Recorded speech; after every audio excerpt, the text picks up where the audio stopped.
Hello, Sir Lionel. Good morning, sir.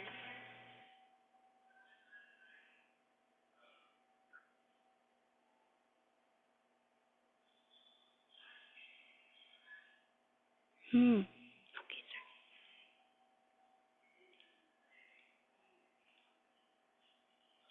Hello, Sir Lionel. Good morning, sir.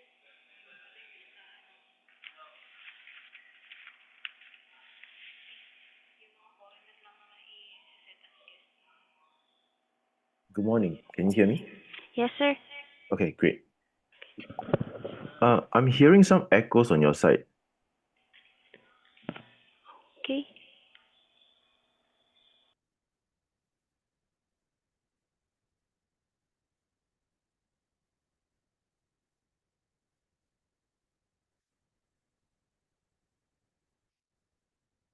Are you able to see my screen?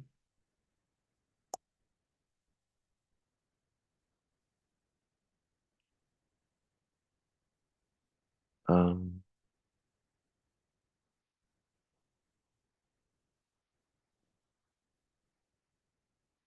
Hello, sir. yes. Okay. Um, Can you see my screen? yes, sir. Applications and standards for energy storage system. Yes, sir. Okay, and they are all moving accordingly, right? I'm just Yes, sir. going through the slides now. Yes, sir. Are you still Okay. hearing the echoing sounds, sir? There is still a little echo, but it might be because the room is empty or something. It's Um, quite, yes, sir. yeah.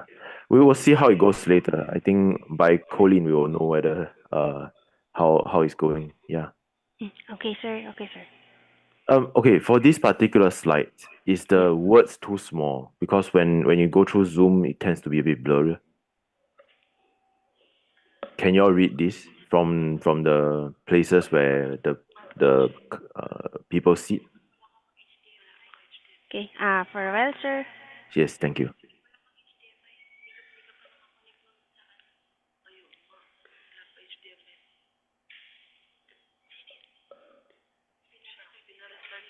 Okay. Uh, Sir, it's readable, sir. Okay, great. Thank you so much. Nice. Thank you, sir.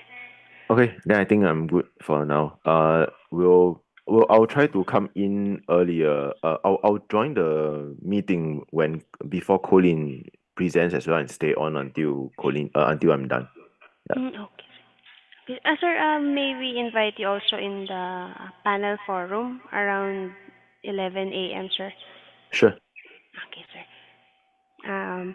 Will you be playing a video, sir, or just a PowerPoint presentation, sir? Uh, you mean for the panel? I mean during your lecture or presentation, sir. I'll just do what I was doing just now. I will do the presentation on my side, and then I'll share slides from my side. There will be no videos po, sir. No videos. Yeah. Ah, Copy, sir. Thank you very much po. Thank you. Okay, I'll see you later. See you later, sir. Bye bye. Bye.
more than 4 decades, IIEE has always been committed to its core values of integrity, innovation, empowerment, and excellence.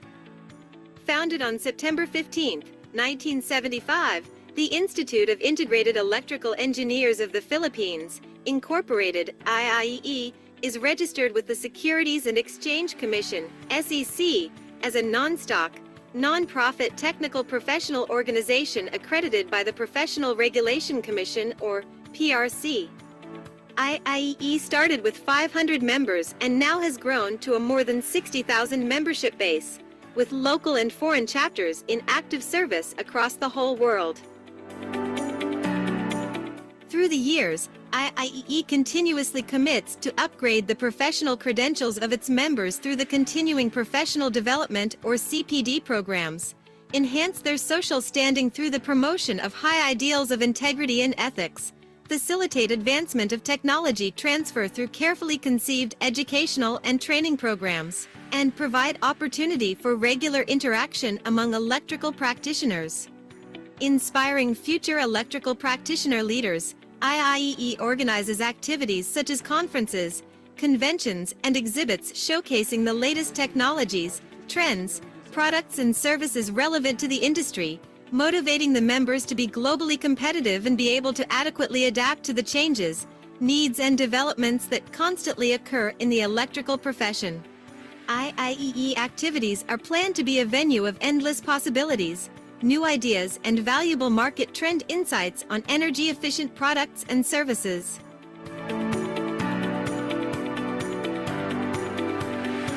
IIEE is working together towards one certain goal: to continue to move globally forward so that the Institute will be an esteemed organization with the mission to excel and the vision to lead.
Welcome. Before we begin our meeting, please be informed of the following video conferencing etiquette. Number 1. If using a laptop, tablet, or mobile phone, make sure that your battery is fully charged to avoid sudden disconnection. Number 2. To be the best, you have to look the best by observing and wearing appropriate attire fit for the meeting. Number 3. Be on mute at all times and listen attentively to whoever is speaking. Number 4.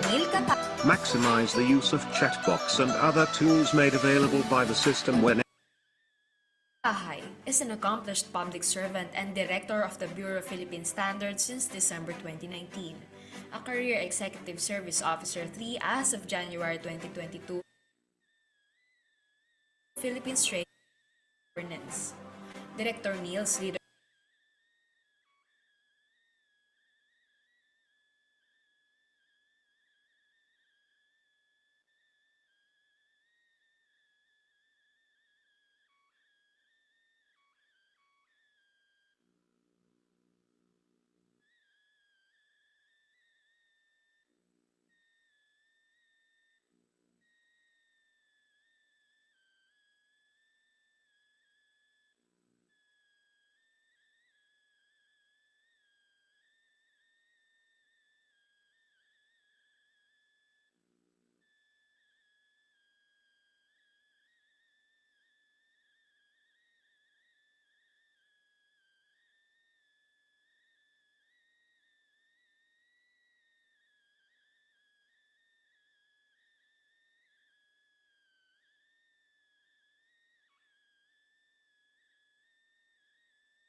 Welcome. Before we begin our meeting, please be informed of the following video conferencing etiquette.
Hey, check.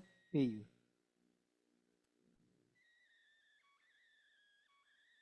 check, check, check, check. Hey, check, check. Hey, hey, check, check. Hey, 1, 2, 2. Check. Hey,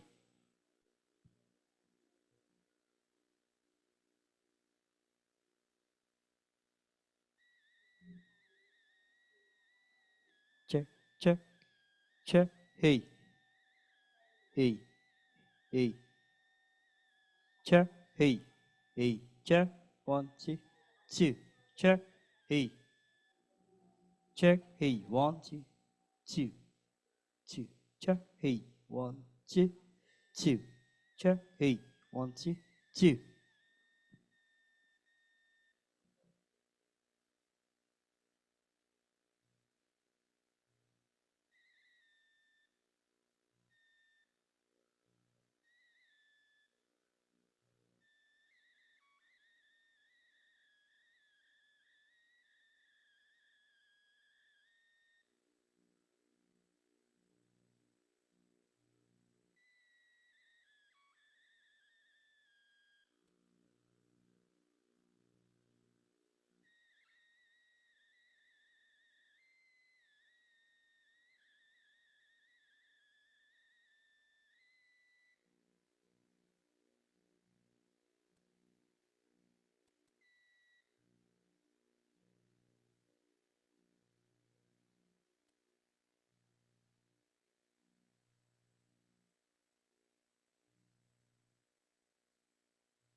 Meanwhile, we have intelligent products with multiple modern functions, such as the peak value operation of the main refrigerating engine, smart water supply, and smart lamp pole.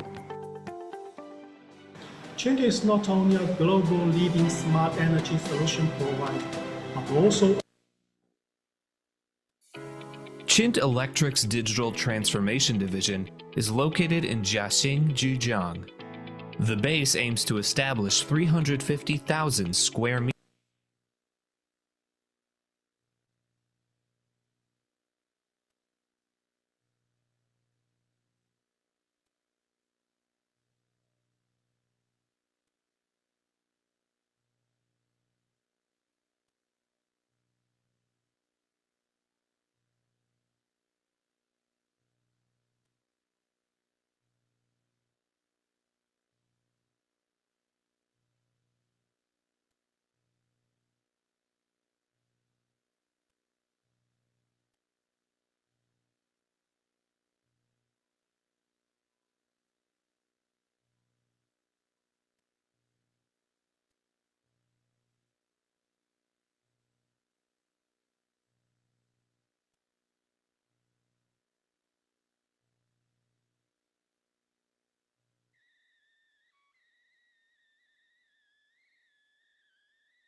Hello? Sounds ko meron? Low. Check, Mic check. check, Okay naman? mic check. Okay. 1, 2, 3. Okay na. Okay sa Zoom, ay sa ano, sa online. Wow, wow, wow, wow.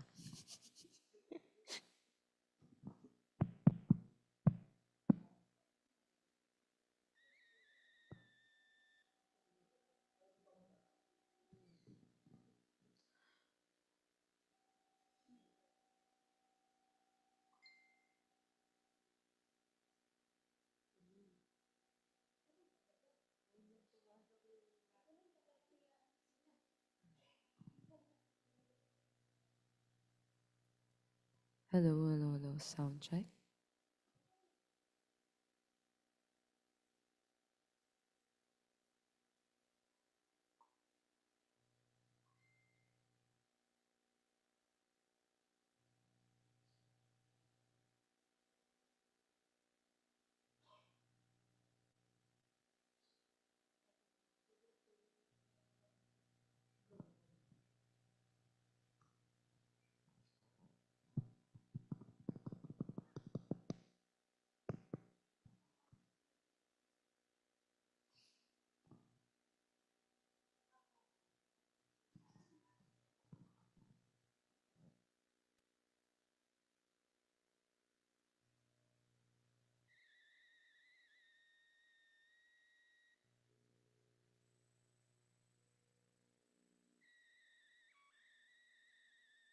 Welcome. Before we begin our meeting, please be informed of the following video conferencing etiquette. Number 1. If using a laptop, tablet, or mobile phone, make sure that your battery is fully charged to avoid sudden disconnection. Number 2. To be the best, you have to look the best by observing and wearing appropriate attire fit for the meeting. Number 3.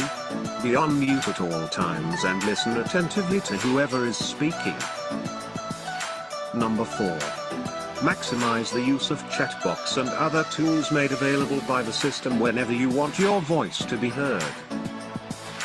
Number 5. Avoid interrupting the speaker and make sure that you are acknowledged before you speak. Number 6. As much as possible, turn on your video so that we could have a wonderful conversation. Number 7. We encourage you to station yourselves at a place free of destructive noise so that you could focus on the meeting. And lastly, number 8. We want to capture the moment with you. Kindly stay until the end as we will have a group photo after. Thank you. And have a good day ahead.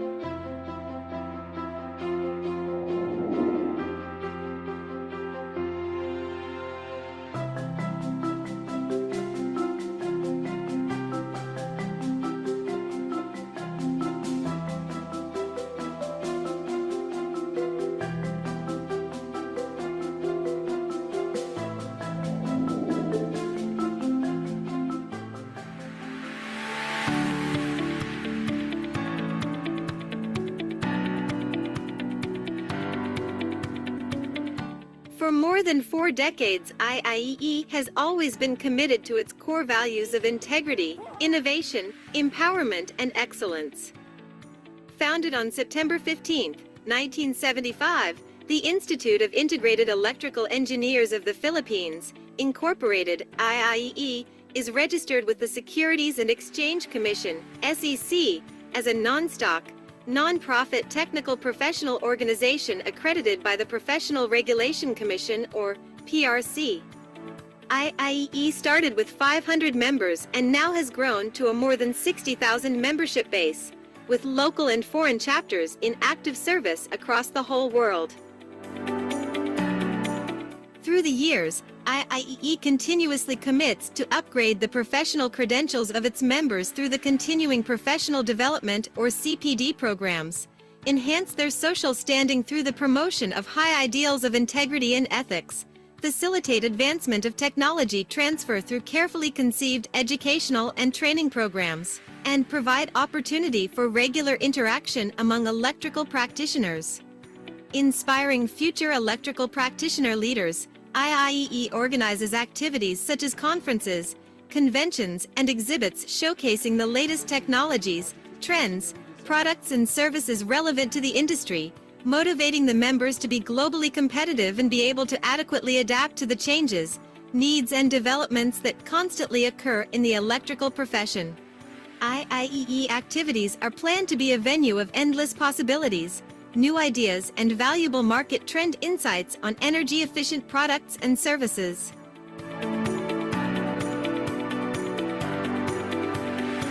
IIEE is working together towards one certain goal, to continue to move globally forward so that the Institute will be an esteemed organization with the mission to excel and the vision to lead.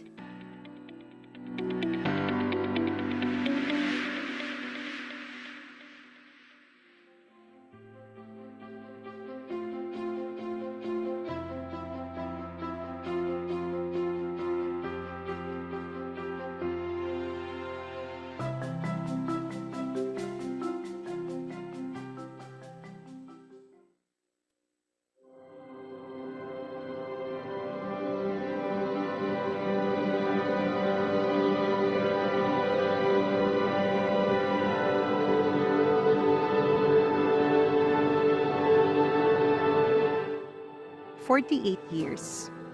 We have come a long way, and we have created a community preserving unity, good traditions, and best practices. We have crossed hurdles, surpassed difficulties, explore opportunities, expand IIEE's presence, striving to be of true service to our members and industry partners, as we commit to carry the torch of excellence. Let us continue the spirit of volunteerism, servant leadership, and love for the Institute in our hearts, moral, and spirit. We did all this, and we will do more. Thank you for being part of IIEE's success through the years."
the Institute of Integrated Electrical Engineers of the Philippines Incorporated, IIE, is thrilled to invite every electrical practitioner and innovation enthusiast to the biggest gathering of electrical, energy, and electronics sectors. 3E Expo is the IIE's premier event showcasing the transformative power of innovative products and services from industry-leading companies. 3E Expo expects to gather 200 leading companies to unveil their latest breakthroughs and solutions. This year's 3E Expo will put a spotlight on cutting-edge technologies by featuring renewable energy solutions and display of electrical vehicles. 3E Expo is poised to be a catalyst for endless possibilities and new ideas.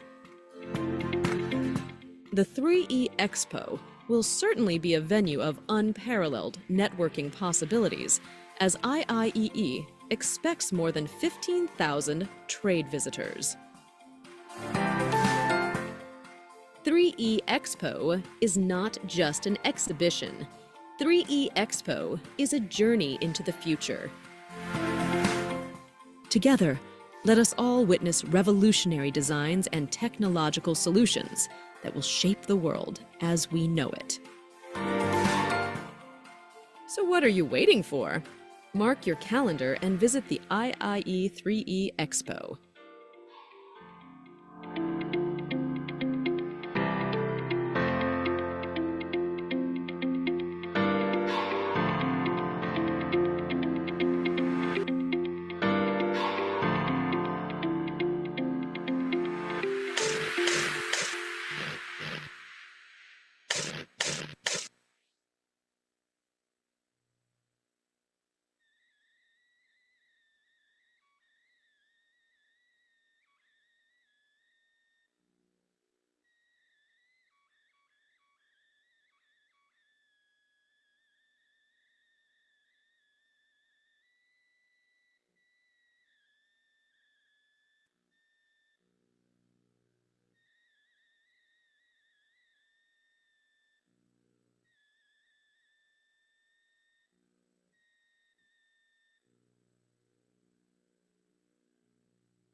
Welcome. Before we begin our meeting, please be informed of the following video conferencing etiquette. Number 1. If using a laptop, tablet, or mobile phone, make sure that your battery is fully charged to avoid sudden disconnection. Number 2. To be the best, you have to look the best by observing and wearing appropriate attire fit for the meeting. Number 3. Be on mute at all times and listen attentively to whoever is speaking. Number 4. Maximize the use of chat box and other tools made available by the system whenever you want your voice to be heard. Number 5. Avoid interrupting the speaker and make sure that you are acknowledged before you speak. Number 6. As much as possible, turn on your video so that we could have a wonderful conversation. Number 7. We encourage you to station yourselves at a place free of destructive noise so that you could focus on the meeting. And lastly, number 8. We want to capture the moment with you. Kindly stay until the end as we will have a group photo after. Thank you. And have a good day ahead.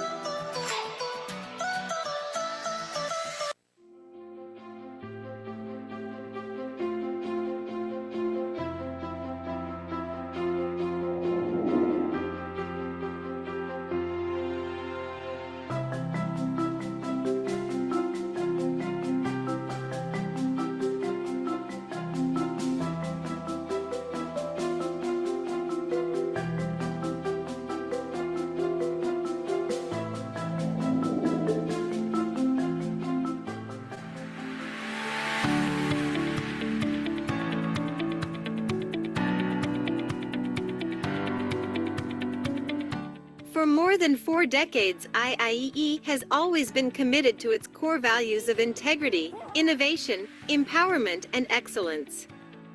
Founded on September 15, 1975, the Institute of Integrated Electrical Engineers of the Philippines, Incorporated, IIEE, is registered with the Securities and Exchange Commission, SEC, as a non-stock, non-profit technical professional organization accredited by the Professional Regulation Commission, or PRC. IIEE started with 500 members and now has grown to a more than 60,000 membership base, with local and foreign chapters in active service across the whole world. Through the years, IIEE continuously commits to upgrade the professional credentials of its members through the Continuing Professional Development or CPD programs, enhance their social standing through the promotion of high ideals of integrity and ethics, facilitate advancement of technology transfer through carefully conceived educational and training programs, and provide opportunity for regular interaction among electrical practitioners. Inspiring future electrical practitioner leaders, IIEE organizes activities such as conferences, conventions, and exhibits showcasing the latest technologies, trends, products, and services relevant to the industry, motivating the members to be globally competitive and be able to adequately adapt to the changes, needs, and developments that constantly occur in the electrical profession. IIEE activities are planned to be a venue of endless possibilities, new ideas, and valuable market trend insights on energy-efficient products and services.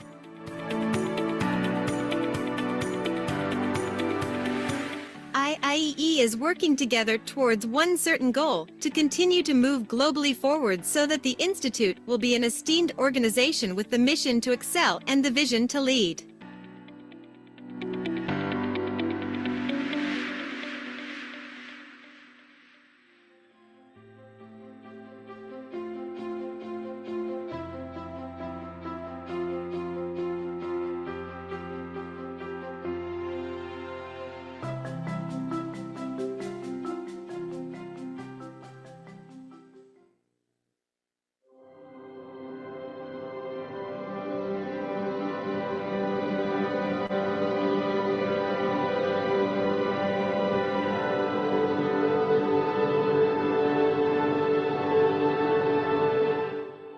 For 48 years, we have come a long way, and we have created a community preserving unity, good traditions, and best practices. We have crossed hurdles, surpassed difficulties, explore opportunities, expand IIEE's presence, striving to be of true service to our members and industry partners, as we commit to carry the torch of excellence. Let us continue the spirit of volunteerism, servant leadership, and love for the Institute in our hearts, moral, and spirit. We did all this, and we will do more. Thank you for being part of IIEE's success through the years.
the Institute of Integrated Electrical Engineers of the Philippines, Incorporated, IIEE, is thrilled to invite every electrical practitioner and innovation enthusiast to the biggest gathering of electrical, energy, and electronics sectors. 3E Expo is the IIEE's premier event showcasing the transformative power of innovative products and services from industry-leading companies. 3E Expo expects to gather 200 leading companies to unveil their latest breakthroughs and solutions. This year's 3E Expo will put a spotlight on cutting-edge technologies by featuring renewable energy solutions and display of electrical vehicles. 3E Expo is poised to be a catalyst for endless possibilities and new ideas. The 3E Expo will certainly be a venue of unparalleled networking possibilities, as IIEE expects more than 15,000 trade visitors. 3E Expo is not just an exhibition. 3E Expo is a journey into the future. Together, let us all witness revolutionary designs and technological solutions that will shape the world as we know it. So what are you waiting for? Mark your calendar and visit the IIE 3E Expo.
We, members of the Institute of Integrated Electrical Engineers of the Philippines Incorporated, IIEE, in recognition of the constant involvement of technology, in uplifting the quality of life, and in accepting a personal obligation and dedication to our profession, its members, and the communities we serve, do hereby pledge and commit ourselves to the highest ethical and professional conduct, and agree to accept responsibility in making sound engineering decisions consistent with the safety, health, and welfare of the public, and to disclose promptly the factors that might endanger lives and the environment.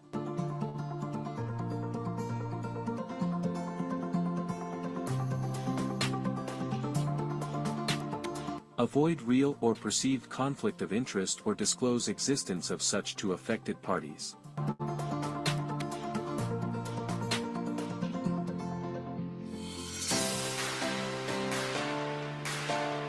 Be honest, objective, impartial, and realistic in stating claims or estimates based on available facts.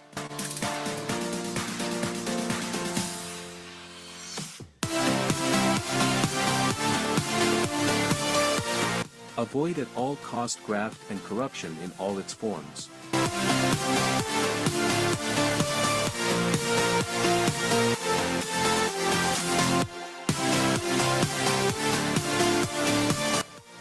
Improve the ethical understanding of technology and its appropriate application.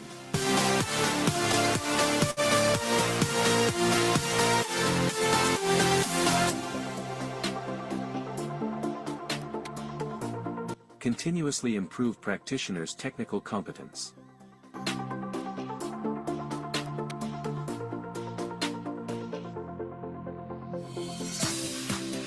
Disclose full pertinent professional and technical limitations.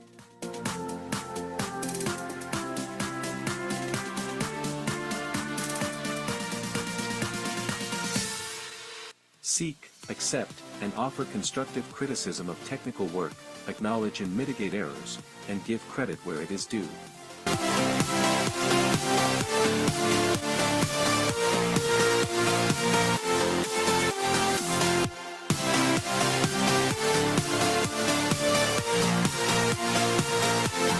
Equally treat all persons regardless of race, gender, physical condition, age, or national origin.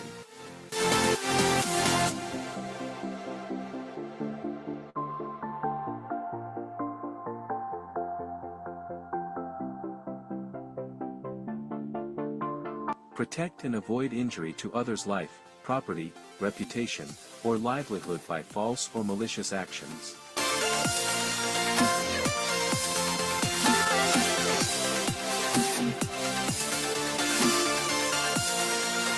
Observe utmost transparency, responsibility, due diligence and fairness, and accordingly, not manufacture, spread or disseminate false, incorrect, unverified or misleading information or data against any co-member or the IIEE, its officers, employees and representatives or agents, in any form whatsoever, whether verbally, in writing or published or whether through electronics means or otherwise, especially if such tends to discredit, besmirch the honor or integrity or impute a wrongdoing on them. Part of a co-member of the IIEE, its officers, employees and representatives or agents.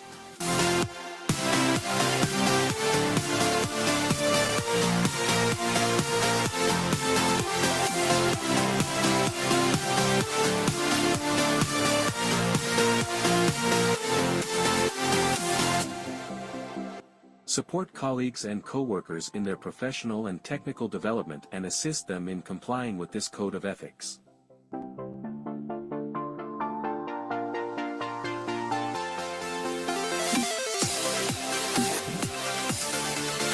Timely and fully comply and abide with any and all of his obligations to a co-member of the IIEE, the IIEE itself or any third party, and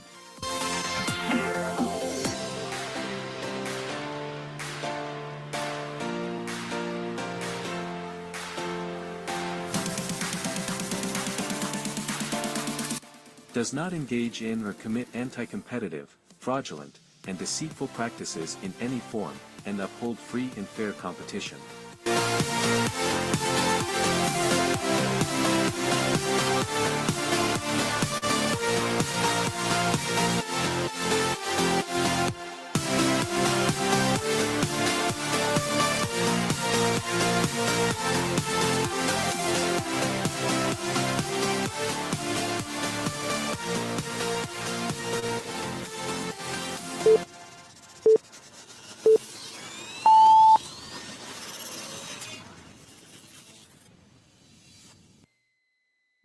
May we request the attention of everyone as we will be having our opening prayer to be followed by the singing of Philippine National Anthem and IIEE hymn.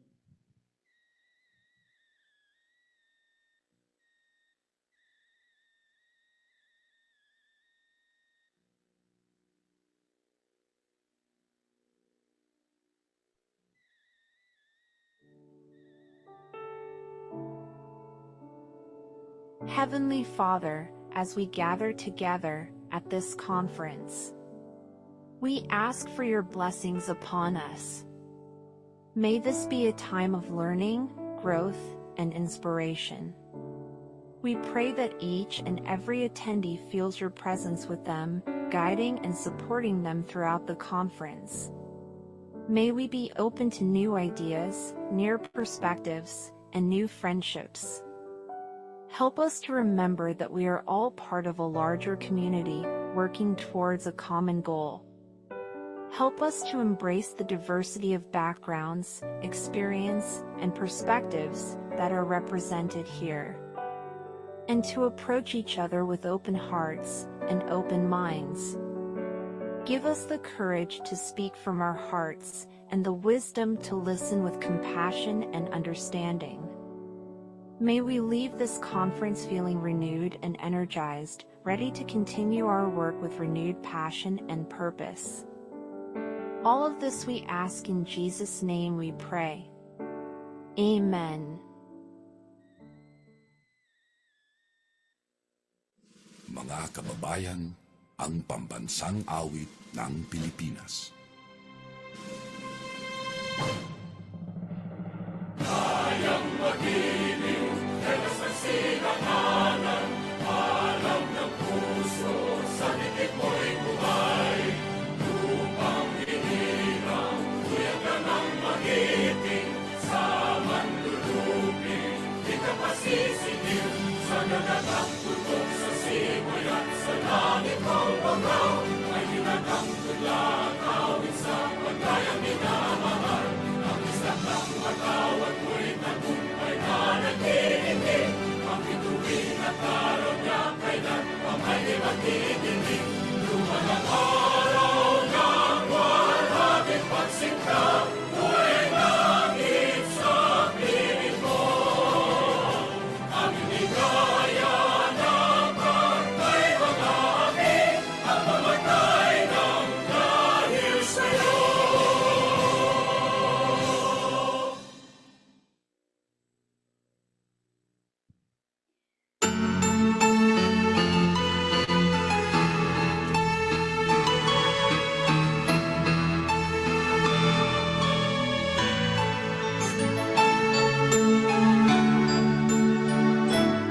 We are one in IIE mission and vision, instilling excellence in electrical profession, having a dynamic professional association, making innovative contribution to our nation.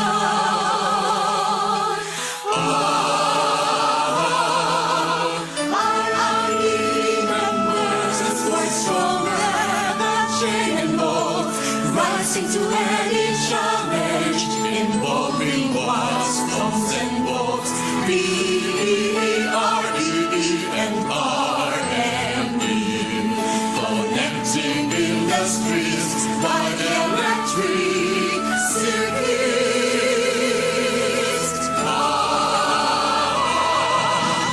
Bind us together, IIE.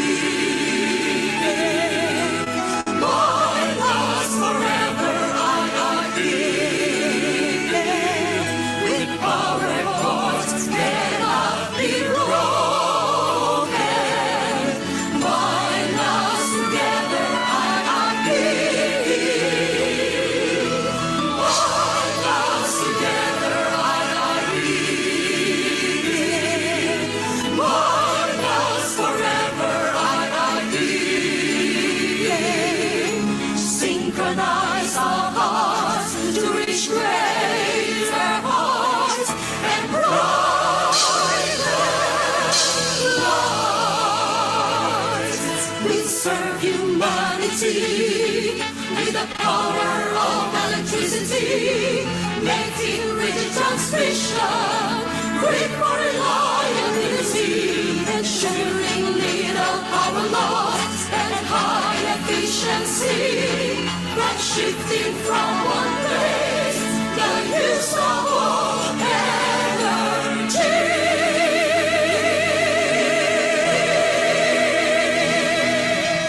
Bind us together, IIE. Bind us forever, IIE. With power cords cannot be broken. Bind us together, IIE.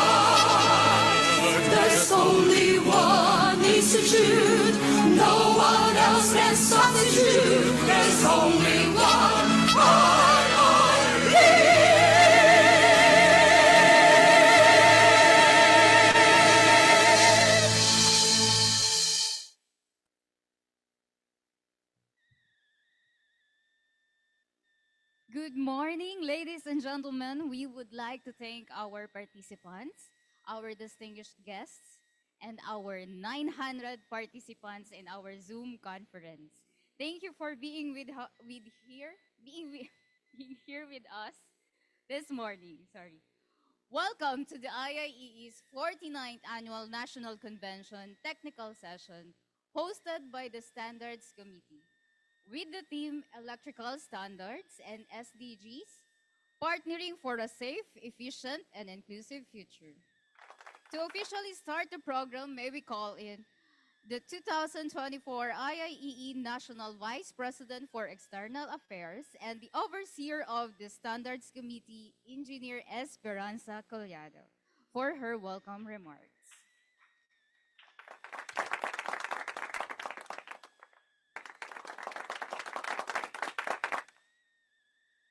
Good morning, everyone.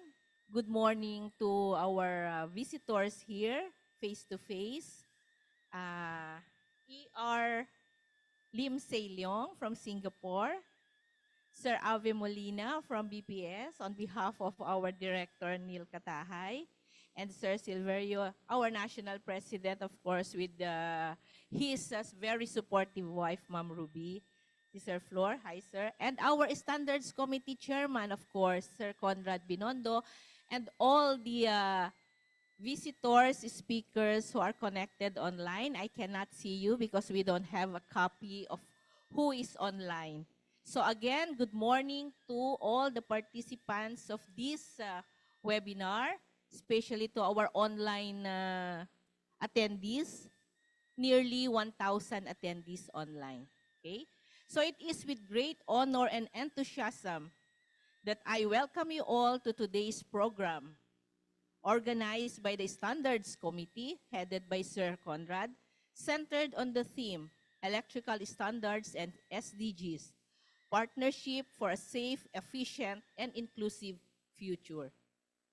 Our theme captures not just the technical essence of what we do, but also the greater responsibility we carry as professionals in this field. It resonates deeply with our collective mission as professionals and advocates for progress. Electrical standards play an essential role, not just in ensuring safety and efficiency in our systems, but also in shaping a world aligned with the United Nations Sustainable Development Goals. From providing access to reliable and affordable energy to fostering innovation and inclusivity, our work in standardization is critical to building a future that leaves no one behind. Today, we have a unique opportunity to share ideas, collaborate, and envision how the standards we establish and uphold can contribute to sustainable practices and global advancement. Let this program inspire meaningful discussions and empower us to become stronger partners in crafting a safer, more efficient, and inclusive society. Thank you for joining us in this vital endeavor. Let us look forward to a productive and insightful event. Let's make it both meaningful and impactful. Welcome, and let's get started.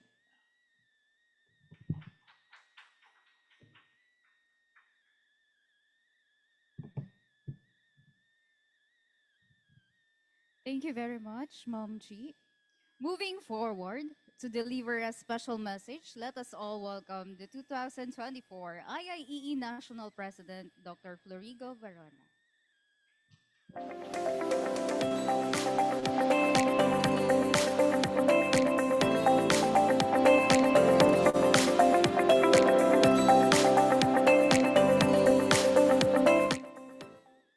Thank you for that kind introduction to our distinguished guest, Engineer Lim Say Leong from Singapore. Of course, yung ating mga nandito, our VP External Affairs, Engineer Esperanza Agarao Culiado, kompleto to our chairman of the standards, Conrado Binondo, our BPS, ano ba, technical ba, sa si Engineer Abi or JR Molina, and Silver. And our participants, I know, kanina ang bilang 957, maybe now it's more than 1,000 already. Yung ating mga nanditong participants, ladies and gentlemen, of course, yung wife ko nandito nga pala, no? Baka makalimutan ko eh.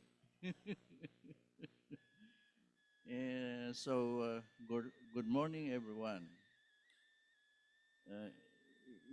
This is the first time that we have 3 books na i-introduce yung ating standards committee, and we have the first one is low voltage insulation guidelines, coordination. The other one is the guidelines for protection against electric shock. And the third one is about the solar PV rooftop guide. So this is the beginning. This is a product of coming from the experts who are doing the design, who are doing the installation. And this is the start coming from the practice, and then we look at the standards that could be adapted both from, I think this is IEC, but I know yung UL, I don't know kung sinama rin, but of course, kasama rin yung ULSE. And then, it is really following the practice, then standards, then eventually we will look at the mandated.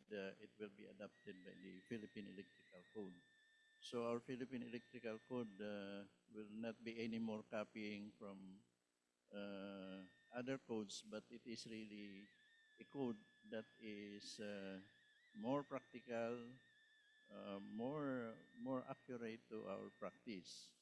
So this is the beginning. I know si ating Chairman Conrad is very busy doing a lot of the standards, and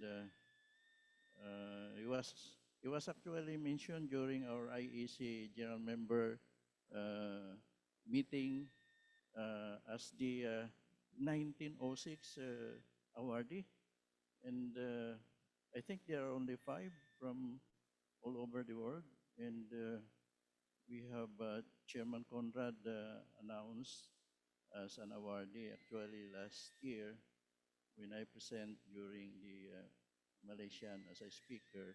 It was also announced, and together with Chairman Conrad is the second one is Engineer Justo Lopez as the another award.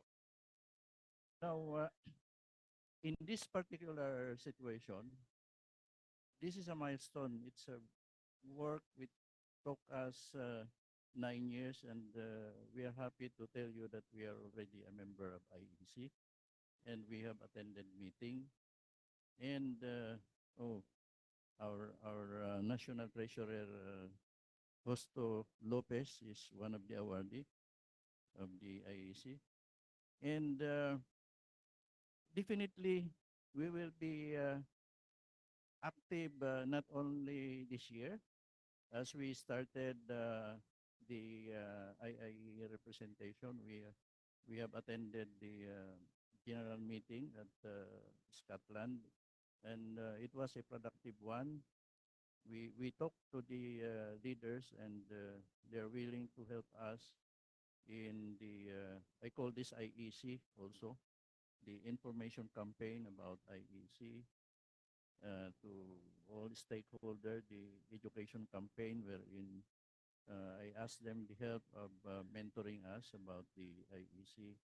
And then the last one is about communication campaign wherein we'll have a focus on the standards that we think will be adaptable to us.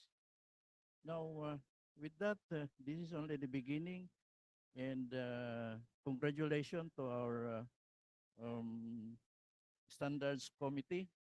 Thank you very much for the invitation. Tinatayman na ako.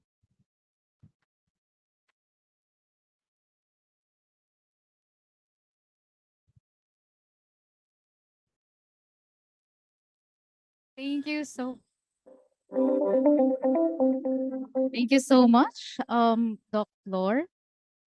And without further ado, let us now introduce our first technical resource speaker, Director Neil Katang.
Director Neil Katahay is an accomplished public servant and director of the Bureau of Philippine Standards since December 2019. A career executive service officer 3 as of January 2022, has significantly contributed to the Philippines trade and industry governance. Director Neil's leadership has strengthened the country's standards framework, particularly in electrical and electronic sectors, ensuring compliance with global standards and protecting consumers and businesses. His career began in 1999 at the Department of Trade and Industry, and he steadily rose through the ranks. He played key roles as Senior Product Manager for Electrical Products and Division Chief of the Standard Conformity Division before becoming a director. Once again, Director Neil Katahay.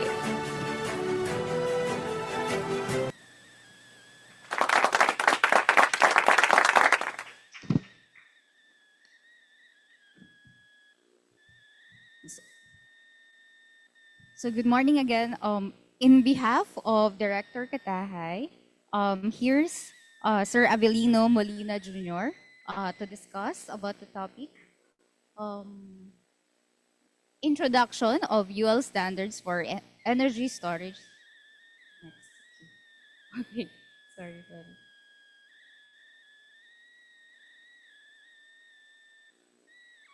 Okay, so sorry for that. So in behalf of Director Neil Katahay, Sir Avelino T. Molina Jr. will be presenting or discussing the importance of local standards compliance. So good morning again. Here's Sir Avelino Molina Jr. And on behalf of everyone here, we would like to greet Director Katahay of a happy birthday. So today is his birthday.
Hello, good morning everyone.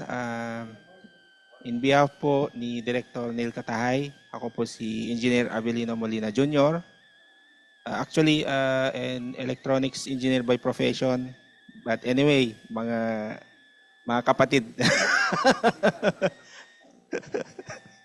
so, so in behalf of Director Neil, I'll be presenting yung topic, the importance of local standards compliance. So, and before I start the presentation, I would like to, in behalf of the BPS, would like to extend our thanks to the IIEE, Dr. Floriga Barona,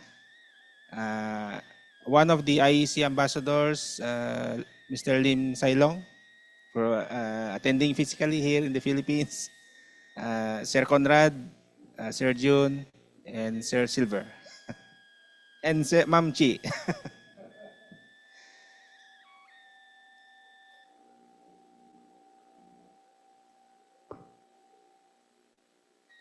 So just a quick overview of my presentation. There are 4 parts. First one would be the mandates ng BPS. The second one would be the STRACAP or standards, technical regulation and conformity assessment procedures updates. The third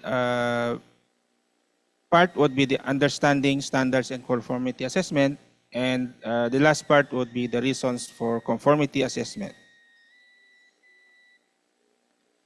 So, sino po nakakaalam sa BPS? Pag napunta kayo sa hardwares, sa mga groceries, usually ang nakikita nyo is yung PS mark or ICC stickers. So basically, we are the one issuing those marks, conformity marks. So basically, ang BPS is serves as the national standards body of the Philippines. So we are created through the RA 4109 or the standardization law of the Philippines. And our mandate was reiterated doon sa Consumer Act of the Philippines. So basically, ang mandate po namin is to develop standards, promulgate, as well as implement yung Philippine National Standards. So for the updates sa STRACAP or the Standards, Technical Regulation, and Conformity Assessment Procedures updates, so currently we have 2 certification schemes na in-implement. The first one would be the Philippine Standard Mark or the PS Mark license. And the second one is for the import commodity clearance. So the difference between the two, yung PS Mark is issued sa mga local manufacturers as well as foreign manufacturers na nag-comply sa PNS ISO 9001 as well as the corresponding product standards ng products nila. While for the import commodity clearance, we issue that to the importers kung saan na-demonstrate na nila na yung product nila is comply sa corresponding Philippine National Standards through testing. So right now we have 109 products under nung mandatory certification. So I would like also to inform you na we have a app to application sa application sa mobile or sa pwede rin sa laptop na kung saan pwede ninyong ma-check yung ICC kung valid siya or fake. So just download it through the Apple Store and yung sa Google App Store. So from the 109 mandatory products, we have 25 household appliances from electric fans, cooking appliances, refrigerators, and air conditioners. So as you can see, most of the mandatory products are consumer products.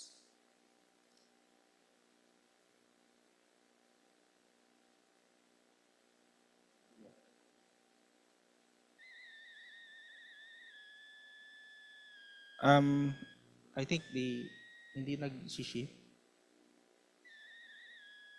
Okay ba? Anyway, the next slide should be the lighting products.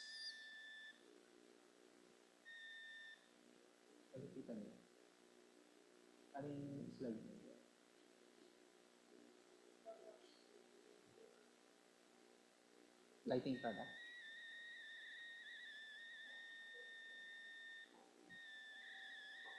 Hindi siya.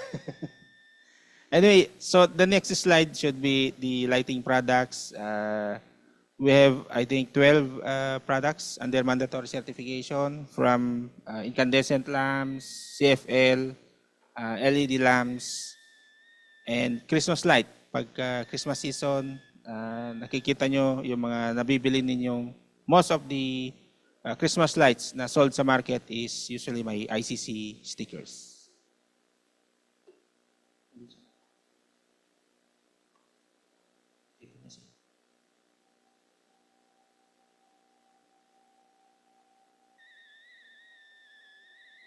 Ay, dito ba?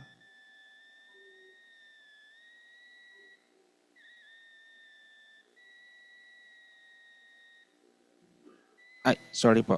May technical ko na dito.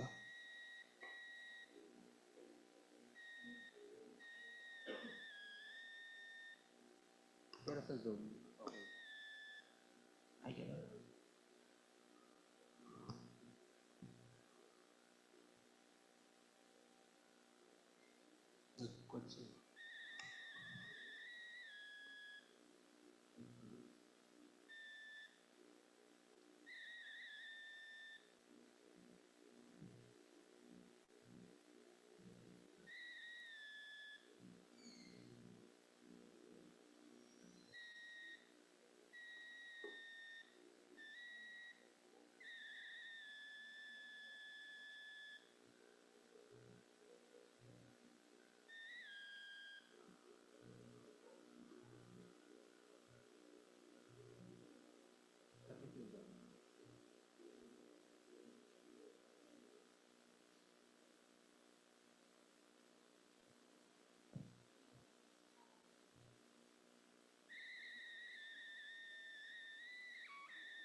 Okay. Ayan, okay. So sorry for the interruption. So the next group ng mandatory products is the lighting products. We have 12 from incandescent, CFL, LED lamps, as well as Christmas lights. For wiring devices, which is common sa mga electrical practitioners, we also regulate yung circuit breakers, plugs, socket outlets, extension cords, and switches. And for building wires, we also regulate those products as well as flexible cords. And these are the other group of products na regulated ng BPS. So we have automotive related products. So we have regulation on EV charging system as well as yung cables, charging cables, and lead acid batteries, and also yung electrical conduits. So we also regulate some plastic pipes and ceramic products, chemical products, cement and other construction materials, consumer products, as well as steel products. So in terms of standards development, we already published as of October 2024, we already published 16,759 Philippine national standards. So we have 93 BPS technical committees And from that 93, we have 12 technical committees related sa electrotechnical. So most of these technical committees, merong representation si IIEE. So the first one would be the BPSTC1, which is covers electrical wires and cables. So it is mirrored sa IEC TC20. We also have TC on lamps and related equipment, yung TC4. We also have yung TC10 for wiring devices. For appliances, we have the BPS TC2330. For electric rotating machines or motors, we have the TC58. For audio video, we have the TC59. For IT, meron ding representation ng IIE dito, which is yung TC60. We also have TC on power transformers. EMC or yung electromagnetic compatibility, we have the TC74. We have yung TC ng electrical installation rules, TC77. Electric vehicles, yung TC89, and the solar photovoltaic systems for TC91. So both TC77 and TC91 chairmans are present here physically. By the way, TC1 also participates sa Underwriters Laboratories Technical Committee 62. That is for flexible cords. And TC4 also participates sa UL Technical Committee 588 for seasonal decorative lightings. So for just to give you an update sa participation ng IIE sa standardization. So IIE is one of the recognized standards developing organization through our Memorandum of Agreement signed in 2017.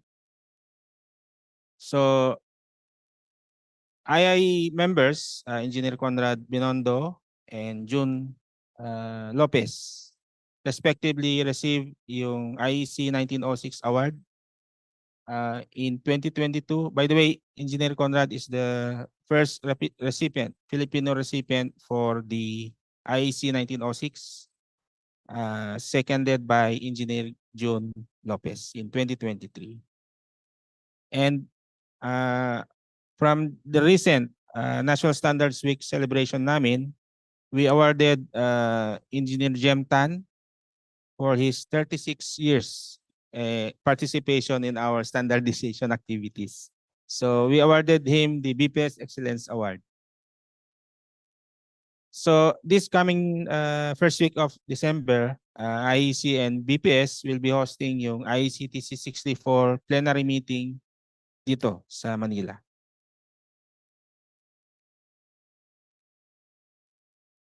Last October, IEE national officers attended or participated the IEC or International Electrotechnical Commission General Meeting in Edinburgh, Scotland.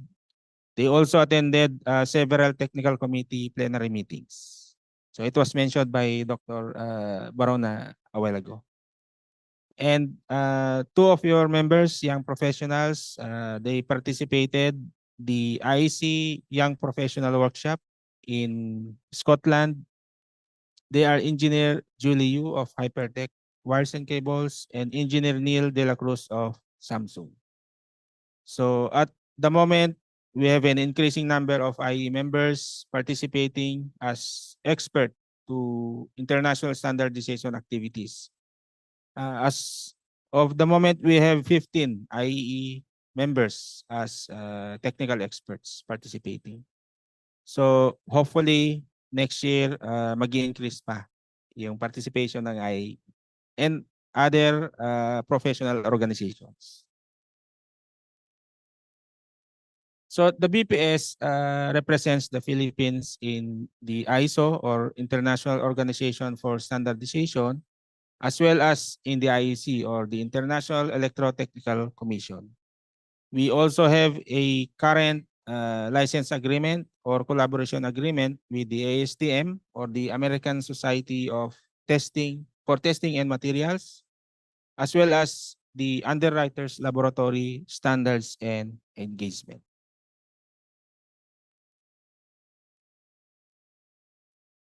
So we would like to inform you na we have a testing lab located sa Dasmariñas, Cavite.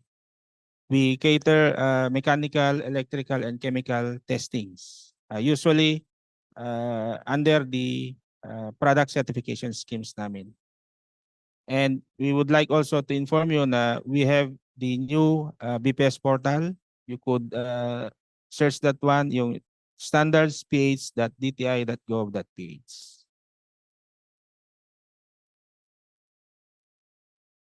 So, this is just a kumbaga, standards and conformity assessment 101. So, I'll just be presenting you the formal definition ng standards. So, standards, a document established by consensus and approved by recognized body that provides for common and repeated use, rules, guidelines, or characteristics for activities or their results aimed at achievement of the optimum degree of order in a given context. So basically, in practice, standards is an agreed way of doing something. And sa atin lahat, everywhere, makikita natin yung result ng standard. From paggising natin hanggang sa pagtulog. By the way, meron din kaming joke from cradle to grave. So basically, standards sets the minimum requirements in terms of safety, reliability, efficiency, and so forth. So ito yung kuminsan iba yung pagkakaintindi natin. Ang standard is basically a voluntary document. Yung compliance niya is not mandatory unless it is referred sa isang batas or law, regulation, or in a simple contract. So sa mga practitioners natin is usually they engage in a contract, service, or product delivery ng any electrical products. Now, for conformity assessment, ito yung formal definition niya. So it refers to any activity that determines whether a product, system, service, and sometimes yung competency ng tao fulfill the requirements and characteristics described in a standard or specification.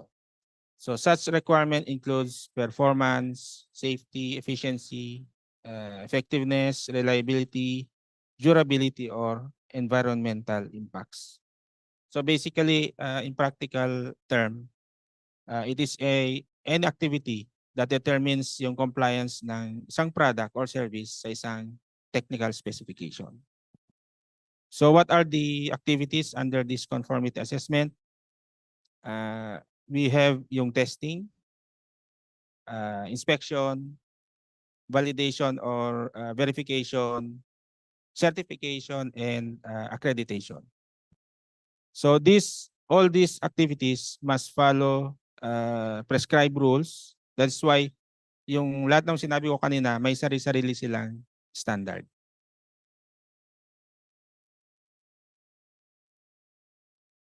So ito yung common analogy ng IEC sa standards and conformity assessment. So basically, parang it is just a coin. So kung walang mukha yung isang side ng coin, ideally wala siyang value.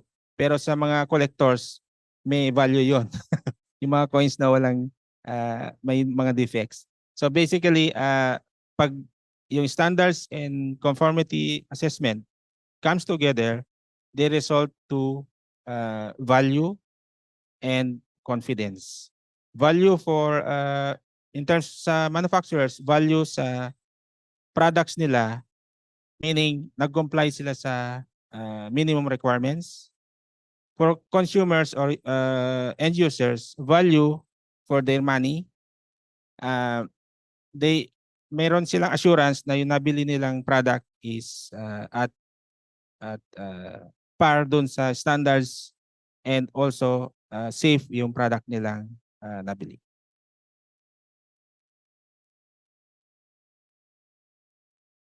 So next slides would be the types of conformity assessment. So basically there are three types.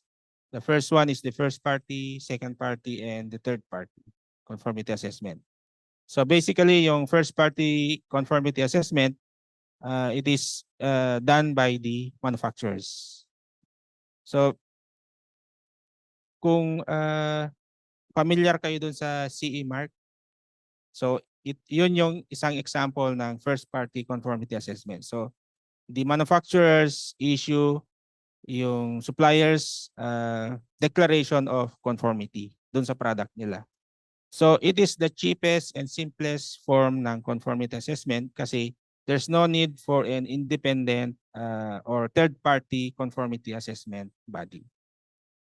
However, yung trustworthiness ng service or products would rely dun sa credibility ng suppliers or manufacturers.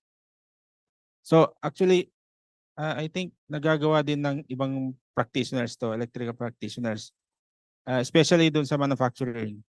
So usually they conduct in-plant testing, verifying na kung yung product nila conforms doon sa technical requirements. And then they usually document yung test results and kung minsan they provide yung proof sa mga clients nila na yung products nila is compliant doon sa standards. The next type ng conformity assessment would be the second party. So usually this is done by the end user. But in practical case, usually it is done on a procurement, in a procurement. So basically yung end user will carry out yung conformity assessment. So they will conduct document review ng mga test reports na in-issue ng suppliers. They will test, kung minsan they test if the product will operate based doon sa technical requirements. And what else? So yun po.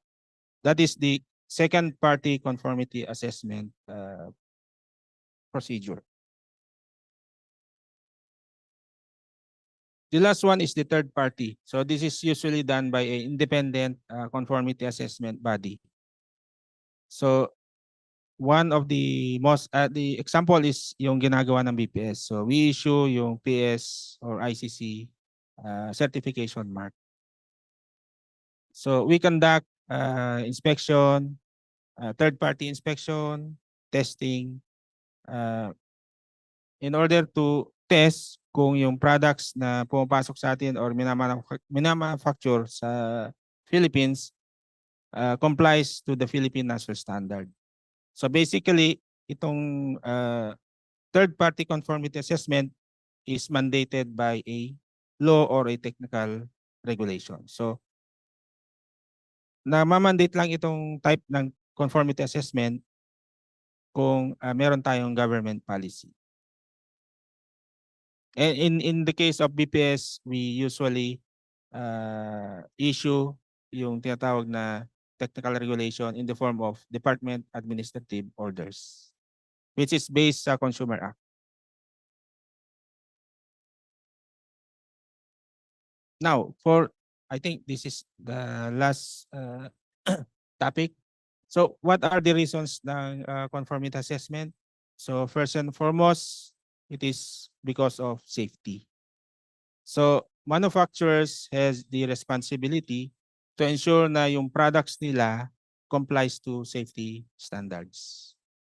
And then for regulatory bodies, we use conformity assessment to ensure na yung products na nabebenta ng mga manufacturers sa Pilipinas is safe as well as complies to the Philippine National Standard. So basically, conformity assessment acts as a safeguard to ensure the products in the market is safe and safe sa mga consumers. Another reason is quality. So, yung end users rely on conformity assessment para malaman or ma-verify na yung products na bili nila complies to the standards na standards. So for manufacturers naman, nabe-benefit sila sa conformity assessment since it is a neutral and a independent assessment of their products. So basically, conformity assessment ensures yung products consistently meet yung quality expectations ng both the manufacturer and the end users. The next reason would be interoperability. So manufacturers want to ensure or assure that their products can integrate to other systems, the current systems or current infrastructure. And sa end user naman, it requires confidence that yung nabili nilang product is compatible to the existing systems nila or infrastructure, thus reducing yung cost for replacement or customization.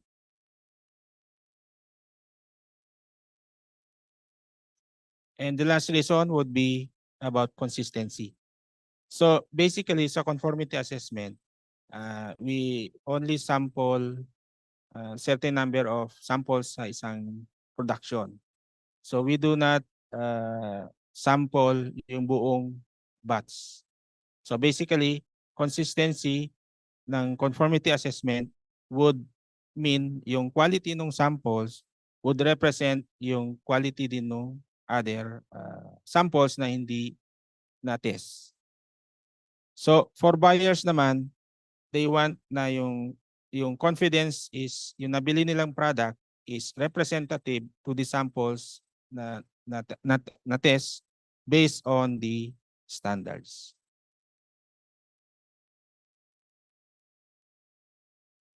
I think this is my last slide. So I would encourage all IIE members to participate and as well as participate sa standardization activities namin.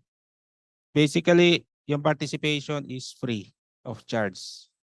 So ang nire-require lang namin sa inyo is your commitment to participate actively sa mga activities ng BPS as well as the international standardization activities. So that's all and thank you.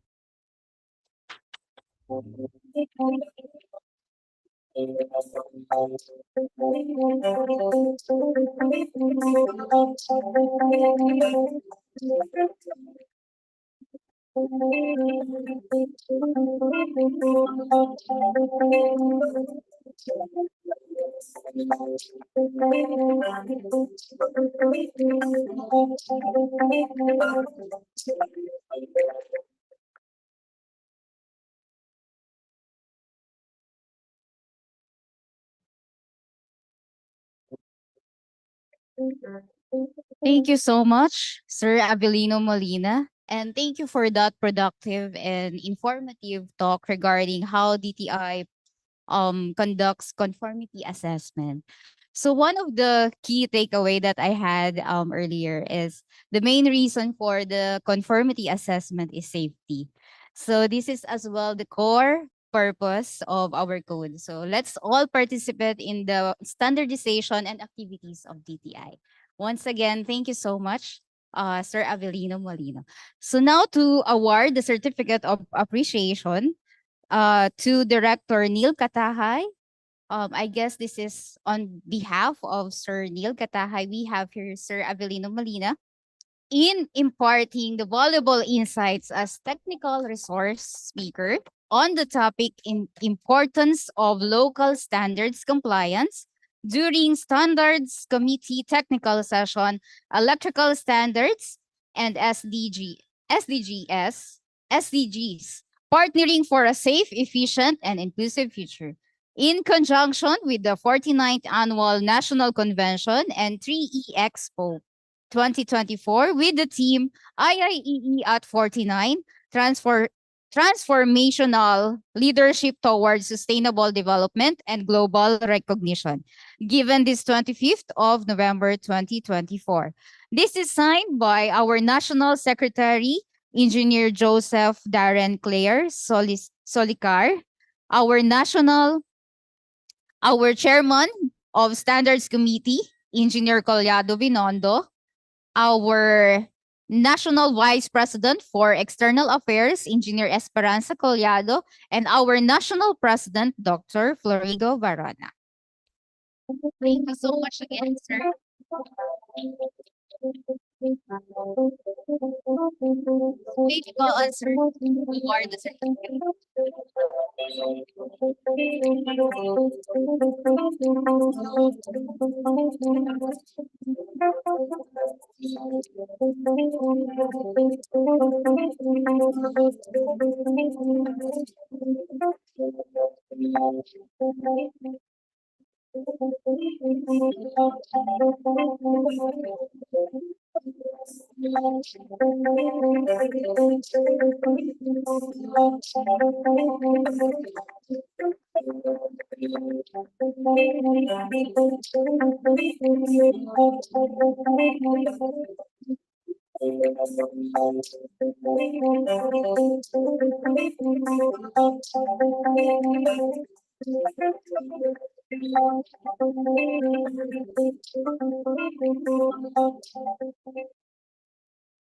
Thank you so much again, Sir Avelino.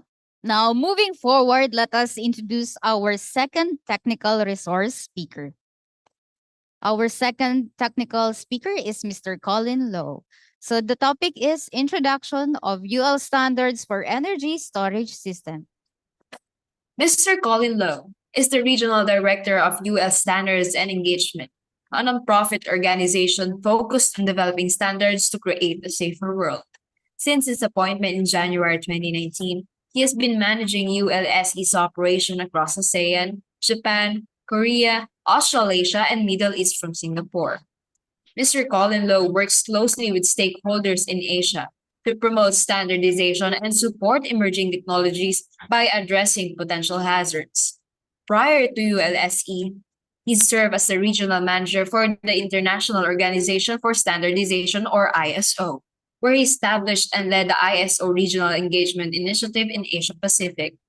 Before that, he held various roles at Enterprise Singapore related to standards, accreditation, and international policy. Mr. Lowe holds a Bachelor's of Engineering in Electronics from Nanyang Technological University in Singapore. Once again, Mr. Colin Lowe.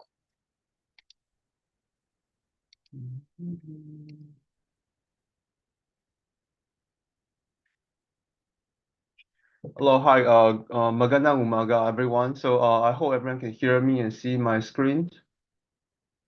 Can I confirm that you can see my screen? Because I'm speaking from Singapore.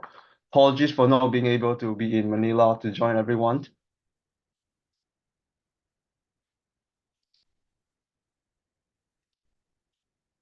Hi, sir. Yes, we can see your presentation. Thank you. All right, thank you. Thanks for the confirmation. So magandang umaga. So thanks for inviting me to speak in this important event.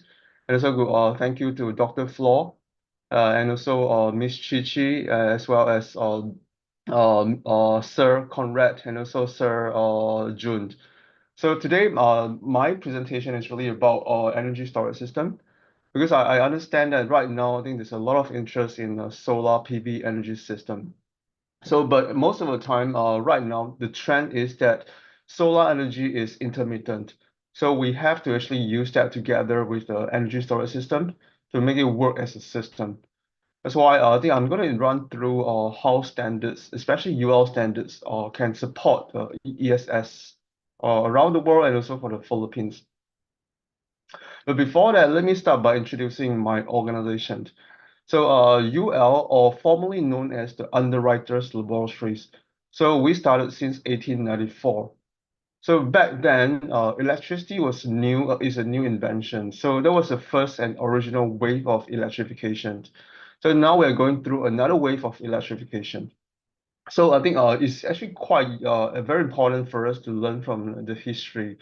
So back then, in the 1890s, so when we want to scale electricity, so the founders and of UL or Underwriters Laboratories was told that there was a lot of risks and unknown hazards.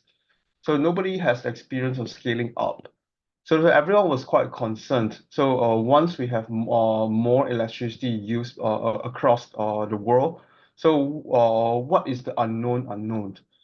So back then, the founder, which is Mr. William Henry Merrill Jr., so he came up with a proposal, which is number one, we have to really do science-based research to help us to understand the characteristic and hazard of electricity.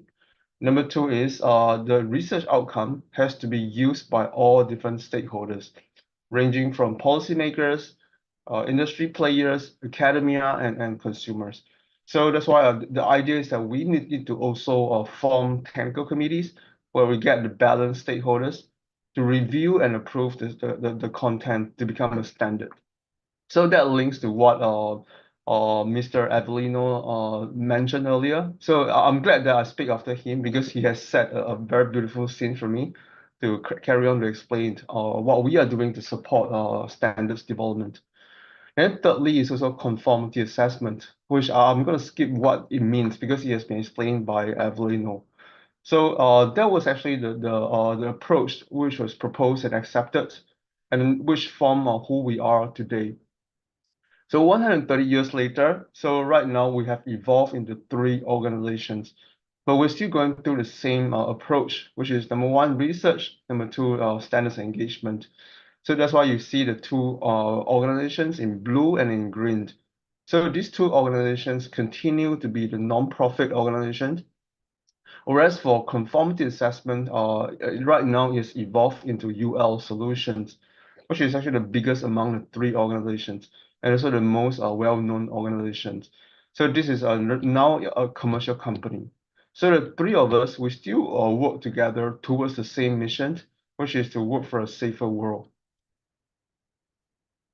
So I will not go into details for this one, but as a global nonprofit public safety mission-driven standards organization, so we have developed about 1,700 standards, and all the standards are developed by volunteers.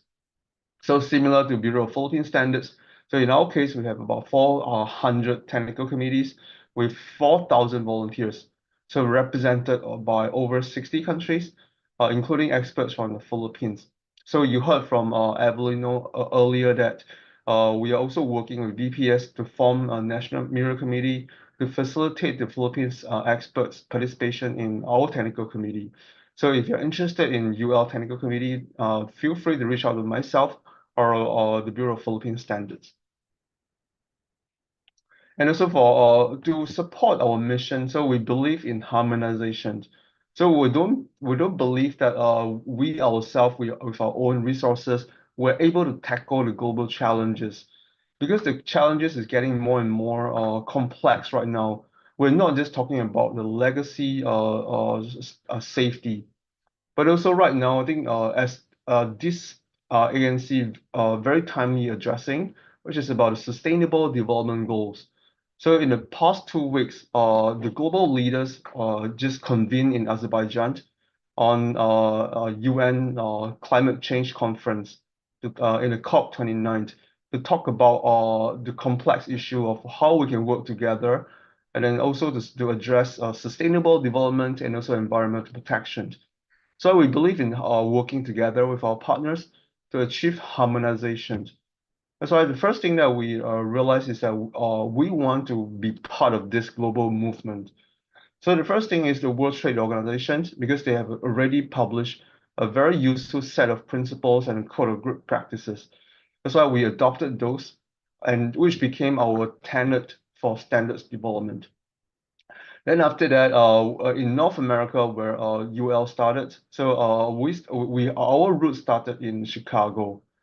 So we work very closely with the American National Standards Institute, Standards Council of Canada, and also the DGN in Mexico to develop the tri-national standard. So you see a lot of prefix in our standards, which is NC/CAN/UL standards, which means it is a UL standard, but also recognizes American national standards and Canadian national standard. So we also work very closely to contribute our resources into IC and ISO. So at the leadership level, all the way to the TC secretariat level, and also expert participation level. And also in ASEAN, so we, as the MC has introduced myself, so I have full responsibility in engagement with ASEAN countries. So what we are doing is, number one is we want to make sure that our standards can be adopted by ASEAN countries to support global harmonization. Number two is promote communications, collaboration, and participation in each other's standards activities, and also use of our resources to strengthen the standards infrastructure. So we are very proud that we have been partnering with BPS since 2020 with a lot of collaborations. I think we have already done 3 main large-scale conferences with more to be planned for the future years. So next one, jumping into the battery energy storage system. So okay, battery is really a solution for clean energy, recognized even at the Nobel Prize level. So it was the winner of the Nobel Prize in Chemistry in 2019. So the 3 inventor of lithium battery was recognized with the quote that rechargeable battery makes fossil fuel free world possible, as it is used for everything from empowering electric cars to storing energy from renewable sources.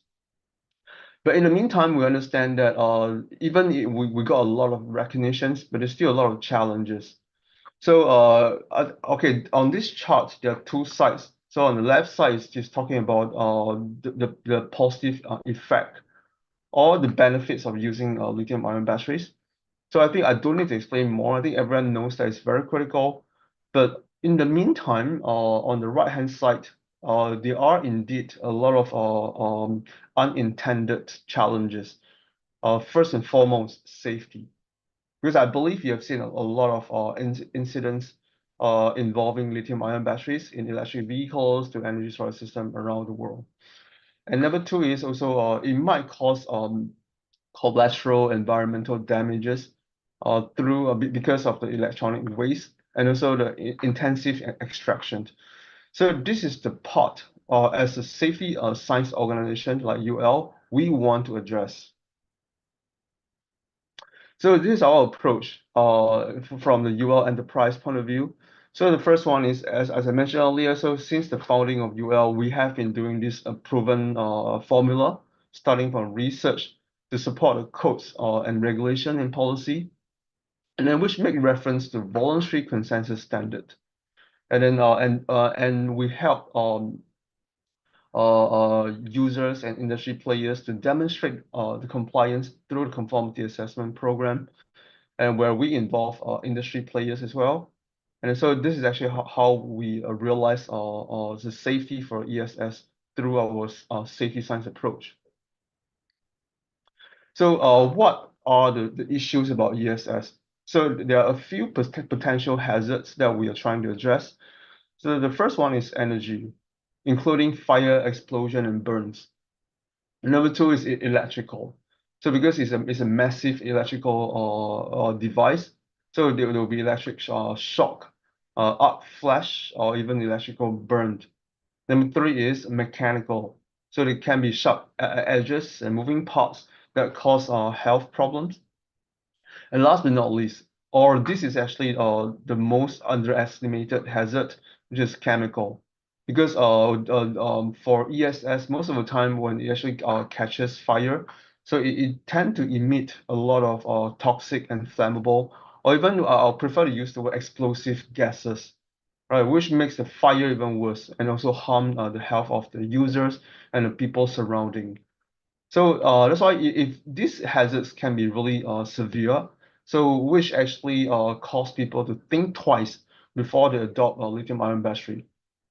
So that's why if we fail to address all these hazards, it might discourage people from moving towards the clean energy transition.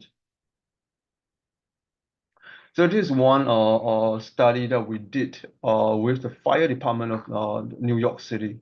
So where we intentionally trigger the thermal runaway of electric motorbike.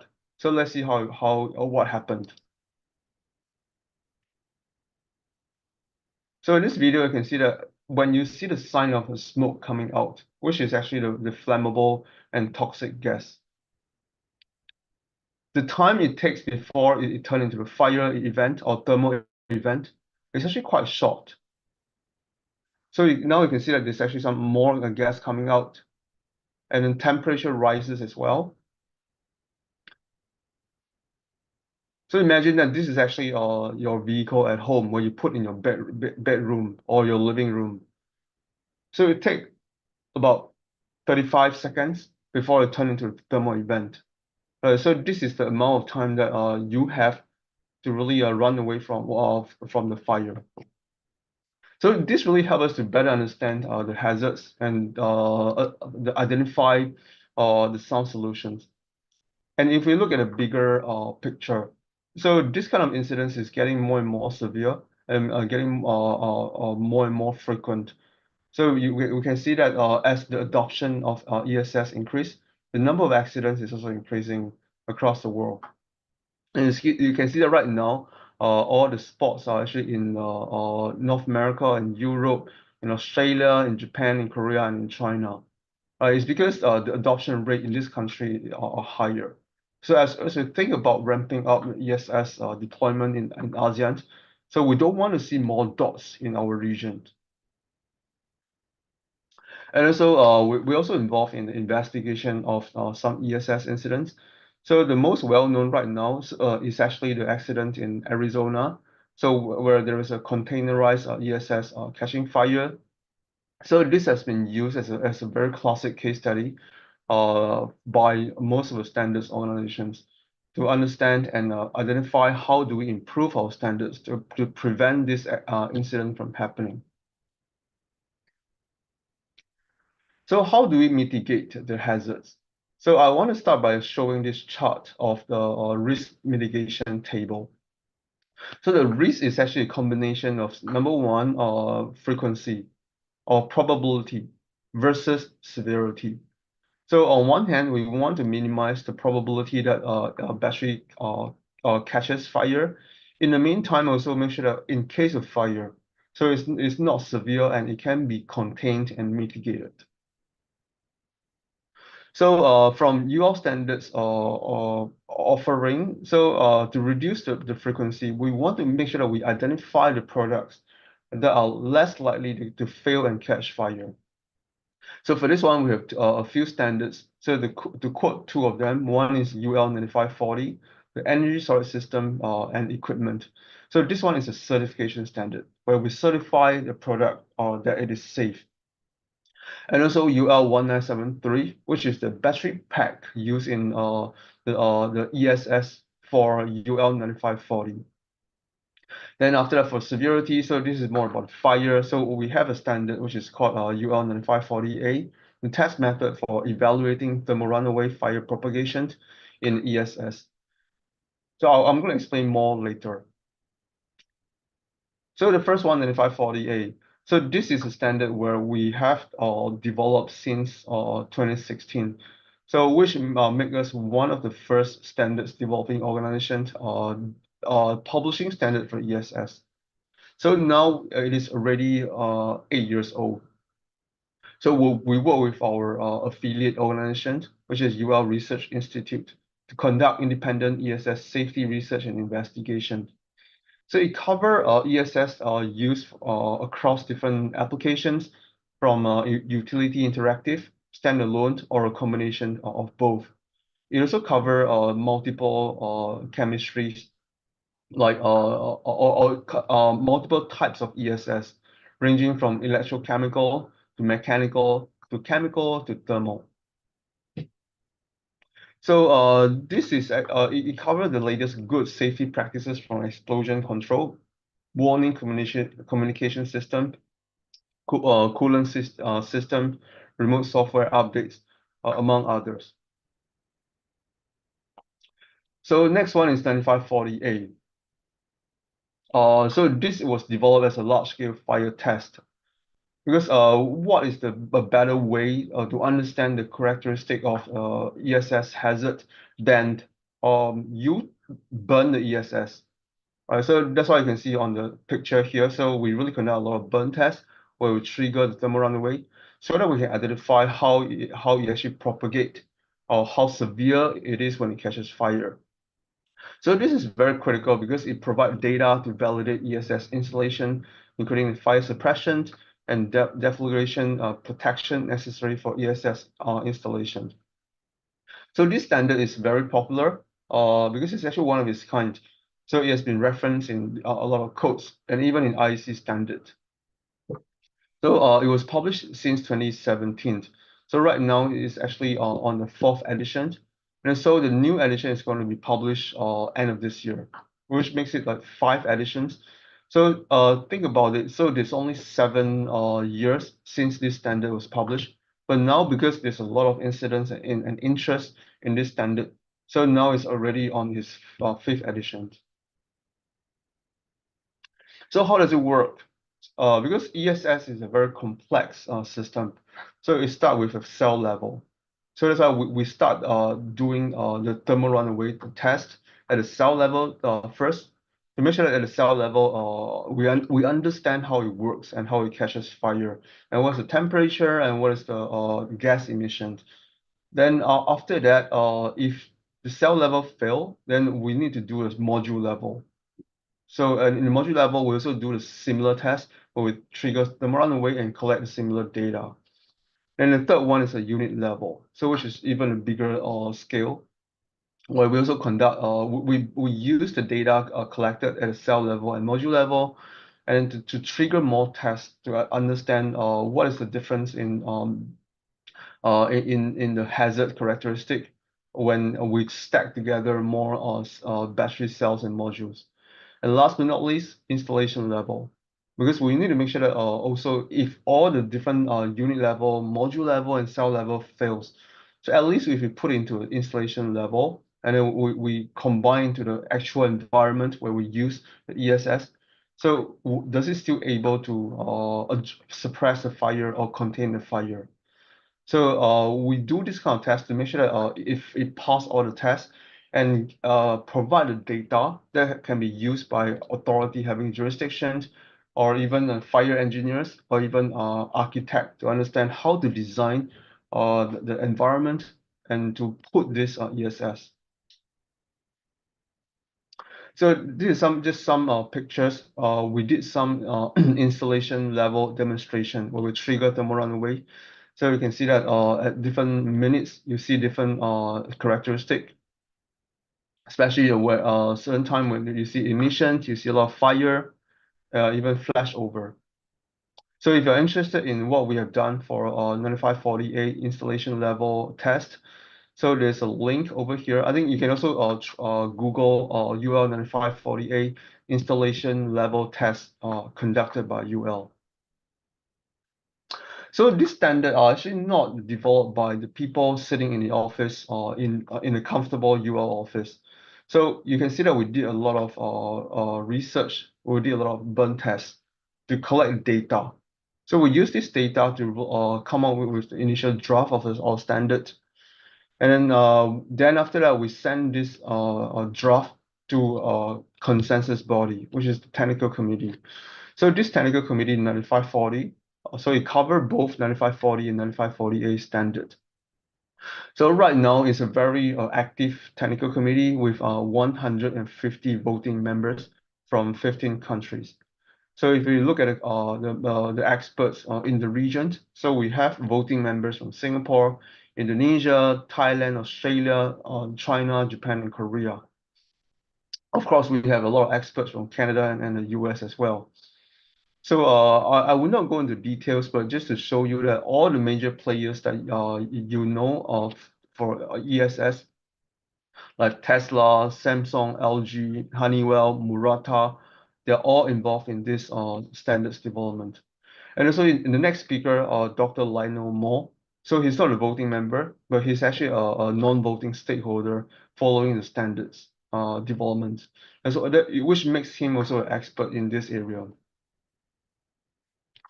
And the next one is about codes and standards. So standards that we develop are product standards, but it has to work hand in hand with the installation code.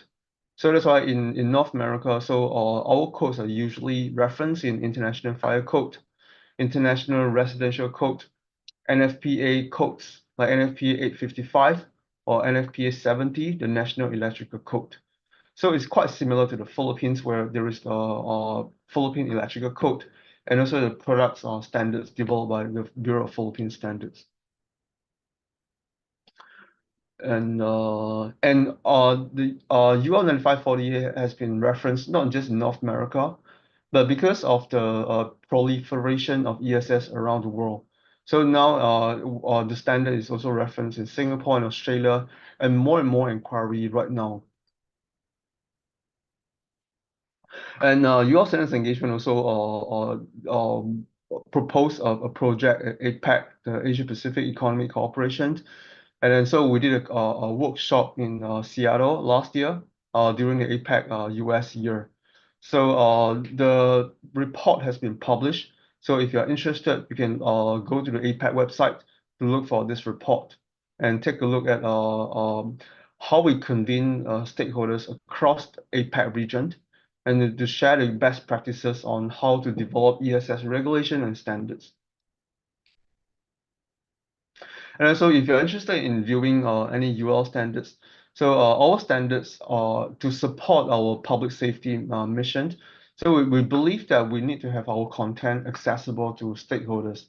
That's why most of our standards can be viewed digitally for free. So you can go to shopulstandards.com and you click any standards of your interest. And there's always a link which is called digital view. So you can click the digital view, which allows you to create a free account and view our standards for free. Okay, with that, I'll end my presentation and pass the screen or floor back to the MC. Salamat po.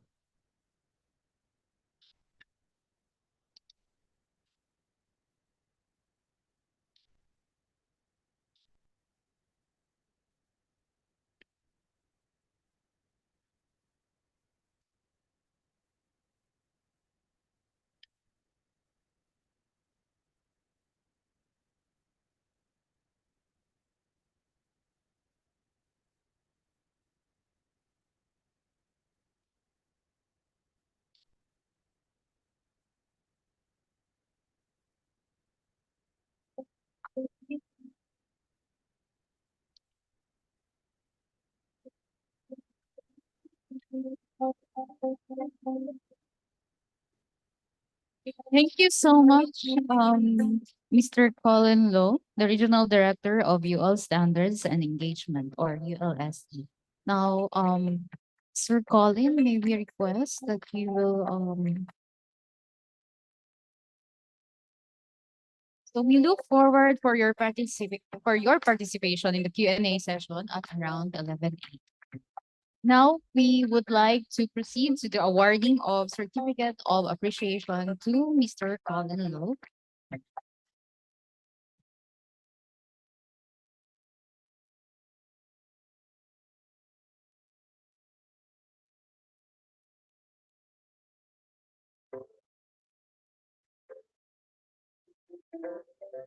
Okay, so this certificate of appreciation is presented to Mr. Colin Lowe in imparting valuable insights as technical resource speaker on the topic Introduction of UL Standards for Energy Storage System.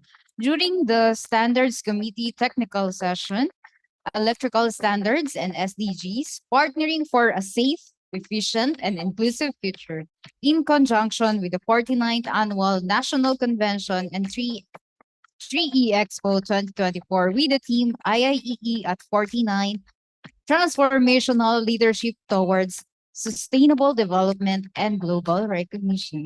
Given this 25th of November 2024, signed by our National Secretary, Engineer Joseph Darren Claire Solicar, our Chairman of Standards Committee, Engineer Conrado Pinondo, and our National Vice President for External Affairs, Engineer Esperanza Collado, and last but not the least, Dr. Florigo Barona, our National President. Thank you so much, Mr. Colin Low. Here's our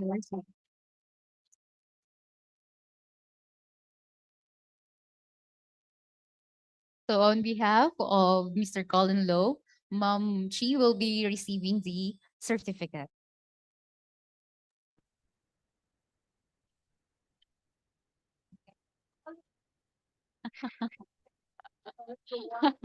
Maraming salamat po. Okay, I'm giving to you the wine here. You can take it now. Okay, keep for me. I'll look for you in Manila.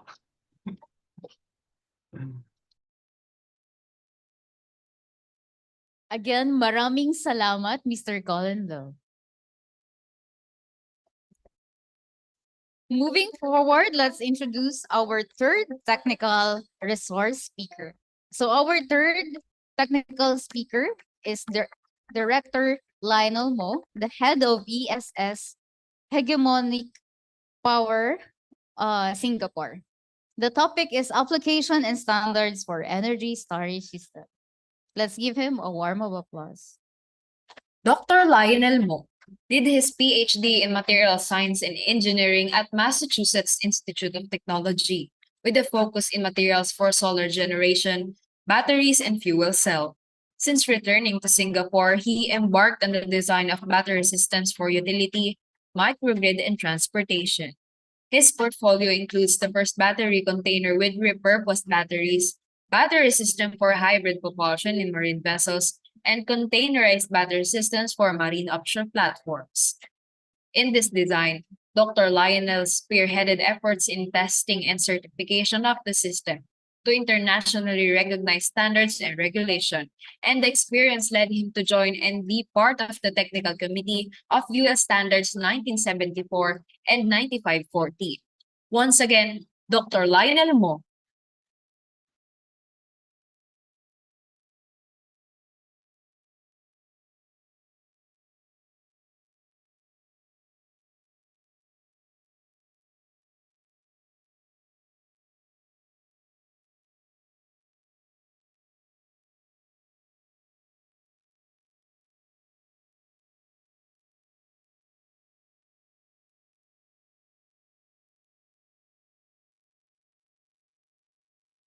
Hello, can everyone hear me? Yes. Yes, Sir Hey. Lionel. And can you see my screen right now? Yes, we can see your presentation. Okay, Thank you. great. Thank you. Thank you all for this great opportunity. Special thanks to the organizers and everyone who I've met in Manila the previous time. So today I'm going to try to give a simple presentation on the applications and the standards of ESS that we have used in Singapore for the projects that I have done in all the various experiences that I have since I've returned from my PhD in Singapore. So I must first emphasize that the project references here are my personal experiences with my previous companies as well. They are not exactly made and done by Hegemonic Power right now. But yes, I can still represent these projects because they were designed and deployed by myself.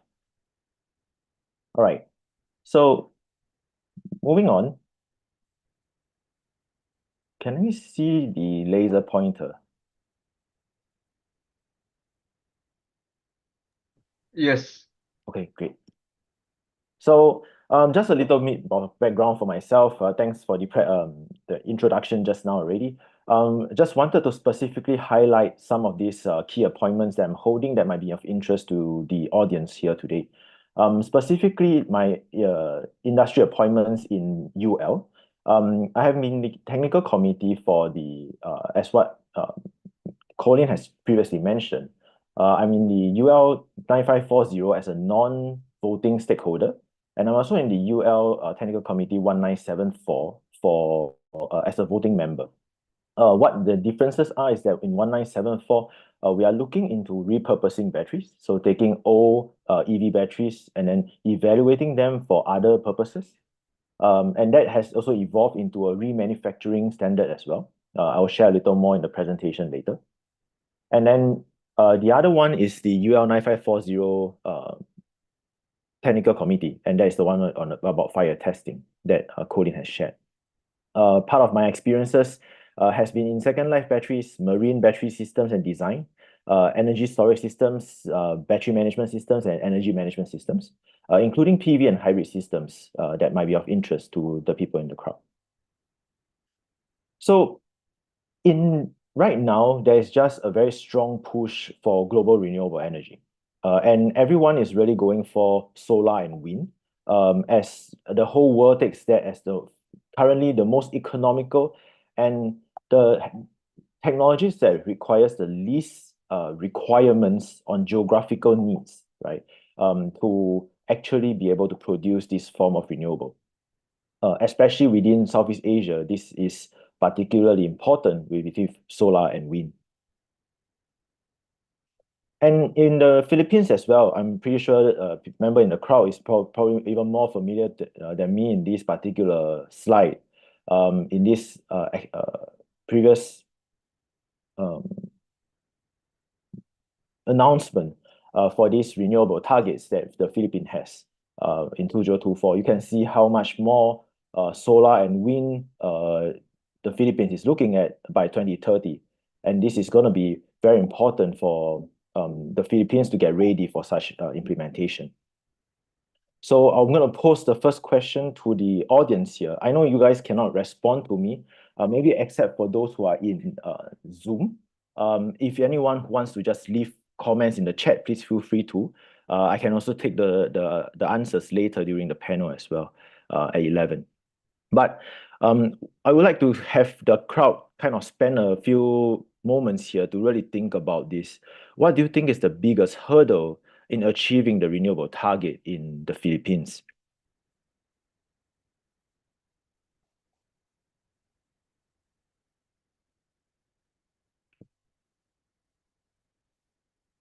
So moving on.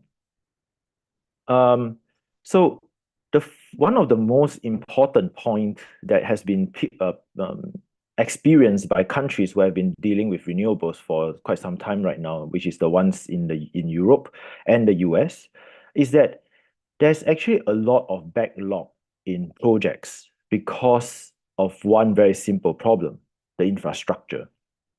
So one of these is really because of the locations of all these utility scale ESS PV systems, and they tend to be require a lot more infrastructure, which means you need to start to do wiring, you need to start to pull long cables, you need to start to build more distribution lines to all these offshore farms or even more rural areas where you have large land spaces for solar panels.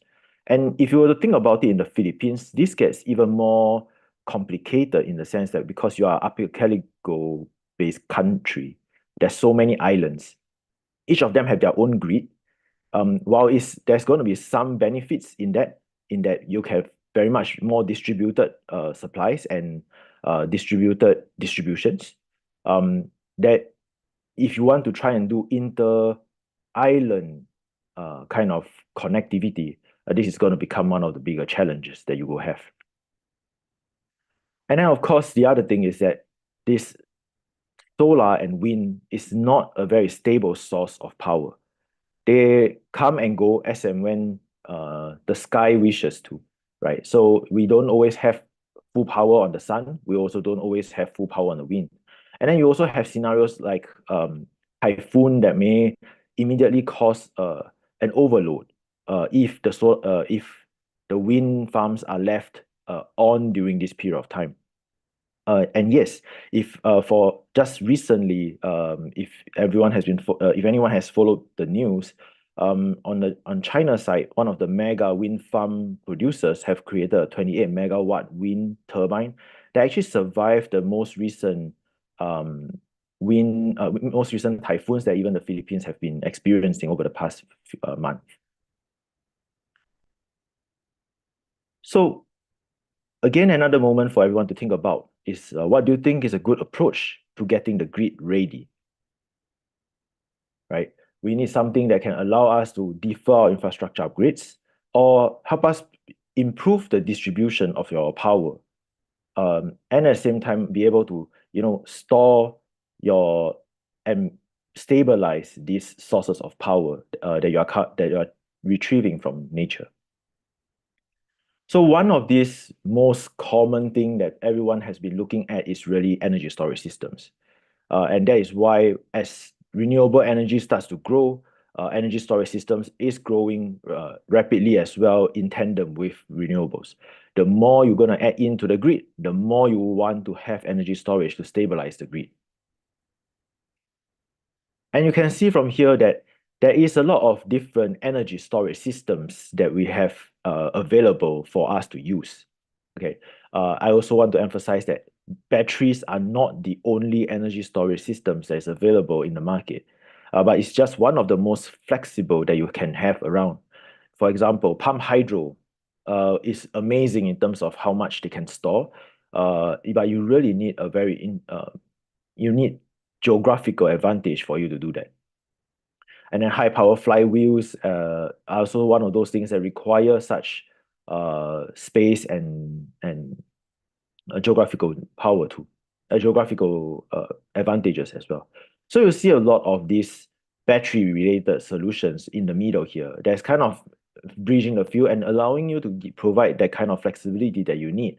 And our emphasis here is really in lithium-ion batteries. Lithium-ion being one of the most stable solutions in the past decade, and we expect this to be the most deployed technology as well for the decade to come.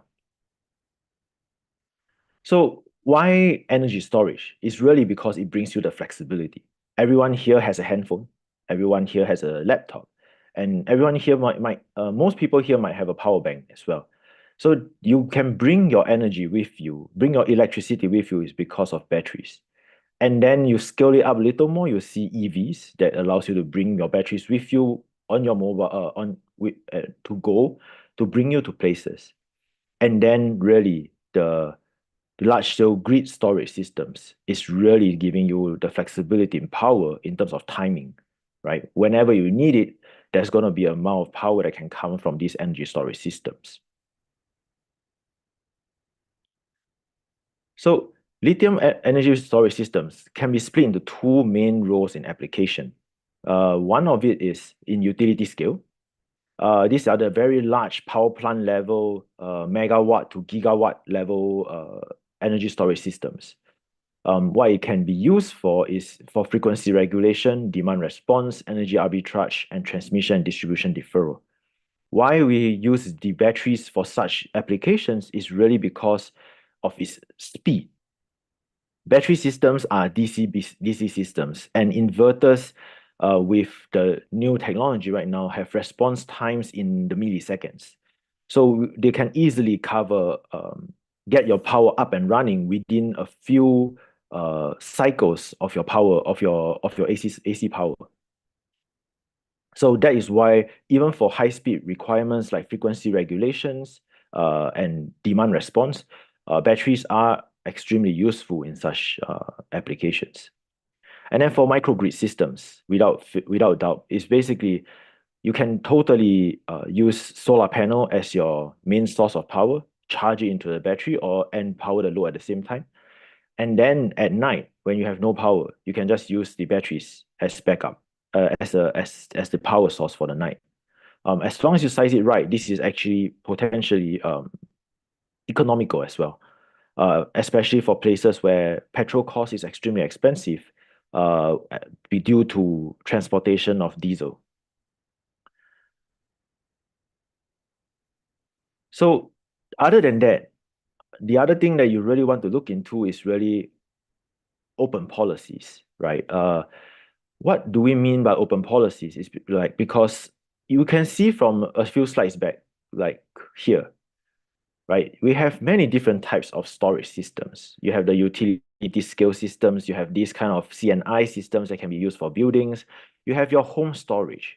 And for some cases, when you have swappable batteries for EV, like the ones in China for NEO, you also have a big power bank that can potentially be used for grid application. So when I say open policies, it's really when you want to think about how can we actually use these distributed assets, right, as a country to allow more stability in the grid if you allow them to participate, right? And how do you actually get to these policies and how we actually incentivize people? This is probably a topic on its own for the regulators itself. But that is definitely something that I believe and I hope that everyone can be open to think about how all this can be all integrated together as to be part of the national grid for stability as well. So knowing what the batteries can do, we now want to look into what are the major concerns of why batteries are not so widely deployed right now, especially in the Philippines. And the first few things that always come to mind is safety, which is why Colin is here and I'm here as well. The standards that is available for ESS to make ESS safer to use there's a whole range of it. Colin just spoke of the UL ones, which is also listed here, and I've also added in some of the IEC standards as well. But what I want to emphasize here is specificity is extremely important. Why am I emphasizing that? It's really because there's a lot of times where we try to, I believe you can ask Colin later in the panel. When you try to harmonize standards, that's one of the biggest problems that usually stakeholders have, is that we try to cover grounds for everybody, and then we try to generalize some of these terms. But when you generalize, it becomes free for interpretation. And then the standards don't do justice to themselves, because there's a lot of scientific work that's done at the background to come up with the specific details of the standards. And this is then due to generalization, subjected to interpretation. And then when the implementations are done, but yet safety is not improved, questions are always re-asked about this. Why do we even need standards when it doesn't work? So it's important to harmonize, but it's also important to maintain the specificity. And that's where the biggest challenges are when it comes to making sure that batteries are safe to deploy using these standards that's available. So the standards ranges from all the way from cells to battery packs, or transportation of the packs, to even the repurposing and remanufacturing of it. And then beyond the batteries itself, you have all your auxiliary systems, like your power conversion systems that gives you from your DC to your AC side. And then the whole system as a whole, from all the way from production to DC's supply to its AC output, can also be certified through or be checked through standards that are known in this that has already been published internationally. So there's a lot of them, and they are all constantly getting refreshed.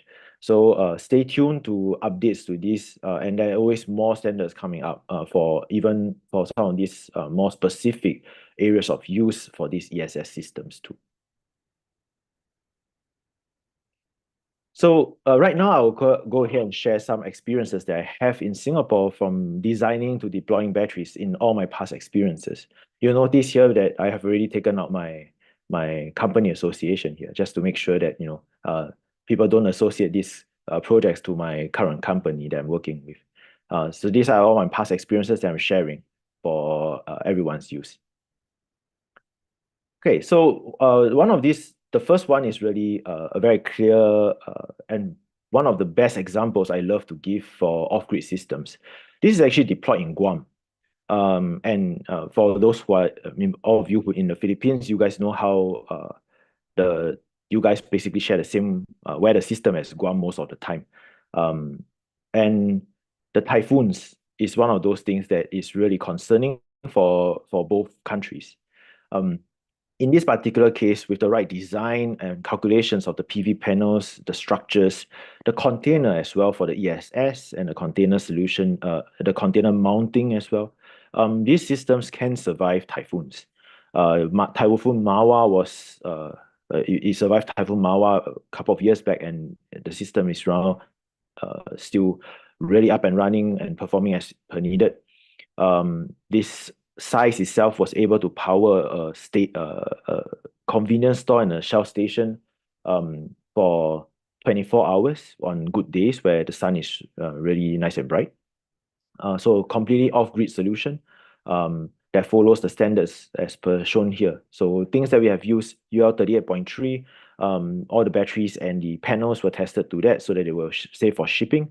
UL 9540A was done on the battery rack to make sure that we have racks that, and we know the separation of the racks to the panels and to the other places, just to make sure that we whenever a fire breaks out, it doesn't spread. So all the offset distances and everything were all designed according to that.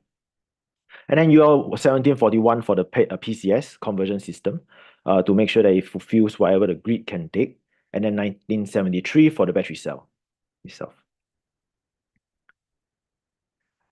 Then the other case study that I have here is a case study for ESS deployment in public parking spaces in Singapore.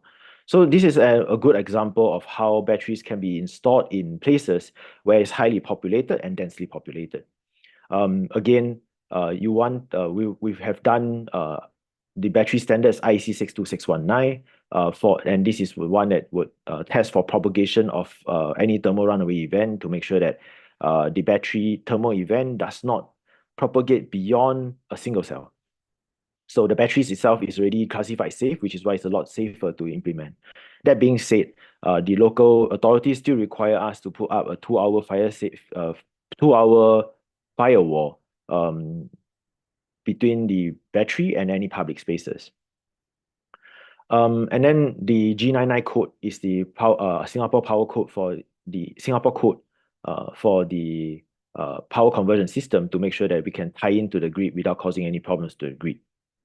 This implementation is really for peak shaving, particularly in demand shifting, because in order for us to expand further the power needed for EV chargers in these spaces, eventually battery systems are necessary before the infrastructure upgrades can be completed. So for example, if you have a parking area with a limited electrical power that is already in your substation, what happens is that the batteries can be installed, trickle charge to full in all the lull periods of time, and then when a car comes in and charges from the it will charge from the battery pack, and the battery pack can then support this charging itself without having a need to then expand the infrastructure for the car park. The third one that we have here is a very interesting marine stackable ESS. So why this was picked is really because of the stacking. In Singapore, with the land scarce, we are trying out all sorts of different means to increase the amount of batteries we can put per unit area. So one of the ideas here is to stack them. So batteries and the power systems are all stacked together in this floating platform. And this particular one, because it's floating, is also marine class certified. So that's something that we have experienced in, and we are also making marine batteries in Singapore right now for marine applications like marine vessels too. Then case 4 and the last one that I would like to share is really the repurposed batteries. So these repurposed batteries are the what we call retired EV batteries that we get from old EV cars. Then we run through the whole testing process that is prescribed in UL 1974.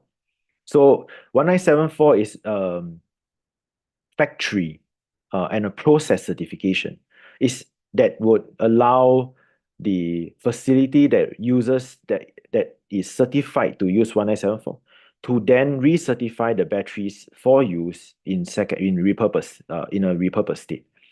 But the requirement is that these batteries previously must already have a 1973 certification listing by UL as well. So with that, we can actually have more sources of batteries. And we can also think about it in the sense of we can now control, at least in Singapore, it's easier for us. But if we can control how long the life of the car is, and when the cars come to retire, then we can actually control the remaining life of the batteries, such that it is actually a lot more useful for this repurposed application than later stages.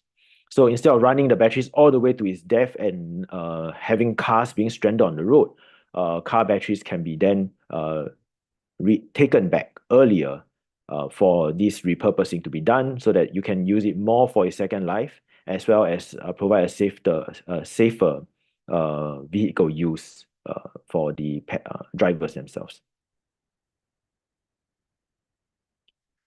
So the standard of 1974 is really a standard for repurposing and remanufacturing.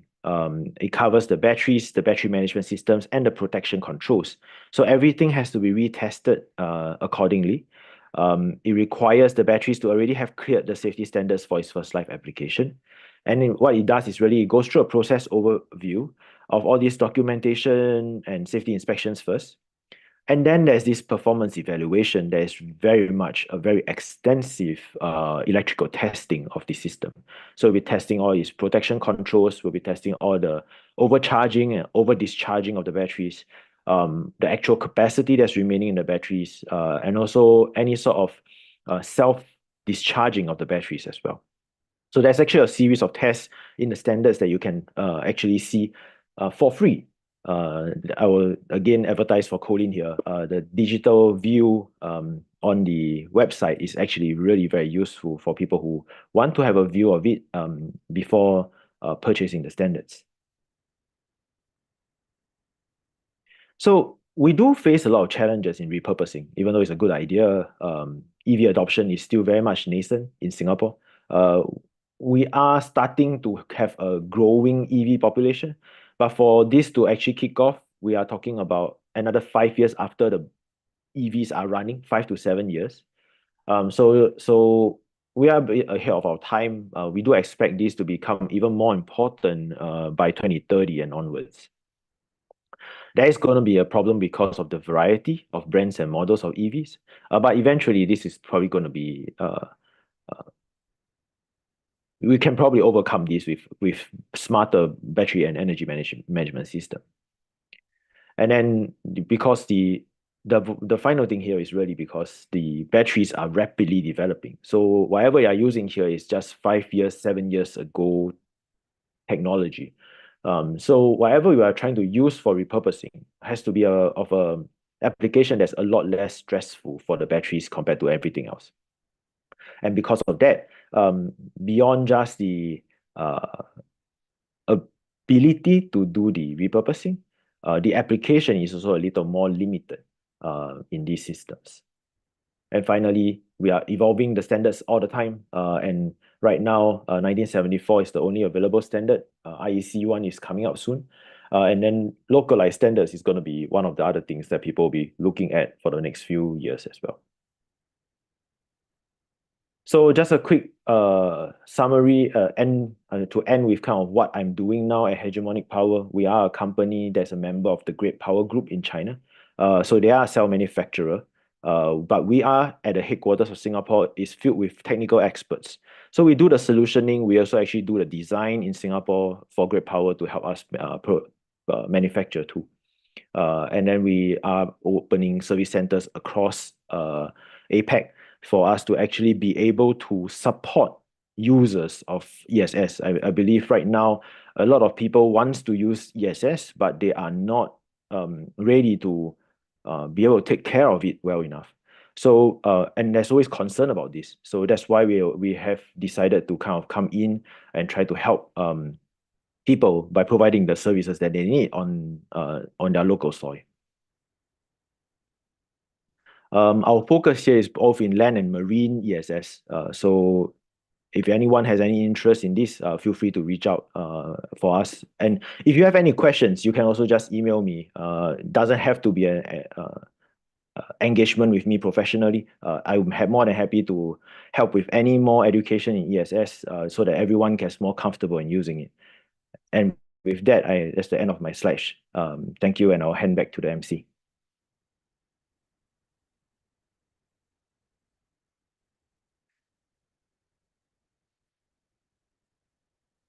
Thank you so much, Director Lionel Mo, for a very knowledgeable discussion of applications and standards for energy storage system. All right, so this moment we shall now proceed to the awarding of certificate.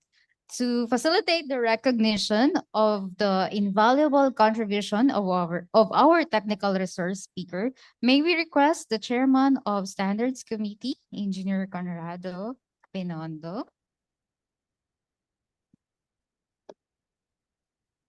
and Engineer Esperanza Collado, our National Vice President for External Affairs.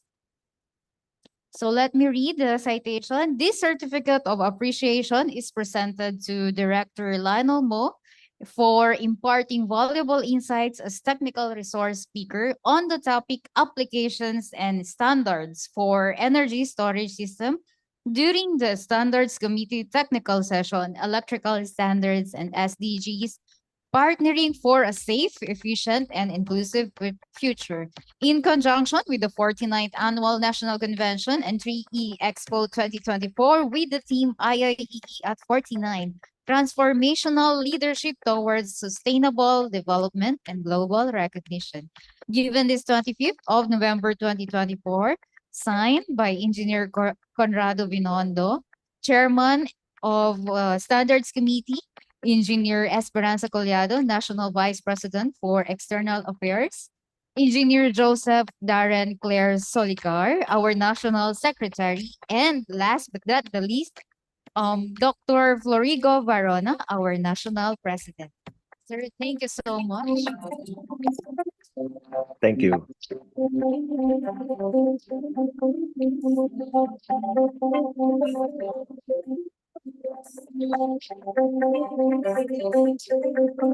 Thank you so much, Sir Lionel. And let's give him a warm applause. Thank you. Thank you. Maraming salamat. Moving forward, let me introduce to you our next technical resource speaker. Now, his topic is transitioning to RE, or clean energy promotes energy security and sustainability, aligning with the ESG goals. Let's give him a warm of applause. Engineer Ferdinand Binondo, Chief of Solar and Wind Energy Management Division, Department of Energy. Of Solar and Wind Engineer Ferdinand Binondo is currently the Chief of Solar and Wind Energy Management Division of the Department of Energy. He has expertise in policy formulation and program implementation related to renewable energy, electric power industry, and electricity market. He is an electrical engineer, holds an MBA degree, completed academic requirements for MSEE, earned graduate diploma in Leadership and Management Development Program, and conferred by the Civil Service Commission with a Certificate of Leadership and Management. Once again, Engineer Ferdinand Pinondo. Okay, thank you. Thank you for the introduction, and good morning to everyone, especially to the IIEE and the organizers for this event. So again, I'm Ferdy from Department of Energy, and I'm very honored to present to you the requested topic for today, transitioning to renewable energy. Clean energy promotes energy security, sustainability, and aligning with our ESG goals. Next slide.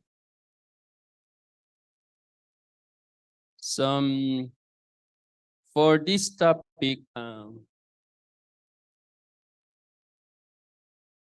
next slide, please. So transition to clean energy or renewable energy. First, we should have a legal basis. As you are aware, we have Renewable Energy Act of 2008, or called the RA 9513. And this Renewable Energy Act provides us the three primary objectives. First is to accelerate the development of renewable energy resources like solar, wind, biomass, hydro. And the objective is to develop our indigenous resources in the country, in the Philippines. And second is to achieve energy self-reliance, to lessen our imported fuels, especially fossil fuels. And the third one is to mitigate, of course, the effect of climate change to lessen the carbon emissions, greenhouse gas emissions, and carbon footprints of our fossil fuels. So that's the objective of our Renewable Energy Act.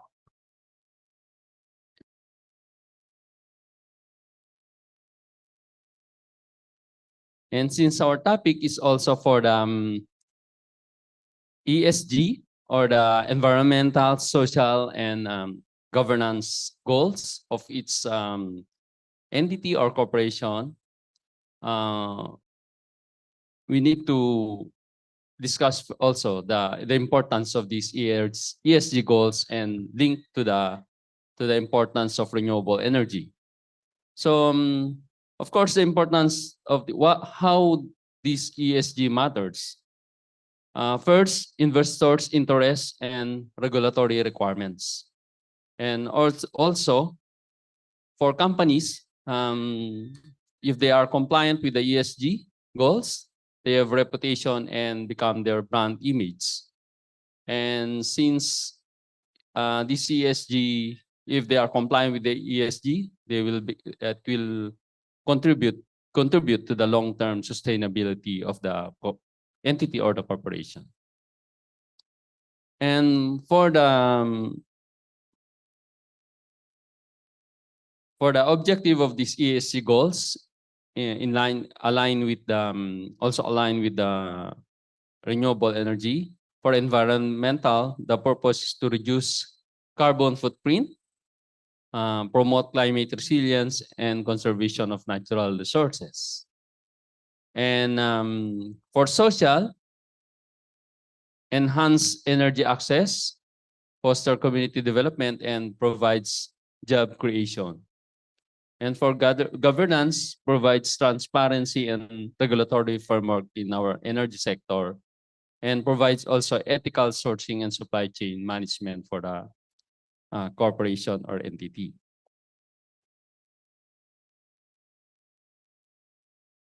For renewable energy security,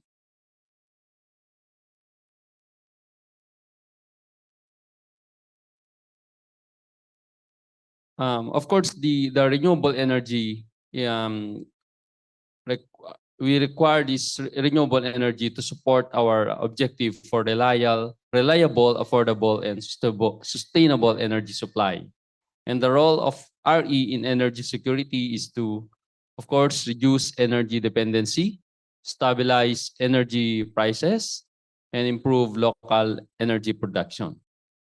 So in the Philippines, DOE as the lead agency for these renewable energy projects, that we at the DOE issued policies and programs in collaboration with our private sector to support project developments for renewable and provide investments. But what is the status of our renewable energy in our country now? So based on the 2023 power statistics, as shown in the slides, currently we are already at 29.7% in terms of capacity, megawatt capacity percent share. As you can see in this slide, the coal is still the highest at 43.9%, oil 13.2%, and nat gas at 13.2%. And in terms of power generation mix, our gross generation for renewable is already at 22%. And our renewable energy target for the Philippines is 35%. So we need additional 13% more. So that's the status of our renewable energy. And we are fortunate here in the country that are very huge potential of renewable energy resources. So based on the initial study conducted by various technical assistants of the Department of Energy, we have a total of about 491 gigawatt of renewable energy resource potential. For example, for wind, we have 244 gigawatt. For offshore wind, we have 178 gigawatt. For solar, we have initially as part of the transmission planning, there's study that there is about 58 gigawatt, but there's a lot more for solar because this is not yet included the floating solars and other solars even in our terrains. Okay. Next slide. This slide just shows you the potential for offshore wind based on World Bank study conducted together with the DOE. There is about 178 gigawatt potential for offshore wind. And currently, the DOE already issued 91 service contracts for various RE developers to develop this potential offshore wind in our country. So this 91 service contracts has a potential capacity of 65, about 65 gigawatt.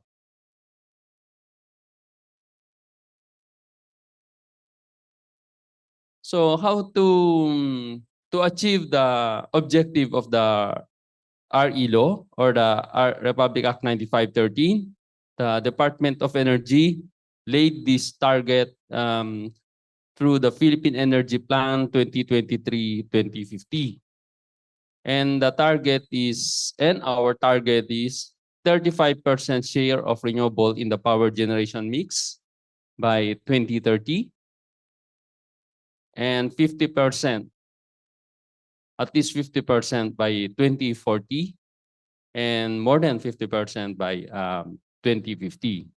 If you have time to read the Philippine Energy Plan, there are other scenarios there, scenario 1, and this target is the reference target, and there is another scenario 1 and scenario 2 target there, which includes the coal repurposing and installation of nuclear energy.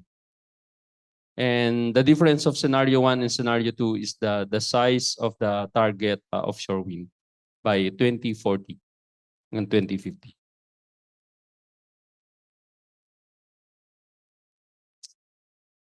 So also, fortunately, there are a lot of RE developers, investors would like to develop these indigenous resources or renewable energy resources. Currently, the DOE issued a 1,282 service contracts, operating contracts to develop all the biomass, solar, wind, geothermal, with a capacity of about 130 gigawatt. And currently, there's an operating plant already about 5.7 gigawatt, excluding our original hydro plants prior REDO, or called the legacy plants, the original hydro plants and geothermal.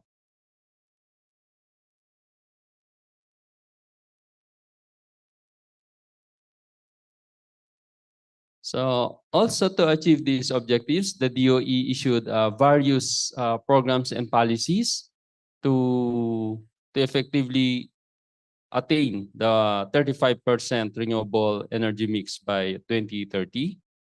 And first here, as you can see, we have a renewable energy market and renewable portfolio standards.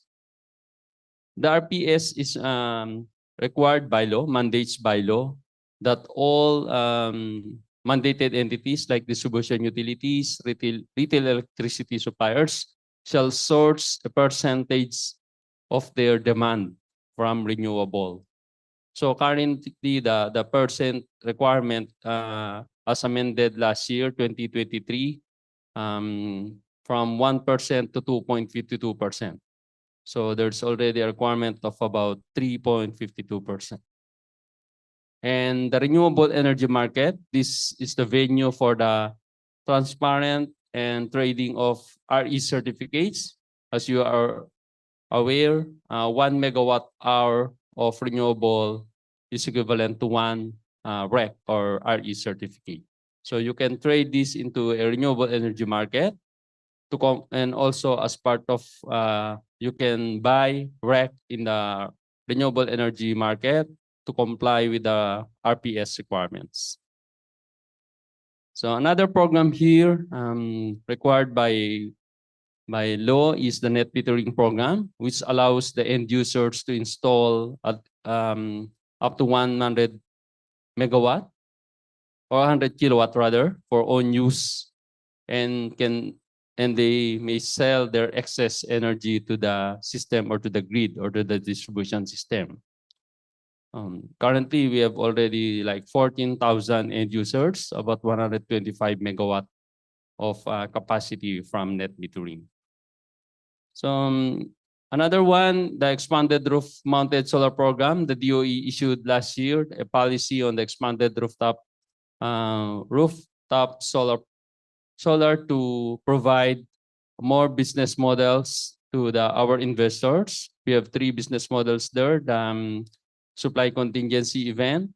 This is similar to if you have self-generating RE, then you can provide power to the grid during contingency event. Another one is the lease to generate option. You can lease a rooftop and you can aggregate many rooftops and develop renewable and supply to the grid. And another one is peer-to-peer trading. If there is a contiguous area like a subdivision or economic zone area, the locators there, they can sell to one another through peer-to-peer trading. However, this policy requires additional regulatory for the pricing, and our Energy Regulatory Commission will issue the pricing mechanism of this based on ERC like first week of next year, 2025. Another one is the Green Energy Option Program. The Green Energy Option Program provides end users the option to choose renewable energy resources as their electricity source. So if you are end user, you would want to source your demand from renewable energy 100%, you can coordinate or buy from we have already licensed GeoPress for this mechanism or program. And also, we have the Green Energy Auction Program. The DOE already conducted 2 Green Energy Auction Program, 2022 and 2023. And 2023 and 2024 rather. This provides additional market to the RE developers. And there is a guaranteed price that are approved by the DOE and ERC. And another one is the Integrated Renewable Energy plus Energy Storage System, or the IRS, meaning if the battery or any energy storage system like flywheel, if you connect or integrate the ESS or BESS to the solar or wind, that BESS will become also similar to renewable, meaning the incentives, both fiscal and non-fiscal incentives may also be claimed or by the energy storage system. Okay. So next slide. And to promote further the investments in renewable energy, the Department of Energy, together with the stakeholders, amended the implementing rules and regulations of the RE Act to allow foreign ownership, 100% foreign ownership Prior prior December in December 2022, this circular issued through this DC 2022-110034. The for solar, particular for solar and wind, foreign companies may already own or develop these REs 100%. Previously, it requires 60-40 ownership, like it should be 60% from local. And next is the preferential dispatch of all RE in the WSM. Prior to this policy, only wind and solar are mass dispatched in the market or in the WSM. But now all RE, including the big hydro, geothermal, biomass, solar, and wind, are all priority or mass dispatch in the market or into the grid. Whenever they have power or electricity to generate, they should be dispatched in the grid. Then another one is policy framework for offshore wind to promote the development of offshore wind. There is an executive order signed by the President of the Philippines, President Ferdinand Marcos Jr., to support the development. It mandates all government agencies to support the development of this offshore wind. Next slide. For transparency and to entice more investors for the development of this RE, the DOE also improved the requirements on the renewable energy contracts. We called it the Omnibus RE guidelines. This was issued last June.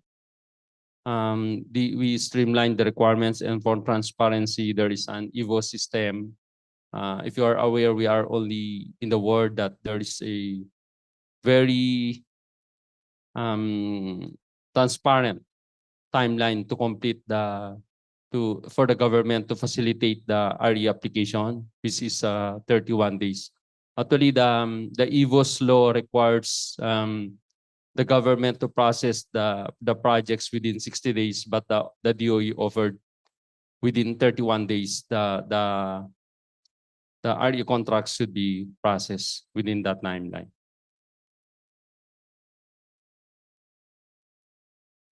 And this slide just would like to show you the result of the last of the 2 auction programs conducted by DOE. In the Green Energy Auction 1, we have a total of 1.8 gigawatt, and JEA 2 is 3.4 gigawatt subscribed. This auction program provides a guaranteed pricing through like JEA price, like feed-in tariff price for our RE developers.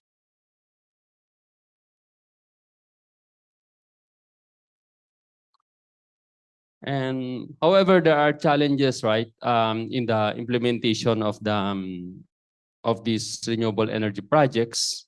That's why the DOE and also through our National Grid Corporation of the Philippines, Transco, and stakeholders, we are developing a smart and green grid plan to enhance our transmission development plan. There is ongoing study on here, and this will be finished first quarter next year. And another requirement is the building of infrastructure. Like I said, the transmission, we should include the ports, because the offshore wind development requires a huge port to accommodate all the facilities, big facilities of that offshore wind. So we are looking that we have 10 ports subject to pre-feasibility study by ADB, and are also 14 ports for future studies. Currently, the DOE is also enhancing the EVO system, the Energy Virtual One-Stop Shop. Actually, today, since June 24, the DOE issued a moratorium for the application of for the submission of RE application. But today is the start of we already lift the moratorium. You can now apply again through EVO system.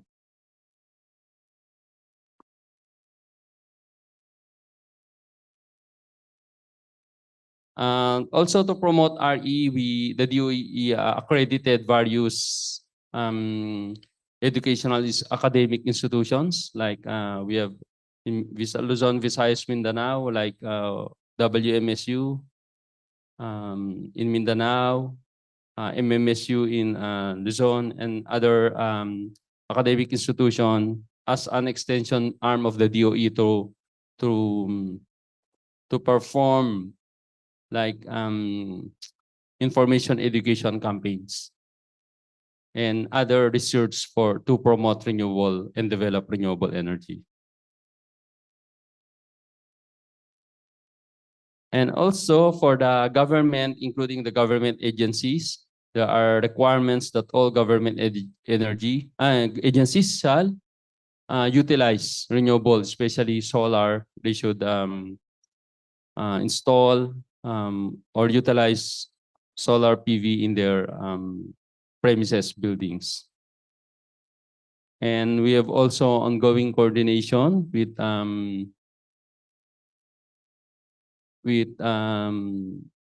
the DOE also has a program for the energy audit, came from the Renewable Energy Republic Act number 11285 or the Energy Efficiency and Conservation Act, to encourage all private sector to utilize also renewable energy as part of the energy efficiency and conservation.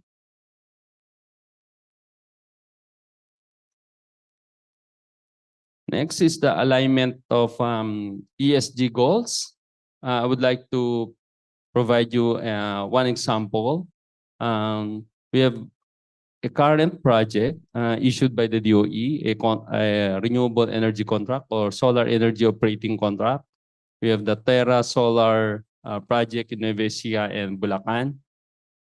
This project is very ambitious. This is the largest solar and with battery energy storage system.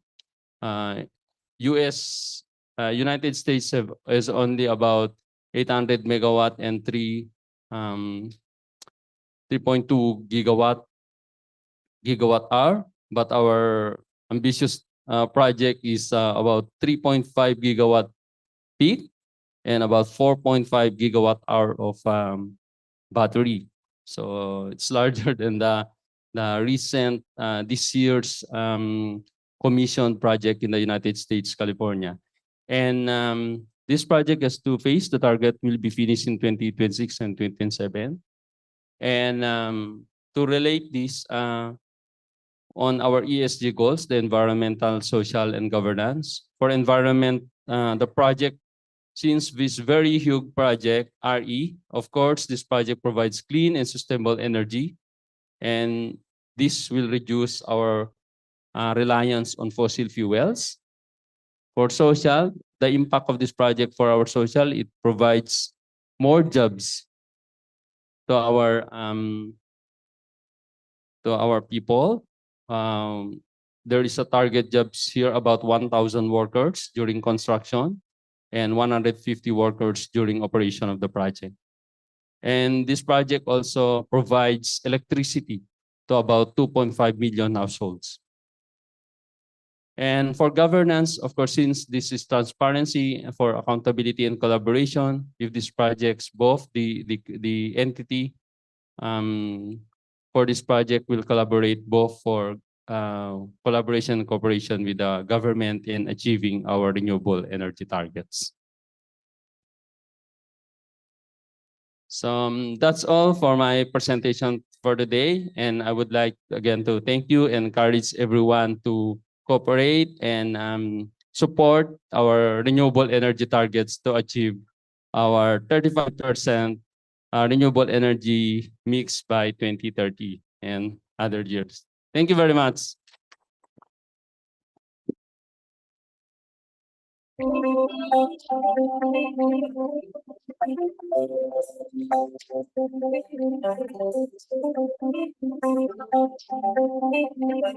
you so much. Engineer Ferdinand Binot. Let's give him a warm round of applause. Let's now proceed to the awarding of certificate.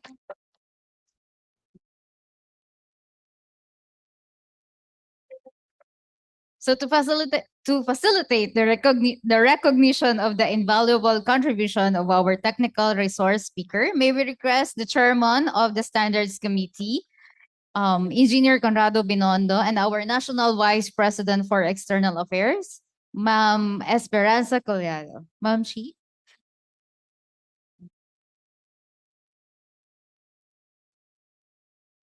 This certificate of appreciation is presented to Engineer Ferdinand Binondo for imparting valuable insights as technical resource speaker on the topic transitioning to RE or clean energy promotes energy security and sustainability aligning with the ESG goals.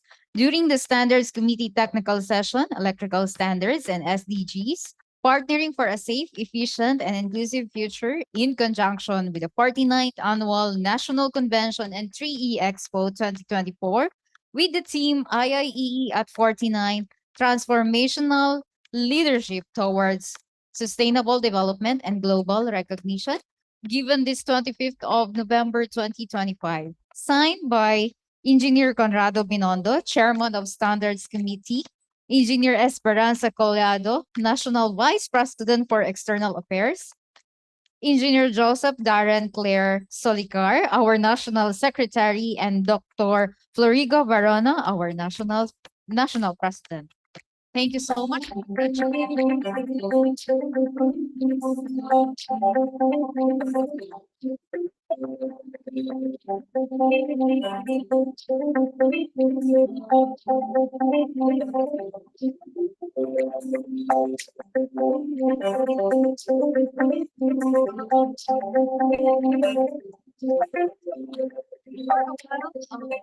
Sirs, may we request our standards committee for pictorial opportunity with our with Sir Ferdy. Everyone.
My name's Kevin Rapp.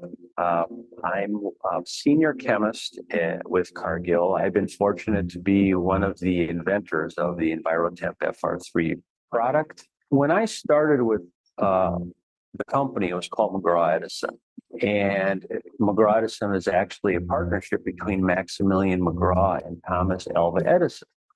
And we had a real inventive type of mentality at the technical center in Franksville, Wisconsin. The initial mission of the FR3 product development was to look for a dielectric insulating liquid to replace the high molecular weight hydrocarbon fluid. FR3 fluid is a blend mainly of soybean oil and 3 performance enhancing additives, one for oxidation stability, one for operation at cold temperatures, and then a dye to dye it light green to differentiate it from the fluids that it's replacing. The fluid is a balance of properties. So we looked at the characteristics that are important for a dielectric insulating liquid in a transformer. And of course, you have to have oxidatively stable fluid to last for the entire life of the equipment in a sealed fashion. And it has to operate effectively also at cold temperatures. FR3 fluid had the balance of properties when we did the testing in our developments. So one of the unique characteristics is while it has the oxidative stability necessary for the equipment to operate for the full close to 21 years of expected life, it still breaks down in the environment under the conditions that we tested for and that you find out in the environment. The big wow factor, or wool factor, as I call it, was when we did sealed tube tests and we were able to compare the way the paper looked after the testing compared to the way it looked in mineral oil. And the paper is just a stark comparison between how good it looks in FR3 fluid and how it looked in mineral oil. And the sealed tubes are a replicate of what happens in an actual sealed power transformer or distribution transformer. So we knew that we were really onto something when we saw the way that paper looked. A very key attribute of FR3 fluid is its ability to absorb water from the insulation system of a transformer. The solid insulation in a transformer made from cellulose is what determines the life of the transformer. So anything we can do to protect the solid insulation, we're protecting the transformer. Now, one of the very damaging things about operation of a transformer to the solid insulation is the generation of water in the cellulose during thermal breakdown. And in a typical mineral oil transformer, that water more or less stays in the insulation and further catalyzes reactions that lessen the life of the insulation. Compared to FR3 fluid, which absorbs the water out of the insulation, and not only does it absorb the water, but it destroys the water. And that's a key attribute. And when you hydrolyze a vegetable oil, you use up the water and you make a byproduct. So the key is you get rid of the water so it cannot further damage the solid insulation, which determines the life of the equipment. When we looked at the life cycle cost of the fluid compared to the mineral oil that everyone compares it to, we find that it has a practically a carbon neutral. So that carbon neutrality compared to the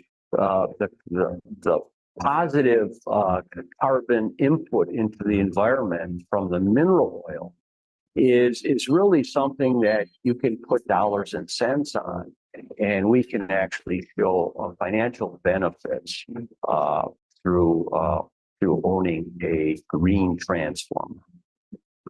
It's really near and dear, the environmental characteristics to me. I think all of us actually want to make the world a better place to live. And this actually does make the world a better place to live. It's safer. The environment is better off with it compared to the fluid that it's replacing. So at the end of the day, I can be pleased with all of us in what we've done to help the world be a better place.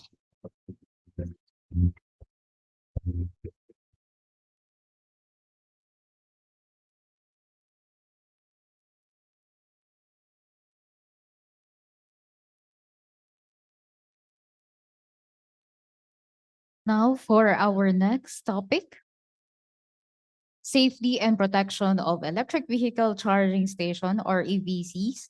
Let's welcome Engineer Job Mayo IV, our IEC expert. Engineer Job Mai IV is a licensed electronics engineer with extensive experience in energy management, automation, renewable energy, energy efficiency, and sustainability. He holds certifications such as ASEAN Certified Energy Manager, Certified BETE Professional, Net Zero Accredited Professional, KNX Partner for Building Automation, and Certified Data Center Professional. Currently, he works at ABB's Global Training and Technical Promotions team under the Applications Development team of the Distribution Energy Management Agile Unit, supporting ABB sales organization in the buildings, infrastructure, and critical power segment. Engineer Mayo is an also active member of BPSTC 10 and BPSTC 77 committees and the IEC TC 64 Working Group 43. Once again, Engineer Job Mai IV.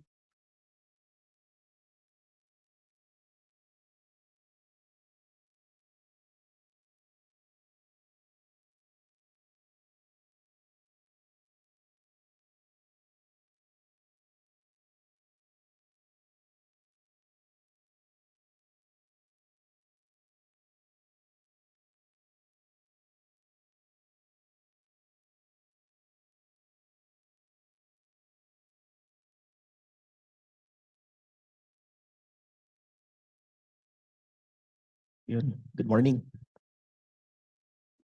Good morning. Yes, so first of all, thank you for having me here. Sir Conrad, the rest of IIE Standards team.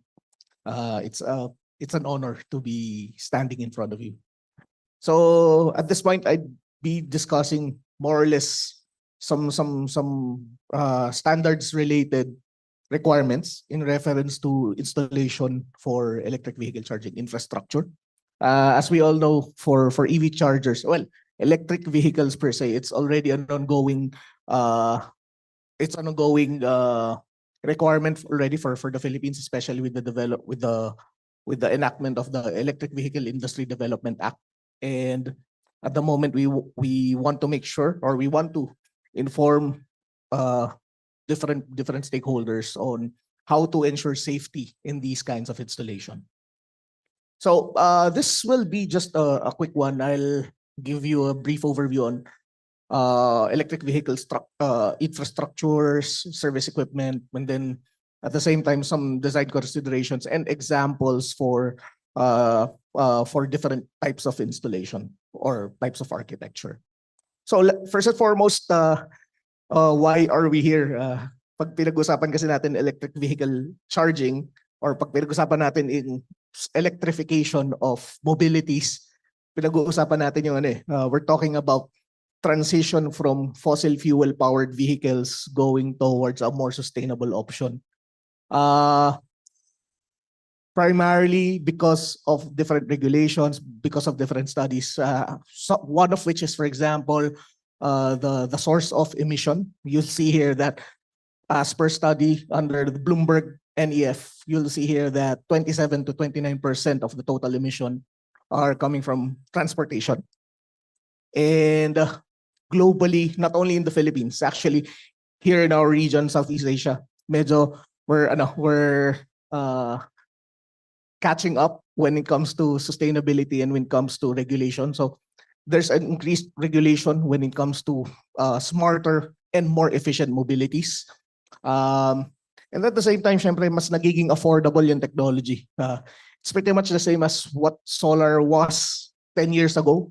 Battery, PVs, it's pretty much nagiging mas affordable na siya.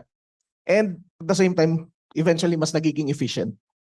And syempre, because of the regulations, because of the availability ng technology, we are seeing an increasing demand for electric vehicles. And lastly, to support these kinds of demand, different government institutions and even the private sector are looking at increasing the investments. And this you'll see here at this chart. You'll see here that starting from 2021 end of fiscal year up to probably by 2040, we can see an increased investment rate from $43 billion up to $590 billion. And we're also seeing it here. Maraming pumapasok na manufacturers from Vietnam, from China, not only with the electric vehicles, but also with the chargers and even with the batteries. So we're seeing a lot of traction when it comes to this technology. In terms of numbers, you'll also see here that medyo nangunguna APAC primarily because of China. Number one manufacturer and user si China pagdating sa electric vehicle charging station. But eventually you'll see the different territories, different regions also catching up when it comes to the development and when it comes to manufacturing the technology. Okay, just a brief overview lang. I think for most of you guys are already familiar how EVs and EVSEs or EVCS works and yung different components yan.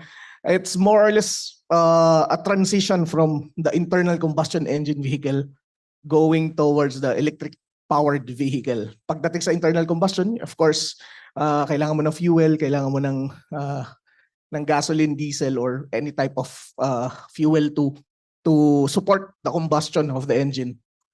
On the other hand, when it comes to electric vehicles, it's more or less coming from the powers, coming from the propulsion is coming from the power being generated by the batteries. And maraming iba't ibang types of electric vehicles. I'll try to differentiate each one of it. Actually, these are also found dun sa EVIDA and other documents. But you'll see here four types of electric vehicles. First is the battery electric vehicles. When we say battery electric vehicle, makikita nyo wala siyang internal combustion, wala siyang fuel tank. Literal na battery siya, and yung charging input niya direct going towards the battery. The second option, which is much prevalent in the market right now, is the HEVs, hybrid electric vehicles. Ang pinagkaiba niya, or the main difference between BEVs and HEVs, is that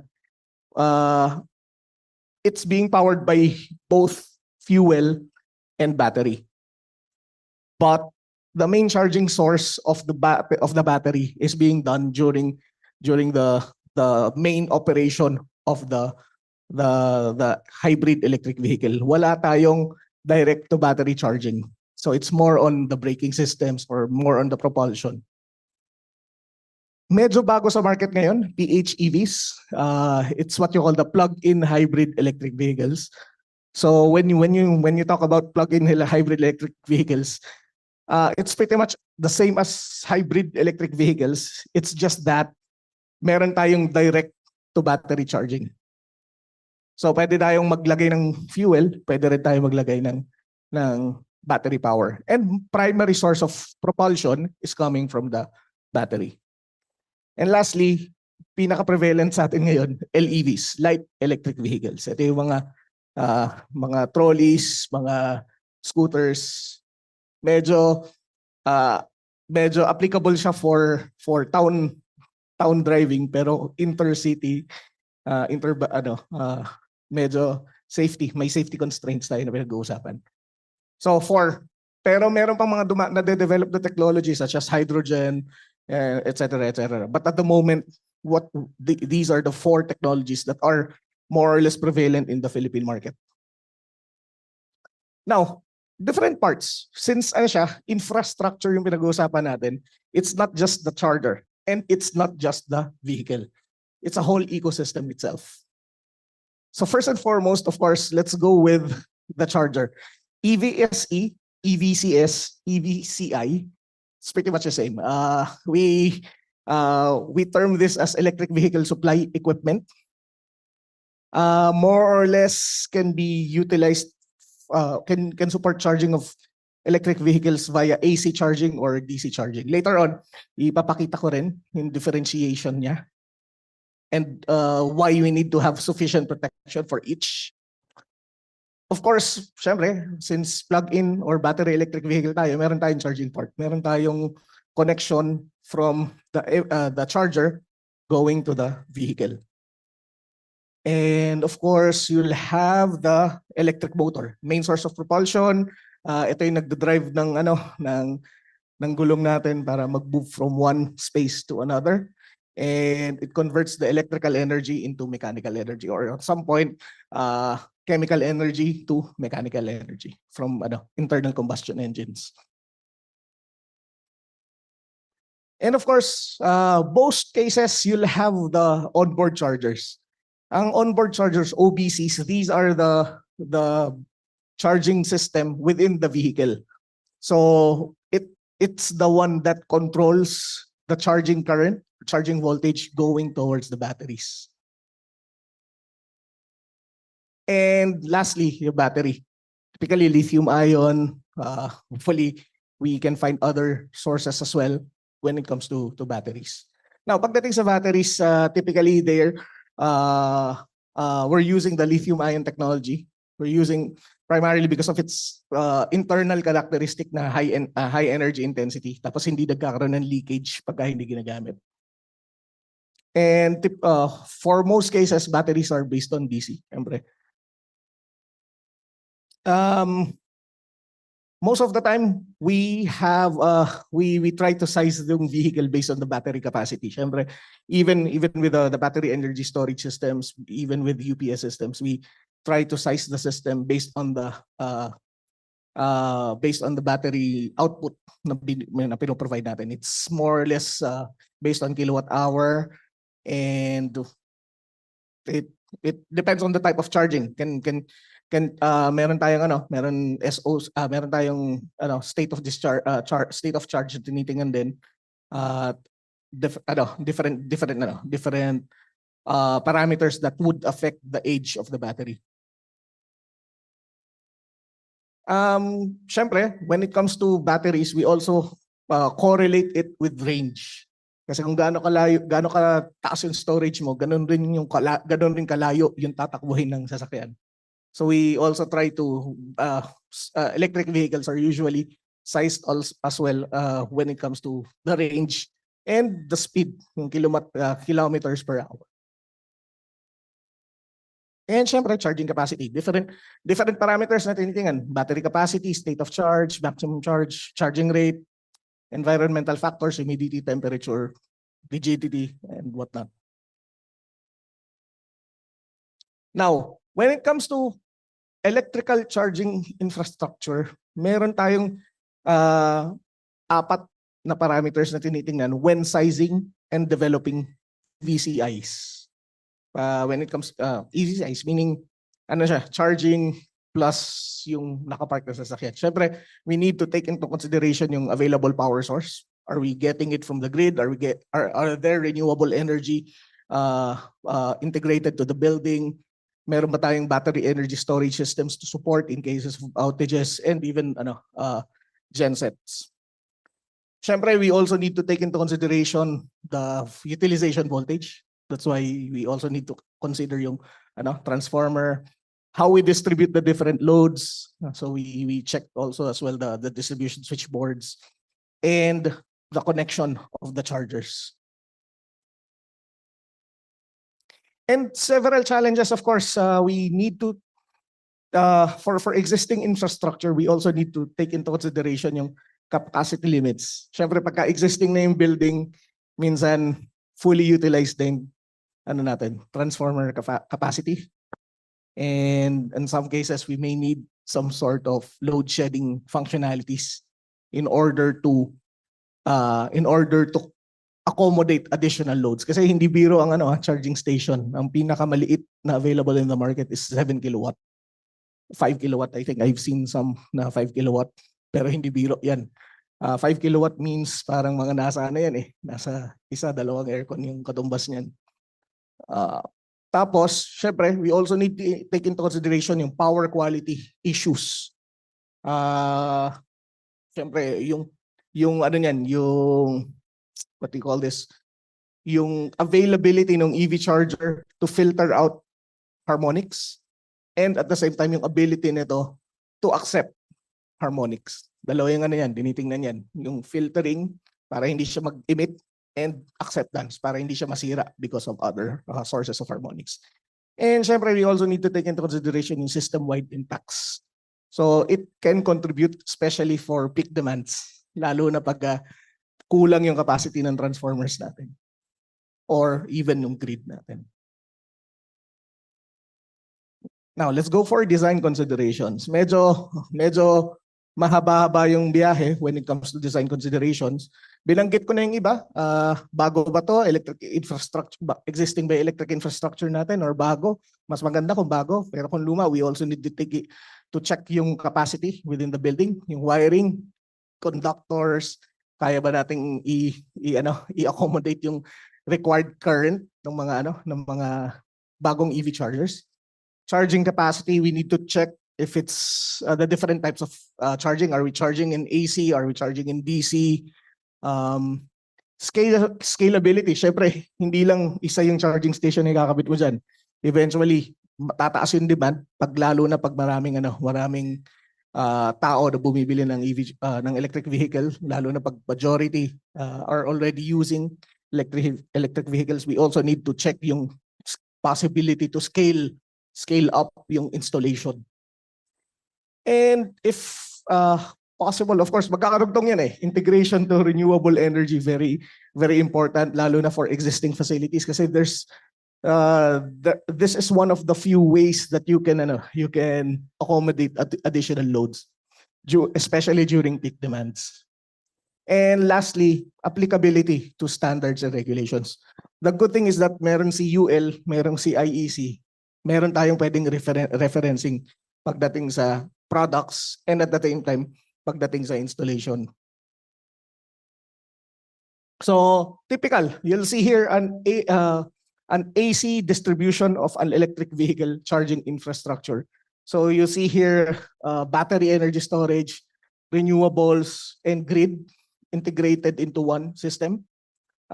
Medium voltage switchgear, transformer from 34.5 to 400 volts, and then distribution going towards the different AC and DC chargers. So pwede natin paghaluin yung AC at DC chargers. It's just that you need to have the correct protection in order to support yung yung safety niya.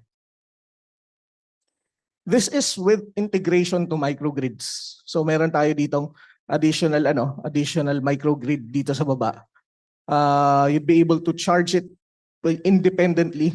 On other cases, may mga electric vehicles that can charge or that can provide additional power sa grid. We call it yung V2G, vehicle to grid system. So pwede natin siyang i-utilize lalo na kung may mga outages. Okay. First and foremost, safety ng tao ang pinaka-importante sa lahat. So we need to also incorporate or put emphasis dun sa proper selection ng residual current devices. So when designing electric vehicle charging infrastructure, it is important to select the residual current devices correctly kasi hindi biro ang pagpili ng RCDs. Maraming types yan. So hindi lang yung bibilin mo sa hardware tapos ikakabit doon. Maraming types of RCDs. The typical that you find in the market is the type AC. It's more or less the one that you'll see para sa mga heaters. But there are other types like type A, type F, type B. So when it comes to type AC, it detects residual sinusoidal AC current or alternating current at power frequencies of 50 or 60 hertz. So more or less, it's the one that you use for convenience outlets or for generic loads. The second type is type A. It's a higher version ng type AC kasi aside from detection of the alternating current, it can also detect pulsating DC residual current. So yung these kinds of sine waves can be caused by modern electronic equipment containing non-linear loads. Pag may pumasok na electronics, syempre meron ka ng DC pulsating current. And it's for these kinds of application, type A residual current devices remain functional in the presence of a smooth DC of up to 6 milliamps. Superposed to a sinusoidal or a pulse DC earth current. Siyempre, type F, which is higher, meron tayong tinatawag na na blinding. So sa type F RCD, we use this for composite for variable frequency drives application. Pag may inverters na tayo, may mga different IGBTs na tayo, we go for type F. And lastly, type B. Type B, which is in addition to the detection ng type F capabilities, it provides additional detection characterized by non-negligible DC current with or without ripples. And it's intended for protection of circuits supplying loads not covered by type F. So again, when it comes to the application of electric vehicle charging infrastructures, the type of RCD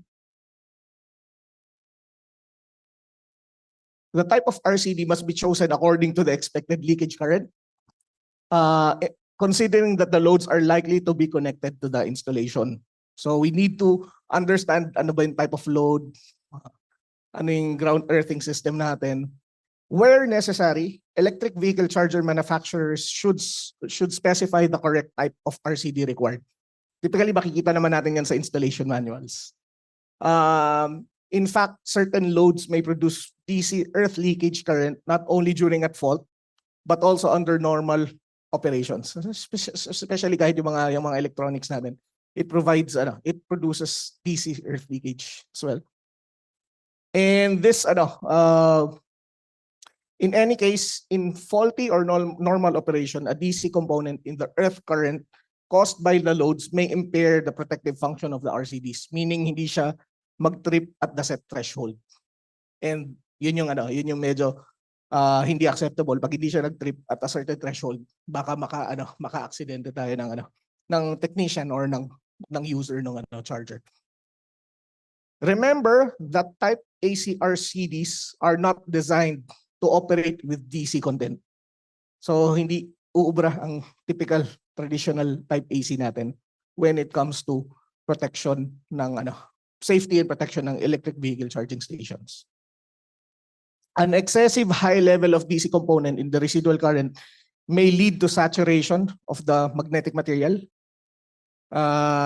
strongly decreasing its responsiveness, especially dun sa earth leaking stimulus.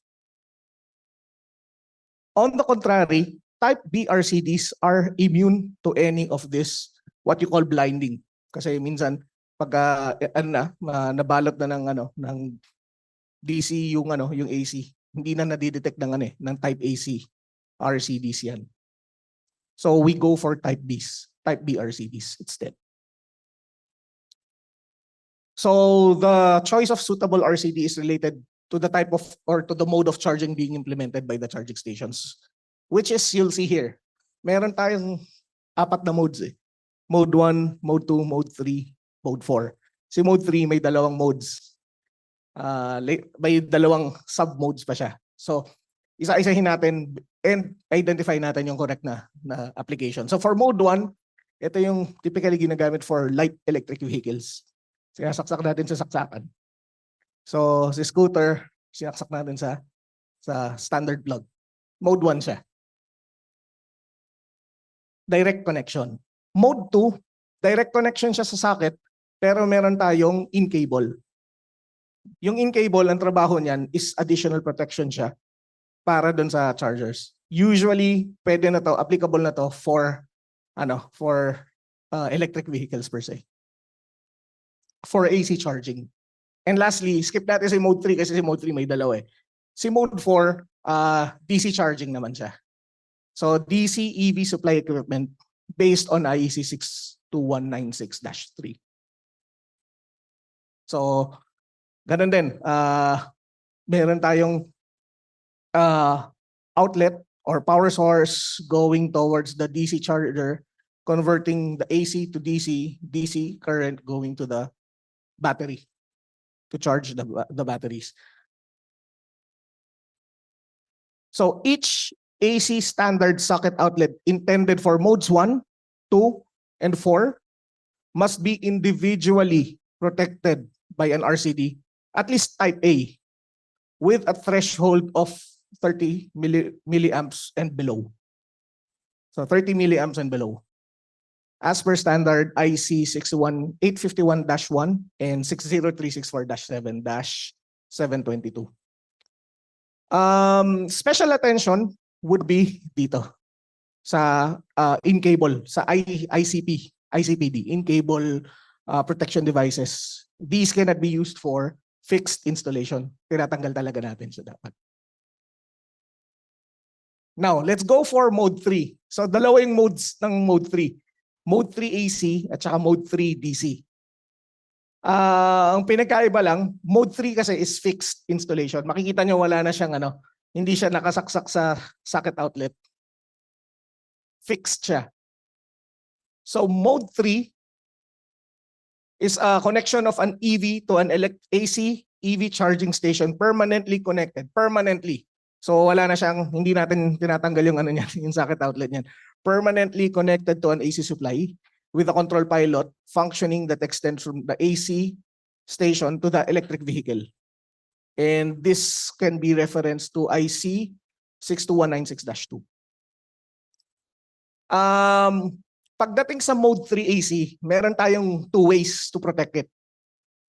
One, makikita nyo dito sa gitna, is by incorporating a 30 milliamp type B RCD. O kaya, check natin yung supplier ng EV charger. Minsan naka-embed dyan yung tinatawag na RDC-DD. Residual DC current device detection. So, ang pinagkaiba lang yan, hindi siya residual current device. Residual DC detection device siya. Embedded dun sa charging stations. Kailangan mo pa rin ng external na RCD pagdating dyan.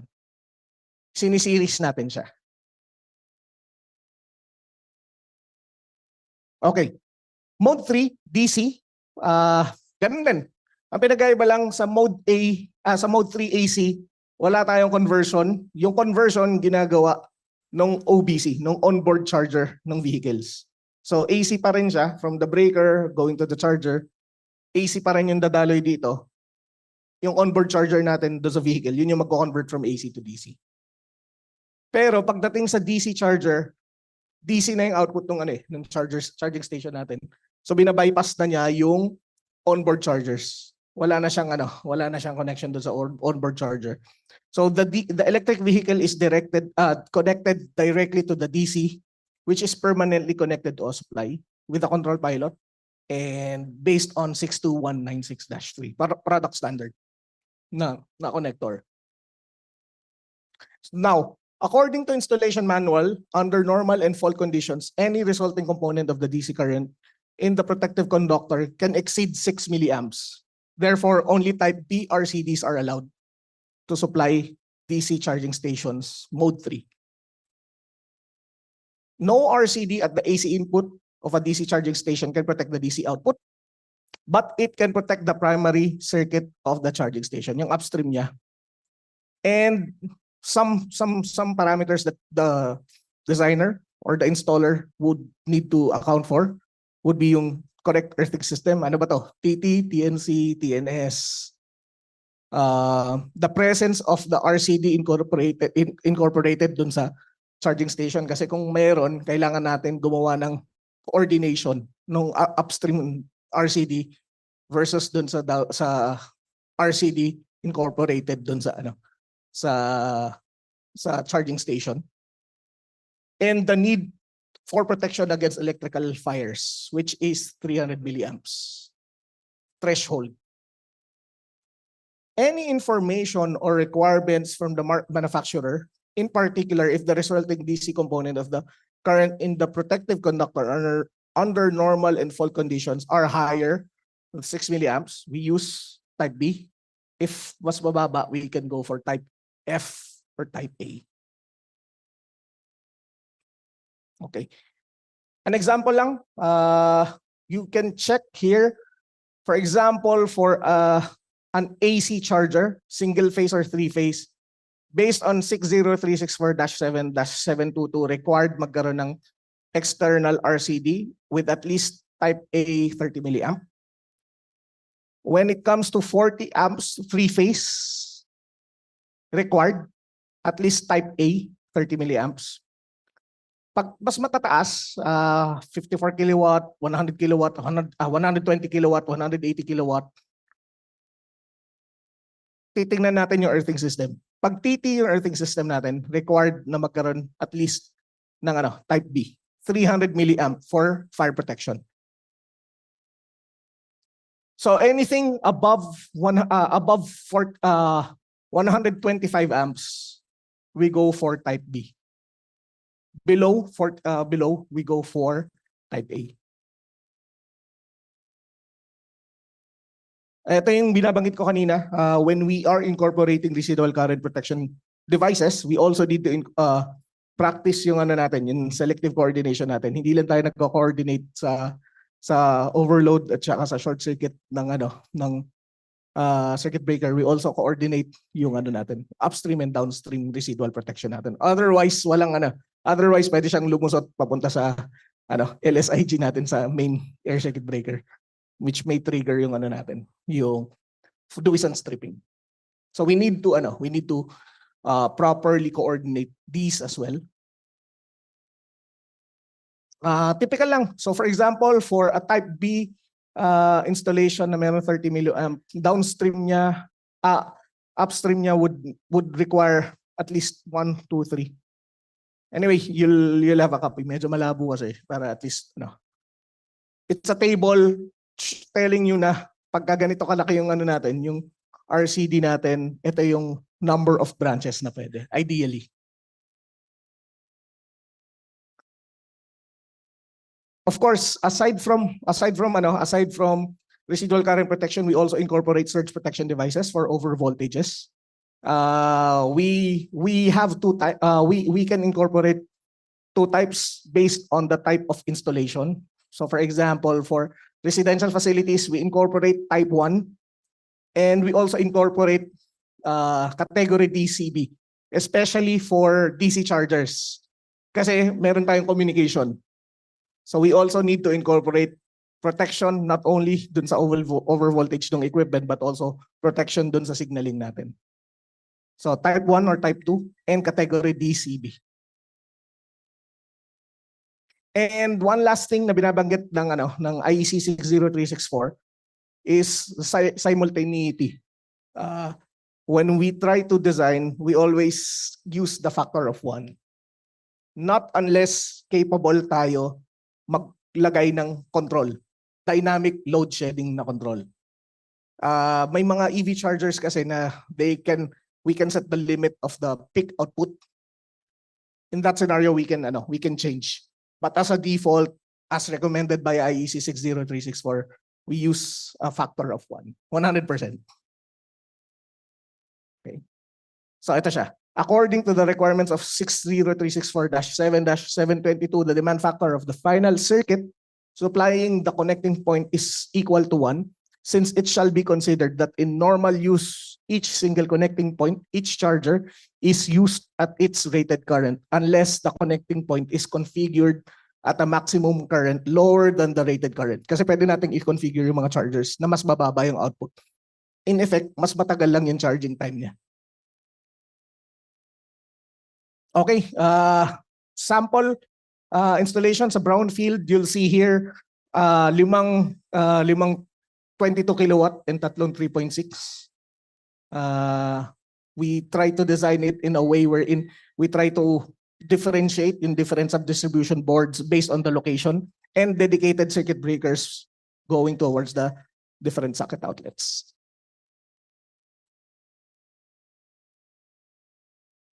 And lastly, for e-stations, ito yung mga malalaki. We try to identify yung correct earthing system, TNS, TNT, TNCS, TT. So in a way, we are able to identify kung anong type of RC, type B ba, magta-type B ba tayo sa upstream nito or what, for fire protection. So I guess that's all about it for my side.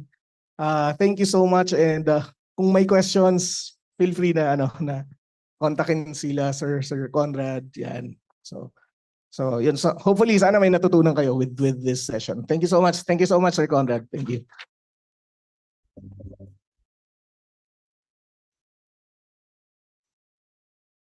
course, sir, marami kaming natutunan. And thank you, Sir Job, sharing your insights on the safety and protection of electric vehicle charging stations for EV.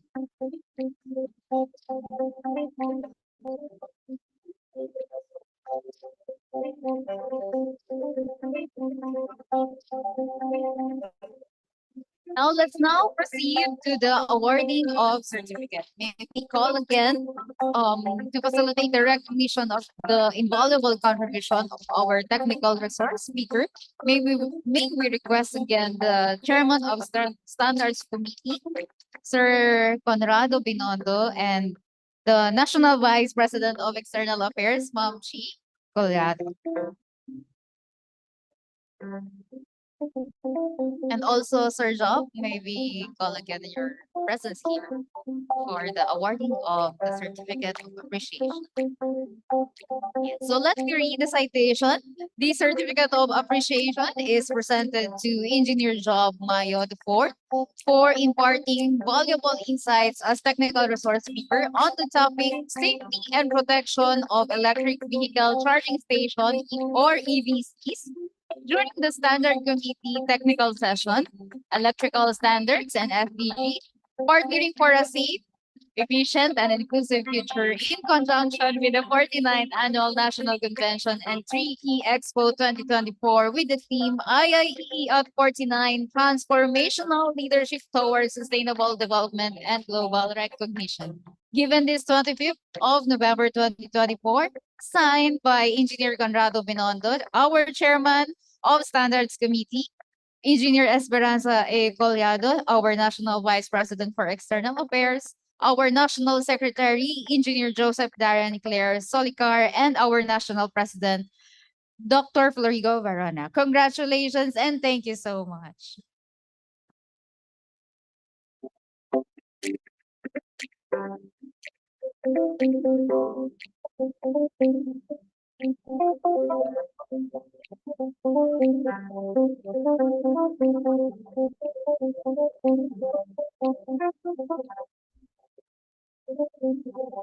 Once again, maraming salamat, Engineer Job.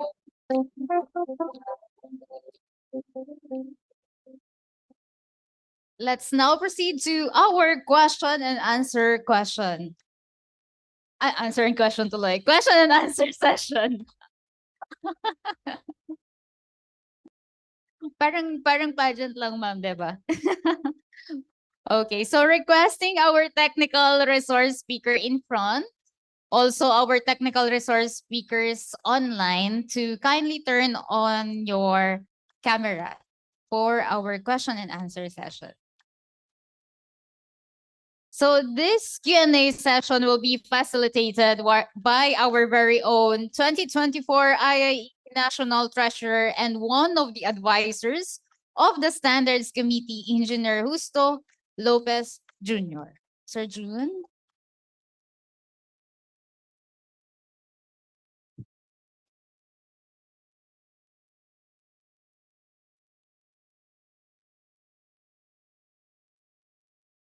Okay, so for this session, our technical speakers will be seated on front.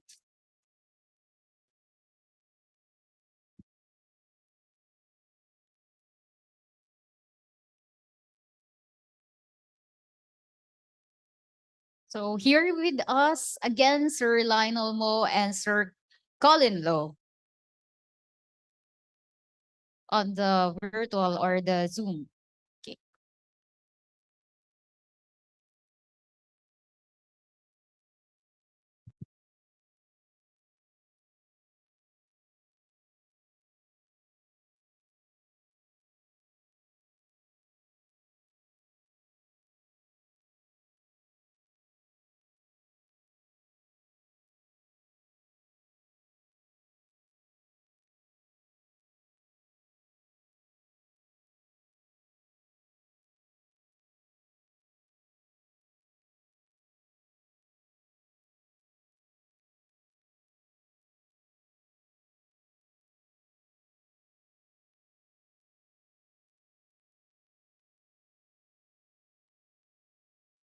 Again, it's good morning. We've heard the speakers from the PPS, Dr. Colin, Director Neil Katahay, and then from the UL Standards, we heard from Mr. Colin Low, Application for Standards, Dr. Lionel Mo, and transitioning to IE Clean Energy is Engineer Ferdinand Binondo. And of course, the last speaker now is Engineer Job Mayo on the electric vehicle. So I open now our questions from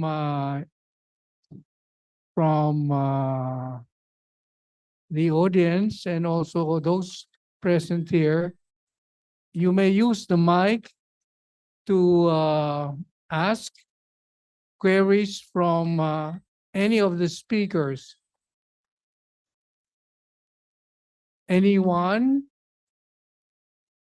How about from the Zoom? Do you have? Okay, Uh, ladies and gentlemen, so those who have questions may approach our mic. Meron po tayo sa likod, meron din po siya, and our front mic po, those who would like to raise some questions. And from our attendees via Zoom, okay, so here. we are flashing on the screen the questions na tinype ng ating mga attendees sa Zoom, sa ating Zoom.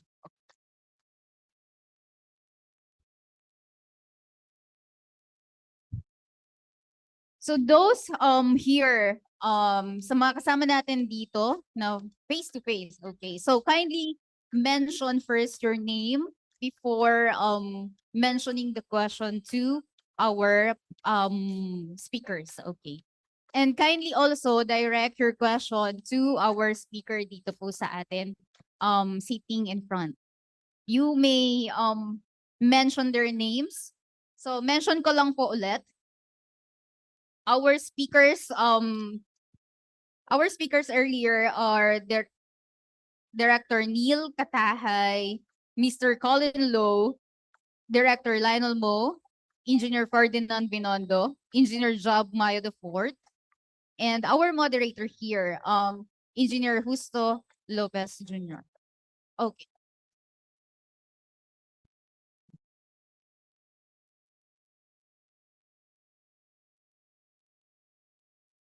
Hello. Also, I invited here in front of us, even though he will be speaker this afternoon, but because of his expertise on those what was discussed, please also let's welcome E.R. Lim Say Leong here from Singapore. He's one of the IAC experts that will be talking this afternoon. So to share also to us his best practices in Singapore. Thank you. So maybe we could start from anyone from the, oh yes, please. can you state your name and to whom you will address your question? Good morning, everyone. I am Victorino Abjero, a professional electrical engineer. I would like to direct my question to the research person from the Bureau of Product Standards and from the Department of Energy. My question is this: it was discussed earlier, products related to renewable energies, and since this is a standards and compliance meeting, may I just know what we are doing now here in the country in relation to verifying the safeworthiness and reliability of the PV panels or the PV modules that we are currently having here in the country. As we know, there are a lot of solar panels that are entering the country. Some of them are quite good but expensive. Some of them are very cheap. But for sure, we would like to protect the end users from the substandard products. So my question again is this: what are the initiatives that are being done now in the country to protect the end users from these substandard PV modules? Thank you very much.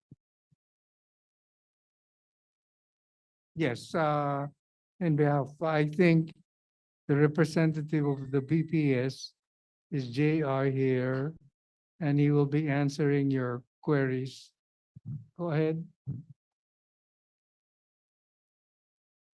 Hello. Thank you for the excellent and medyo difficult na kahit question.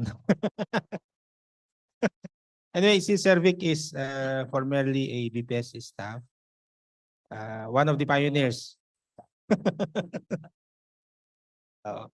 Anyway, in terms of the BPS or DTI initiative, initially we published different standards related to photovoltaic solar systems and other renewable energy products.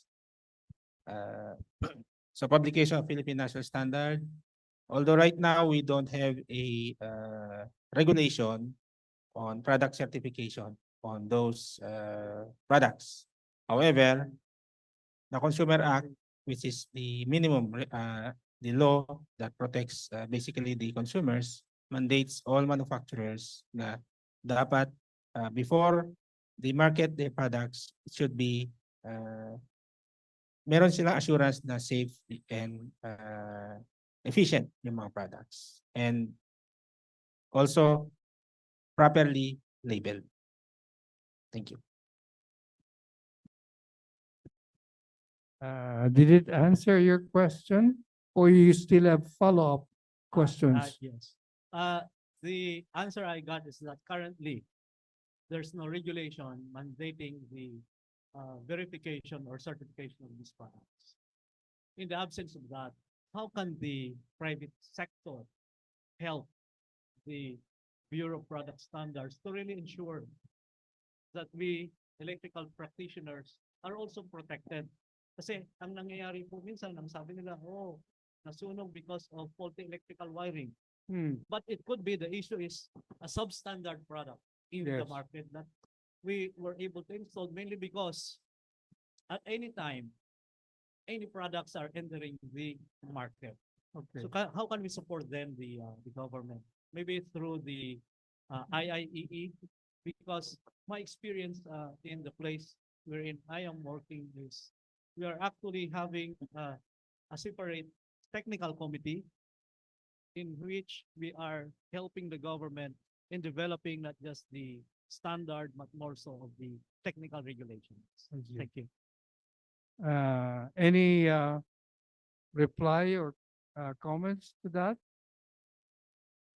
Okay, let me give my view with that. In the absence of the regulations from the government, of course, it's very important for us that the burden now for this is being put on the shoulder of the local electrical practitioners, because this is a PV system.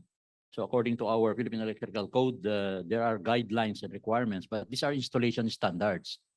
Therefore, in IIEE, the standards committee, actually in advance, I want to show you this guidance of the PV rooftop solar PV system design guide. At least we have one manual like this, so it could be used as a reference. Second thing, I think probably JR could validate this, the availability of adopted Philippine national standards on PV, because I know that we have these references which any electrical practitioner or the stakeholders can use as a reference in selecting the products. For example, PV.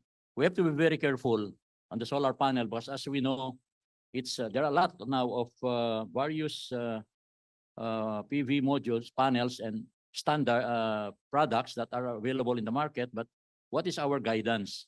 So for us as electrical engineers, I think we have to go back to the standards.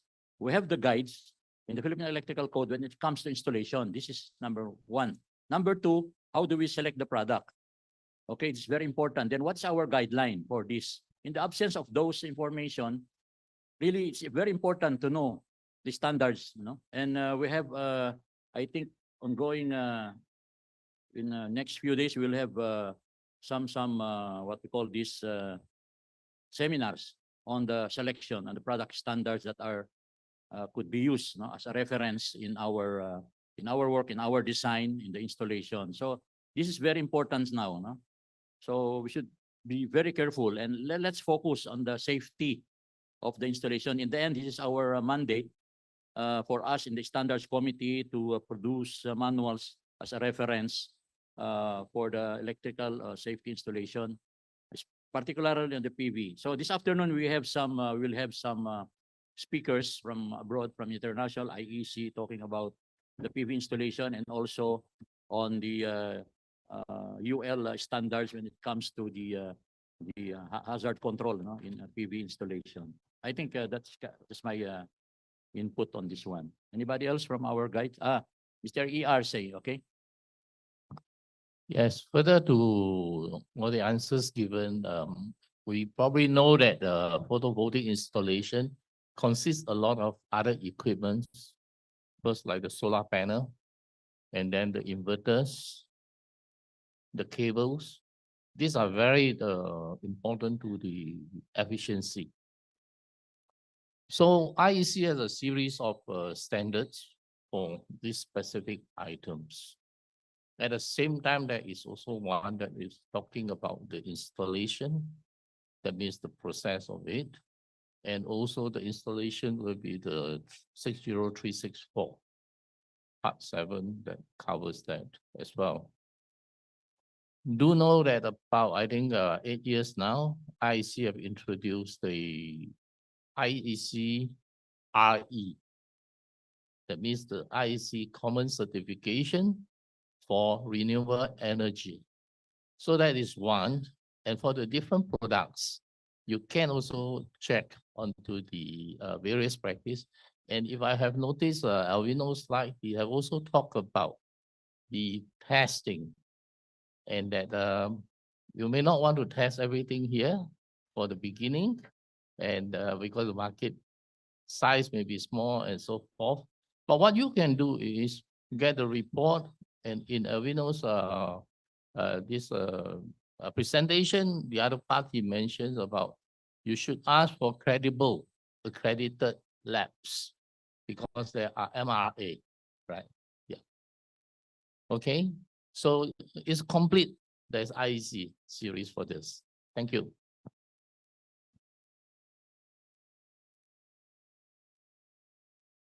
Okay. Yes, we need also to touch on the other subjects because we have been given limited time. So yeah. Okay. Summarize it. Thank you.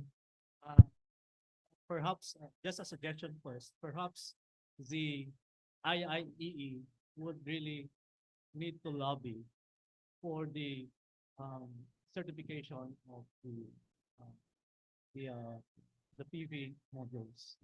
I think that should be what we really need to do as a country. And my next question is regarding the electric vehicles or the EVs in relation again to the standards, non-conformity. Because what is happening now is currently we already have the legislation or the regulations, technical regulation related to the approval and certification of the EV charging system. But my concern is the EVs, the electric vehicle. Because my experience is that there are electric vehicles that are designed to run for 200 kilometers, 400, 600, and even 800. But are we going to allow, for example, an EV that would run only for 200-kilometer range? Kasi napaka-traffic po sa EDSA, for example. Hindi na siya aabot. So these are what we call the necessary requirements that we should develop here in the country. And another thing is that while EVs are good, there are a lot of accidents that we are experienced now with all of these EVs. But I would like to take note on the issue related to the rainy season, wherein most of the time there are floods here in Manila. Okay ba yung mga EVs natin? Again, these are what issues related to the compliance of these products to the necessary relevant standard, because there are already a lot of standards. In fact, we don't need to develop one. We just need to adopt existing standards and even practices being done by the other countries. It's not really that difficult to implement this requirement. Now, there is a good thing about here. While the PV modules, there are already a lot of products that are in here in the country. So we are now a bit very active. However, since still there are very few OBB, none yet are available for the EV system, I think it is better for us to really develop one technical regulation so that, again, this will protect our end users from the non-compliant electric vehicles. Thank you very much. Thank you too. I think regarding the electric vehicle, engineer. Yes, sir. Good morning. I think for the standards pagdating sa PNS, I think we've had some adoption already for the IEC based regulations. Tama po ba, sir? Yes, mostly not ng IEC is adopted as PNS. Yes, but my point is it's not about the adoption, but the enforcement of this standard, because standards are already available. We can easily do that, as I mentioned. But the question is, how are we going to make sure that these standards are being implemented here in the country for these products? Actually, we have yung EV Industry Development Act, and I think one of the provisions would be yung regulation. Actually, yung pag-issue ng regulation is not a overnight plan kasi it will dadaan sa maraming proseso. So we consider consultation sa lahat ng concerned stakeholders, and also consultation to other stakeholders, as well as yung regulatory impact analysis ang ginagawa sa paggawa ng isang regulation. So medyo matagal. Yes, sir. I think there's part of the EVIDA is yung CREVI, which is yung yung committee who's designated to do the formulation of the regulation. Tama, and enforcement. So yeah. It's tulad ng sinabi ni sir, it's a process in the making. Medyo mahaba-haba yung yung tatahakin pa po. Okay, can we now go to the online question? So there's a face-to-face and another one. We can get some questions or queries from the online people? Yes, sir. From our online participants, from Prince Jill Dimpas. This question is actually for Sir Colin Lowe and Sir Lionel Mo. Is there an ongoing project for standardization of EV batteries to allow battery swapping?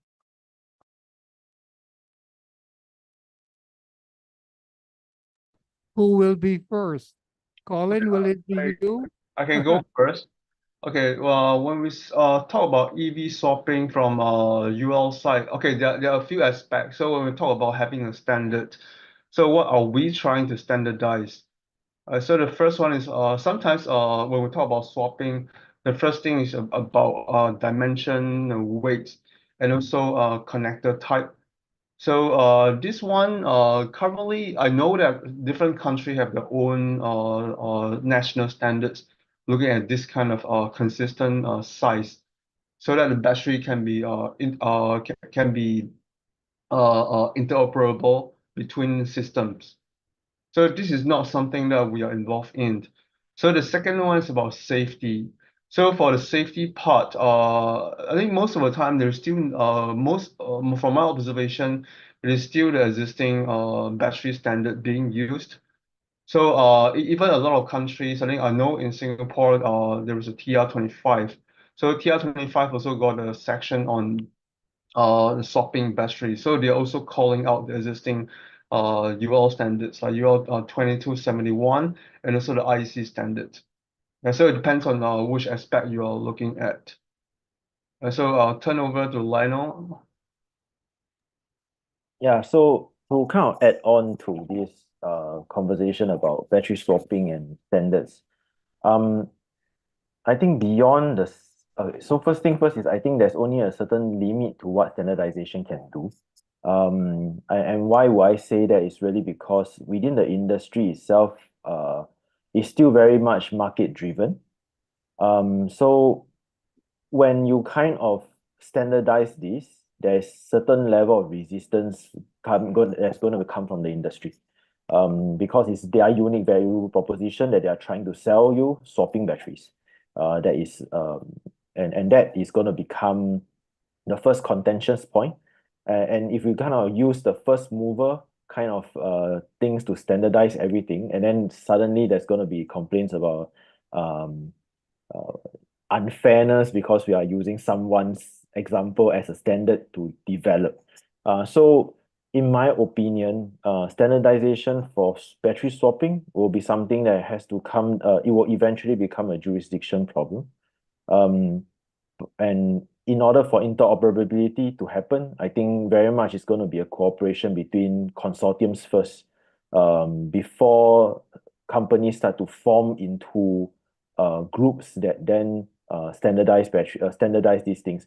Just like how the EV chargers and the CCS2 being now the more commonly used charger plug compared to the rest of the things that you have seen before. I think that will eventually evolve into that.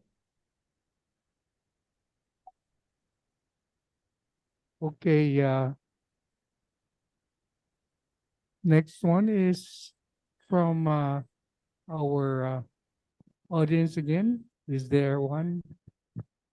Yes, sir. For our last two questions from our Zoom attendees, this question is from Abner Moranya. Question about the BPS standards presentation. If there is a conflict between BPS standard and other standards like IEC or UL or ANSI regarding a requirement for a certain product, which should prevail? I guess discussion is for everyone can actually answer this.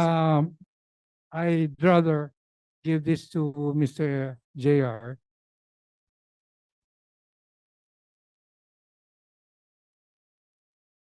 Thank you for the answer. Basically, as mentioned earlier, standards are voluntary. So usually we don't compare yung mga standards. However, it depends sa regulatory body kung anong standard yung ilalagay niya sa policy. So basically, we do not mix yung dalawa or tatlo.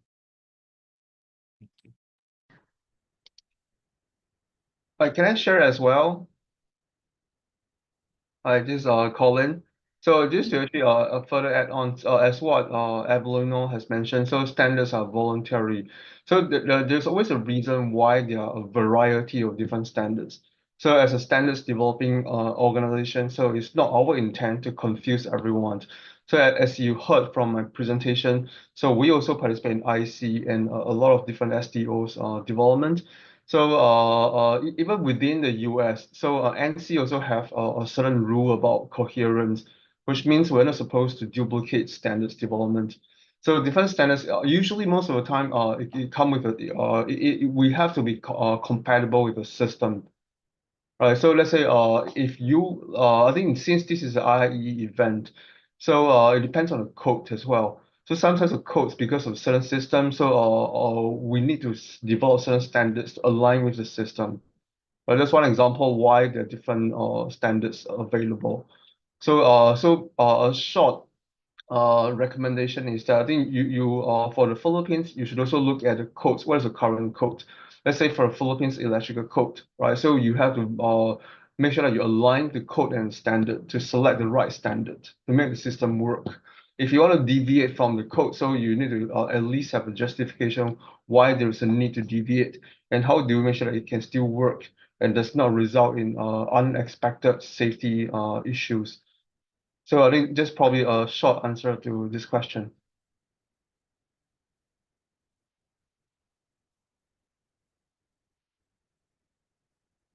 Thank you for that, Sir Colin Low. Okay, so are there any questions here from our live audience or attendees? I would just like to react to those who are asking for standards and how we can improve or maybe come up with our own homegrown standards here in the Philippines. There are lots of capable and able engineers, researchers, and scientists here that can help. The problem is government should be funding us too. Cannot just be IIEE. So if there is funding for like in any country, then maybe we can progress some more. So that's how I see it. And the lingo, kung may pera, uunlad tayo. Kung walang pera, hanggang dyan na lang tayo. So we need fundings too. We cannot just put out money from our own pockets. Okay. Any more questions? Because we're running out of time. We have still other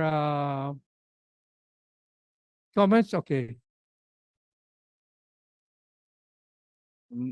Just a comment doon sa comment ni Sir June. Basically, for everyone's information, the government funds our membership sa ISO and IEC. So, the government provides yung annual membership fee.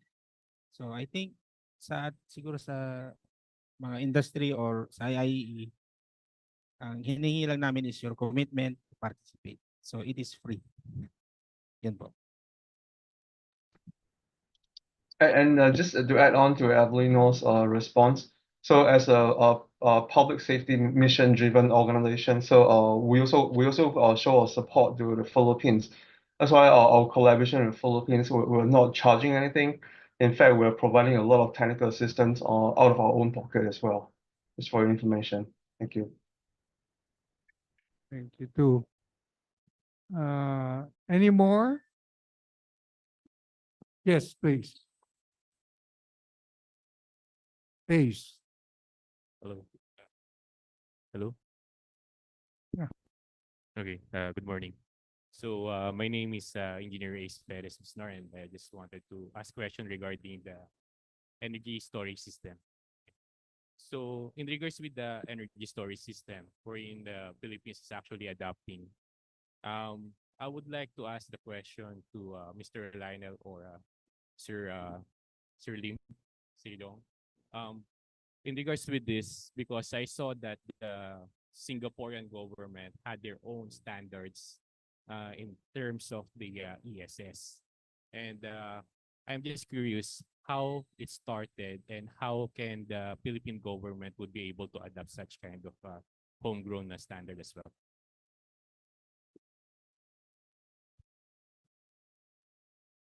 Lionel, you want to start first? Sure. So the Singapore government has a standard for TR25 for ESS installation in Singapore. And that is kind of we definitely, because of the national agenda of trying to install, I think, up to 200 megawatt within the next 2 years.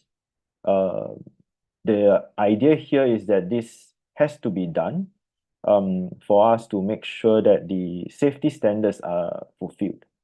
And then how we gone through that is that it always starts off as from referencing what is available out there right now. So the IEC standards and the UL standards are definitely being referenced to begin with. And then we evolve our own standards accordingly based on the committee that forms to develop these standards.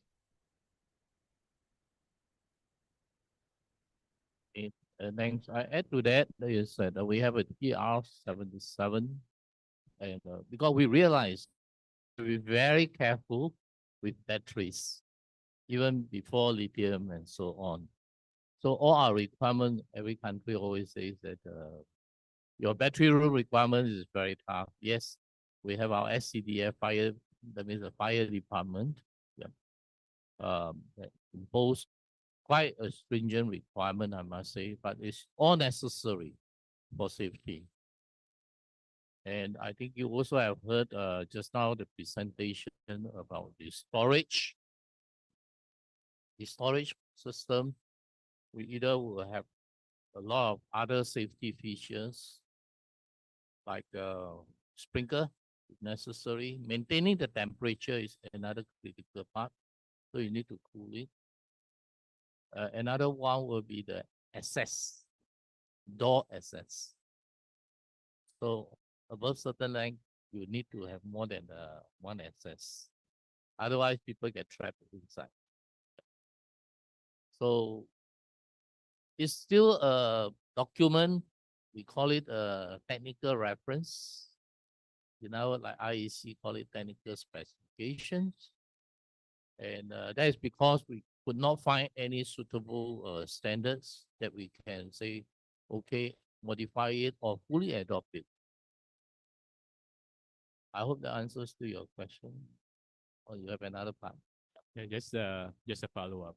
So since we adopted some of the policies or standards from maybe UL and IEC, so I think it's interesting to know that maybe how the Singapore government would be able like to check and balance what works on the country itself. Do you have like a testing laboratory, or you just study the technicalities of each product? What would be the approach on this one? Okay, yes.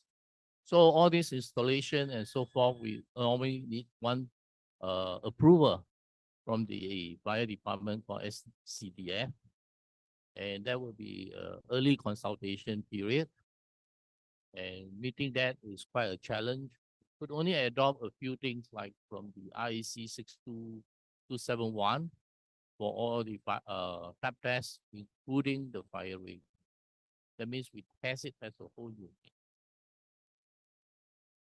So there will be enforcement.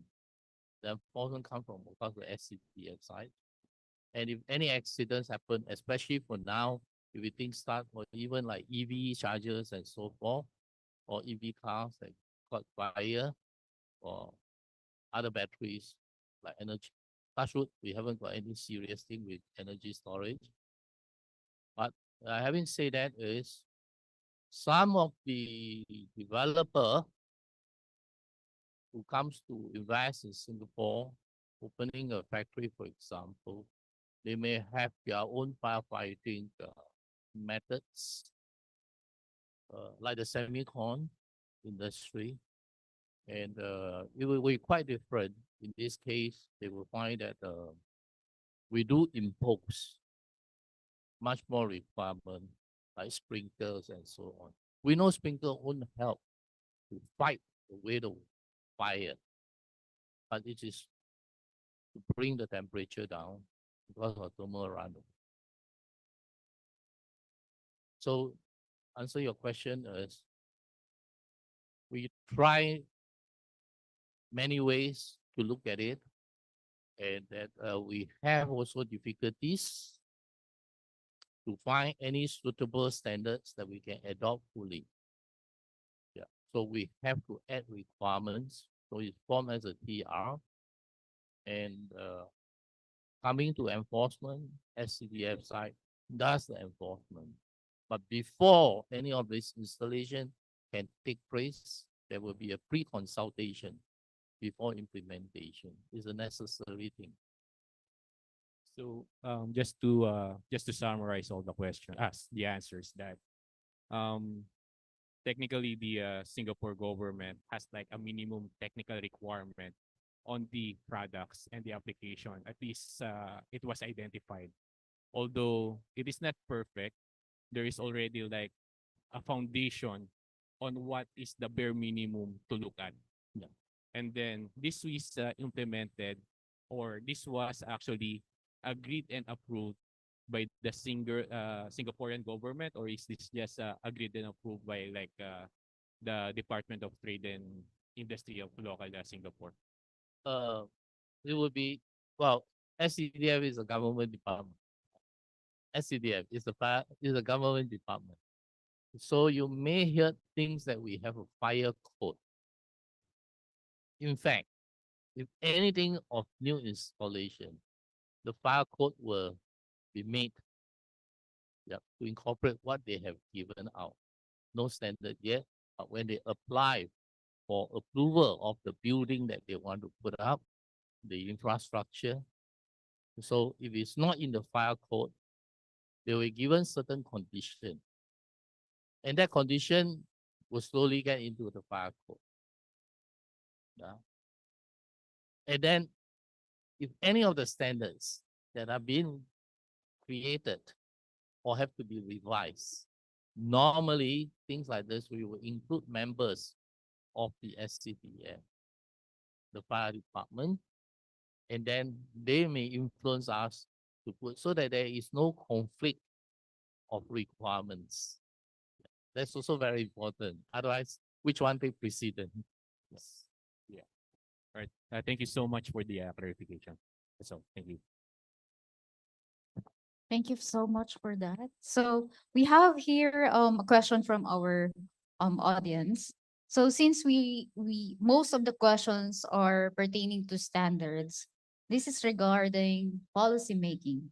So how can ordinary practitioners, so when we say ordinary practitioners, non-policy maker, non-standard committee practitioners, contribute in the energy policy making? So this question is actually for Sir Ferdy Binondo.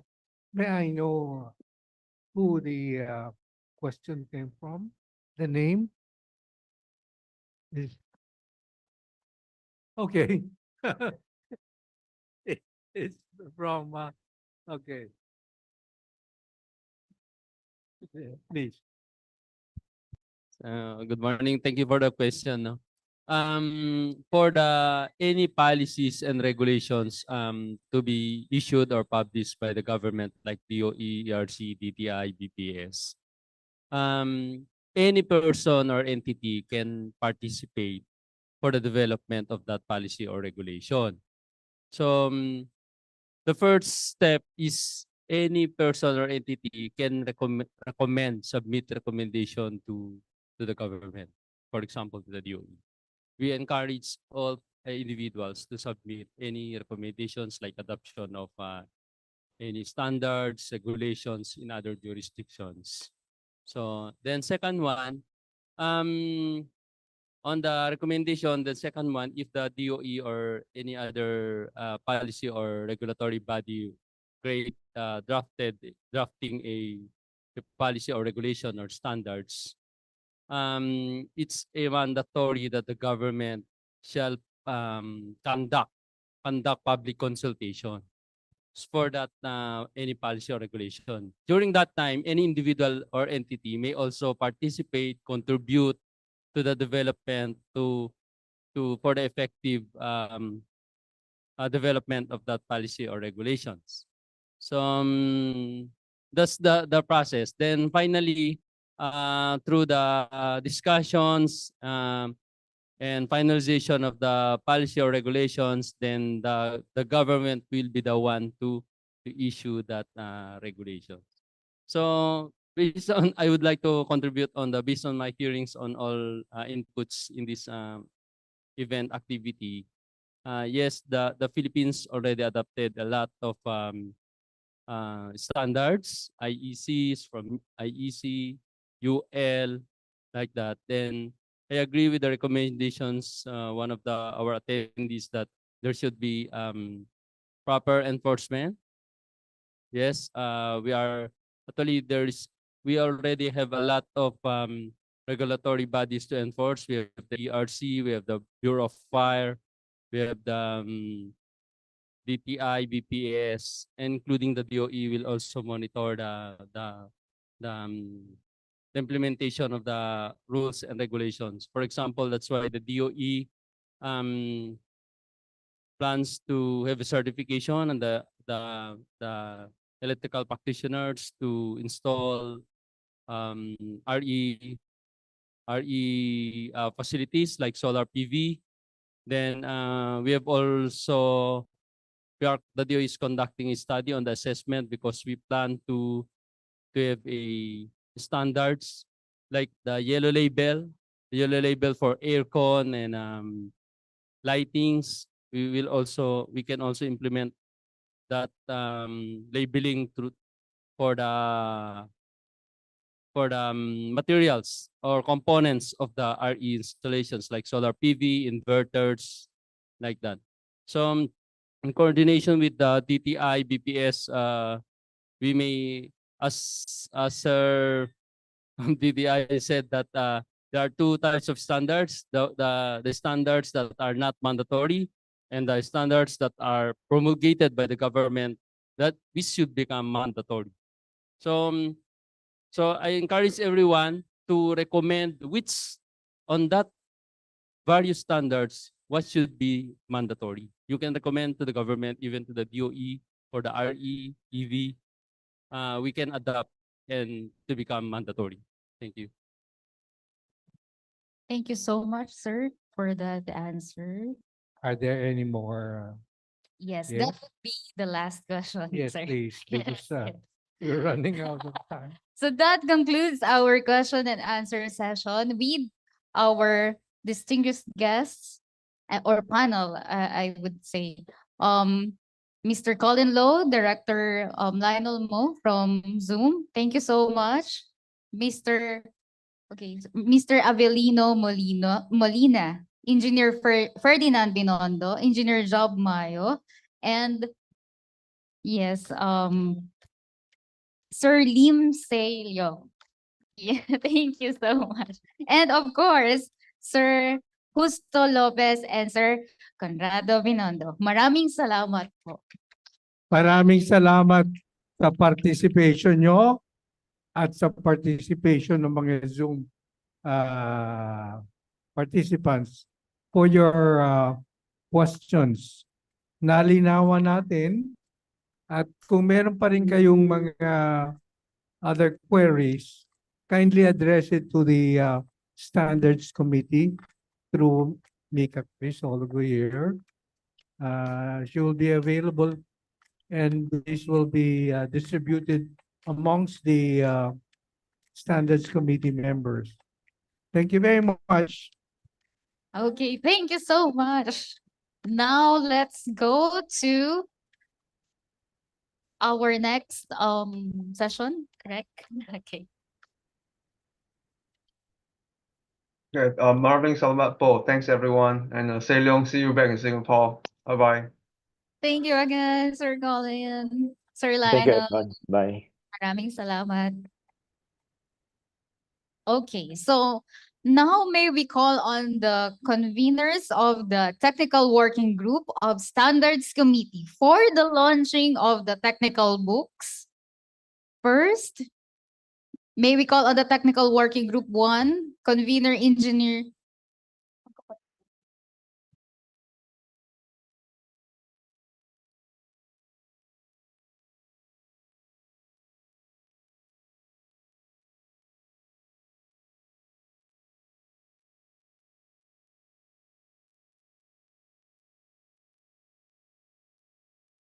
So first, for Technical Working Group 2, Convener Engineer Jonicio Bacudio Jr. For the Technical Working Group 3, Convener Engineer Charles Singson. And for the Technical Working Group 1, to represent Convener Engineer Marites Pangilinan by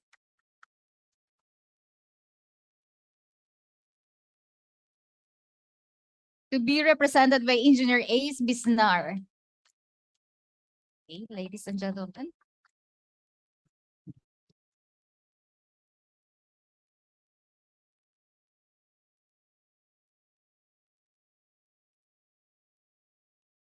So, all right. Okay. Good morning, everybody. Okay.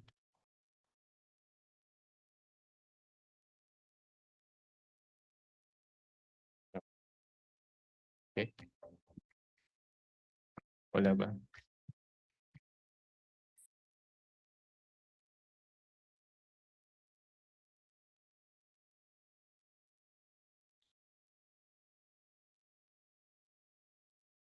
Okay, wait lang ah.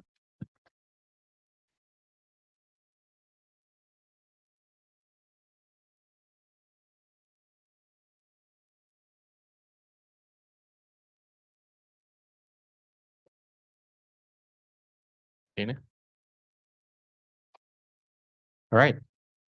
So it's an honor and a privilege for me to actually launch the book of a technical working group 1, which is the low voltage insulation coordination. And first, I would like to acknowledge our chairman in creating this book, no? Si Engineer Conrad Binondo. Oh, okay, wait lang. Okay. And our advisors, Engineer Jem Tan and Engineer Busto Maria Lopez. Okay. And yeah, because without our convener and our advisors, actually, we will not be able to have this book, no? And of course, on behalf of our convener for Technical Working Group, Engineer Marites Pangilinan, and Vice Convener Doc Arjun Ansay. So part of the part of the part of this is our members, Engineer Dionisio Bacudio, and of course, yours truly, Ace Bisnar. Okay, so just to give you an idea regarding on this book, actually, this book is, I would like also to acknowledge the members that when we started the book, it was in 2015. Okay. And on 2015, actually, makita nyo, there's a lot of people that already contributed on this book. And part of which is that what we did on this setup is from 2015, there's a new update on the IEC standards that we already implemented. Okay, so all of the things that that we put here as a guideline, okay, is already been updated as per the international standard. Okay, so you can see here, nawala yung ano. Okay. All right. So you can see here the current members of the standards committee and also the old members of this technical working group 1. So as part of the book, so we acknowledge everybody here. All right.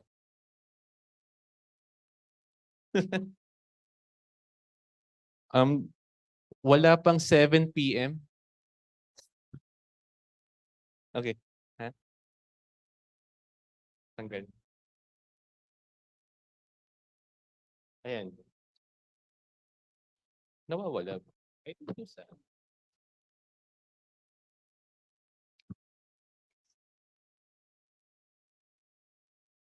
wait lang may technical issues. So yung nakikita yung pawala-wala, search po kasi yun.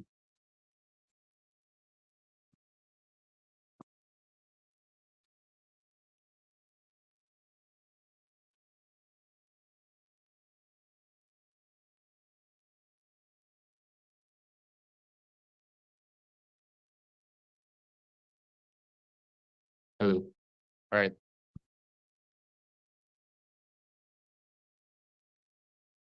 Wait. Sa akin ba yan?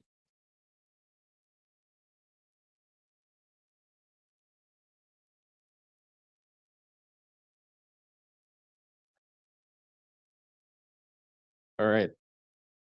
Okay. So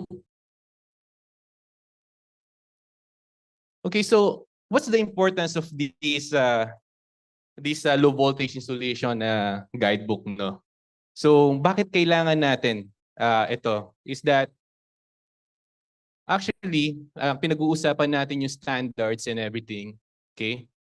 So as an engineer, we are bound to follow standards, all right? So standards and codes for us to guarantee that we are delivering a safe and functioning electrical system. Okay? Which one? Dito sa Philippine Electrical Code, as you can see here, no, the surge protective device are in this sabihin natin articles ng ating PEC, okay? So in Article 2.85, there is a requirement to use surge protection devices. Okay? And the problem that we're seeing why we made this guidelines or guidebook is that we have different application standards. Okay? So application standards, actually, when we look at the standards, there are two types of standards, the application and the product. Okay? Now, this guidebook will basically guide all the practitioners on what to use, what application is required, and what is the product that you will have to use. Okay? Kasi you cannot use a certain application, like for example, if you use like an ANSI standard, example, we have the ANSI UL standard already also included. Okay? So if you use an ANSI UL standard application, okay, you cannot use an IEC product to cater the UL application. Okay? And if we have the IEC standard for installation coordination, you cannot use the same thing, no? Yung ANSI product application or product standard na pang IEC. Okay? So, this has been made for everybody na very clear guide on how to use and what to use. Usually, we put like, kailan ba natin ginagamit yung itong insulation coordination? Tingin sa in the past, we always use SPDs only for lightning protection. Okay? But today, since we are using inverters, electronic type appliances, and such, these electronic type appliances is actually sensitive to transient overvoltage. And for example, yung TV natin, yung TV, like yung kanina, yung projector, di ba? So yung projector nagbi-blink. So it's because of the signal. But if you compare it with the transient over voltage, then that projector would be broken already because it is sensitive. Okay? And the surge protection or transient over voltage is not only applicable for commercial or industrial application, but it is also applicable to single dwelling houses or residential buildings. Okay? So this one, if you heard about the SPDs, so this is what insulation coordination is all about. All right. So we cover all of the basic application as of the moment. And on the future, okay, so we will have an update on the special application. So what are the special application? Special application like installation on the solar rooftop, solar farm, okay, battery energy storage system, or DC application for sabihin natin na rolling stocks. Rolling stocks meaning train stations, okay? And yeah, basically that's it. So special application for a surge protection device would be added on this book, okay?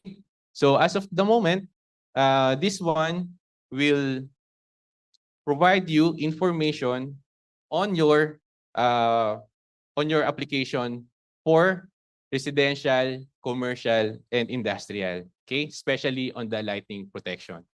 Okay? So nandito rin sa in terms of lighting protection, we also put some information about the risk assessment. So everything is inside the book. Okay? So if you have any question, please don't hesitate to contact us or to contact me, okay, on these contact details. All right. So I would like to pass on the floor to the technical working group too. Okay.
Thank you, Sir Ace. Have a pleasant good afternoon, everyone. I think it's noon time now. So it's a great pleasure to present to you the work of technical work group number 2. And it is entitled Guidance for Protection Against Electric Shock. And this book will be very helpful for us practitioners as regards to the design, installation, and maintenance.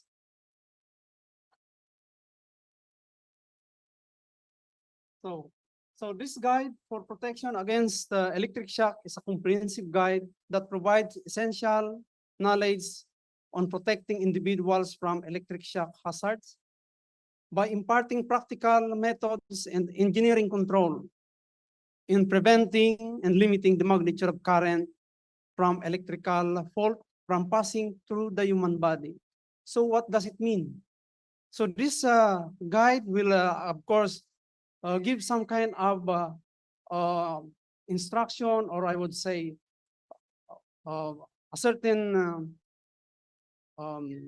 guidance that the practitioner can do. And of course, this will provide the theoretical foundation, safety regulation, and practical application that would equip the readers, specifically this electrical practitioner, with expertise to design, install, and maintain electrical system. It provides guidelines on the compliance to the requirements on protection against electric shock as provided by the Philippine Electrical Code, as well as other international standards. And what is important here is that it is correlating the code and standards with the product standards as regards to the application of the devices such as GFCIs, RCDs. So what you will expect in this book? This book is prepared, of course, by the technical working group #2 that came from different aspects of the electrical industries. Some of them are from the generation, distribution, construction, academia, and others are consultants. And this book will give some kind of deep analysis on how the electric shock develops and how to prevent it. So this is the purpose on why we should understand first the problem so that we will be able to give the solution. And of course, it is in line with the requirement of the IEC standards that hazardous life must not be accessible and that accessible conductive parts must not be hazardous life.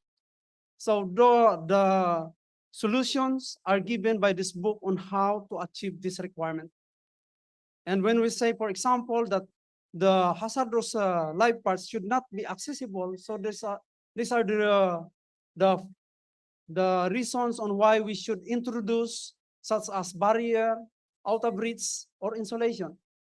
And when we say that those conductive parts must not be hazardous life, so it can be achieved with the use of, let's say, isolation transformers, that it is safe, that even if you can touch it, although the voltage may be higher than extra low voltage, but it is still safe because there is no path going to the ground, and therefore it will not cause electrocution.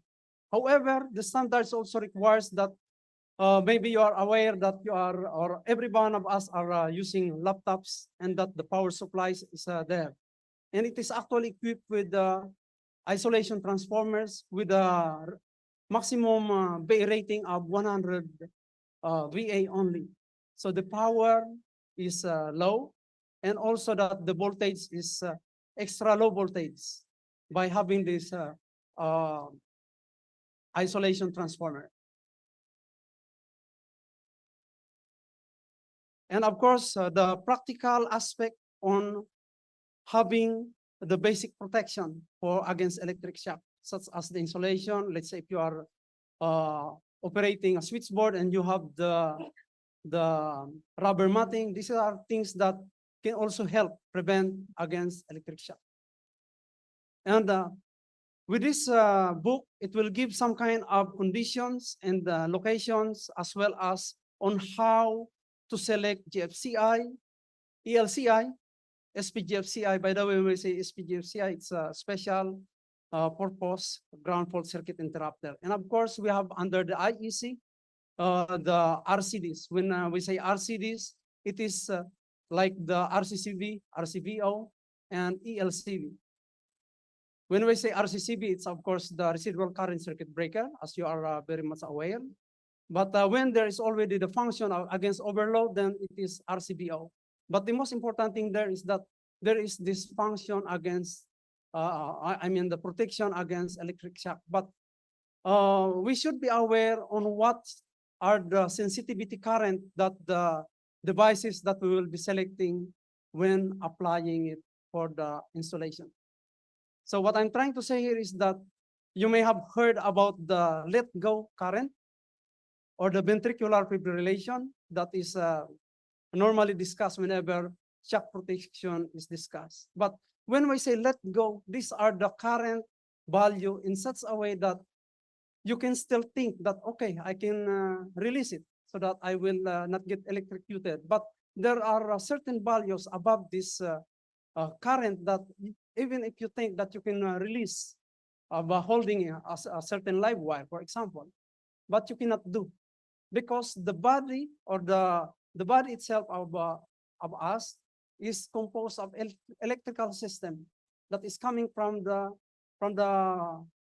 brain.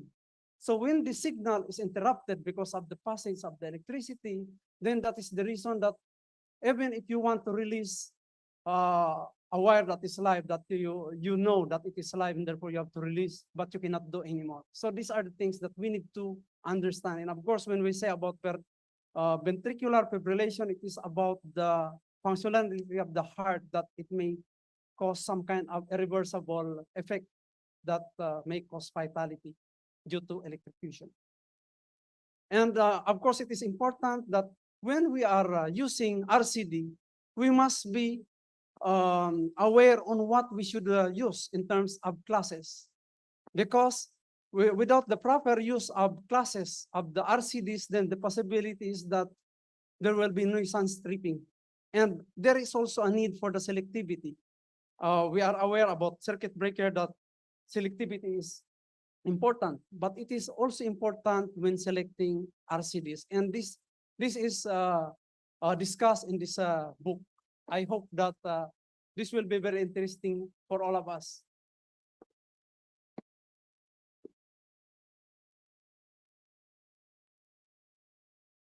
And also very important thing is about the double grounded neutral fault.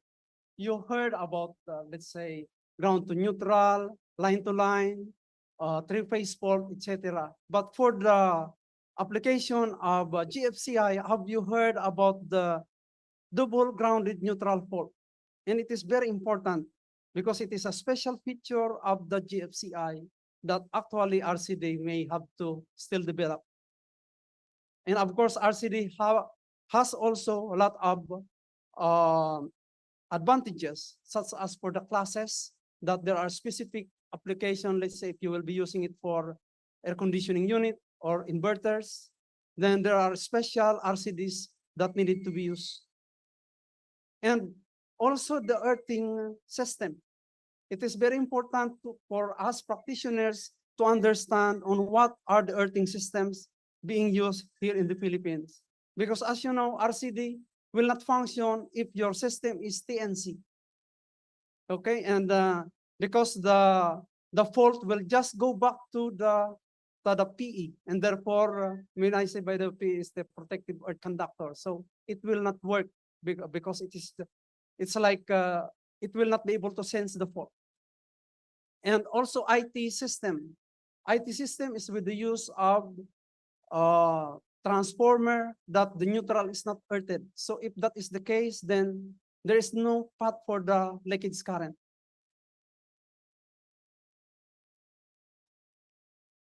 And the content of this book are as follows. And of course, maybe we are short of time, but I will not be discussing one by one of them. And lastly, I would like to acknowledge, of course, our TWG members. We have Sir Conrad, as member of this TWG. As you know, he is the Standards Committee Chairman. And of course, we have the Standard Committee Vice Chairman, si Sir Egbert. We have also Sir Marlito. By the way, ang mga members namin dito is not just here in the Philippines. Meron tayong nasa Qatar, for example, si Sir Marlito de la Cruz. And mayroon din tayong nasa Saudi, si Sir Mario Morales. And siyempre, mayroon ding mga nandito sa atin, marami. Kasama na dyan si Sir Ace na nagsalita kanina o nag-present ng para sa TWG1 book. We have also Sir Gideon. And of course, he supported us very much for the preparation until completion of these guidelines for protection against electric shock. Nandiyan din si Ken, si Sir Ken Brian Mayuga, and of course si Sir Genesis Ramos, and siyempre nandiyan din ang ating publication, si Ma'am Mecca Dailan Crisolobo. And siyempre pa, nandiyan din si Sir John Posto Lopez Jr. And we have also Sir Jim, who was, by the way, the Standards Committee Chairman Standard Committee Chairman until 2022. And he is also the advisor presently. And of course, he was supported by Standard Vice Chairman, si Sir Itaw, ang tawag namin sa kanya. And of course, si Engineer Arthur A. Lopez, advisor. And marami pang iba na, of course, hindi natin maisa-isa dyan. But of course, nandiyan dyan si Gob Che, si Ma'am Esperanza Calyado as overseer.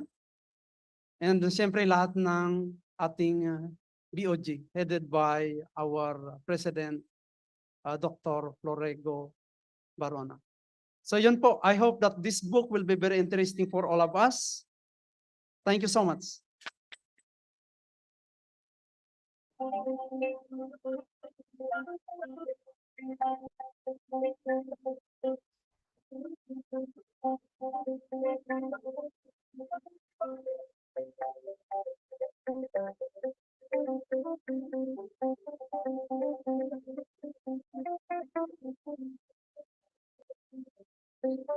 Okay, so let me call on the Technical Working Group 3 convener, Engineer Charles Singson.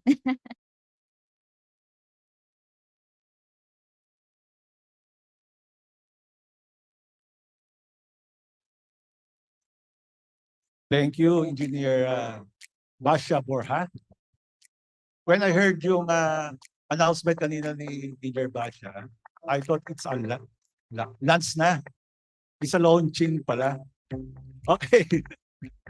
Okay, for the Technical Working Group, our IIEE Technical Working Group 3, under the chairmanship of our Engineer Conrad Binondo, have created this book for the rooftop solar PV system design guide. Nagkikwentuhan kami ni Vic kanina, sabi nga ni Vic, matagal na rin itong preparation, mga 2 to 3 years daw, 3 to 4 years daw, sabi ni Vic. Anyway, we've done it already. So ito na yung guide for the rooftop solar PV system. And this book is a technical guide to provide information and details for our electrical engineers. Wala pa ba yun? Yan, okay. For our electrical engineers, especially yung mga young engineers natin who wanted to pursue sa pagdidesign ng rooftop solar PV system. Okay? So for this, the Institute of Integrated Electrical Engineers of the Philippines acknowledges, hindi clear ata yung mga pangalan, no? For the dedication of the following Technical Working Group 3 on dun sa right, yan yung mga names. Sandali ha. Okay, we would like to acknowledge yung mga effort na binigay ng mga members natin. So first, yours truly, then si Engineer Conrad Binondo, Engineer Amando Lanuza, BG Dikina, ito yung napakahabang pangalan, Botany Casey Ann Sevilleja Briones, Ferdinand Binondo, J. Mark Anthony R. Agcalis, Kenneth Murel Santos, I believe baka nanonood sila ngayon nasa online. RJ Shader Gunay, Engineer Roger Chua, Samuel Hernandez, Sharilyn Borja, and of course, yung maraming na ibigay din na technical information, si Jervic Chris Magdali. And yung pagkukonvene, ito yung pinakamahirap eh, yung mag-invite para mabuo kami. Si Engineer Mika dahil lang Crisologo. Of course, we would like to thank also our Vice Chairman, Egbert Sales, our advisor, Engineer Justo Lopez. Sir, thank you. Nandiyan lagi si Sir Lopez every time may mga discussion kami. And Engineer Jem Tan, thank you. Engineer Esperanza Collado, our overseer. Siya ito nagbibigay ng budget for the naman, for our mga lunch, merienda. And of course, our former Vice Chairman, Gamaliel Itaw. And also, we would like to acknowledge yung contribution nila Engineer Silverio Navarro Jr., sila Abner Moranya of Green Heat. And the success of this TWG work was made possible with the support of our IIEE Board of Governors, headed by Engineer Florigo Barona. Okay? So this is only a part of our guidelines. Sabi nga namin, hindi pwedeng pagsabay-sabayin yung guidelines for the design, installation, and operations and maintenance. So for the next siguro, yung installation and maintenance, we pray and request for the next leadership of our IIE National to continue for the preparation of that guidelines para mabuo na natin holistic yung guidelines natin for the rooftop solar PV system. Okay, so anyway, I have a slot 1:30 to take up yung mga highlights of these guidelines. Okay, so alam ko gutom na kayo. Thank you very much.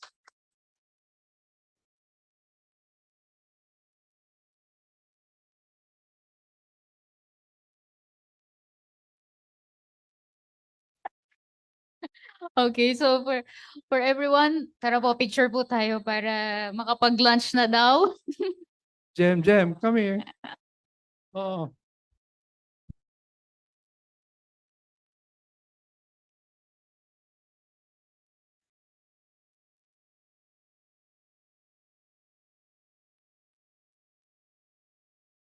Hello, sound.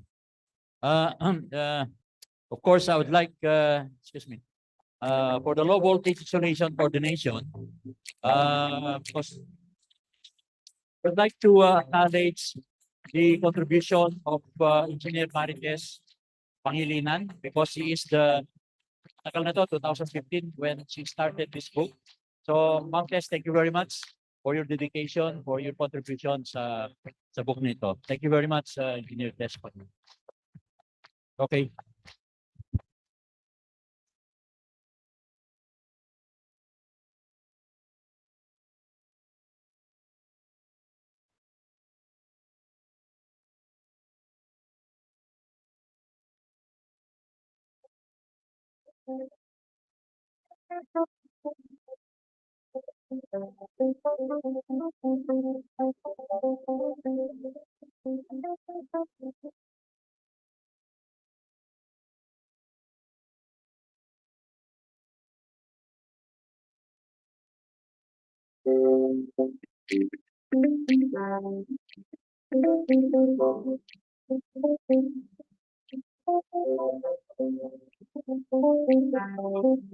Lunch is served.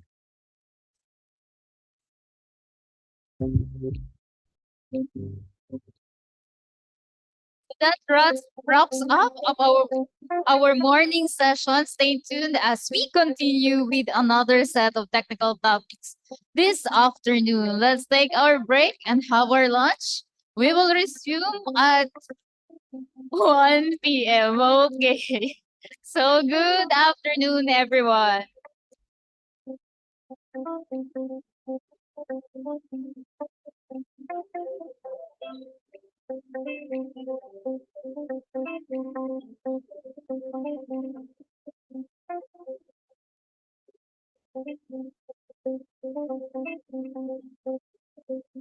Welcome.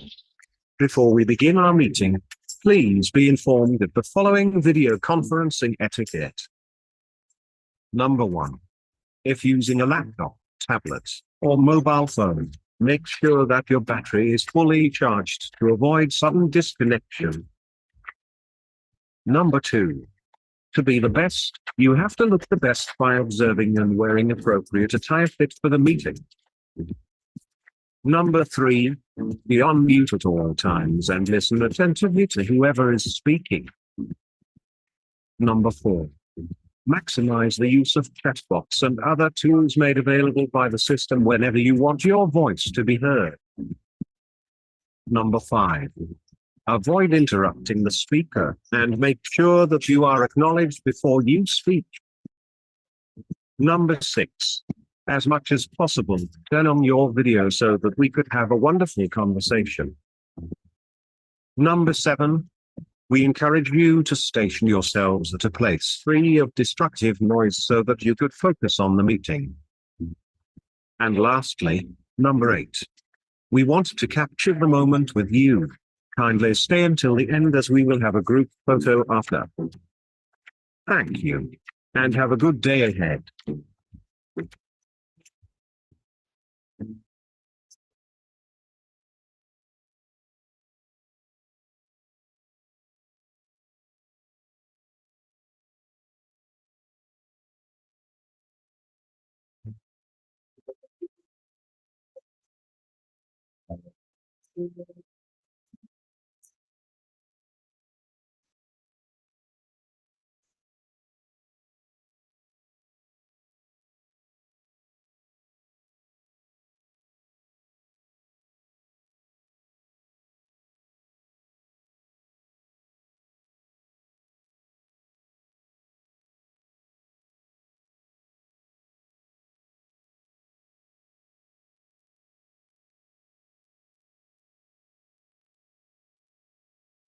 For more than 4 decades, IIEE has always been committed to its core values of integrity, innovation, empowerment, and excellence.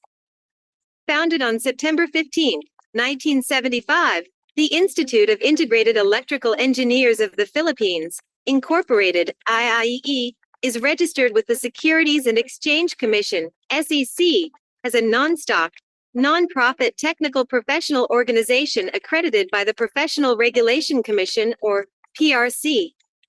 IIE started with 500 members and now has grown to a more than 60,000 membership base, with local and foreign chapters in active service across the whole world. Through the years, IIE continuously commits to upgrade the professional credentials of its members through the Continuing Professional Development or CPD programs, enhance their social standing through the promotion of high ideals of integrity and ethics, facilitate advancement of technology transfer through carefully conceived educational and training programs, and provide opportunity for regular interaction among electrical practitioners. Inspiring future electrical practitioner leaders, IIE organizes activities such as conferences, conventions, and exhibits showcasing the latest technologies, trends, products, and services relevant to the industry, motivating the members to be globally competitive and be able to adequately adapt to the changes, needs, and developments that constantly occur in the electrical profession. IIEE activities are planned to be a venue of endless possibilities, new ideas, and valuable market trend insights on energy-efficient products and services.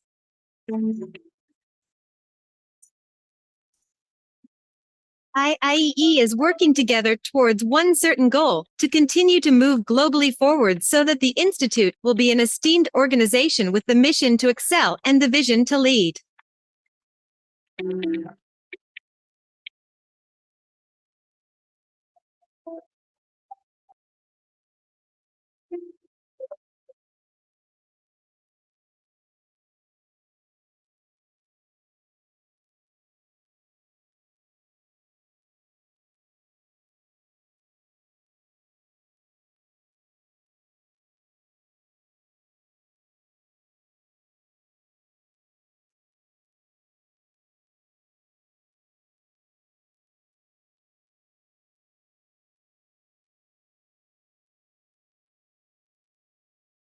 "48 years.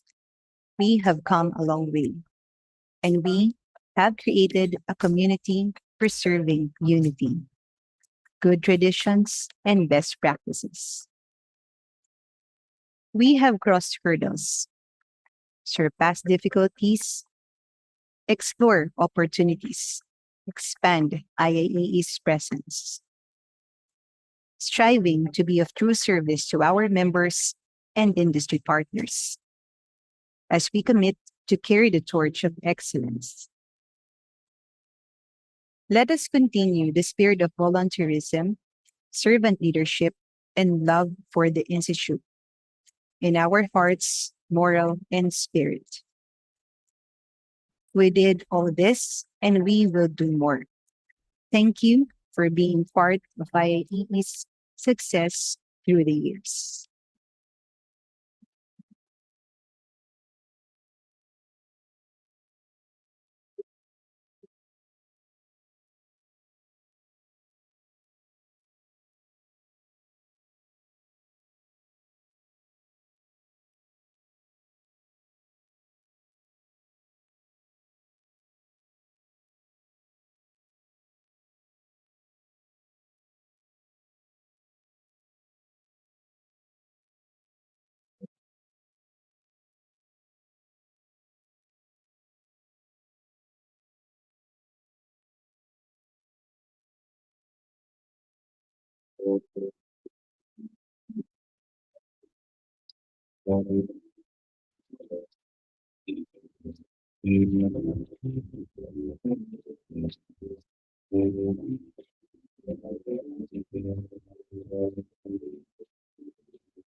The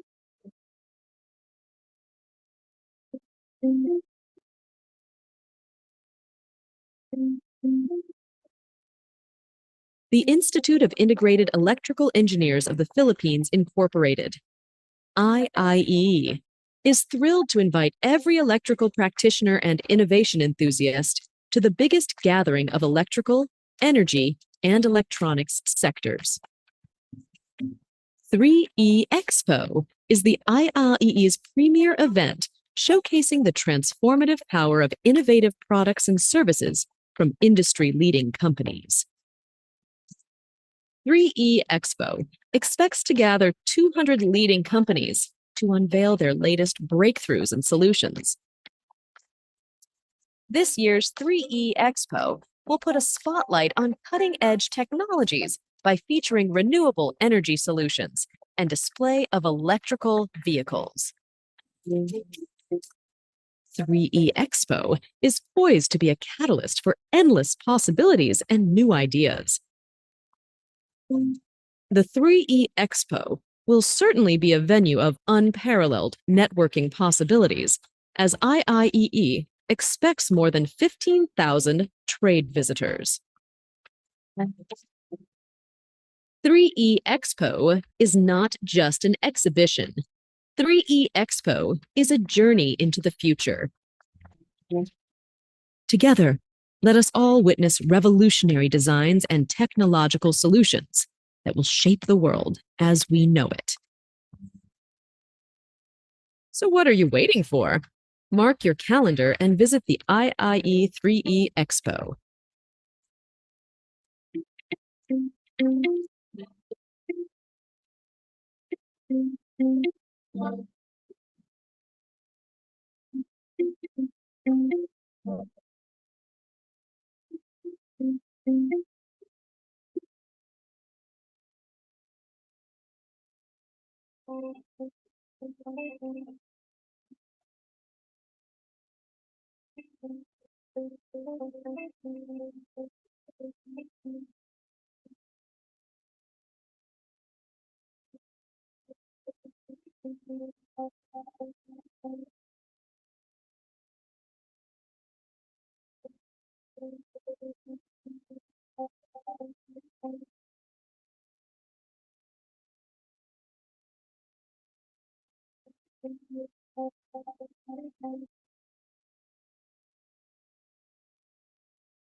Welcome. Before we begin our meeting, please be informed of the following video conferencing etiquette. Number 1. If using a laptop, tablet, or mobile phone, make sure that your battery is fully charged to avoid sudden disconnection. Number 2. To be the best, you have to look the best by observing and wearing appropriate attire fit for the meeting. Number 3, be on mute at all times and listen attentively to whoever is speaking. Number 4, maximize the use of chatbots and other tools made available by the system whenever you want your voice to be heard. Number 5, avoid interrupting the speaker and make sure that you are acknowledged before you speak. Number 6, as much as possible, turn on your video so that we could have a wonderful conversation. Number 7, we encourage you to station yourselves at a place free of destructive noise so that you could focus on the meeting. And lastly, number 8, we want to capture the moment with you. Kindly stay until the end as we will have a group photo after. Thank you, and have a good day ahead.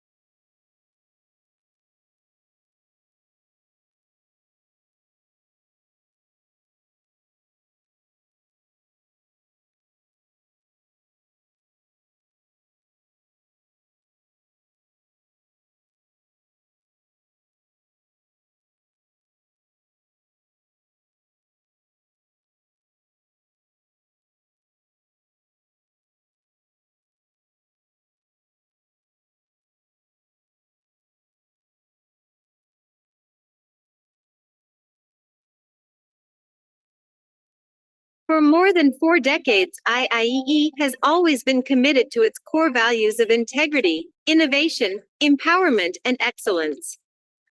Founded on September 15, 1975, the Institute of Integrated Electrical Engineers of the Philippines, Incorporated, IIEE, is registered with the Securities and Exchange Commission, SEC, as a non-stock, non-profit technical professional organization accredited by the Professional Regulation Commission, or PRC. IIEE started with 500 members and now has grown to a more than 60,000 membership base, with local and foreign chapters in active service across the whole world. Through the years, IIEE continuously commits to upgrade the professional credentials of its members through the Continuing Professional Development or CPD programs, enhance their social standing through the promotion of high ideals of integrity and ethics, facilitate advancement of technology transfer through carefully conceived educational and training programs, and provide opportunity for regular interaction among electrical practitioners. Inspiring future electrical practitioner leaders, IIEE organizes activities such as conferences, conventions, and exhibits showcasing the latest technologies, trends, products, and services relevant to the industry, motivating the members to be globally competitive and be able to adequately adapt to the changes, needs, and developments that constantly occur in the electrical profession. IIEE activities are planned to be a venue of endless possibilities, new ideas, and valuable market trend insights on energy-efficient products and services.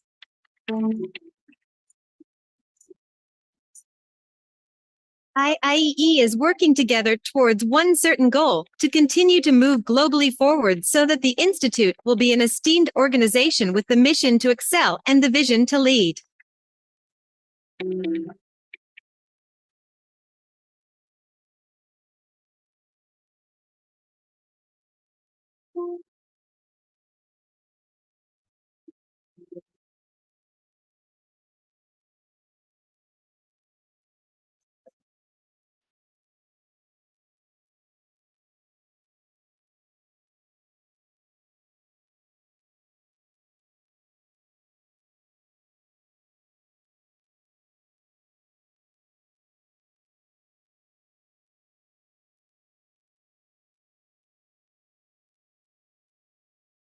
"48 years.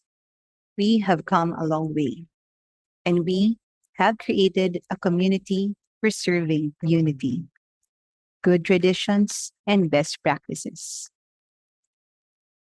We have crossed hurdles, surpassed difficulties, explore opportunities, expand IIE's presence, striving to be of true service to our members and industry partners as we commit to carry the torch of excellence. Let us continue the spirit of volunteerism, servant leadership, and love for the Institute in our hearts, moral, and spirit. We did all this, and we will do more. Thank you for being part of IIE's success through the years."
We, members of the Institute of Integrated Electrical Engineers of the Philippines Incorporated, IIEE, in recognition of the constant involvement of technology in uplifting the quality of life, and in accepting a personal obligation and dedication to our profession, its members, and the communities we serve, do hereby pledge and commit ourselves to the highest ethical and professional conduct, and agree to accept responsibility in making sound engineering decisions consistent with the safety, health, and welfare of the public, and to disclose promptly the factors that might endanger lives and the environment.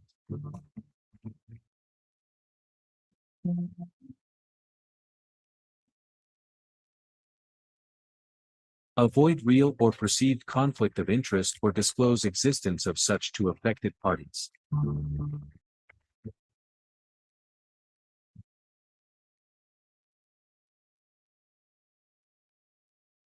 Be honest, objective, impartial, and realistic in stating claims or estimates based on available facts.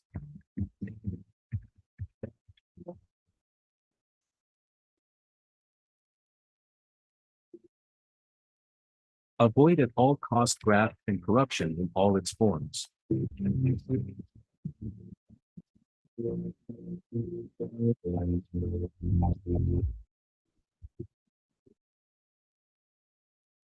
Improve the ethical understanding of technology and its appropriate application.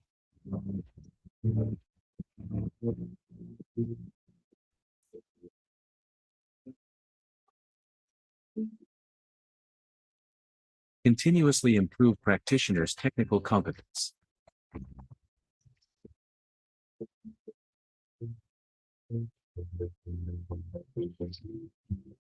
Disclose full pertinent professional and technical limitations.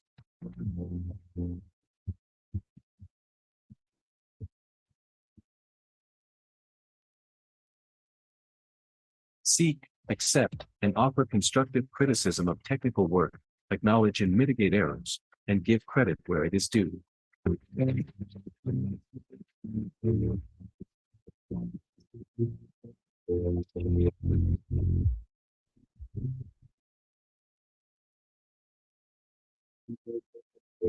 Equally treat all persons regardless of race, gender, physical condition, age, or national origin.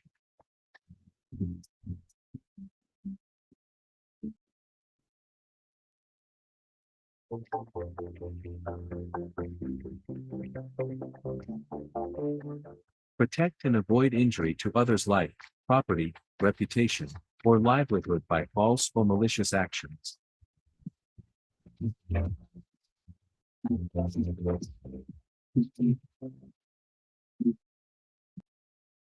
Observe utmost transparency, responsibility, due diligence and fairness, and accordingly, not manufacture, spread or disseminate false, incorrect, unverified or misleading information or data against any co-member or the IIEE, its officers, employees and representatives or agents, in any form whatsoever, whether verbal, in writing or published or whether through electronics means or otherwise, especially if such tends to discredit, besmirch the honor or integrity or impute a wrongdoing on part of a co-member of the IIEE, its officers, employees and representatives or agents.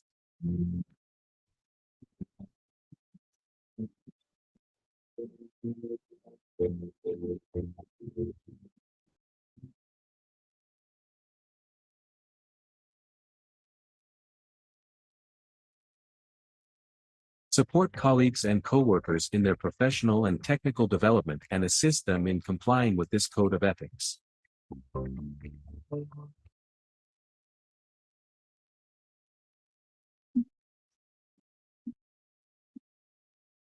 Timely and fully comply and abide with any and all of his obligations to a co-member of the IIEE, the IIEE itself or any third party, and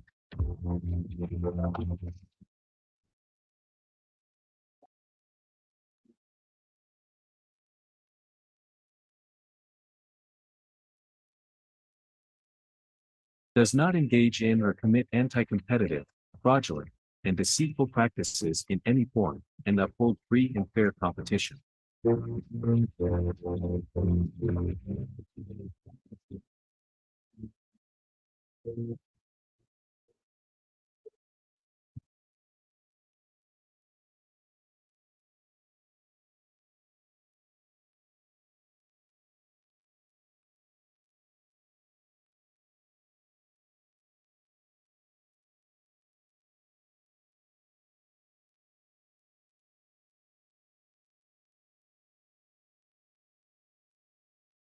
Welcome. Before we begin our meeting, please be informed of the following video conferencing etiquette. Number 1. If using a laptop, tablet, or mobile phone, make sure that your battery is fully charged to avoid sudden disconnection. Number 2. To be the best, you have to look the best by observing and wearing appropriate attire fit for the meeting. Number 3. Be on mute at all times and listen attentively to whoever is speaking. Number 4. Maximize the use of chat box and other tools made available by the system whenever you want your voice to be heard. Number 5. Avoid interrupting the speaker and make sure that you are acknowledged before you speak. Number 6. As much as possible, turn on your video so that we could have a wonderful conversation. Number 7. We encourage you to station yourselves at a place free of destructive noise so that you could focus on the meeting. And lastly, number 8. We want to capture the moment with you. Kindly stay until the end as we will have a group photo after. Thank you. And have a good day ahead.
Okay, welcome back to the IIEE's 49th Annual National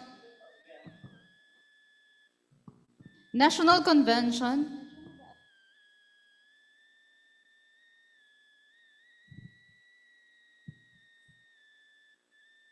Again, welcome back to the IIEE's 49th Annual National Convention Technical Session, hosted by the Standards Committee with the team Electrical Standards and SDGs, partnering for a safe, efficient, and inclusive future. And again, I'm your host, Engineer Charlene or Basha Borja of Huawei Technologies Philippines, your host for today's event. Let us now introduce our first technical resource speaker for this afternoon. For the topic, staying on track, innovating with renewables and electric mobility. Here's Engineer Roberto Galang, Assistant Vice President and Head of Meralco Biz from Meralco. Engineer Roberto Galang is a highly experienced professional with over 20 years of work experience. He has held various positions at Meralco in the Philippines, including Assistant Vice President, General Manager, Meralco Ecozone, Call Center Head, Business Center Head, Officer, and General Manager. He has a strong background in general management, customer service, and business development. He has a proven track record in the oil and gas industry and has held various leadership positions throughout his career. Once again, Engineer Roberto Galang.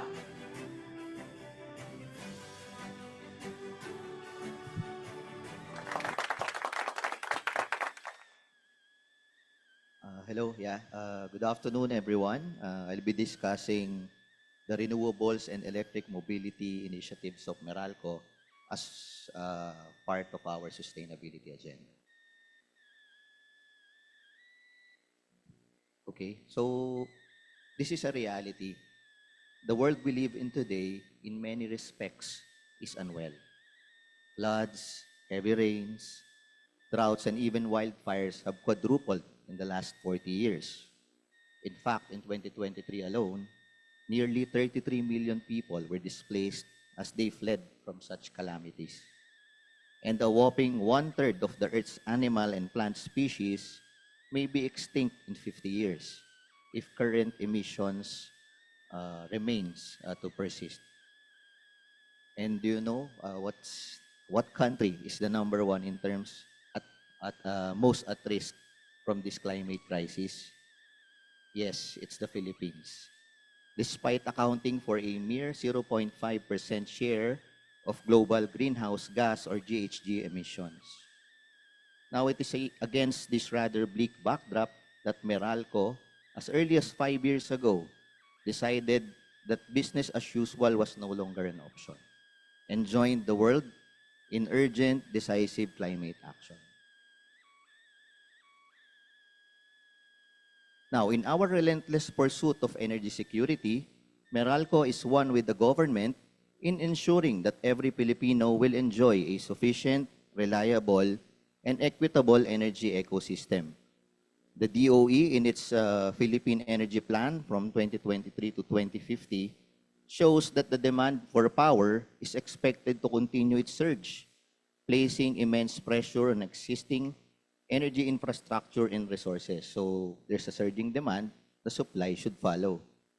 Now, alongside the rise in demand is the projected increase in required generation capacity, with the share of renewables growing to 74% by the year 2050.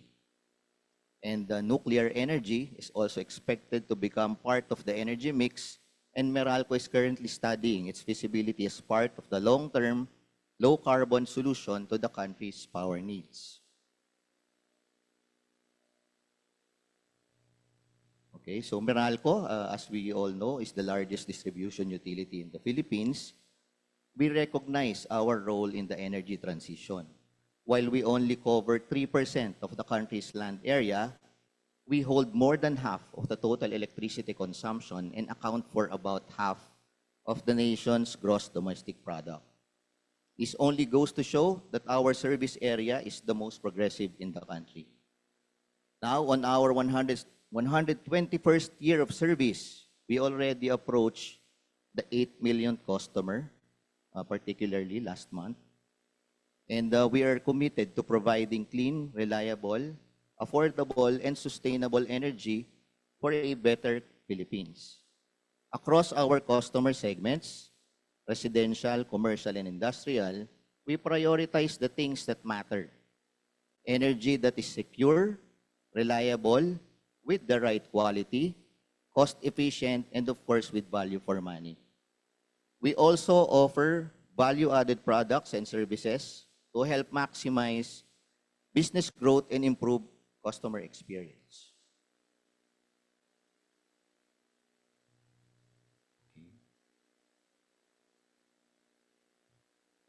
That's why, while being known as the nation's largest energy distribution utility, we have also established our presence in critical areas in the energy value chain to serve your needs.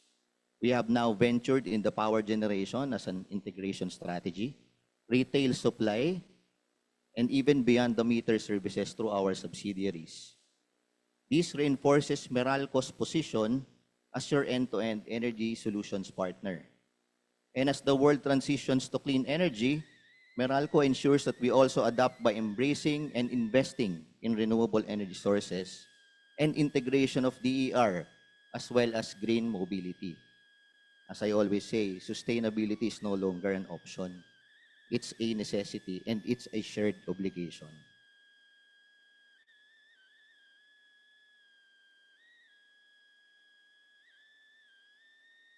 Okay, so thus, as early as 5 years ago, Meralco embarked on Powering the Good Life. This is our overarching sustainability program that is marked by a distinctive focus on 4 pillars, or our version of the 4 Ps. This is the safe, diverse, and inclusive workplace where our employees can thrive and kind of have this life-giving energy to serve others and give back. Underpinning everything is prosperity, by which we try to create better lives for all our stakeholders, of course, our customers, and the communities we serve. Now, to see how Meralco powers the good life, please watch this video.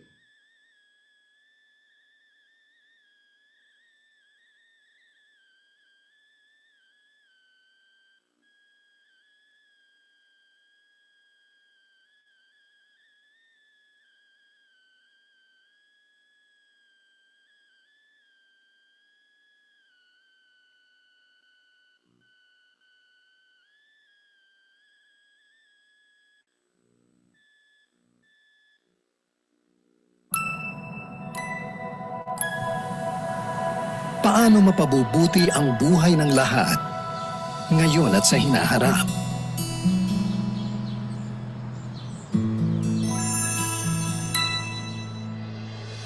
We have the power to bring good to the country. Sa pinagsama-sama nating lakas, maisusulong ang mga pamayanan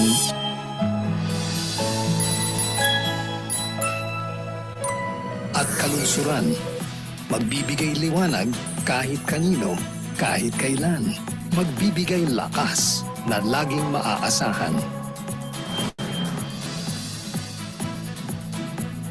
Power that protects Mother Earth.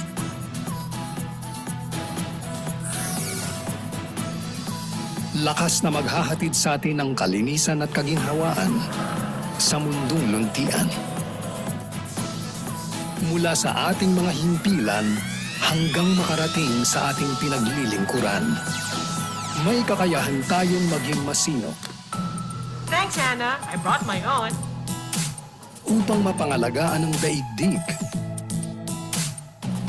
ang ating tanging tahanan at maging ang ating kalusugan. We have the power to care for our people. Kalingain sila para mapaigting ang aming serbisyo sa inyo tungo sa maginhawang buhay at kinabukasan. Your new home is now connected. Salamat. we can help bring forth prosperity and a brighter future for all.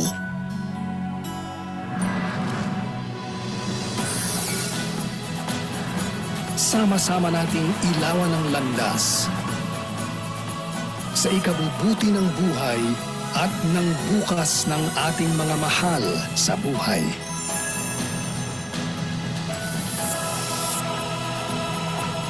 Powering the good life.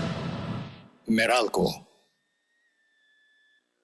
Okay, so as early as 2021, we further strengthened our commitment to sustainability through our long-term sustainability strategy, or LTSS, which we define the long-term sustainability targets, determine the appropriate initiatives, investments, and implementation plans, while ultimately delivering the impact through 2030 and beyond. We have embarked on a just, orderly, and affordable transition to clean energy, outlined in 3 horizons. So in Horizon 1, we have initiated our low-carbon transition as we invest heavily in RE. While for Horizon 2, we will accelerate this shift to green energy through the assessment and potential adoption of next-generation clean technologies like offshore wind and nuclear. In Horizon 3, we will dive deep decarbonization with the intent to be coal-free before 2050. Next, please.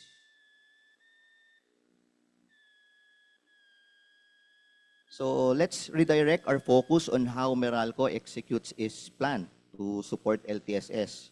So from a power generation perspective, Meralco's wholly owned subsidiary, MGen, through its diverse portfolio, aims to provide ample, dependable, cost-effective, and of course, sustainable power supply.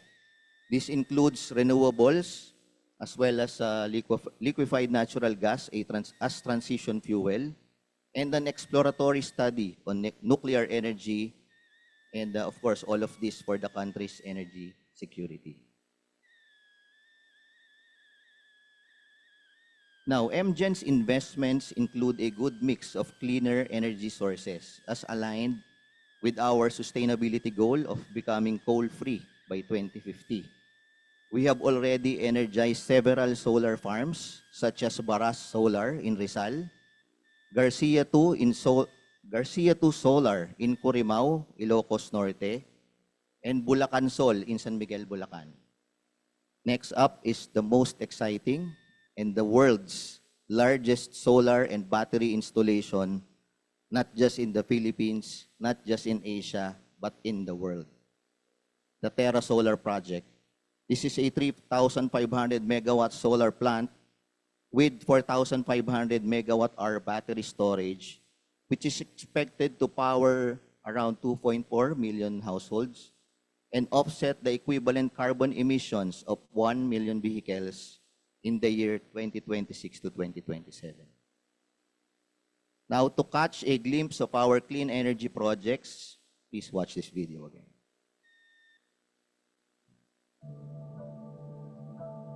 Meralco takes its responsibility seriously in leading the transition to cleaner energy. Through our wholly owned subsidiary, MGen cultivated the soil and oversaw what has now fully grown as Bulacan Sol, a 72-hectare solar farm that stands at the forefront of the nation's shift to sustainable energy. Tucked between the majestic Mount Arayat and the scenic Sierra Madre Mountains, Bulacan Sol harnesses energy from the sun. Its vast expanse of solar panels contributes to powering the Luzon grid with an additional 55 megawatts of generating capacity, an inexhaustible, virtually pollution-free power source. 55 megawatts of power? Let's quantify that. To put things into perspective, it takes 3 to 6 megawatts to light up hospitals, factories, and other high-energy facilities. For residential customers, it powers close to 42,300 homes. 55 megawatts of power is mind-blowing. But 55 megawatts of clean energy is truly transformative. It is both life-changing and life-giving. It is a humble yet significant step in achieving Meralco's commitment to shift towards renewable sources of energy. By 2030, MGen aims to build a renewable energy portfolio of 1,500 megawatts. Switching on Bulacan Sol powers up our momentum. And we're not stopping at solar. Wind energy and geothermal energy are part of that mix. By 2050, we aim to be coal-free. We will definitely get there. Bulacan Sol is the first of many projects lighting the way towards a cleaner and greener future, so that in our lifetime, we may realize better lives for all.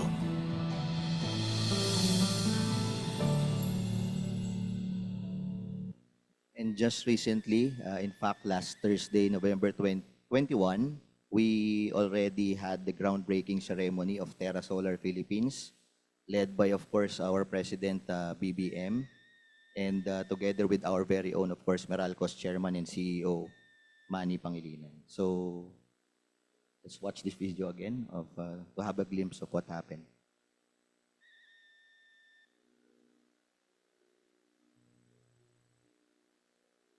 We expect our nation's power supply to increase at a steady pace to meet our growing demand in the next few years. Nonetheless, we are continuously diagnosing and urgently addressing power shortages, as well as the systemic causes of blackouts in unserved and underserved areas. In the heart of Luzon, a new dawn is breaking. Today, we start building yet another milestone for a brighter tomorrow. Thank you, Bulacan and Nueva Ecija, for providing the foundation for our sustainable future. Di na ako tumanda sa gapan. Pero ngayon ko lang naramdaman na may pag-asa ang kinabukasan ng mga apo ko. This is the best way forward for our industry and our country. I'm honored to be part of history in the making. The largest single-site solar project and battery energy storage system in the world rises in the Philippines. Proud Bulacania ako. Mas proud ngayon kasi makikilala kami sa buong mundo dahil sa Terra Solar. Bukod dyan ay dadami ang trabaho at lalago ang negosyo dito sa amin. The technology we are deploying here is cutting edge, ensuring a more reliable energy system for the Philippines. Sana lumaki ako sa mundong malinis, maayos, at mapayapa. Terra Solar is more than just a power project.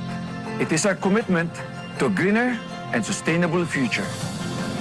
We aim to provide a substantial percentage of the Philippines' energy needs, which will offset carbon dioxide emissions by 4.3 million tons annually. We are building on the hopes and dreams of the communities we serve. Terra Solar is a beacon of progress, showing the world that the Philippines is taking bold steps in the clean energy revolution. With a track record of over 120 years and a clear roadmap to a brighter future, we look forward to providing better lives for all of us. Bukas. Tomorrow. Bukas. Bukas. Tomorrow. Bukas. Tomorrow. Bukas, sisikat na ang araw. Para sa akin. Para sa amin. Para sa ating lahat.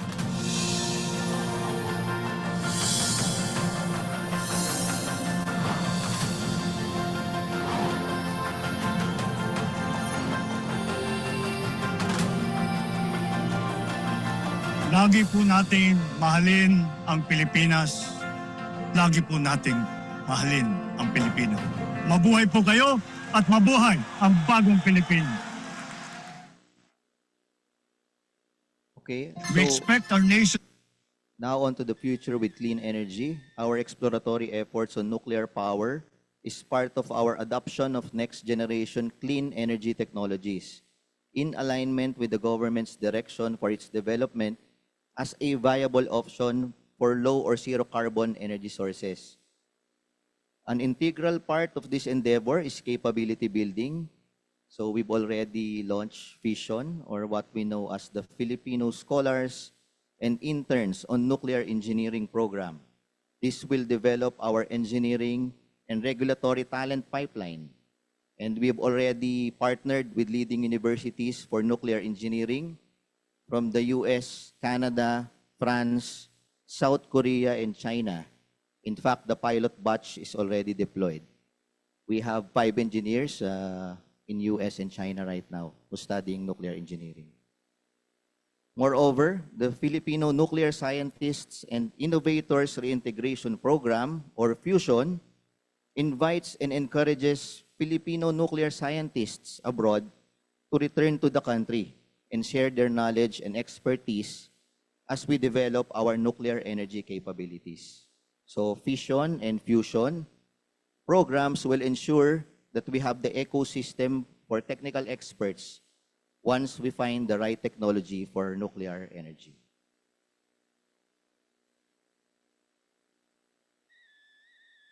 On the distribution front, Meralco is implementing its smart grid program to support the transition to clean energy, to manage and optimize our systems, and to enable our prosumers.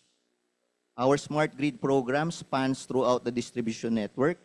On our substations, we are adopting the latest industry standard and began deploying asset condition sensors for major equipment such as our transformers. Our expansive network will continue to be more automated as we scale up our distribution automation devices, including remote-controlled reclosers, line switches, and grid edge sensors. We are also fortifying our grid to support EV charging.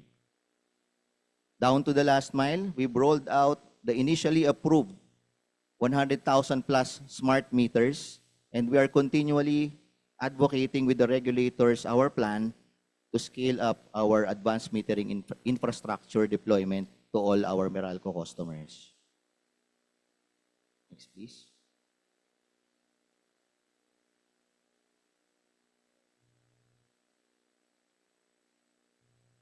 Okay.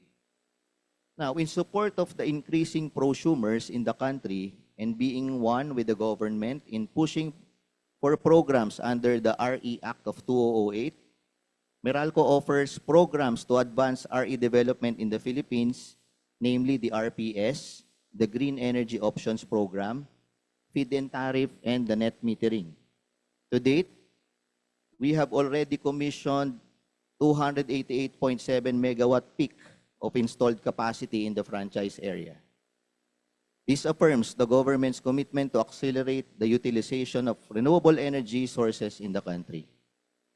In fact, Meralco connected the country's first net metering customer in Quezon City 11 years ago, July 2013. And this is right after the release of the rules enabling the net metering program. As of last month, Meralco has activated 13,275 net metering customers, contributing to a total installed capacity of 95.7 megawatt peak. Additionally, we have also activated 223 zero-export customers and 66 distributed energy resource customers. These efforts have positioned Meralco as the leading private utility in the country, accounting for approximately 44% of all net metering customers in the Philippines.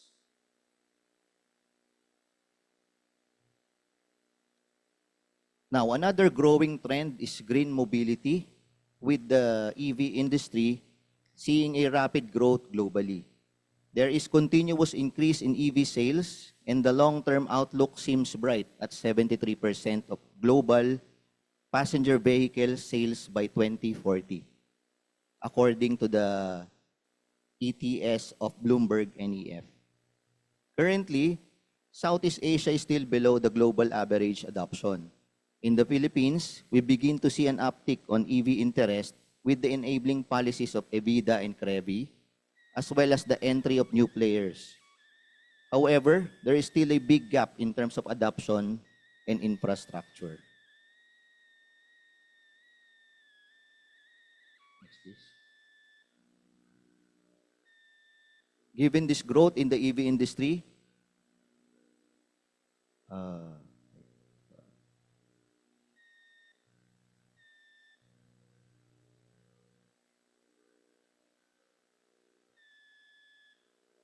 okay.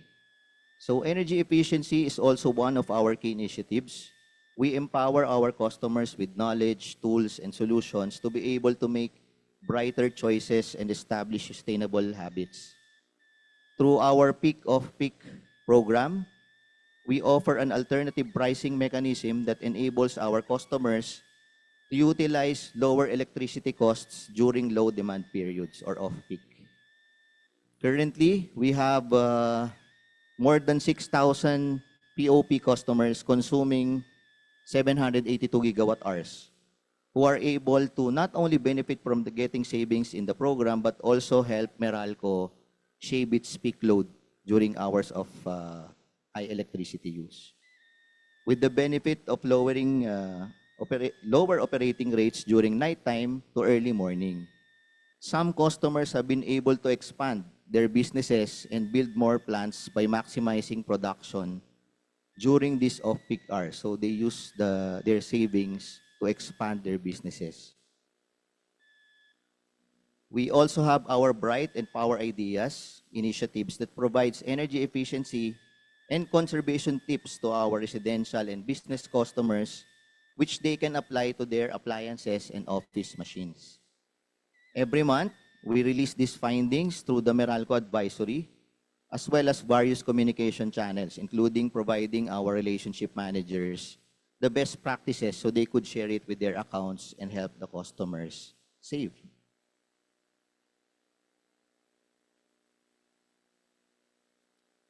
Okay, so from Meralco's network of companies comes our portfolio of energy services to complement your energy requirements. Through our subsidiaries and affiliates, we make your industry operate efficiently, enabling you to expand and accelerate your businesses.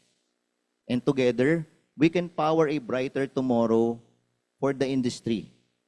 To spur renewables and electric mobility, we have M-Spectrum and MoveM, respectively. M-Spectrum is our solar arm, and MoveM for electric vehicles.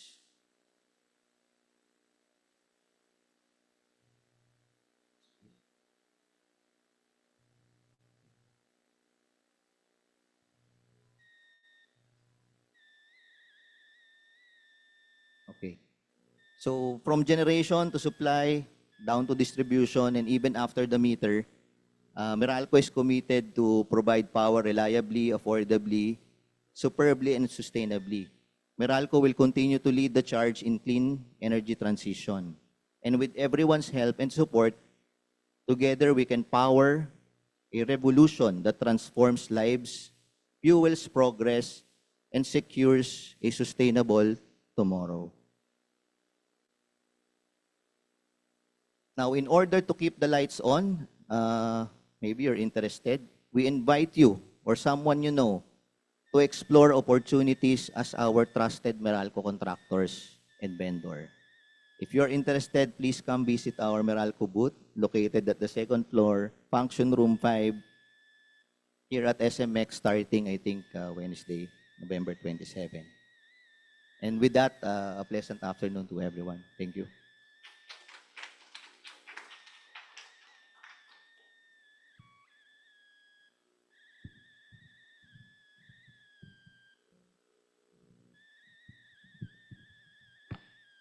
Thank you so much, Sir Obet Galang. RE is finally or truly transformational for better lives for all. So that is according sa presentation ni Sir Obet. So thank you so much. Let's now proceed to the awarding of the certificate of appreciation to Sir Obet Galang. May we call on Sir Conrado? May we call on Engineer Conrado Binondo and Ma'am Esperanza Collado.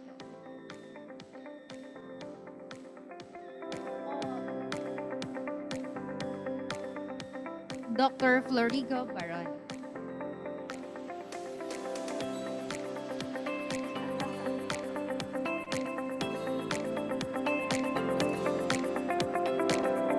Okay, let me read the citation.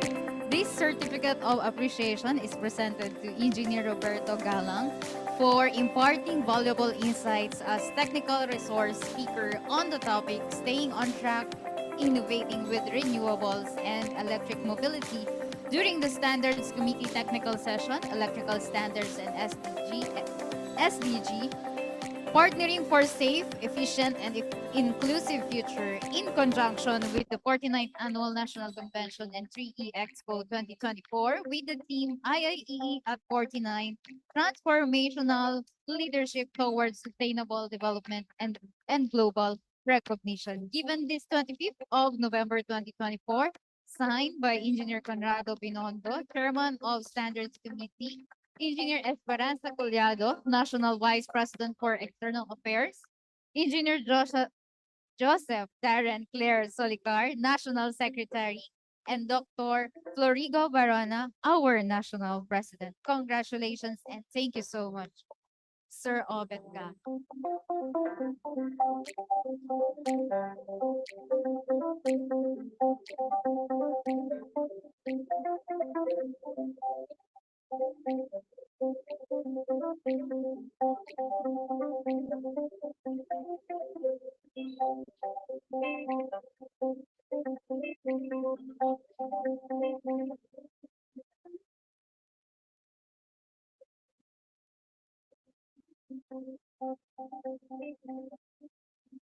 World is full of people telling you who to believe they are. Well, we thought we'd tell you who we're not.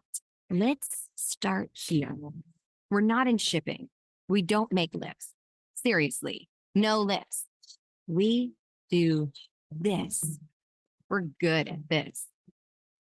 And we make all of these. And even though you'll find us here and here, we don't make energy. We make you save it. And you'll be saving the environment too. Are we an internet company? Well, we connect and power just about everything around you, helping machines talk to each other and to you, making your world more personal. We're seeking out the big questions and answering them honestly. Like, how can we make the most of our energy and resources? Or can we make access to energy and digital basic human rights? We're real people, employees, developers, partners, investors, and inventors, all passionate about doing what's right.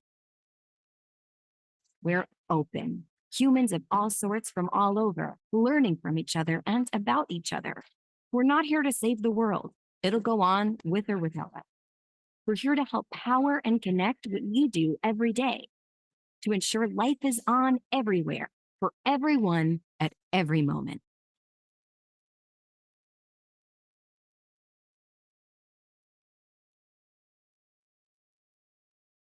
Moving on to our next topic, rooftop solar PV for building installation. Please welcome Engineer Charles Singson, Assistant Vice President of SM Energy Design and Development Corporation. Engineer Charles Singson is a professional electrical engineer, earned his degree in BS Electrical Engineering at Lyceum of the Philippines, Manila. His professional specialization is electrical system of a commercial with a subspecialization on energy efficiency and conservation. He was awarded by the Department of Energy as Outstanding Energy Manager at Bello Awards for Energy Efficiency of 2008. He also placed second runner-up in the energy management during the ASEAN Center for Energy International Competition. He was the president of Metro South in 2020 and deputy governor of MMR Metro South in 2021 to 2022. He is also the convener of Technical Working Group 3 Standards of a Rooftop Solar PV System under the chairmanship of the Standard Committee, Engineer Conrad Binondo. He works as Assistant Vice President and Chairman of the Electrical Committee of SM Engineering Design and Development Corporation. Again, let us all welcome Engineer Charles Simpson. Yes, good afternoon to everyone. As mga face-to-face and sa online, good afternoon. In SM, we always say that you are awesome and we are all awesome. Awesome, good afternoon.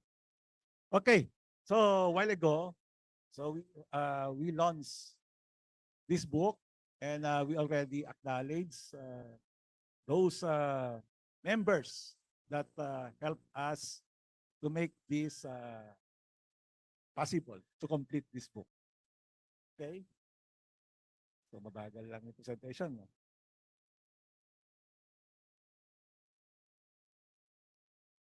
Okay, so on the left, yun yung mga in-acknowledge ko kanina, members of this technical working group committee.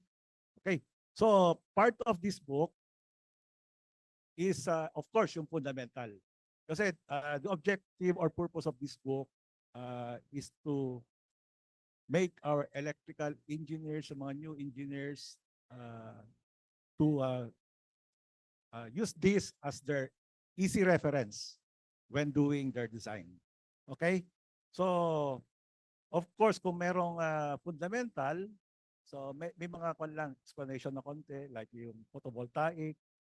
So, it refers to the technology that process of converting sunlight directly to electricity using solar cells. So ano ba yung photo? Photo meaning kinuha sa light. Yung voltaic naman, it is a relative to the generation of electricity. Okay? So when the sunlight, yung proton, strikes the PV material, usually yung semiconductor na silicon, perovskite, or cadmium telluride, so it excites the electron. Then that causes the flow of electricity. Okay? So on the right illustration is a simple presentation of solar array. Yung right side. So what is this solar array? This is composed of several strings. When we connect yung mga modules in series, that would become a string. Then when you connect that in parallel, papunta na sa mga inverter, that would now, we call it array. Okay? Next slide, please. Okay, so on the left illustration is an example of strings to form an arrays installed on the rooftop of the building. We intend to show this parang diagram of the building kasi we would like to emphasize that when you're doing a design, very important in your shading. Baka mas mataas yung isang floor of the building. So, yun, kino-consider din yan. Baka may shading ka, so yung production mo would become lessened. Okay? So on the right illustration is a sample of a string to become an array and connected to the inverter. So that is yung string 1 and 2 is isang array that is connected to inverter 1. While the other array naman, dalawang string that is connected naman to inverter 2 and so on, may inverter 3. So yun lang yung kanyang combination of yung string to become an array. Okay. So this is a very simple presentation of an array. Kinonect mo lang ng series yung mga modules and papunta na sa inverter.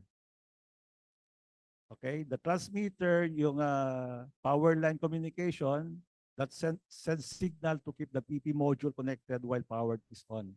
Yan din yung PLC, power line communication that communicates sa mga RSD or yung mga power optimizer. Okay? So ito, yung simple diagram naman ng 16 strings that is connected to an inverter.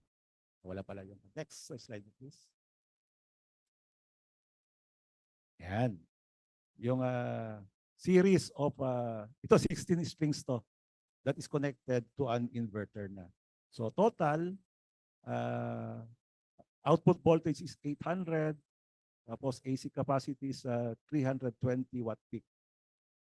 DC capacity mo 369, then yung AC capacity mo na is 320 watt peak.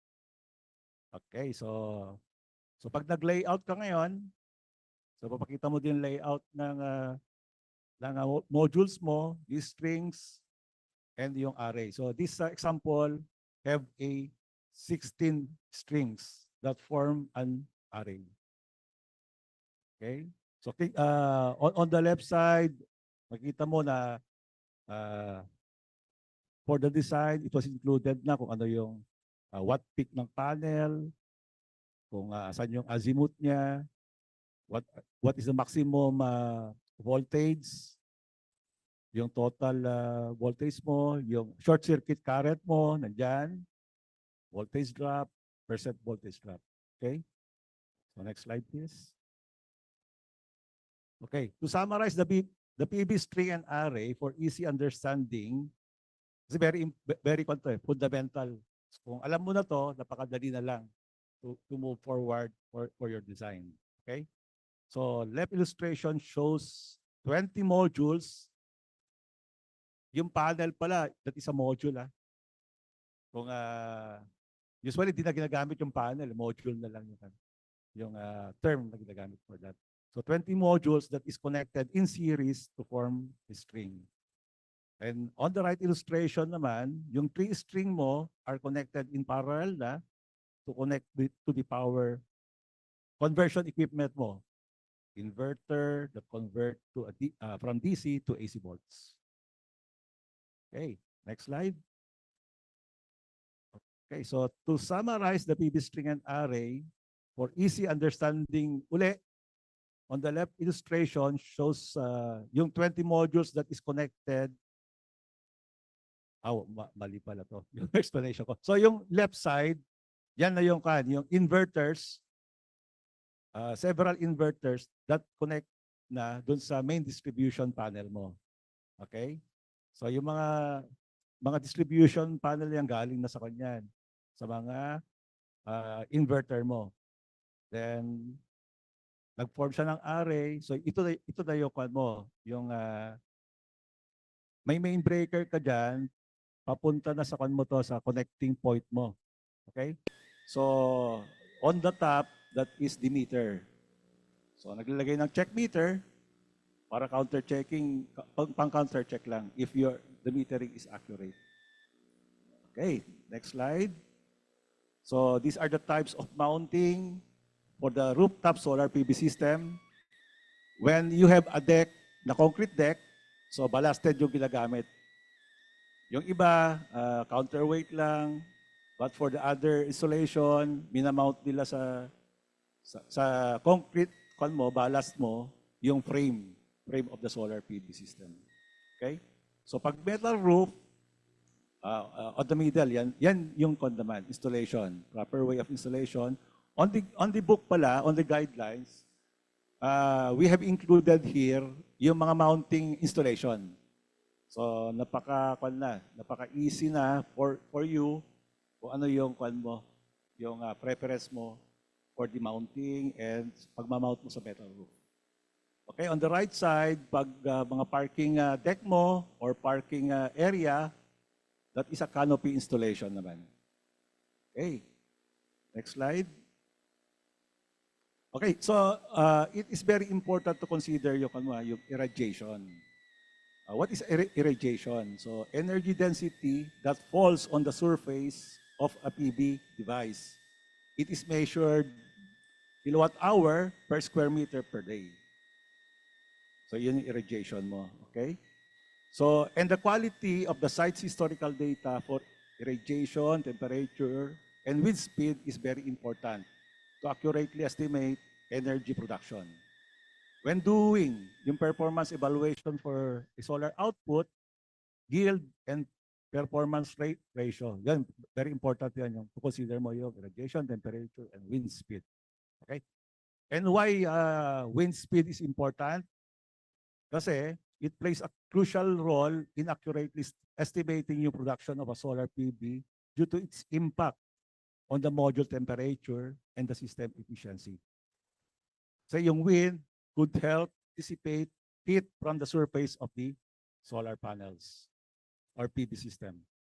Because solar module become less efficient when the temperature rises. Okay? So on the map, dun sa global horizontal irradiation shows that some part of Luzon and Mindanao have a better higher irradiation. Yung highlighted in red dun sa Luzon, and there is also in part of Mindanao. So at yearly total, it's 1,972 kilowatt-hour per square meter. So this is the reason why solar PV system providers is very happy kung ang area nila is on that part. Kasi maganda yung production. Okay? Next slide. On the left illustration is a PV system software na ginamit to simulate for a particular project or probability distribution of a system energy production. And using yung P90 would result to a production of 3,509,000 kilowatt hour per year. Okay? So yung P90 evaluation refers to a statistical metric used to quantify the uncertainty of energy production estimates. It represents the level of energy yield that is expected to be exceeded with 90% probability over a given period, typically a year. Solar energy production estimates inherently involve yung mga uncertainties due to factor of weather, measurement errors, and modeling assumption. Okay? Yung P50, yun marami din gumagamit ng P50. But this is a median estimate, meaning there is a 50% chance of exceeding this value, and the P90 is more conservative, indicating yung P90 chance that the actual energy production will exceed this value. Okay? So yung P90 is commonly used in financial model. I do not know kung ito yung ginagamit ni Sir Silver. P90. Yeah. Nasa ka, conservative. Okay.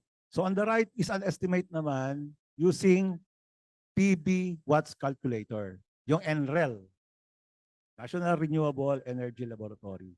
The same project was used, pero ito ginamitan ng NREL. Ang lumabas, 3,428,637 kilowatt hour per year. So almost nearly dun sa P90 using PBCs. Okay. Okay, so next, the sun altitude and azimuth angles at the different times of the day and a year is a vital information for selecting the optimal tilt and orientation of a solar modules. In solar terminology, yung azimuth refers to the direction along the horizon from which sunlight is coming, measured in degrees. Sa Manila, sino ba nakakaalam kung ano yung Manila, saan nakalocate? Anyone here? Doon sa natin? Sa latitude? Okay, it was located 15 degrees north latitude. Tapos, on June 21st, the sun is perpendicular above the northern tropic, and on December 21st, it is above dun sa southern tropic. Ito yung binago namin nila Engineer Silver kasi nung pinag-usapan namin to, iba yung tilt. So, pinabago na lang. Okay.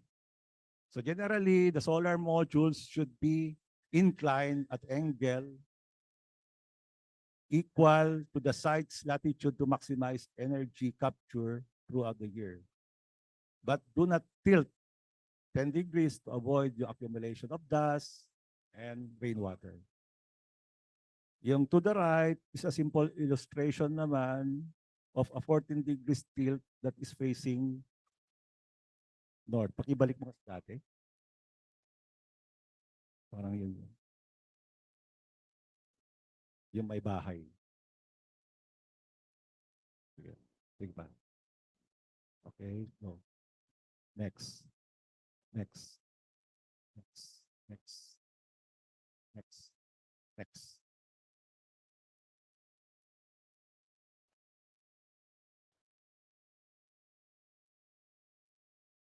Kulang?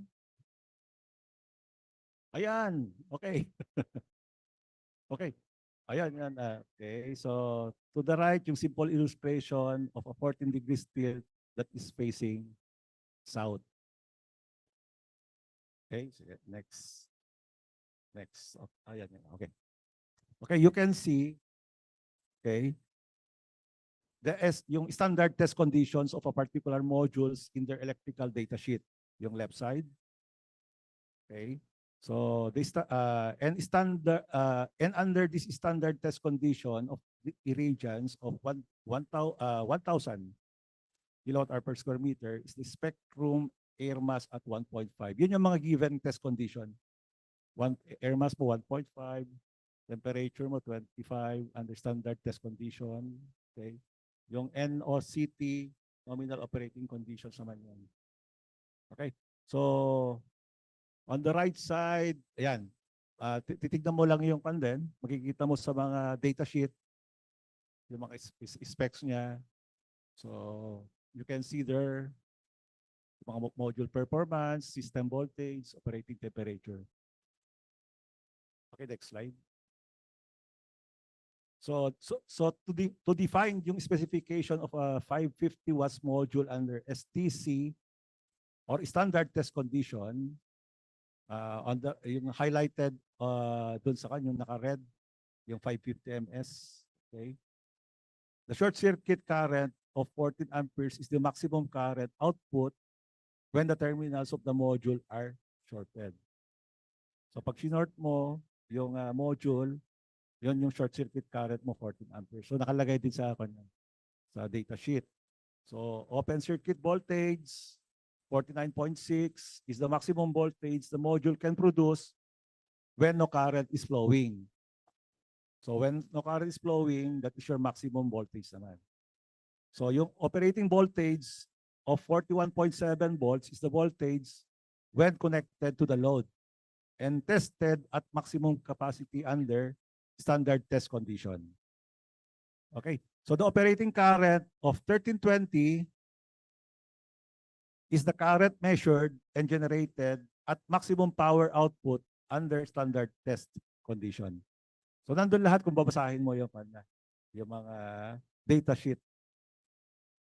Okay, so next. Okay, ano ba yung IB curve? On the left is a graphical representation of the output characteristic of the current and the voltage, IB, of a photovoltaic device.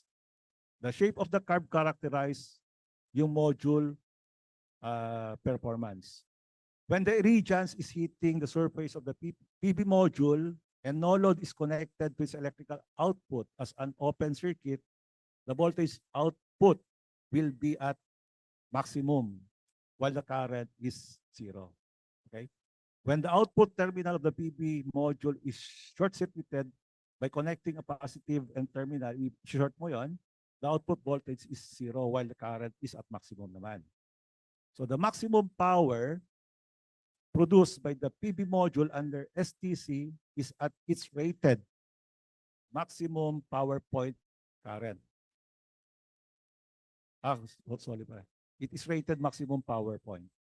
And your maximum power point voltage naman, yan, pag naka-zero, kikita mo yung, ito yung pinaka-maximum power mo on that condition.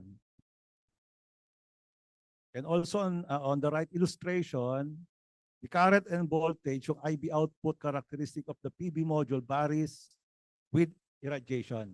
Yun lang pinapakita niya doon sa right illustration. Yung irradiation, pag nagbabago, so nagbabago yung model. Yung curve mo for that. Okay? The maximum power point of the current and voltage also changes kung nagbabago yung yung irradiance mo. Okay, next slide. So on this illustration is the temperature curve ng short circuit, open voltage, and the power maximum. Okay, so yung PV cell voltage drop with the rise in cell temperature, having a negative temperature voltage coefficient expressed in percent voltage over centigrade. Okay, the cell output current increases, showing a positive temperature current coefficient in percent of I over centigrade naman. So pag nagbabago yung temperature mo, tumataas yung current, bumababa yung voltage mo, open circuit voltage, yung power mo bumabagsak. So overall, the cell power output drops with the increase of temperature. Yan yung pinapakita on the left illustration or graph. Next. So included on this book also yung explanation ng MPPT or maximum power point tracker, which is the integrated circuit of the inverter to maximize yung available power of the connected PV array. Since the peak power of the PV array varies with irradiation and cell temperature, that affects yung voltage and current then. Okay? And the MPP tracker will ensure that this variability will not significantly affect yung system performance, but will optimize the system production also. So yung IB curve mo shown represents the PV string operation when connected to the DC bus of the inverter. Okay, the maximum power occurs at P maximum and I maximum. So the MPPT or maximum power point tracker continuously monitors yung voltage and current output of the PV modules and adjust the electrical operating point to ensure that the PV system operates at its maximum point. Okay, next. Yan. Okay, ito iba-ibang kwento, iba-ibang on the right side, parang inverter to na string inverter, the upper part. For this one, so isang content, isang inverter din yata. But you can see there yung provision for the MPPT. So meron mga inverter that have a MPPT provision. Okay, next slide. So this is the simple operation of a maximum power point tracker. Okay. So given 10 module in series to form a string. So 10 module mo 1 to 10. Okay. So the module power, let's assume that the modules are exposed to a full irradiance. So it's providing 200 watts power for its module. Okay. So the operation, the power output of its module is maintained at the module's maximum power point by an input control loop within the corresponding power optimizer device. So at this MPP loop dictates to the optimizer an input current, yung input mo and input voltage to ensure yung transfer of the entire 200 watts from the module to the DC bus. So given the perfectly matched modules for this demonstration purposes, example, yung voltage mo is 32 volts. So this means the input voltage to the optimizer is 32. Yung input na optimizer mo is 32 volts. And the input current is yung 200 watts, divide lang natin sa 32 volts, that is 6.25 amperes. Input current of the optimizer, okay? So inverter input current mo, the input voltage of the inverter is controlled by a separate feedback loop. So for simplicity, as an example, the inverter requires a constant 400 volts. Since there are 10 series connected modules, it's providing 200 watts. So the input current to the inverter now, divide lang natin yung 2,000 kasi 10 na 200 watts yan, 2,000 watts over 400 volts, that would become 5 amperes. So yun na yung input current for the inverter. So yung optimizer output voltage mo, so the DC bus current flowing through its optimizer must be 5 amperes. This means that the optimizer in this example provides output voltage of yung 200 watts over 5 amperes, 40 volts. So in this case, the optimizer are acting as up converters, converting 32 volts into 40. Mali yun. Ayan, tama yun. Okay. So with this condition, okay, condition 1, so ayan, 5 amperes yung nagpo-flow, pupunta sa inverter mo, so 400 volts yung yung input ng inverter. So you have no problem with this condition. Okay. So let's have a one condition. MPPT, 5 minutes left. Okay, kaya. Okay. For this condition number 2, example, yung isang module mo, dinaanan ng clouds. Okay? So dahil dinaanan ng clouds yan, yung 200 watts mo naging 40 watts. Okay? So the current module number 9, yung dinaanan ng clouds. So the power optimizer of this module maintains this module at its maximum power point, which is now lowered due to shading. So as assumption for 28 volts yung naging kanya, naging effect of that cloud, the current is 40 watts over 28, 40 watts divided by 28, 1.43 amperes. Okay. Since yung string mo, dahil nag-reduce yung isang module at 40 watts, so yung 9 na remaining, times 200 watts yon plus yung dinaanan ng clouds na module, that's 40 watts, so 1,840 watts ka na lang. Okay? So yung inverter input current mo, since the inverter still needs to maintain an input voltage of 400 volts, the input inverter current will now 1840 watts over 400 volts, naging 4.6 amperes na. Okay? So yung output voltage of the 9 unshaded modules, the power optimizer of that 9 unshaded modules will have an output of your 200 watts over 4.6 amperes, that's 43 volts. Okay? So the output voltage of the module number 9, the power optimizer of this module, will have an output of yung 40 watts over 4.6 amperes, 8.7 volts na lang. Okay? So yung inverter input voltage mo ngayon, 9 times 43 volts plus yung 8.7 volts, nag-equate po rin to 400 volts. Kasi yun pa rin yung kailangan ng inverter mo, 400 volts. Okay?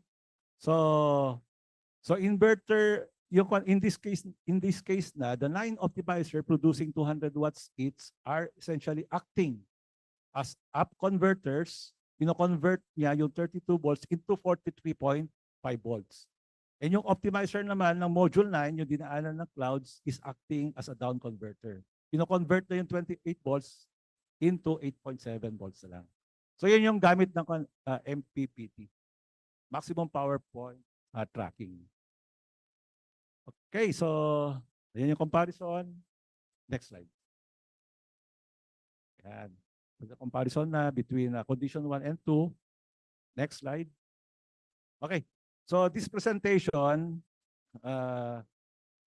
okay. So for this presentation, if you are a provider of a solar PV system, ang iwasan mo lang na during the design is yung susobra yung power production mo. Okay? So as you can see here, okay, may surplus.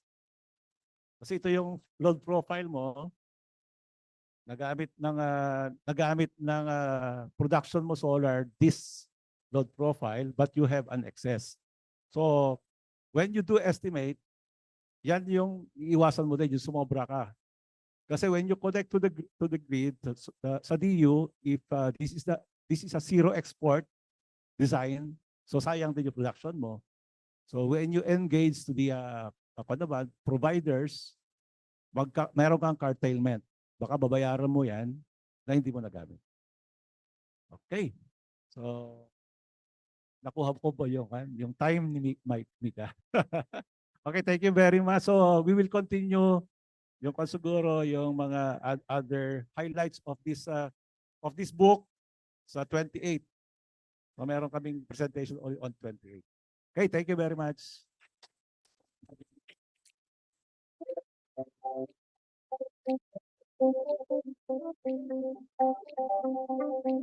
Thank you so much, Mr. Charles, for the very informative walkthrough of rooftop solar PV for building installation. Now let's call on, let's present the certificate of appreciation to Engineer Tifa. Let me call on Engineer Conrado Binondo and Dr. Florico Barona to present our certificate of appreciation.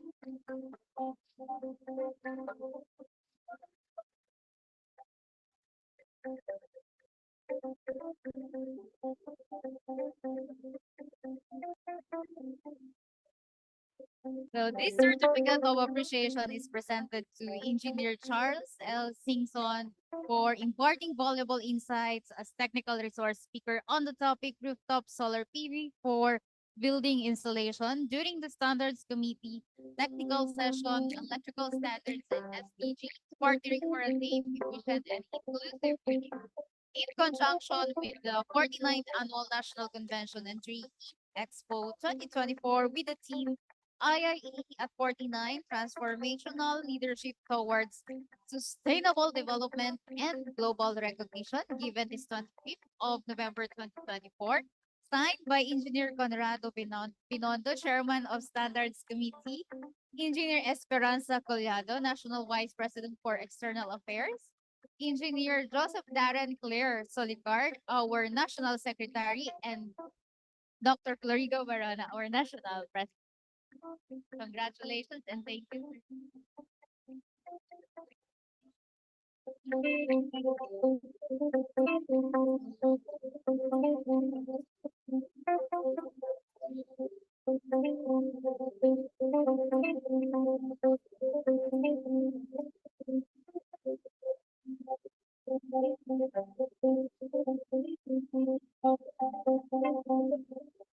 Thank you so much. Let's have a short presentation from one of our sponsors.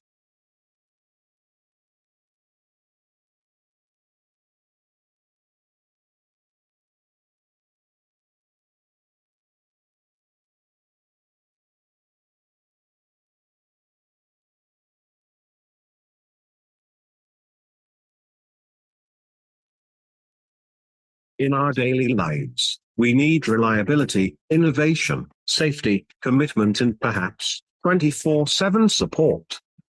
In acquiring services or products, satisfaction is always key. Well, FMIDC is all that and more. With decades of experience in power management solutions, FMIDC is a trusted partner which has serviced many prominent establishments in various business sectors in the Philippines. FMIDC's wide range of reliable power products consists of automatic transfer switches, surge protective devices, generator sets, batteries, UPS, breakers, meters and rectifiers, fire safety cable and wires. Trusted with major projects by its clients, the company has proven its expertise, marked as a dependable partner in the industry. FMIDC ensures a solid core of competent leaders and hard-working team players.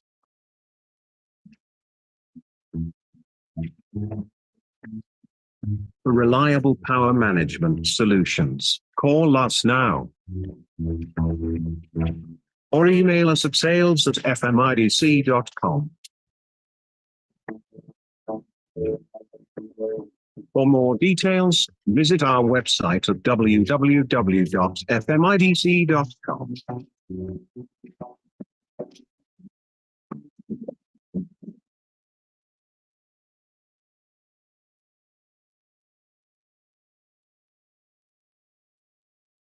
Okay, moving on to our next topic, mapping rooftop solar PV system standards for the Philippines. Let's welcome Engineer Silverio T. Navarro Jr., our solar PV expert and consultant. Let's give him a warm Engineer welcome. Silverio T. Navarro Jr. is an electrical engineer with experience on solar energy since 1990. He graduated at the Central Philippine University with scholarship under the Department of Science and Technology. He worked as a project engineer of solar electric company implemented as renewable energy projects. He has done consulting work for the Asian Development Bank, World Bank, USAID, UNDP, UNOPS, GIZ, and the European Union. He is the chairman of the DTI Bureau of Philippine Standards Technical Committee 91 on solar photovoltaics and the resource person of the Institute of Integrated Electrical Engineers Standards Committee. At UL Solutions, Engineer Navarro provides technical trainings and support for the hardware software for the APEC region. Once again, Engineer Silverio T. Navarro Jr. Thank you for that kind introduction. And I'll do a presentation on mapping standards. This is to guide us on doing photovoltaic rooftop installations in the Philippines. So let me share my slide. Okay, so this will be my introduction. This was read earlier.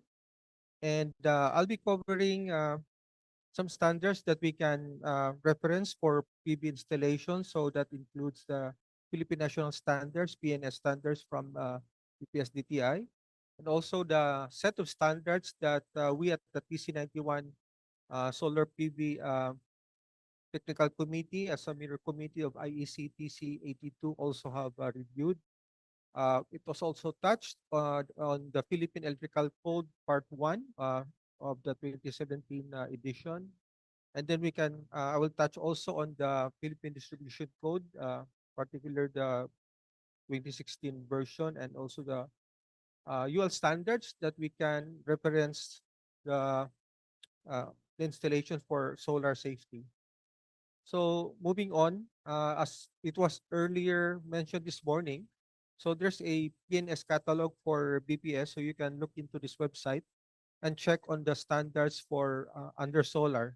So you can log in and also register if you have not registered yet. So for this particular set of standards, if you Google in or search for solar, you can be provided with the solar standards under the BPS website. So this will cover integrated PV systems. You can have charge controller and other components of the PV installation. And also the standards covered regarding analytics, assessment, characteristics. So all other processes and definitions that you will need for the standards. So as mentioned earlier in this discussion this morning, there are standards that are mandatory and voluntary. So what we have set as standards as mandatory will be under the Philippine Electrical Code.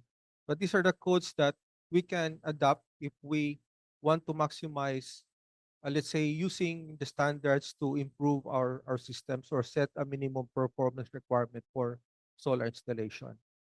So I'll show you how many standards do we have just to see how small the fonts are, because there's so much installation, so much standards that BPS has adopted.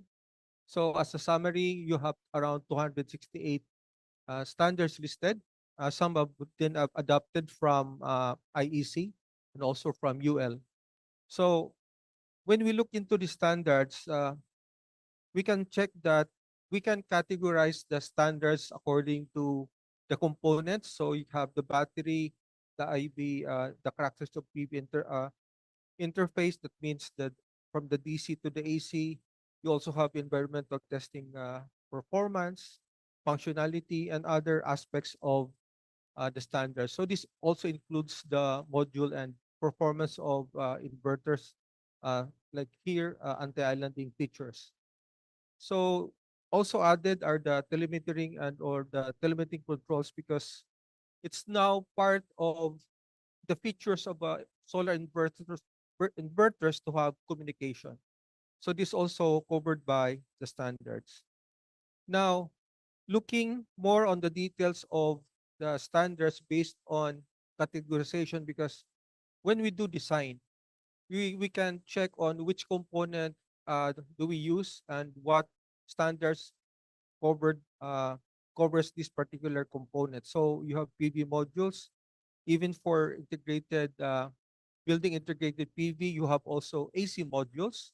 That's also in the Philippine Electrical Code with integrated inverters into solar modules. We have concentrating solar and also have battery controllers and even the management system. So I will not dwell on this list, but go forward on the specifics of the standards because of the controversies that this has created in the industry. So specifically talking about the standards in the Philippine Electrical Code 27 edition, uh, I'll be specific on the uh, Article 6.90.2.5 on the arc fault circuit protection. So this is for the DC current. So I think later Vic will be emphasizing on this part on the arc fault protection and also for the rapid shutdown, which I will discuss also as part of our standards being adopted and the challenges that we have on this device. So moving on, aside from the Philippine Electrical Code, we also have to consider the Philippine Distribution Code that is governing the distribution of electricity and also the interface of solar into the system. So if we look back on the policy like the net metering system, we can refer back to the distribution code, categorizing the sizes of PV installations. So for large conventional, it's 100 megawatt and above or more or larger. For large variable renewable energy systems like solar farms or wind farms, it's 10 megawatts and more. And medium is classified from 1 to 10 megawatts. But what would concern us more on the rooftop sector would be the intermediate. This is 100 kilowatt to 1 megawatt. As was earlier discussed during the Meralco presentation, that the DERs are covered by this size. And the kilowatt covered by net metering is 10 kilowatts and below, or 100 kilowatts and below, covered by the small categorized capacity that is from 10 kilowatts to 100 kilowatt. And for the micro, you have less than 10 kilowatt systems, which is more of the small household. So based on this categorization, we have now to look into the embedded generation. So if you install solar on the rooftop connected to the grid, connected to the electrical system of the facility, it's covered by 4.3.10 for small embedded generating units. Small means 10 kilowatts to 100 kilowatts. That means there is a limitation on the capacity that you can install, not to exceed 30% of the capacity of the low voltage feeder. So installing systems has to go through a distribution impact study to ensure safety and reliability of the distribution grid. So this is the reason why a distribution impact study is necessary when we apply for net metering.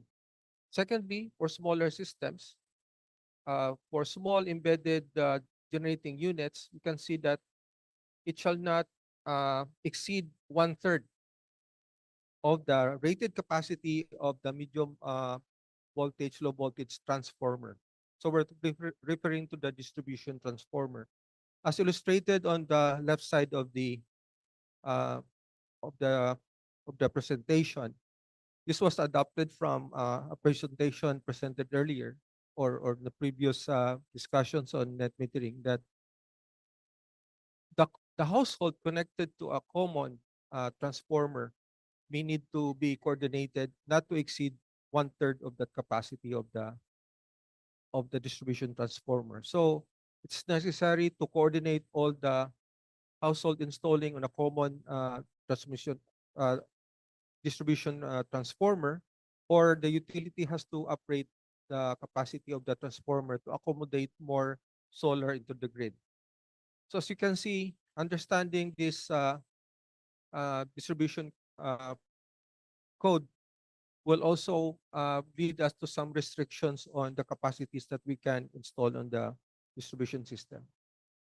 So looking forward on the UL standards that I will also emphasize today. So UL has a a host of standards. You can see highlighted on the yellow part, you have standards for the solar PV system, also covered by IEC 61215. So that's a series of standards for photovoltaic uh, modules. And then you also have standard for the batteries, as earlier discussed this morning. You also have standards for arc fault protection. So Engineer Vic will also discuss that in detail later. And you have also a general standard in UL called 1741. So that's a more general standard for photovoltaic installation. And taken out from that will be the UL 3741, which covers the hazard control, also covering the rapid shutdown that we'll be discussing later. And for interconnection with the grid, you have IEEE 1547 as a standard for interfacing renewable energy with the grid. So this is how UL map the standards regarding components, and not only components but also processes in assessing safety of solar installations. So we have also the amended net metering interconnection standards. So just to emphasize that we have to consider the harmonics that should be avoided, also the protections for over frequency, under frequency, also over voltage and under voltage and anti-islanding conditions that inverters must meet. And also, when embedded generation export power to the grid, it can also add current to a fault on the line. So it has to detect that and not to contribute to that fault. Also covers a mounting test for monitoring test for a requirement of the DUs. So system parameters also covers voltage levels, frequency, and power quality, because we don't want to add more harmonics to the grid, and also limit the recurrent injections that would create imbalance on the grid.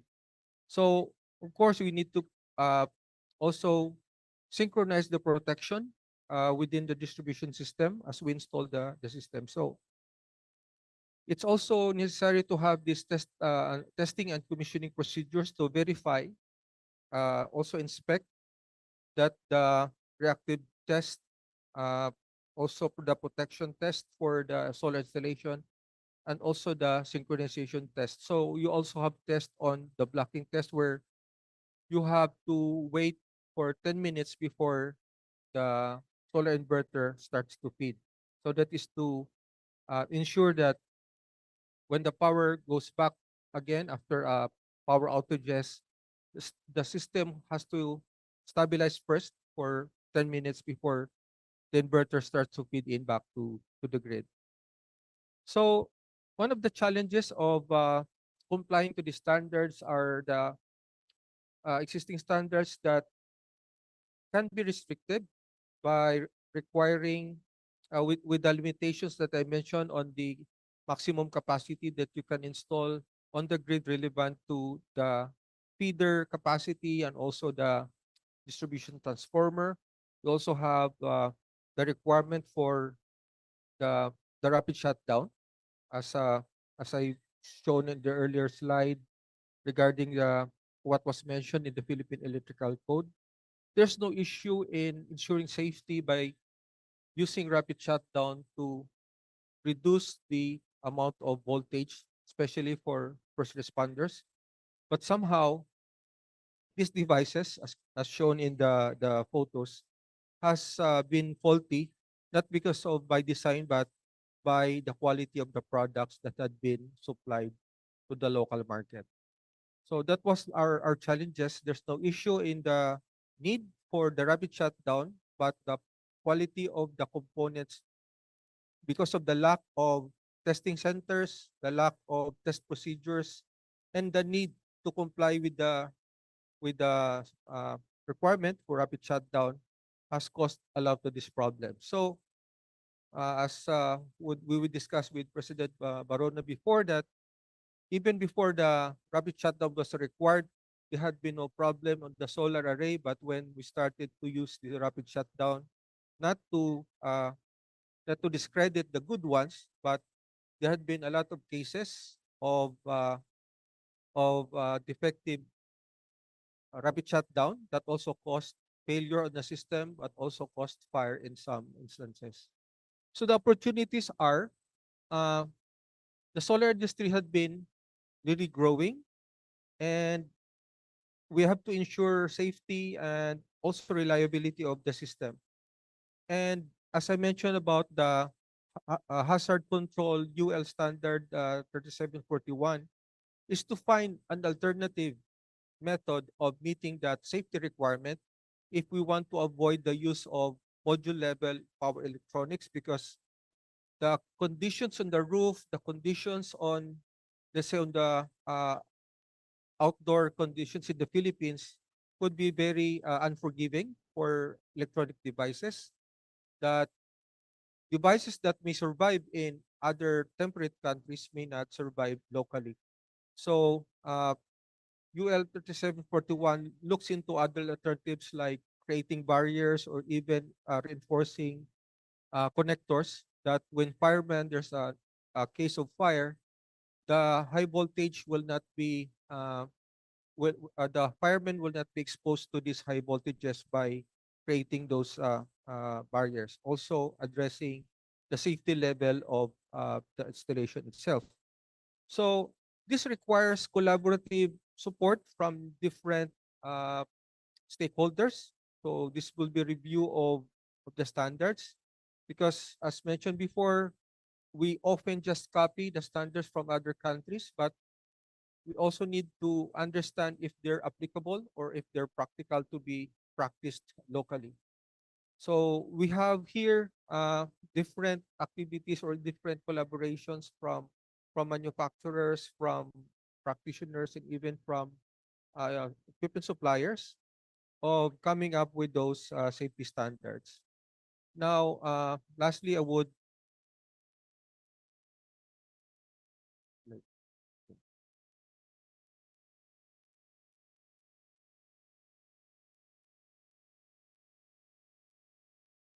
so on conclusion and recommendation. So there's a lot of collaborative efforts.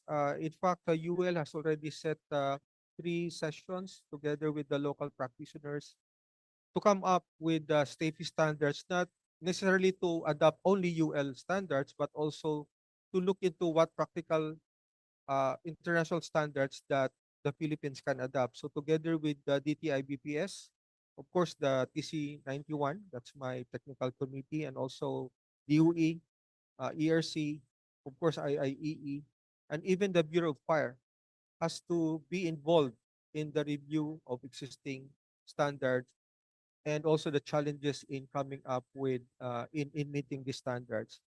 So one of the recommendations to explore the UL 1741, and as I mentioned, the UL 3741 standard that can be used as a reference to for solar installations and possible modification of local requirements.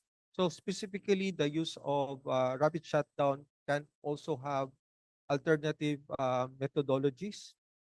If you want to avoid the use of module level electronics to ensure that the system will be functional, and imagine the nightmare, as mentioned earlier in the discussion, the more solar modules that you install, the more connectors that you'll be dealing with, the more points of failure that will be exposed for possible risk of fire or electric shock.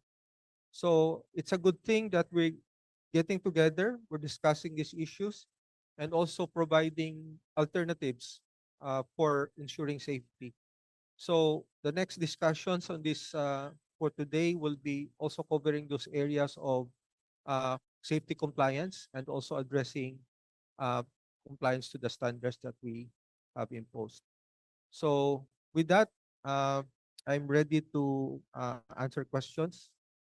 Thank you.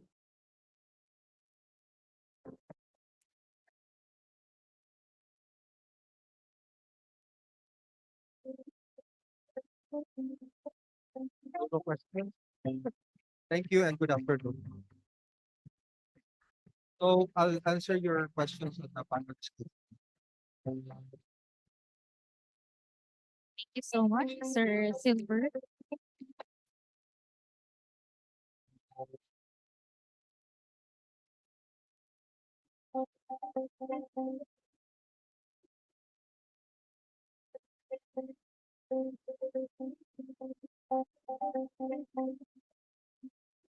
Now proceed to the awarding of our certificate of our participation to Sir Silver. May we call on again Engineer Conrado Pinondo and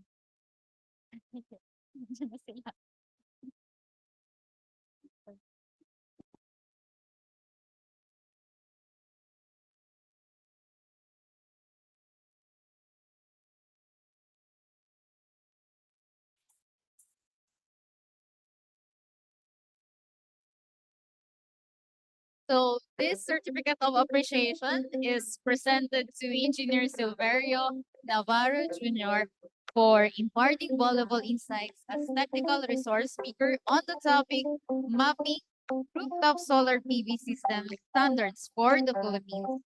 During the Standards Committee technical session, electrical standards and SDGs, partnering for a safe, efficient, and inclusive future in conjunction with the 49th Annual National Convention and Treaty Expo 2024 with the team IIEE at 49, transformational leadership towards sustainable development and global recognition. Given this 25th of November 2024, signed by Engineer Conrado Binondo, our chairman of Standards Committee, Engineer Esperanza Collado, the National Vice President for External Affairs, Engineer Joseph Darren Claire Solicar, our National Secretary, and Dr. Florigo Varona, our National President. Congratulations and thank you so much, Sir Silver.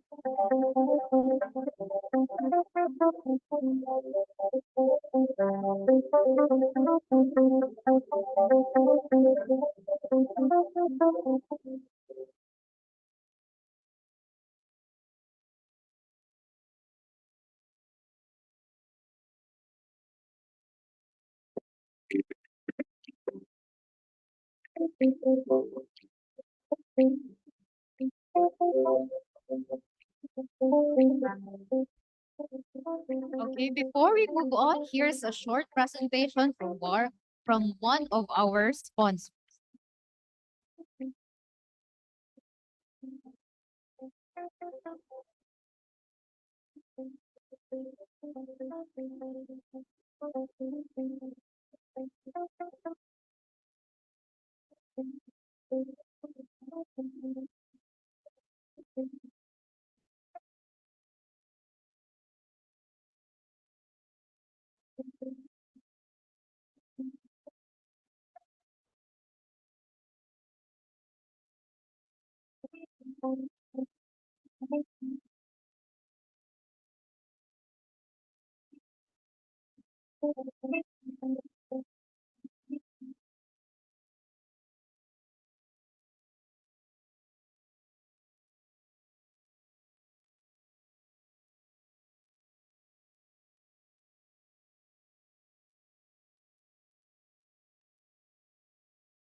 our next topic, increase and focus on sustainability energy solutions, a pathway with manufacturers to expedite transition towards renewable resources.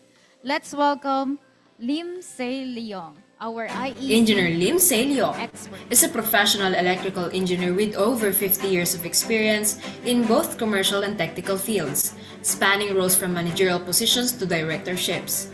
He chairs various working groups on electrical and electronic products, and serves as a member of the Singapore Electrical and Electronic Standards Committee.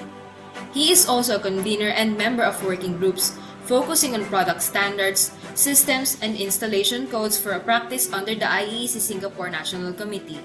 Internationally, he represents Singapore in the IECEE Policy and Strategy Committee and participates in the working group for IEC 61439. He also represents the Institution of Engineers Singapore on the Waiver Committee of the Singapore Civil Defence Force. Currently, he is the Technical Director at Shint Global International Private Limited and its subsidiary Sunlight Electrical Private Limited. Over the years, he has provided standardization advisory services to countries such as South Africa and the Philippines. From 2018 to 2021, he served as the IEC Ambassador in the area of energy efficiency.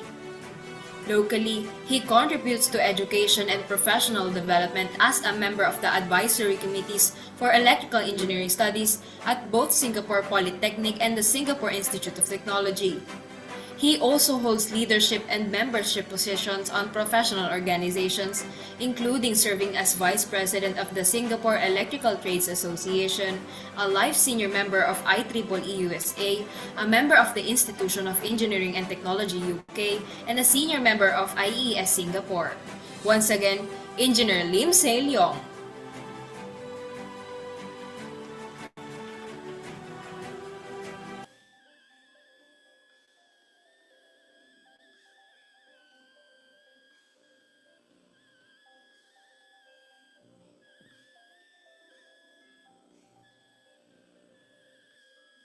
Good afternoon. Good afternoon to everybody once again.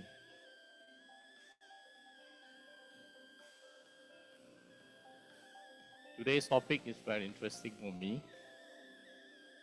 When I look back at the goals and the plan that Philippines have set and committed,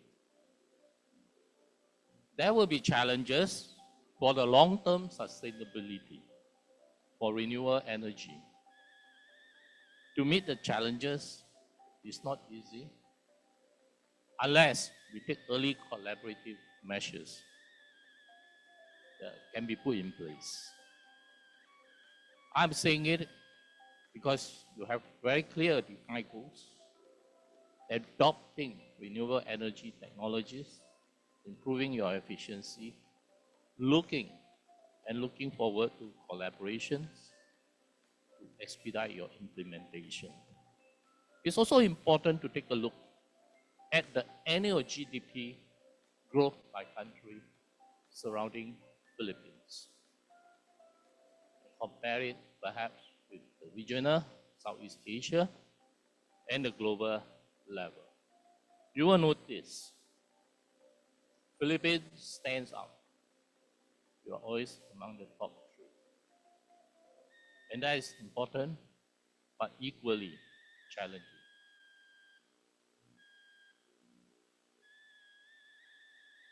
With this introduction, I really feel honored to be here today to share at this event. As I'm working for Chin, let me say a few words about Chin. It is a global manufacturer for smart solutions to smart energy. I'm in a good position to talk on the pathway with manufacturer today. Chin is a 40 years old company. This year we celebrate our 40th anniversary. And we would like to be the pathway as well to expedite your transition towards renewable resources. The total mix, based on your 2022 statistics, the renewable energy share of your total energy was only 32%.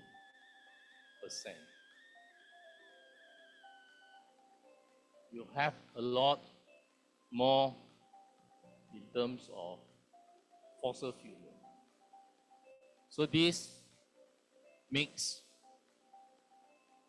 is not very healthy, and the situation allows for ambitious plan to increase the share of renewable energy in the power generation mix. I was quite heartened to read from the report that 35% by 2030, 50% by 2040. This morning, some of you might have read it. In the Philippines Mail, there were 2 articles. One from DOE talking about this. It made me feel so confident about my presentation. What it says is, by DOE, you by 2033, you will have 92,000 megawatt of renewable energy coming in. I think at the same time, they have in the report says that it needs a lot of money. US 120 billion by 2040.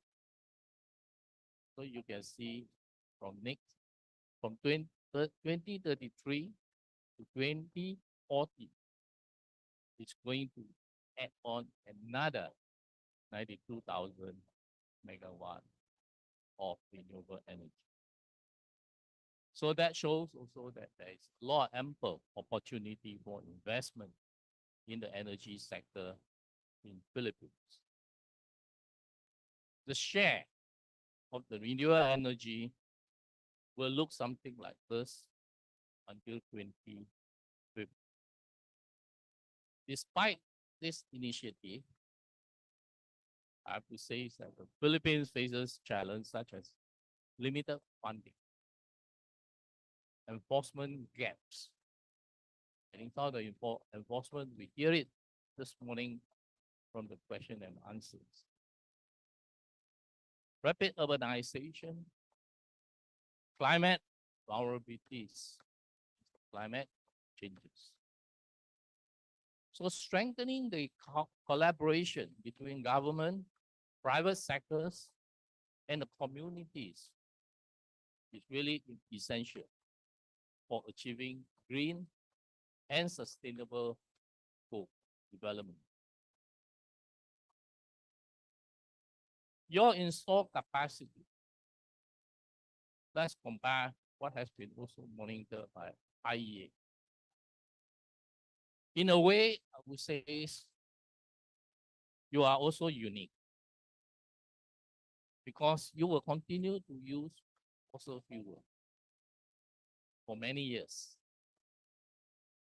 because Philippines is one of the countries amongst the top producers of fossil.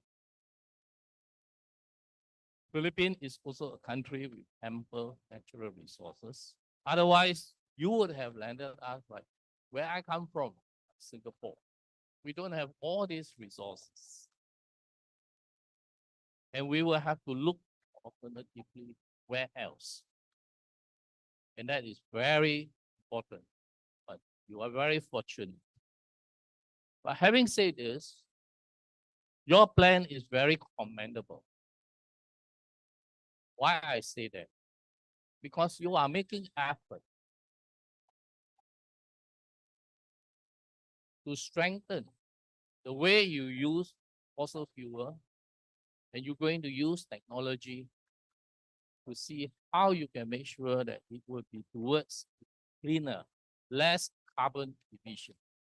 This is very commendable of Philippine people and the government. And you can see it, that the black one here is where you will have a content under one of the key here to say that it is going to be the less emission of carbon. That's what I meant just now. You are in a unique position.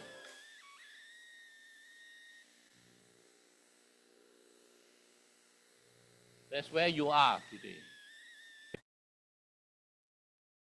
And that where you are, that top part is where we say there is great challenge. You are going to make sure it will change. You have some challenging point, milestone that you fix, where you are today, 2024, where you want to be 2040, 2050. Now, if you do things, run business as usual, that's the figure estimated. Nothing changed. Very much alike the feels like we've seen earlier. But if the current policy projection, then your renewable energy will increase. If it's fully going for clean energy scenario, that will be even much better. Certainly, we all look towards.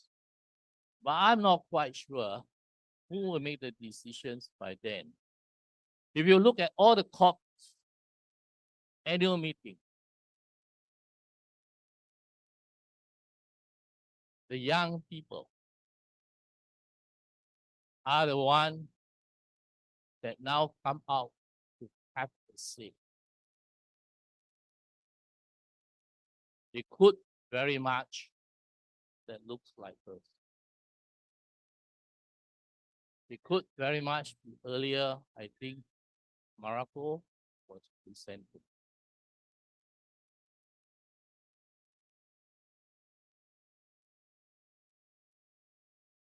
So I feel strongly that the millennials will be the one that becoming the decision maker to chart our future. But so let's move on to see what we can do from tomorrow for this energy transition pathway. Can we start with the renewable energy, that what we are doing now, and also the energy efficiency and conversion? It's something like what sometimes we say, the low-hanging fruits. Because this energy pathway can start to provide affordable, accessible,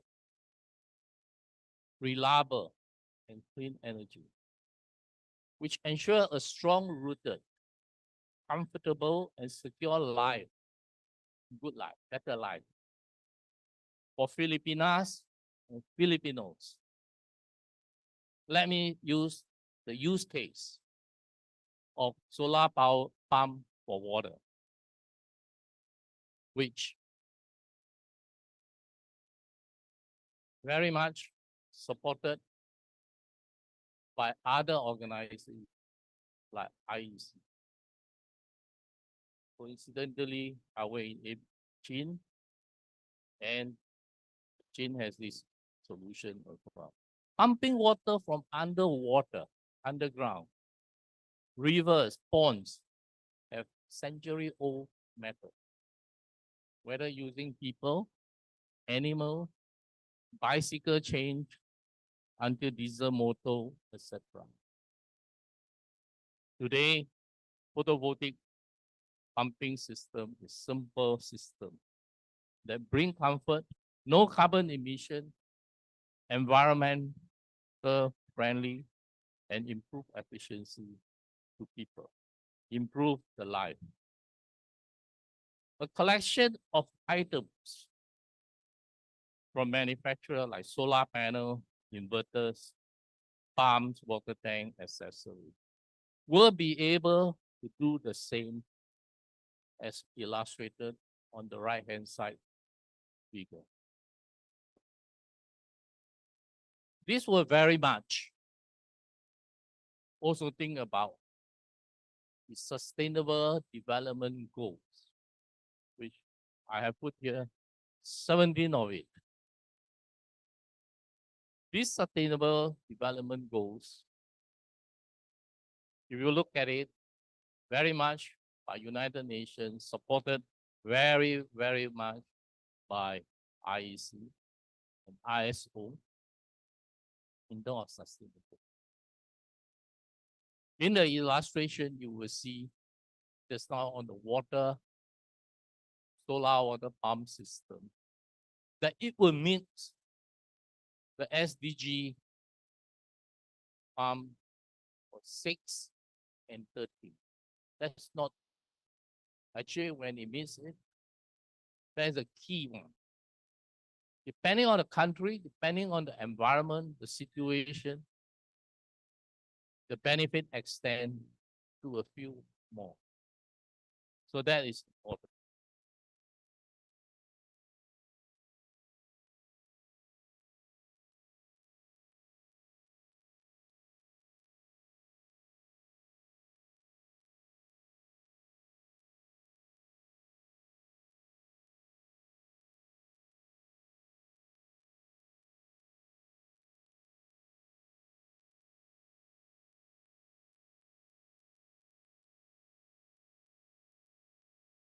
So IEC, for example, have standards for it. I didn't show the part on the ISO, for example, the mechanical system. Yeah, some of you may know pumps, bearing, and so on, they are covered by ISO standards.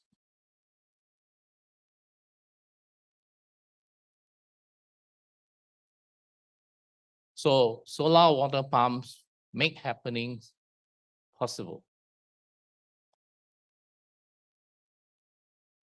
A lot of things, and just like this morning, there was this question. You can get all these items, then how do I know how good it is? IEC has many certifications, such as IEC E and so forth, IEC RE, which I'll show. The concept is IEC set up a certification to benefit global business. So that one test, when it's being done, one certification, when it's being obtained, will be accepted by many countries. This is one of the ways that we can help in terms of international standardization form of certification. It is the biggest working multilateral recognition agreement. So the 4 conformity assessment system that I shared this morning in the Q&A is for the equipment, the first one. Second one is where you have X-proof environment.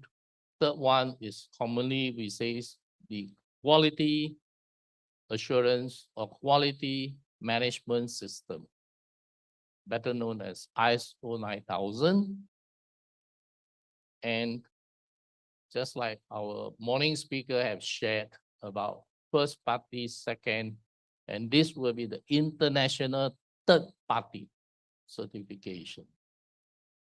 The last one was introduced some years back now for renewable energy. So I hope this is also another thing that you could adopt to be a practice so that manufacturers should also start to take measures so that their manufacturing processes and outfits are possibly able to be certified carbon neutral. So let me take on to the next case to show how a global manufacturer should embark on the journey to collectively manage the supply chain for a better tomorrow. So whether the outfit is for R&D, logistic, manufacturing, or delivery, installation, it has to be carbon neutral. Let me use the video of a case to show you.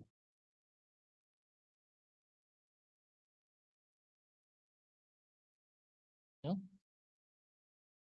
Press. And doing more. Chint is the first company to pass the carbon footprint certification of DECRA worldwide. Now, the whole world has reached the same understanding on green development, and Chint will embark on its journey in the future. Finally, let's visit a sensor industry park of IoT, which is the practical application park of Chint for its own products. The carport with green electric power are available to reduce the carbon emissions by 270,000 kilograms this year. Meanwhile, we have intelligent products with multiple modern functions, such as the peak value operation of the main refrigerating engine, smart water supply, and smart lamp pole. Chint is not only a global leading smart energy solution provider, but also a benchmark in the industry world of electrical worldwide. Chint has been concentrating its effort in exploration for more than 3 decades, moving forward to keep competitive and working with fast customers to create new ranges in the industry worldwide. So what you have seen was the planning, the building of the infrastructure. The next video will show you how the activities are being carried out.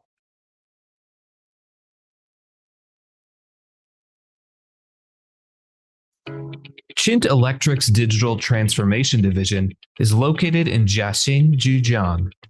The base aims to establish 350,000 square meters of a green, intelligent, and efficient digital and low-carbon factory on 280,000 square meters of land, with a total investment of $480 million. The initial phase of our intelligent medium voltage power distribution project has been successfully completed. The focus is to explore and develop the next generation of digital power distribution equipment.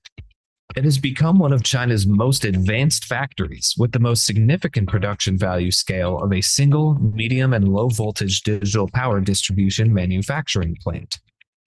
The industrial base actively practices energy saving and consumption reducing measures by planning rooftop photovoltaic systems, charging pile systems, and using the Chint Intelligent Operation and Maintenance Platform. The factory also employs a comprehensive energy efficiency management system to monitor and manage power generation, energy storage, and electricity usage. These implementations reduce the factory's overall energy consumption and enhance the green park's intelligence level. The factory's product range includes SF6-free gas-insulated switchgear, low-voltage switchgear, medium-voltage circuit breakers, NXM medium-voltage switchgears, and prefabricated power modules. So you can see what does it mean by a factory that is zero carbon in facilities and in executing the work. All right.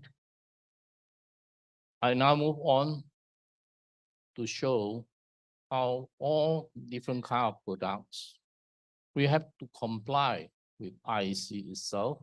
Take, for example, transformer. You have to comply with IEC 676.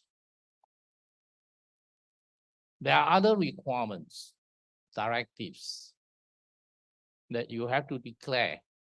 Like in this case, EPD for Europe, EPA for America. What is your content?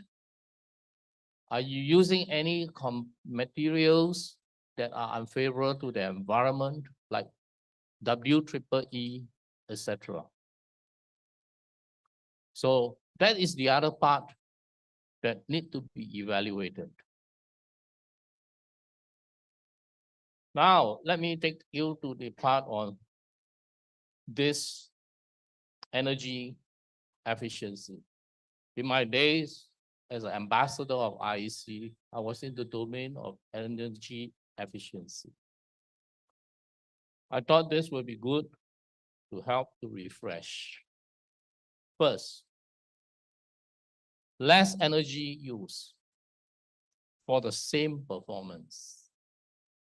For example, your LED, less energy use, same performance, or even better, right? Same energy use, better performance. If you want to keep the same energy, you expect better performance.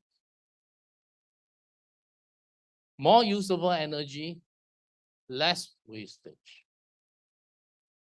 Some part of the video, you might hear the word energy saving. I just want to tell you, energy saving is not the same as energy efficiency. Since I talk about the LED light, some practices, if there are 4 tubes, turn off 2 tubes. That is trying to save energy. But you compromise with the level of lighting. So that is not energy efficiency. Okay? So I hope that helps to explain when we speak a lot about energy efficiency. But one thing that when we talk about energy efficiency, I just want to tell you it is one of the source of energy. It's a virtual source, latent, you can't see it. But that is important. We need to cultivate that and must continue to have energy efficiency in all our plannings. And when you are looking at the formulas, or whether you are looking to buy something, think hard about the footprint reduction. Things have to be either smaller, giving you the same performance, or system efficiency that keep going up. We talk also about the standards, how much loss you get, and so forth this morning. Then I thought that is part also of my presentation this afternoon about how system efficiency must continue to go up. Last but not least, make sure to help out, like in this case, using the drive to replace your star delta starter and so forth, so that easily you will save energy, cut down your energy consumption between 30 to 40%.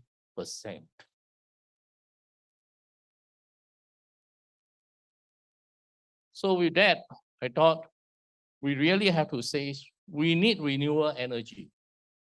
We need clean energy. We need energy efficiency. And all this will make us sustainable for generations to come. Of course, but let us not forget about praising the deserving. Award, green marks, and so on for their work and contribution. And Chin, we are also proud last year to be acknowledged, recognized as a 4th annual award for innovative enterprise. The citation being, we are industry for environmental protection, persistent innovation and exploration in the ESG practice. That was the citation.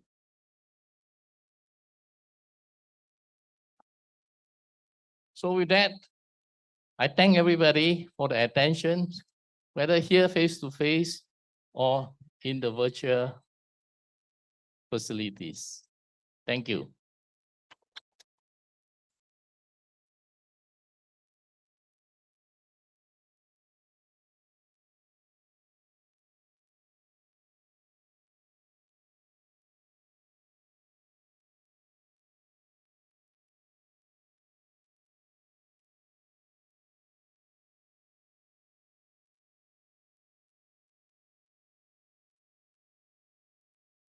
Thank you so much, Sir Lim Se Leong. So energy efficiency is an energy source as well. That's one of my key takeaway from your talk. Indeed, indeed.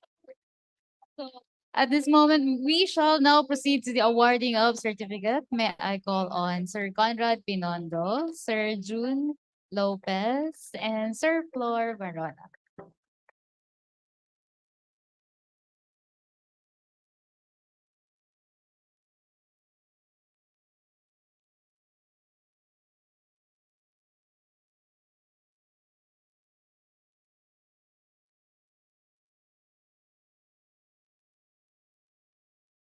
This certificate of appreciation is presented to Sir Lim Se Leong for imparting valuable insights as technical resource speaker on the topic Increase and Focus on Sustainability Energy Solutions, a pathway with manufacturers to expedite transition towards renewable resources during the Standards Committee technical session of Electrical Standards and SDGs, partnering for safe, efficient, and inclusive future in conjunction to the 49th Annual National Convention and 3E Expo 2024 with the team IIEE at 49, Transformational Leadership Towards Sustainable Development and Global Recognition. Given this 25th of November 2024, signed by Engineer Conrado Binondo, our Chairman for Standards and Committee, Engineer Esperanza Collado, our National Vice President for External Affairs, Engineer Joseph Darren Claire Solicar, our National Secretary, and Dr. Florigo Varona, our National President. Congratulations and thank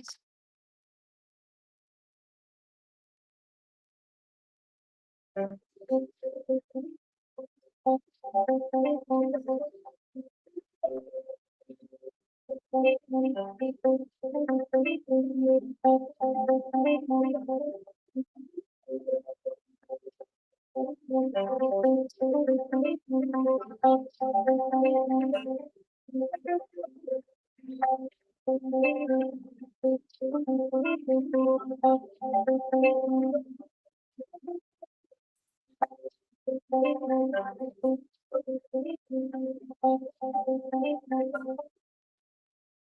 Now let's proceed to a presentation from one of our sponsors.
So before we proceed to our next speaker, okay, so kumusta yung lahat ng nasa Zoom natin ngayon? Gising pa ba sila lahat?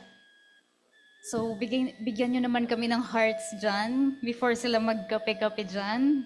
Ayan, so thank you so much for attending our technical session sa lahat ng ating attendees sa online. So now, I guess nasa ilan po sila ngayon?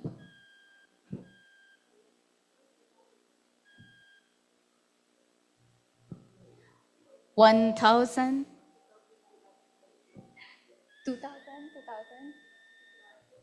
So 2,591 of our attendees sa online. So let's give them a warm of applause. Hanggang ngayon, nandito pa sila. Maraming salamat. Ayan. So para mas mapaganda pa natin yung hapon na to, let's proceed to one of the, shall I say, one of the very hot topic nowadays. Grid forming, it is. Yes.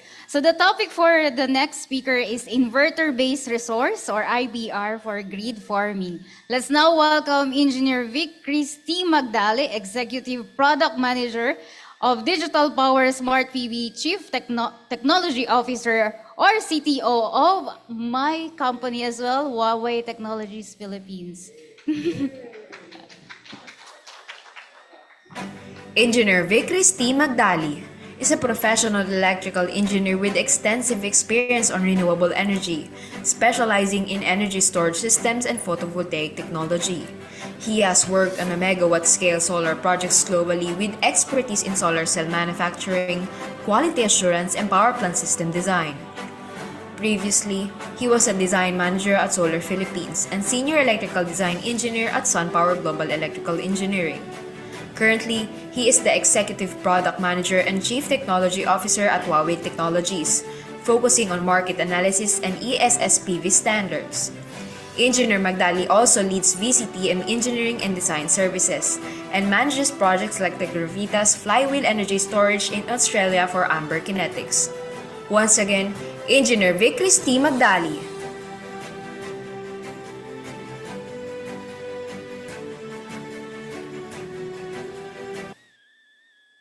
Good afternoon, everyone. Thank you for the very nice introduction. Medyo kinabahan ako kasi 2,500 na pala yung tao. So anyway, okay, I'll just check.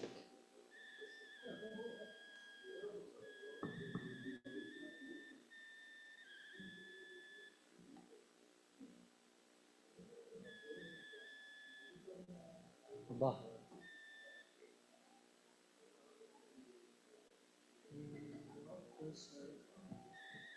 Inaayos lang po.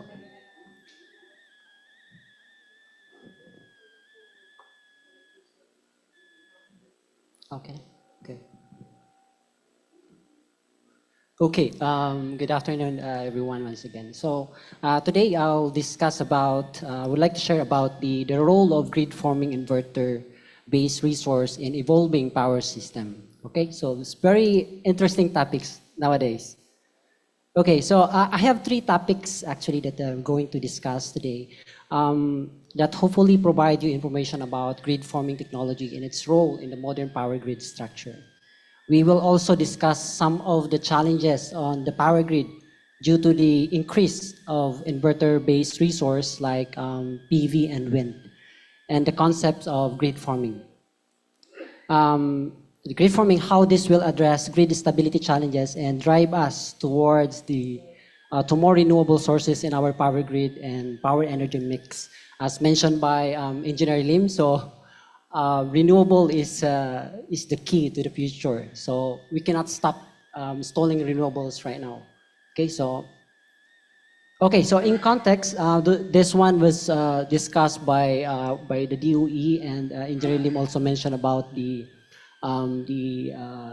VRE penetration on our current energy mix. So policy-wise, we are driven by the global energy transition from conventional fuel to renewable energy.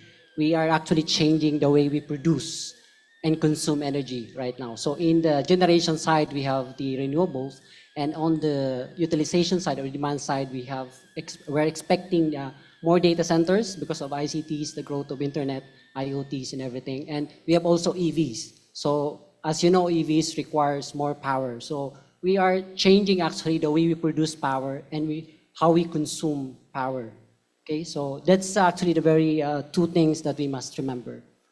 Okay, for Philippines, our variable renewable energy mix target by 2030 is 35%, so as mentioned by the DOE and some of the speakers, and by 2050, 53%. So why is that a problem? Two reasons is that two reasons. One is that VR resources such as wind and solar are intermittent. So we know that, right? So, and two is that our current power grid structure are not originally designed to cater this high penetration of renewables. So two reasons. One is that the fuel or the sources is intermittent.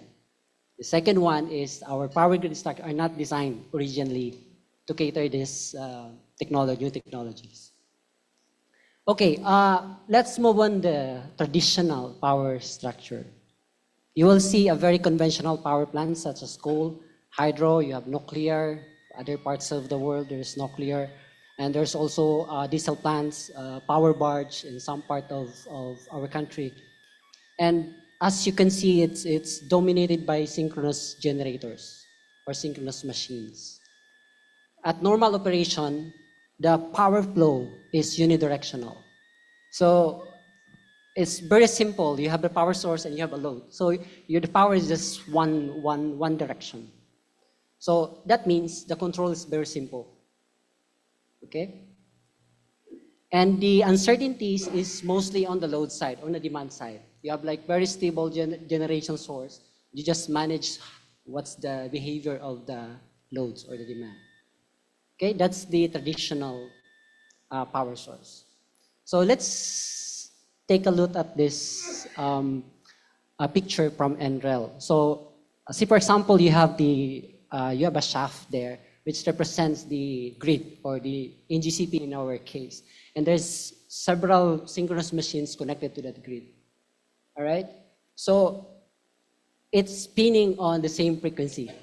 In our side, it's like 60 hertz. In other countries, 50 hertz.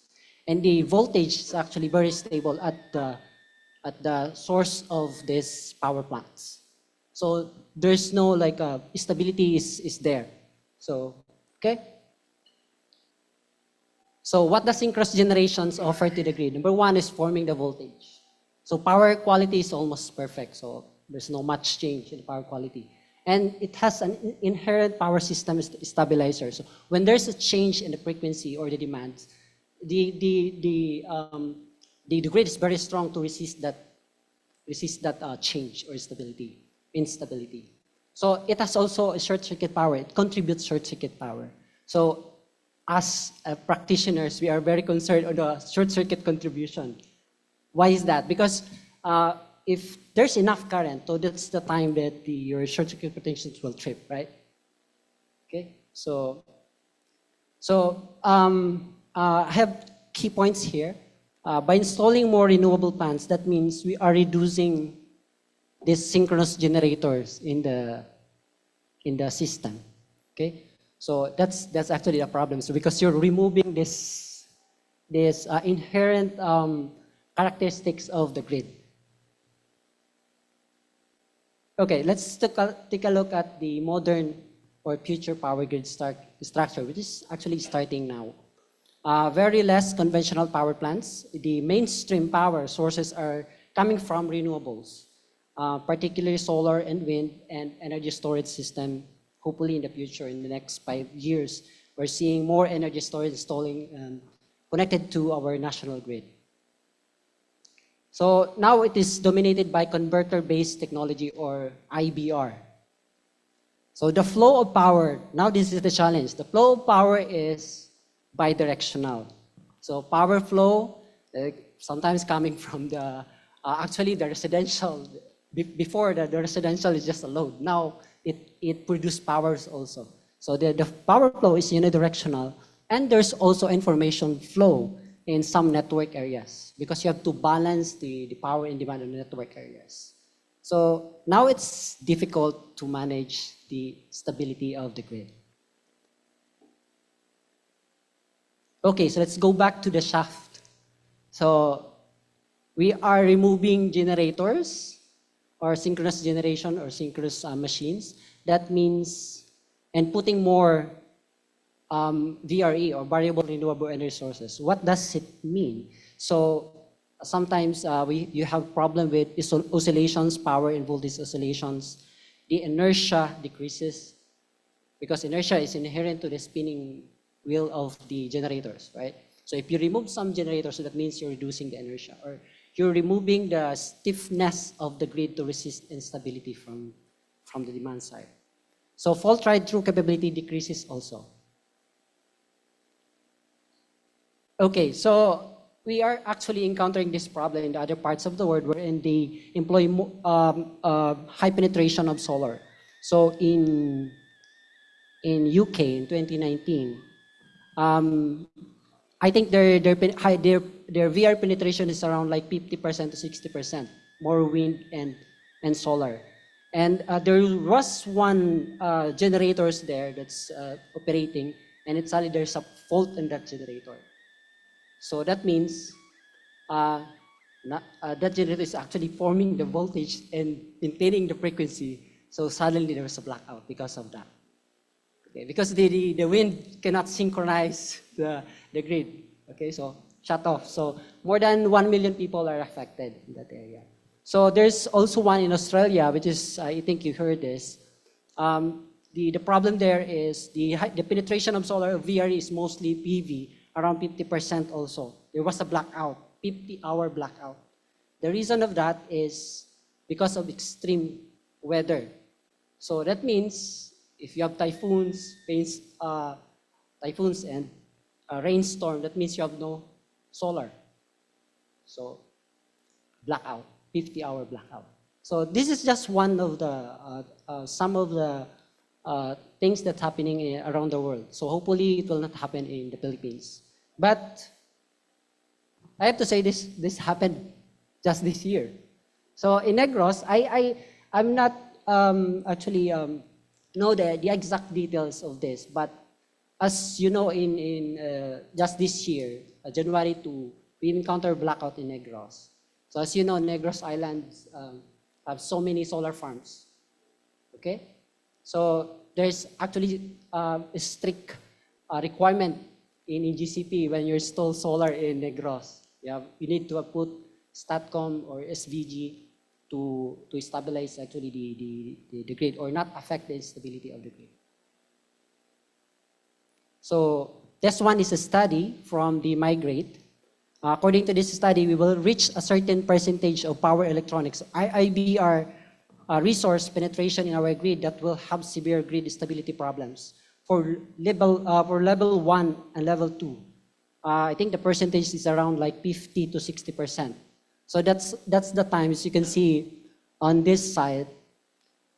This is actually the instability section.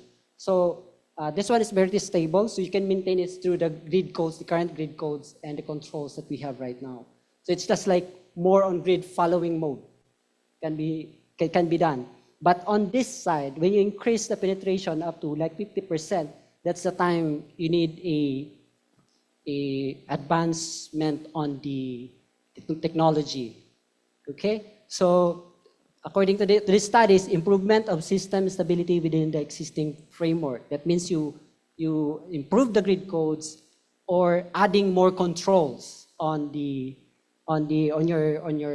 power plants. But also, this study shows us that it's impossible to go to 100%. So maybe up to 60%. But right now, there's a technology that we're using, technology-lift grid forming solutions. So that one, according to these studies, if you use grid forming technology, you can reach, in theory, you can have 100% penetration of VRE. Okay, so currently, Philippines, I think Philippines is around here. So around 20 to 30%. So, but we're encountering some big plants. Their curtailment is done actually for they cannot supply 100% of their power because of several reasons. Maybe one reason is this one, instability. Okay, let's talk about grid stability challenges, as this is the main foundation, how IBR affect the traditional stability problem and how grid forming can help address these issues. With the IBR, AEEE actually added 2 stability classification for modern power grid. Before, we have just like 3 stability challenges with the angle, the angular, the frequency, and the voltage. And adding more IBR, you have the resonance and converter-driven stability.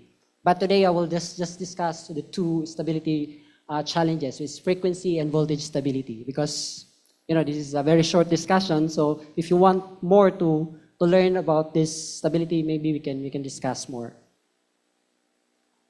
Okay, so let's start with voltage stability. So voltage stability is the ability of the system to maintain or restore the voltage to the allowable range both during the steady state and following disturbances. Right now, actually we have the SCR. SCR is actually a short circuit ratio, or is a metric to evaluate the strength of the grid. Basically, at the point of connection, the MVSC, or we call it in the short circuit calculations, is the current short circuit contribution at PCC. So this one, you just get the MV, the apparent short circuit, and then divide it by the capacity of the plant. So you will get the SCR. Okay? So according to this formula, if you have more than 3 ECR, that means you have a very strong grid, more than 3. So before I mentioned about Australia, actually that area runs like 1.2 SCR. So that's why voltage stability is very high in that location. So possible talaga yung blackout. So this is the formula. You can just follow that. And so the key here is if you add more variable renewable energy sources in Europe by like 50%, the grid strength is getting lower. So that means you need a technology that would address these issues. So SCR less than 2 is a very weak system which can increase the operating problems. It is very sensitive to active and reactive power injection or absorption, and very difficult to stabilize the system voltage. Okay, so as you know, most of our solar farms right now here in the Philippines are on grid. Like they're just connected to the grid and just have a reference voltage from the grid and frequency to operate. So if you cannot synchronize, then definitely you will not start your power plants. So second one is frequency stability, which is actually relates more on the inertia. So what is inertia? So inertia refers to the kinetic energy stored in spinning generators. So inherently, the generators or the synchronous machine has inertia. So if you remove synchronous machine onto your grid, power system grid, or in GCU sa electrical system natin, then definitely, and replace it with VRE without inherent inertia, so that would be a problem. Okay? So as you can see in this graph, so if you have a very high inertia, which is this part, so when there's a disturbance, so you see the drop of the frequency is very slow compared to this one, a very low inertia. So that means possible talaga siya mag-blackout. Okay? So that's so this one is another representation. So as you can see, this one on the side of the control. So if you have a big bucket, this one, and then the level of this is the system frequency, and you have a demand here. So your operators can easily actually manage the frequency, and the drop of the frequency is very slow. So unlike below, so when there's a sudden demand, so the frequency will just drop very fast. So wala nang time si NGCP na mag-react. So blackout yan, sigurado. So yan, another representation of high inertia. So now let's talk about the types of inverter-based resource technology. So this one, very important to understand because these types because it relates to the grid forming, what is grid forming and what is not grid forming. So the first one is the The first one is the grid following or supporting IBR. So actually the meaning is an inverter-based resource, a PV and wind, that requires an established grid voltage and frequency. So most of our solar farms that's connected to the grid right now are mostly grid following. So it moves to supporting when you use the inverter for like a voltage support, like a reactive compensation support. You can use that as well, but very limited, not 100%. So supporting. Synchronization based on phase lock loop. So I'm not sure if you still remember in our electronics, the phase lock loop system. So the synchronization happen actually on the PLL. So this side is the outer, wherein you have the variable energy sources, the solar or the wind. And this one is the inner, which control the current. So that means it's like a filter. Yung second box natin is filter siya. So the first one would be the current input or the power input. And then the second layer would be the constant. So before it goes to the PLL. So, okay. So next one is grid forming IBR. So what is grid forming IBR? An inverter-based resource, now it has a battery.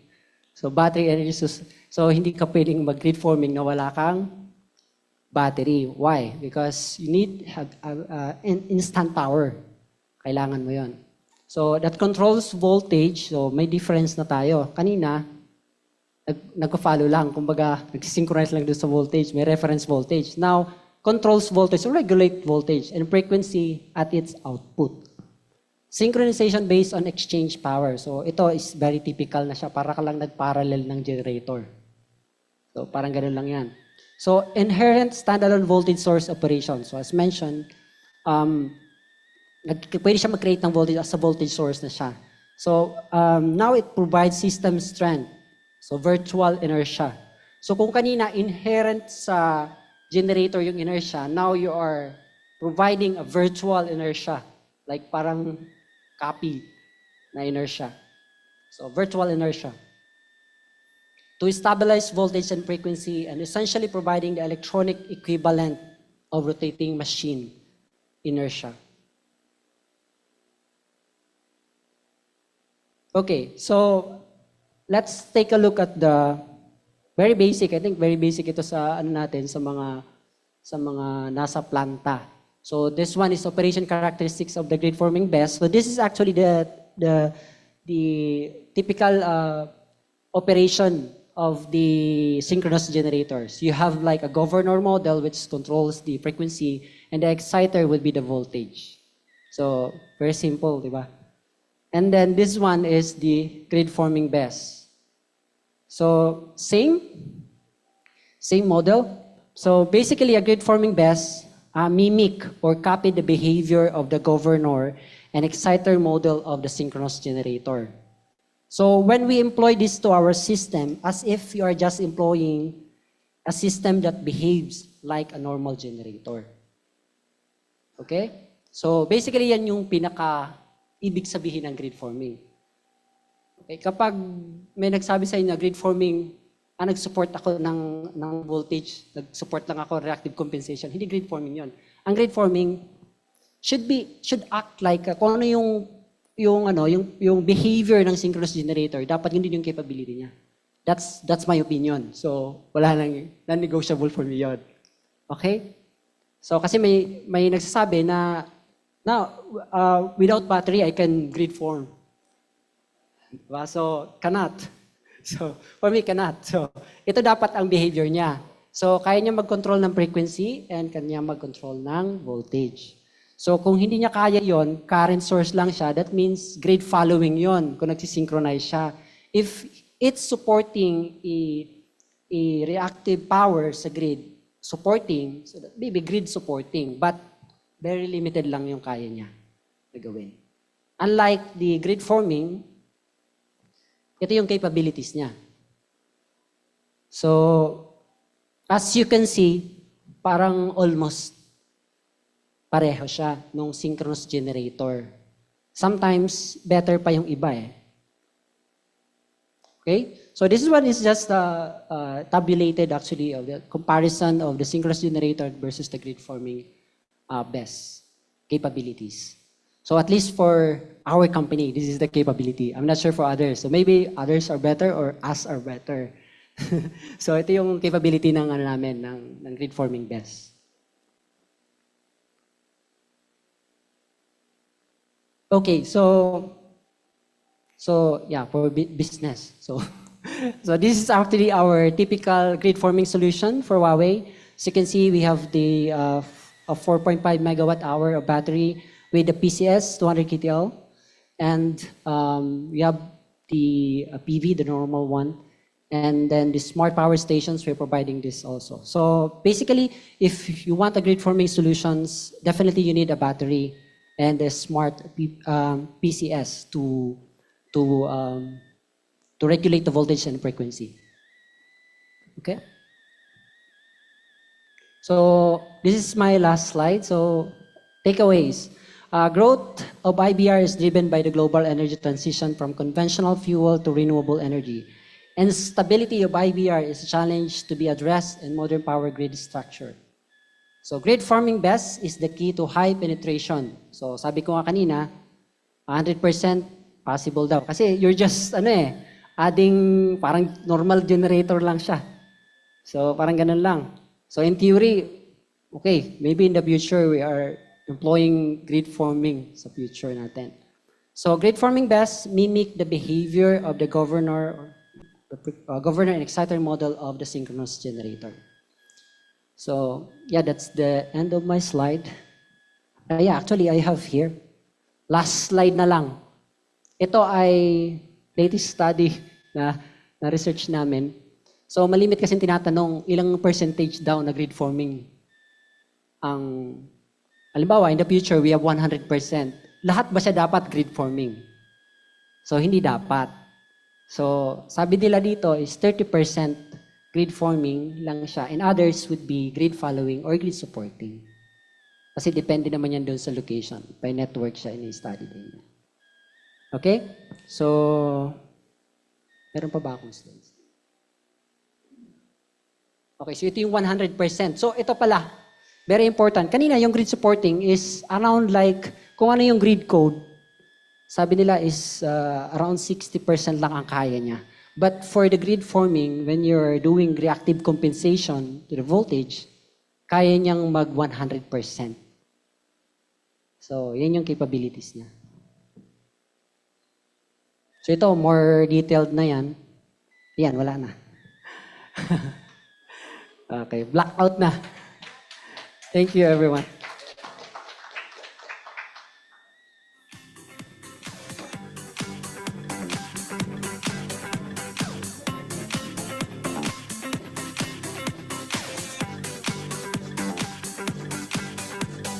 Thank you so much, Sir Vic, for that informative session regarding grid forming.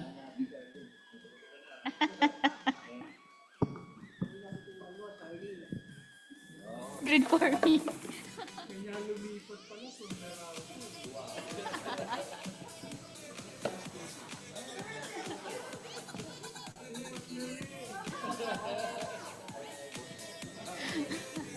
Hello.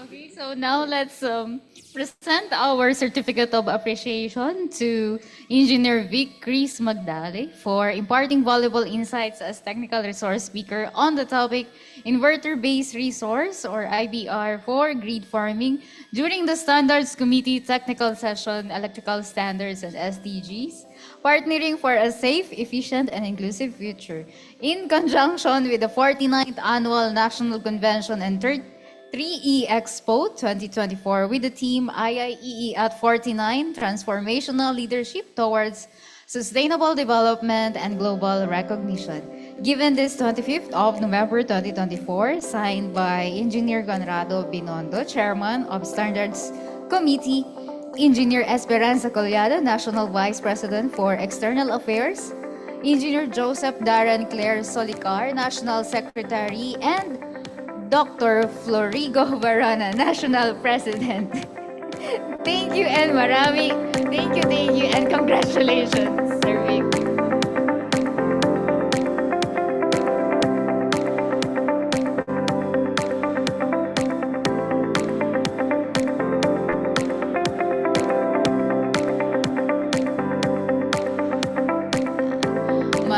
Maraming salamat mga boss idol. Ayun, so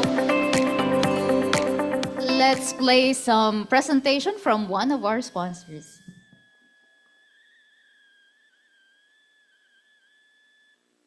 Welcome. Before we begin our meeting, please be informed of the following video conferencing etiquette. Number 1. If using a laptop, tablet, or mobile phone, make sure that your battery is fully charged to avoid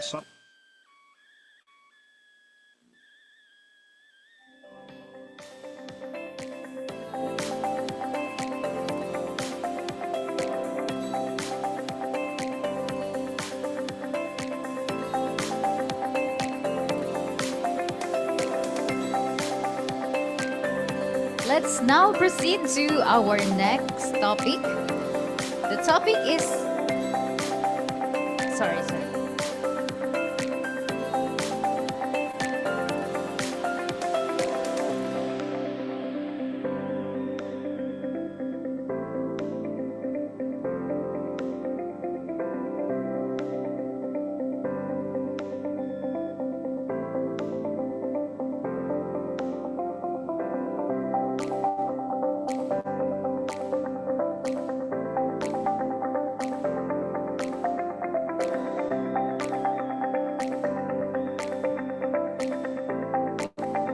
Okay, maraming salamat our dear sponsors.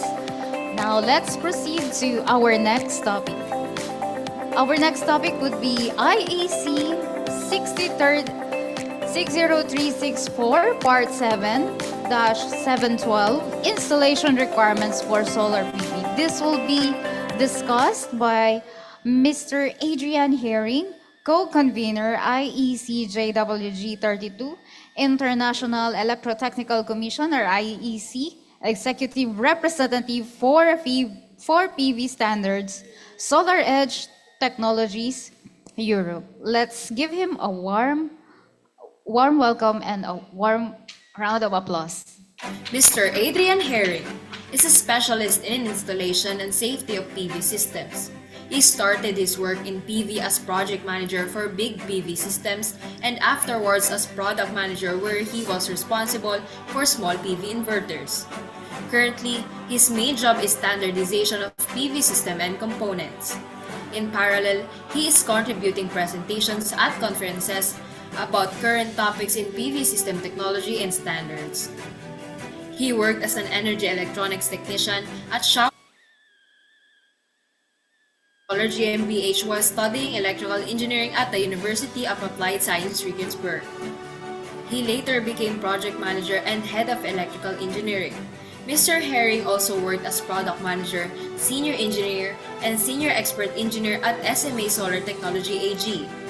He later joined Solar Edge Technologies as senior manager for standards, and then director for PV standards and currently as the executive representative for PV standards.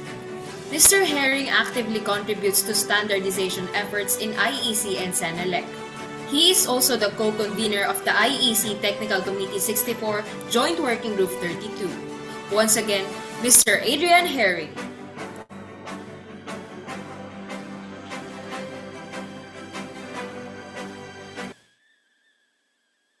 Okay, good afternoon, everybody. I hope you can hear me and can see my screen. I'm going today about IC 6364-7712. Therefore, I will start with specialties of PV system which require special part. Then about the general contents of this part 712. Then going to updates and change for the next edition.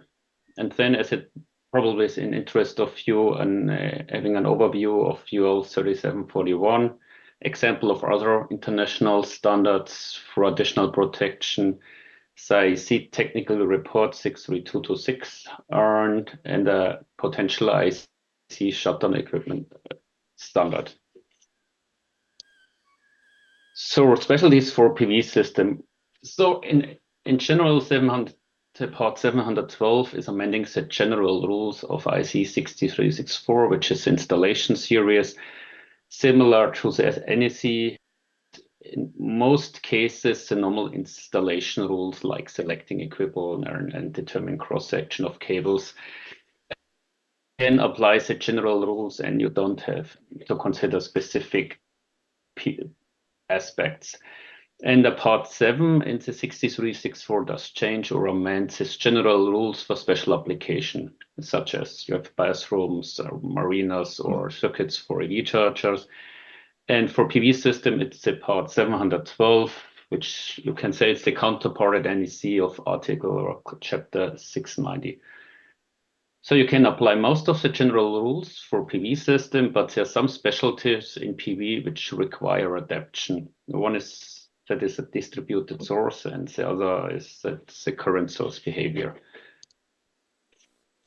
So PV array is a group of PV modules. This does mean you have a group of distributed resources or generators. So the traditional protective measures we are using in other installation based on disconnecting the source, they do not work in a PV array.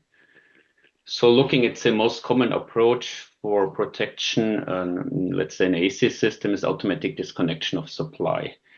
You have an earth source and a single source of supply, and if you have unfold, for example, an unfold against the closure of an unload, there's a fault current arriving from the source returning via the response, and you can disconnect the supply. In a PV system, you have the PV array is a group of modules, and then you have a group of distributed generators or the source.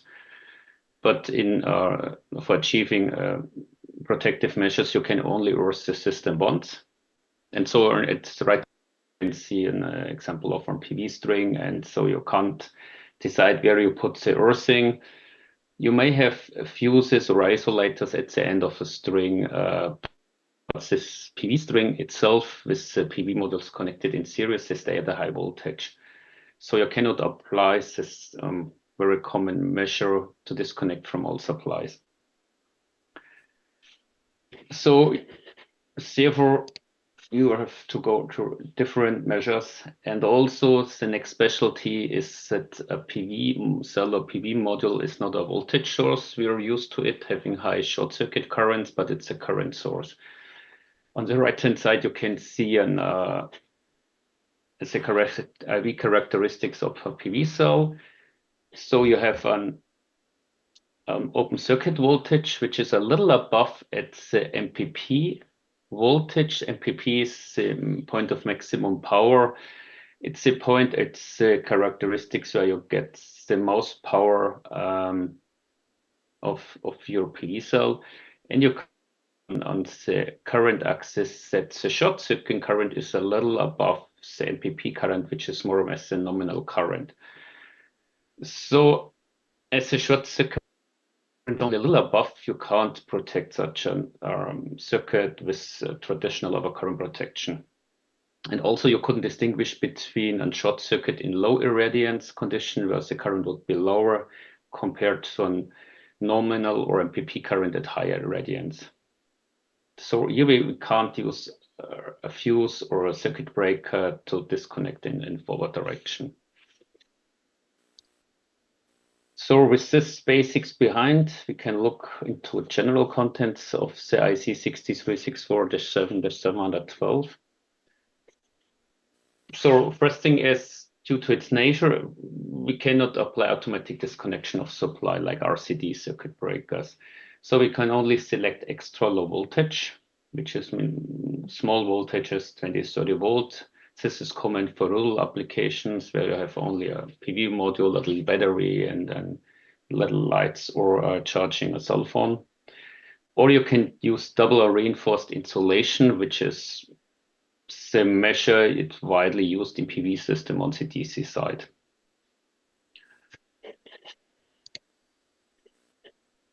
And this double and reinforced insulation wasn't really intended for extended installation. So typical example of double reinforced insulation is a hair dryer. It does not have an earth connection to its enclosure, and there are no conductive part connected to earth, which is a good measure if it's very locally. But when the requirements were written, never had in mind that it's big areas are covered with distributed generators, and so you have to do more than just double insulate, and to check if it's this protective measure is proper working, you need monitoring to detect the first fault. So in PV arrays, which are separated to the AC side by a transformer inverter, you need insulation monitoring. You detect the first fault, and you have the chance to repair it before a second fault shows up, where you may touch a hazardous voltage or where you can get a short circuit and a fire hazard. In PV arrays with functional earthings, this means you have one pole is connected to earth. You need an earth fault protector.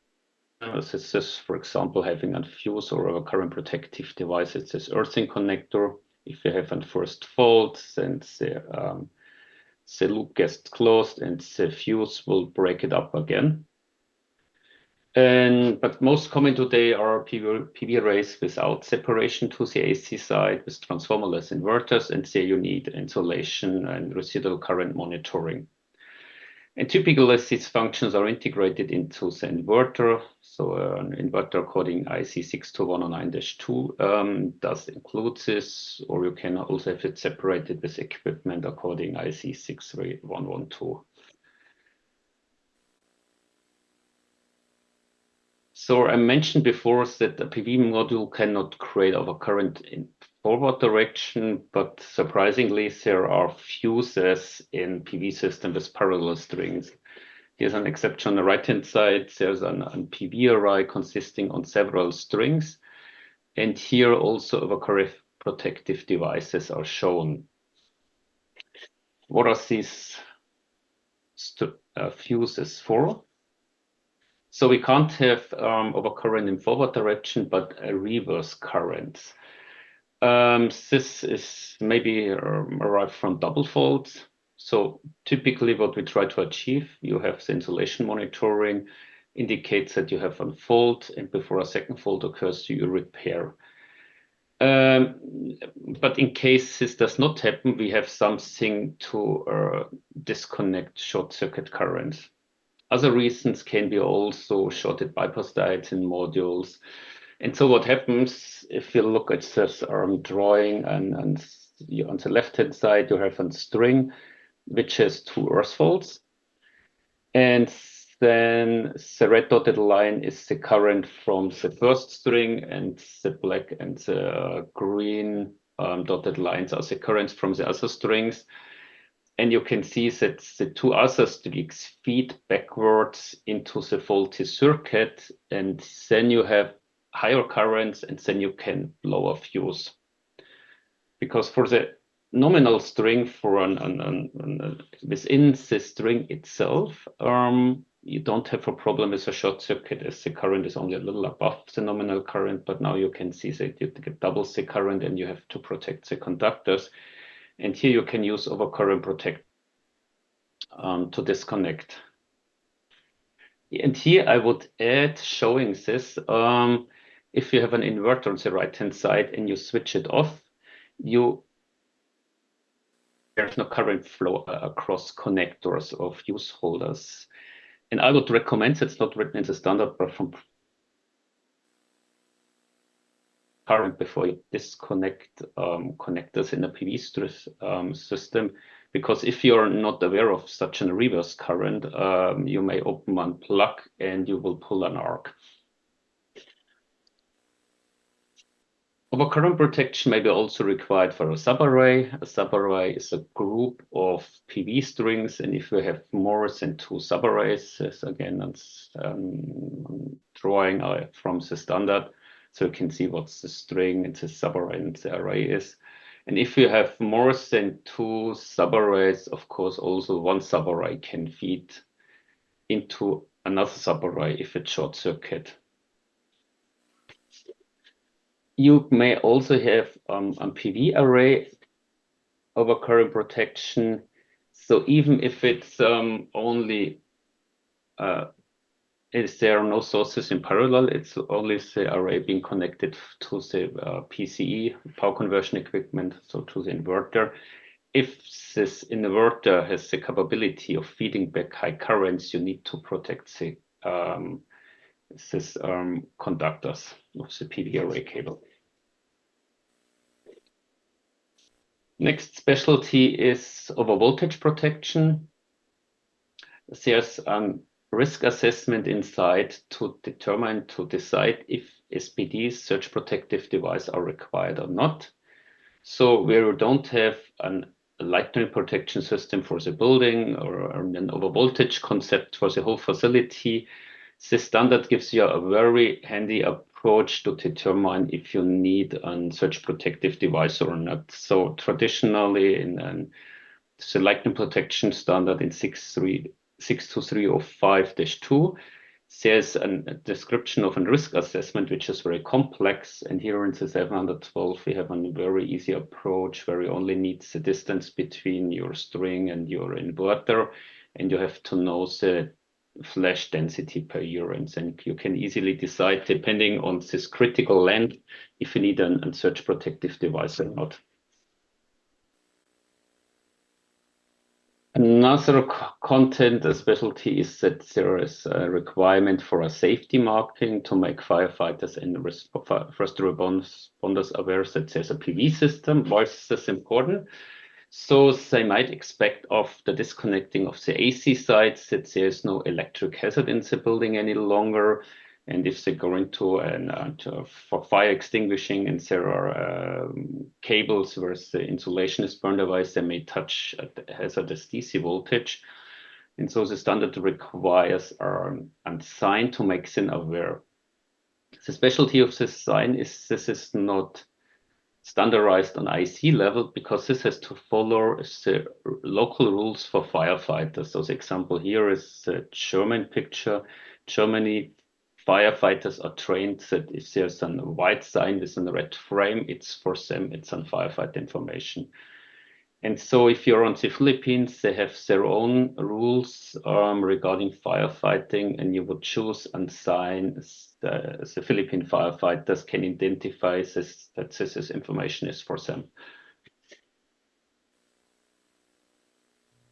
Then there are some general hints for critical aspects which are not critical in normal installations, but especially to PVs that it's outside, it's on the roof, so as a special requirements and hints about wind load, also a consideration regarding cyclones, hurricanes, regarding material accumulation, and also about corrosion. That is not a pure electrical topic, but at the end, if the racking of the PV system has a problem, is affected, then you may infringe your protective measures.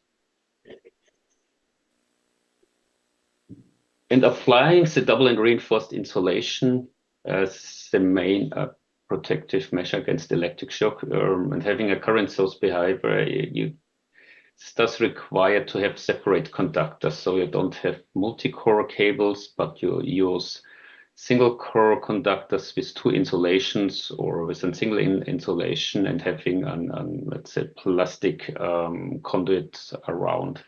So right-hand side, there are a few examples from the standard how you could do.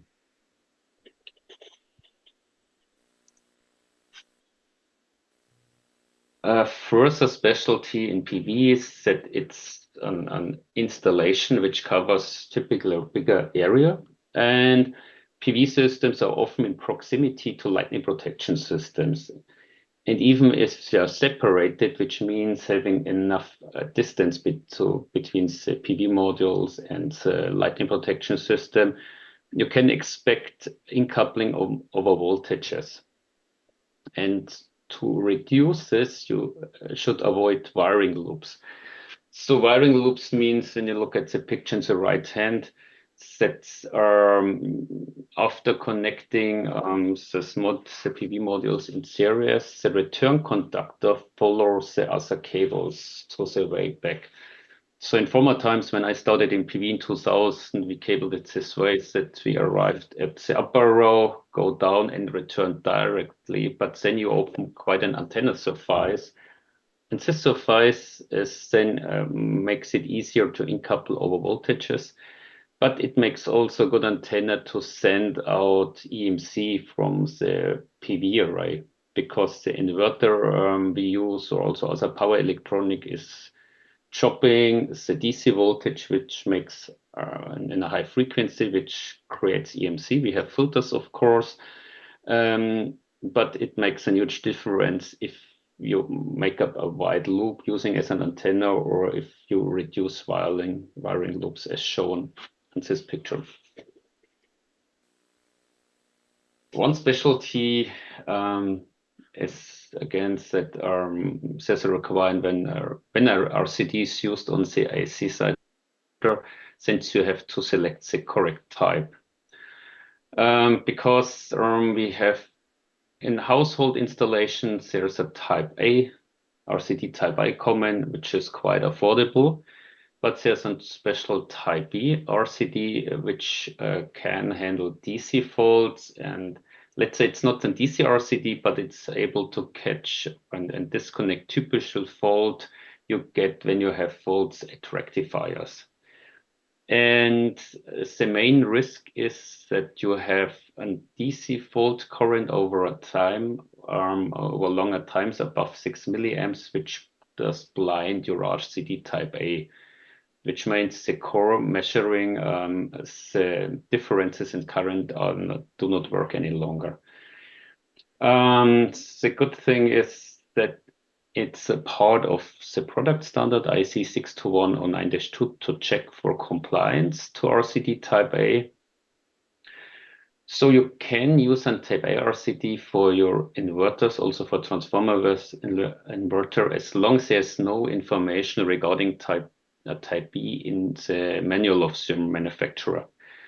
So for certification according 62109, compliance according type A is checked. And if you are not compliant, you have to write in your manuals that you need to select type B. So which means on the other hand, if there's nothing written in, you can take an RCD type A. Further, PV does not have a nominal voltage or nominal current. As you've seen, there's it's a UV curve, and the current is dependent to the irradiance. And so what we do in part 712 for selecting equipment on the DC side, we have an NXP, which does give guidance how to calculate the maximum open circuit voltage and the maximum short circuit current, so that you can select your equipment accordingly. And this calculation is based on the module data sheet parameters and the lowest expected temperature at the installation site. Main aspect here is the temperature, as crystalline silicon modules getting a higher voltage the colder they are. So therefore we'll look at the lowest temperature we expect at the installation site. So updates changed to next edition of the 712. So IEC 63647 was first edition was published in 2002. The second one, edition 2, was published in 27, and what I did show you before about the general content was based on the 2017 edition. And currently we are in the late stage in drafting the third edition. It's currently we finished the FD stage, that's the last draft stage, and we're waiting for being sent out to national committees to approve or not. But at this FD stage, there are no technical changes any longer, so you can give you already an insight what we did introduce. So first thing was a DC bus circuit is introduced, and the circuit you can see at the figures below with the red lines. The DC bus circuit is on DC circuit in between two or more sources, PV, batteries, and inverter to the other side. And this DC bus circuit is not a pure PV array any longer. It's not distributed any longer. And it's not a short circuit proof source any longer. And as those concepts getting into the market being DC coupled, we introduced this DC bus circuit. Because here you can apply against the automatic disconnection of supply, what we used from the IC side. So as it's only a few sources in the circuit, you can use protective devices like RCDs or circuit breaker, but you have to apply intertripping. Intertripping means that you have, for example, on the left-hand example, that you have protective devices at the output at 1, 2, and 3. And they are interlinked. So if you have an RCD at the inverter side, in the trips, it will trigger also the switches at source number 1 and 2. What we also did introduce is a concept of a PV power generation plant. It's like the behind the fence approach in US. Behind the fence means it's a ground-mounted system. It's not a building. You have restricted access by fences or whatever. It's only accessible and operated by skilled or instructed persons. So you have no ordinary person where you have to take much thought on it. Every person entering such a plant gets introduced what they're allowed to touch and to do or not. It is required to be under daily supervision, and it may include also a battery and energy storage system. But with this restriction we add, we can allow some exceptions, such as reduced residual current requirements. As you have, like it's an example on the right-hand side, a huge PV array, you get a lot of leakage current and you can't work with the insulation monitoring and residual current monitoring limits we apply in general. And by restricting access to this plant, we can allow more regarding this because there are no playing kids around. Everyone entering this plant knows what to do, and so we can change some limits. We have an update to the extra low voltage section, as we have, as let's say, touch safe voltage in PV standards, 35 volt maximum. We changed the limit for extra low voltage on the PV side from 60 to 35 volt. And the DC bus, it may be 60 volt in dry conditions if all this DC bus circuit I have shown before, this red circuit is inside a building, otherwise 35 volts to apply. If you apply extra low voltage. Then we have introduced further requirements against the effects of arc faults. Arc faults on the DC side, on the PV side, are an issue, as we have current source behavior, and we can't trip on circuit breaker in forward direction if you have a series arc, for example, by a little loose connector or damaged cable. We get an arc which creates a high heat, and due to the fact that it's not AC going or crossing the current by zero line frequently, it does stay long. And so we requiring additional measures or recommending for building integrated systems. And for locations we consider as fire critical according to the general rules of IEC 60364. So chapter 42 is for fire prevention. Tell something about general or location which we consider being critical for fires, and for those and for building integrated PV systems, we recommend additional measures. And one measure is an arc fault protector. An FPA is IC 63127 is a product standard for IC for arc fault detectors. Or you could have used non-combustible materials. For example, if you have a critical location regarding fire, but you have a stone tile roofing, since this roofing is very robust against arcing and you don't need an upfall detector. And you can use also non-flame propagating cable management systems. Then we introduced a little more about potential heat gains in the proximity of the PV modules, especially behind. This modules getting heated up, and behind it gets up to 70 degrees, which makes it for cable or other equipment very challenging. And we put in some additional information and also an annex regarding the current capacities of PV cables, regarding including the temperature correction, because of course the cables behind the module cannot carry so much current as they can do on other locations and not behind the PV modules. Then we introduced also the concept of string wiring harness. A string wiring harness is an assembly of cables. It's a pre-assembled. You can see picture on the right-hand side.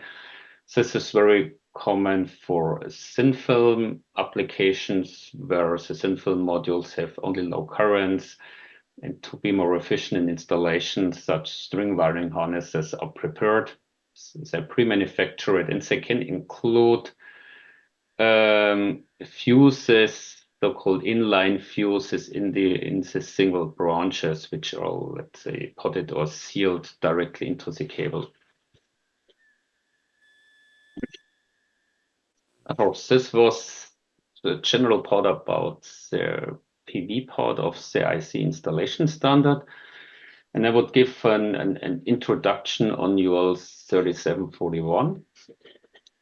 So UL 3741 was a standard to reduce PV hazards, and it's based on the requirement being introduced by the National Electric Code. National Electric Code in US, it's the counterpart to IC 6364, the installation rules series.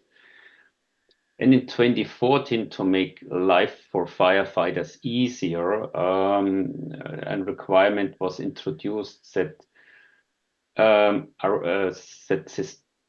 hazardous voltage from an PV array, which is not disconnected when they disconnect the AC side, it needs to be limited to the PV array itself and a 10 feet boundary around. Which means the firefighters were aware if there's a PV system, if they come close, there is a touch risk, but outside this area, they have the freedom to operate. And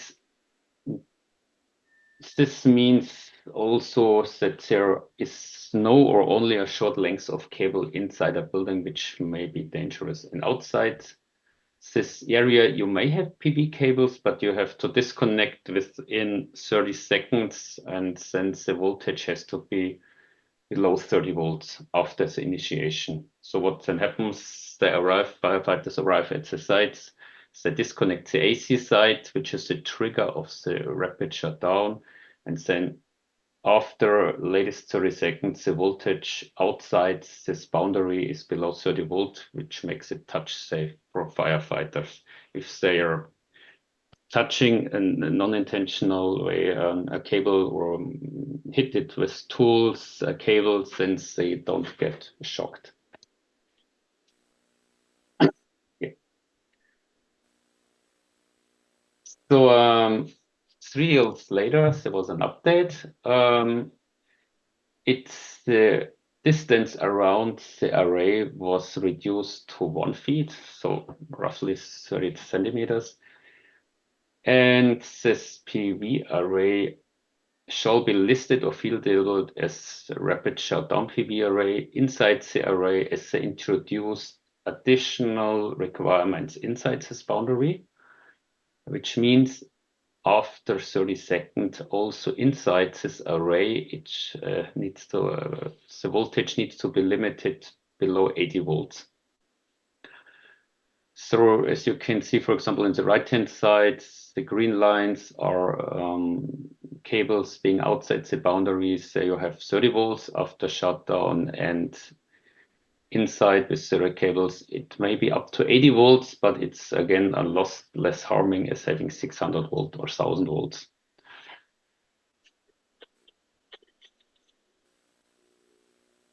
And you can also use concealed wiring, so protected wiring, and no grounded metal within 8 feet. The idea behind is then if a firefighter touches a live part of the PV array, he cannot get shocked as there's no touchable earth potential close by.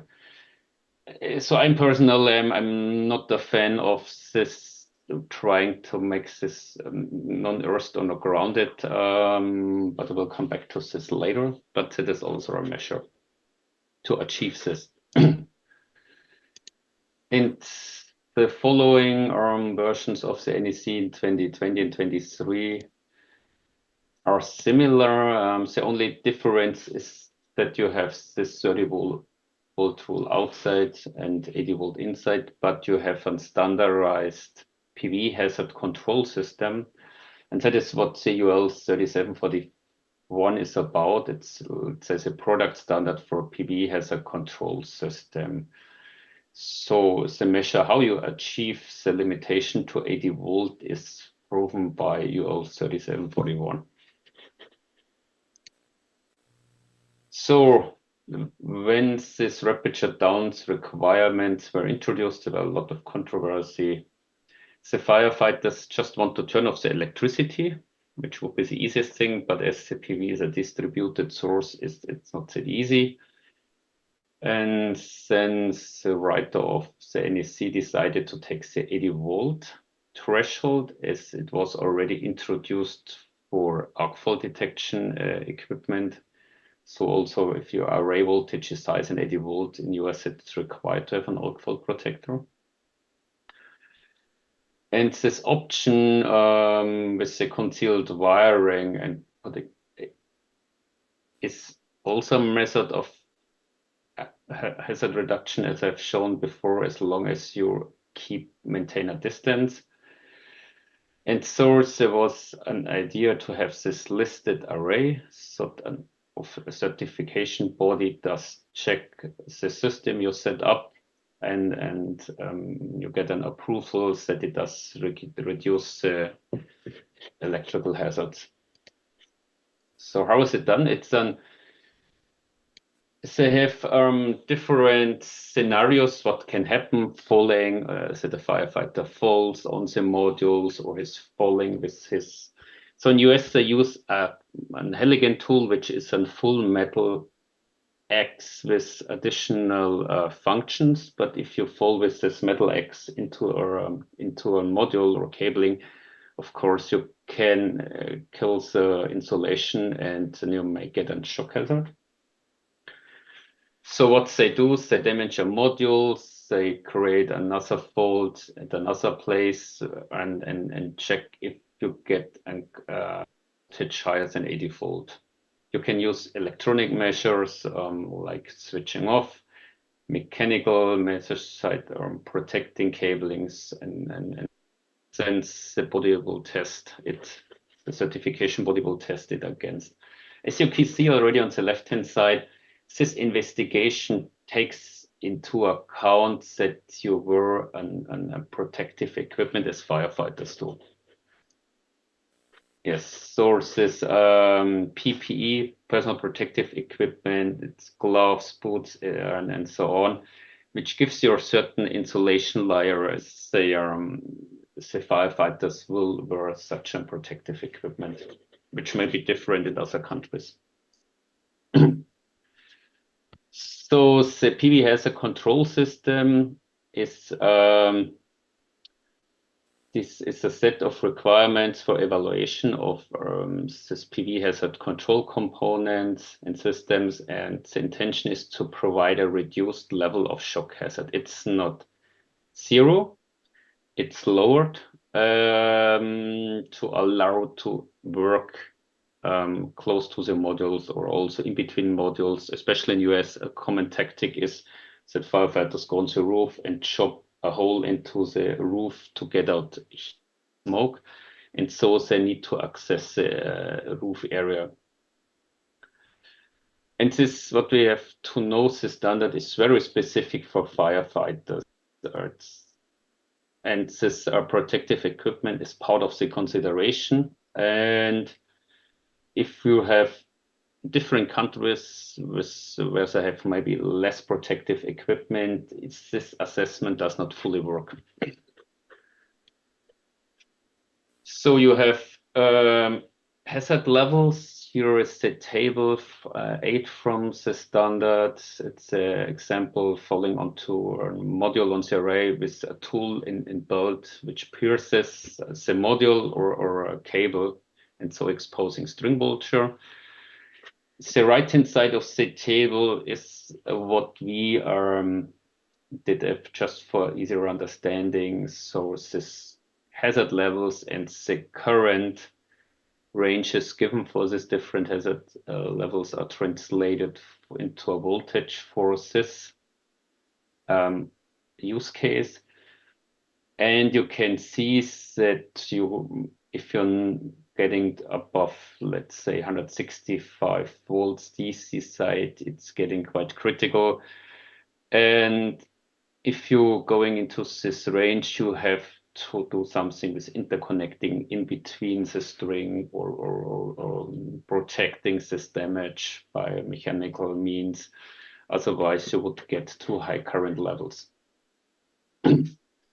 That is just as a brief introduction. The process, what they do is when they do this safety analysis, the certification body does look at the equipment and the protective elements, comparing it with the faults and failures they have in the standard and the hazard levels, and they perform a safety analysis. And you have to show that the hazard control does work according to the limits. If not, you have to validate your testing and to add risk reduction measures, and you try again until you achieve.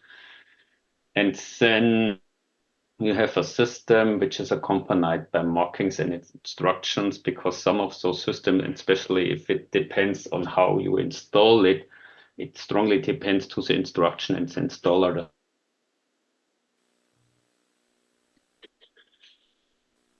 And so UL is open to many solutions as long as the intended hazard level is achieved. And you can see in the drawing from the standard on the right-hand side, you may have switches at the end of the string. You may have switches in between to split up the current to reduce the voltage.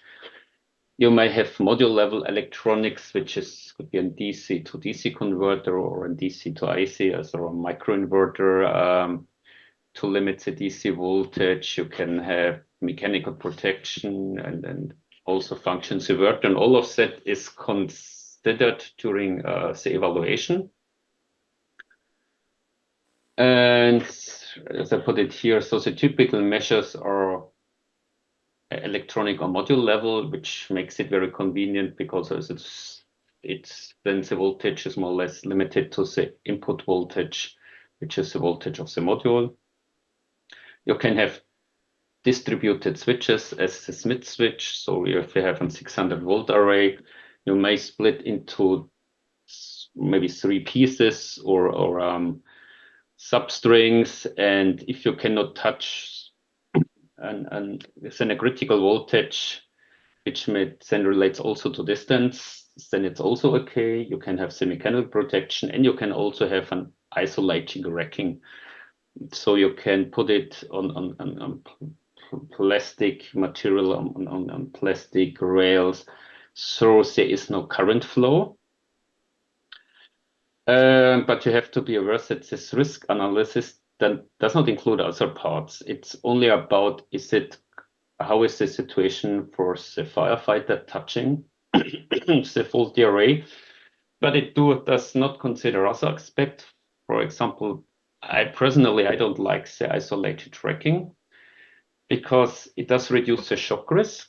but it makes it more or less impossible to take the insulation faults I talked before about. So if there's a first fault on a module and it does not get to a conductive part, to the bonding or earthing, and then the inverter can't find this insulation fault. And then you get, without being aware, you can't repair, and you get after time a second fault. And then there's a risk that you can get short circuits and fire risk with this measure. So that is why I don't personalize the isolating. It's only good for this UL 3741 aspect, but for the overall safety, from my point of view, for example, it's not an improvement, and so you should keep those aspects into mind also when planning a system. Further, this standard is made to reduce shock hazards for firefighters, but you have more people or groups being active at PV systems, and where implementation of such systems which reduce the shock risk would help. One is if you have maintenance workers, people repairing PV system or fixing cabling again. It's also helpful for them, but they're wearing different PPEs. So often they don't wear protective gloves. So it's not the same effective as the personal protective equipment, maybe different. Another group which may benefit from such systems are workers on the roofs for other aspects, roofers or maintaining other equipment, like if there's AC equipment, air conditioning equipment on the roof. They just may damage the PV system by carrying their tools and material and bounce into the backsheet of the module.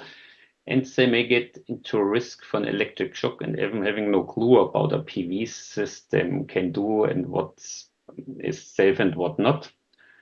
And the third group is workers cleaning PV systems, since the PV system is under wet conditions.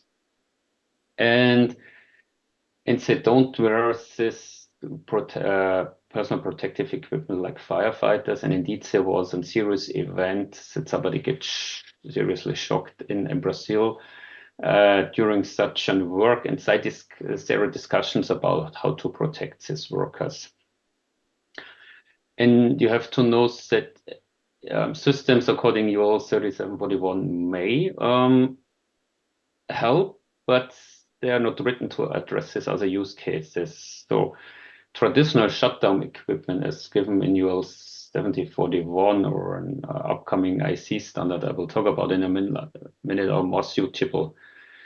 So if you have module level electronics or module level switching, such as microinverters optimizer, you reduce the output voltage to a low voltage, control voltage or zero, and the input side to the module voltage, which means with such an approach, you have a better protection of the groups I was talking about, cleaning staff, maintenance workers, because it does not trust in the education and the clothing like firefighters have.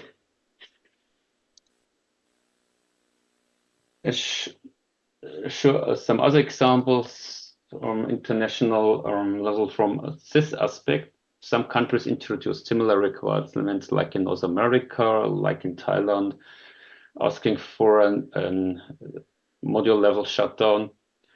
Some have a similar approach as the 24 edition, the first edition of NEC, which have the goal that you have no hazardous DC voltage inside the building after shutdown. So this can be achieved by module or string level shutdown. You can have a remote switch disconnector where the DC cables enter the building. You can have fire-resisting cable raceways inside the building, or you keep just the DC installation outside the building. All these measures have in mind that the firefighters can see the PV array outside and can keep distance, but inside the building, if there is a bad view or no sight due to smoke, you maybe touch conductors, live conductors from the DC side. And so these measures help that firefighters have freedom to operate inside the building. And this is required in Austria, and in Germany we have also a standard which is not required but recommended, and it gives you guidance what of this measure is useful to give additional protection to firefighters. Then I will just inform you about this ICTR 63226, TR means technical report. This report is not a standard which requires or not requires something. It's a source of information. So you can find inside general aspects and measures to reduce the risk of starting a fire by PV. There is also a chapter inside about firefighting supporting measures. So what I was talking about before, what can you do to reduce risk for firefighters? And there's also a short chapter in about how to bring a PV array into a safe state afterwards. If you after storm or fire, what to do with a damaged PV array because it's not safe any longer. Then coming to my last topic. Currently we have national standards referring to shutdown equipment, sometimes mandatory or as a recommendation. Sometimes it's the only solution, sometimes it's an option of more. And even if it's not required by an IC standard, it makes sense to have a product standard as this type of equipment is used. And currently we don't have a product standard on IC. But it's needed to ensure the safety and proper function, as there are offerings with poor quality. So unfortunately, there are a lot of small companies not knowing really well what they're doing, offering products which are not suitable, for example, using AC relays in DC application. And so a product standard can be used as to ensure the safety, and it can then be used as a reference for national standards or guidelines. So like if Philippines want to reference to it, for example, for certain buildings or in general, you could refer to such a standard. And I did start a work in ICTC82 Working Group 6. ICTC82 is the PV committee, and Working Group 6 does BOS component. And as we have countries using rapid shutdown equipment, and we have unfortunately poor quality products which don't do what they're intended to do. I started drafting with a team and drafting a standard. Unfortunately, some stakeholders don't like the shutdown equipment. Some think the PV should be as cheap and as possible, and others don't like as it does not benefit to their systems and they break down their activities. And so I'm always interested in countries which are interested in such a standard, and if the countries would indicate then towards ICTC 82 that there's a need or interest of it, to push this standard forward, that then countries can refer to it in their local standards. So that was the information I wanted to forward to you, and I'm not sure we have time left. I will be available for questions.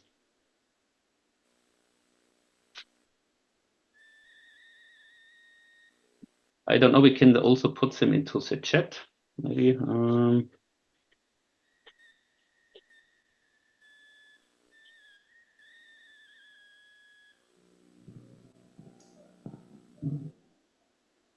Okay, thank you so much, Sir Adrian Herring. Now, before we proceed to the panel session or the Q&A session, let us award first the Certificate of Appreciation to Sir Adrian Herring. May we call on here Sir Conrad Binondo, Sir Jun Lopez, and Sir Flor Verana.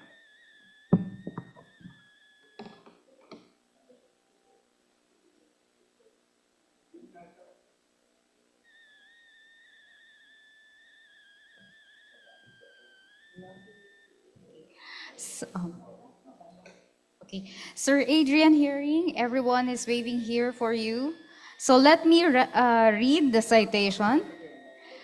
This certificate of appreciation is presented to Mr. Adrian Hearing for imparting valuable insights as technical resource speaker on the topic IEC 6364, Part 7-712, Installation Requirements for Solar PV during the Standards Committee Technical Session, Electrical Standards and SDGs, Partnering for a Safe, Efficient, and Inclusive Future in conjunction with the 49th Annual National Convention and 3E Expo 2024 with the theme IIEE at 49, Transformational Leadership Towards Sustainable Development and Global Recognition.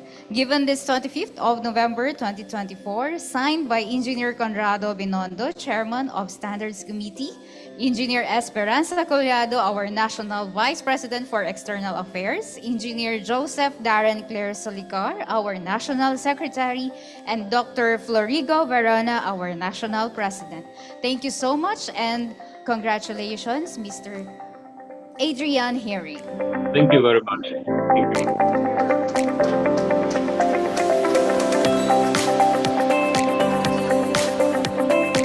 Sir Adrian, by the way, kindly stay online or keep your camera on as we proceed.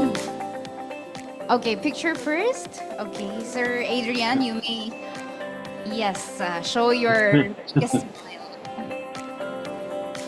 Okay, 1, 2, 3.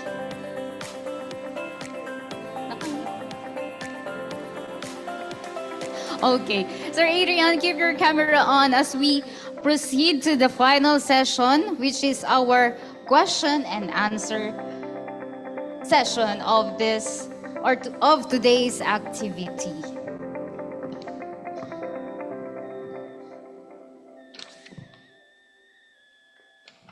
So this Q&A session will be facilitated once again by Engineer June Lopez Jr. Sir June? Yes. Okay, for our latest number,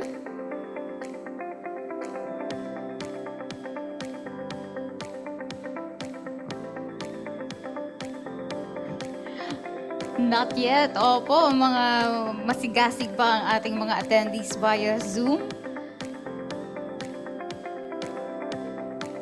Okay, that's a nice number, 2,333, still on Zoom. Thank you so much, everyone. Sana gising na gising pa sila for the Q&A session. Okay, so the Q&A session will be facilitated by Sir June along with Sir Conrad Binondo, Sir Flor Varona, okay, and Sir Vic Magdali. Okay. Yes. Opo, sino pa ba? Sir Silver Navarro and Sir Lim Se Yong. Okay. So for our attendees in Zoom, kindly type your questions for our speakers so we can read all your questions so para masagot ng ating mga panel speakers. Okay. So for our attendees here, kindly if you have questions, approach lang our mic and raise your question according to, or please mention first your name, your question, and kindly direct it to our speakers in front.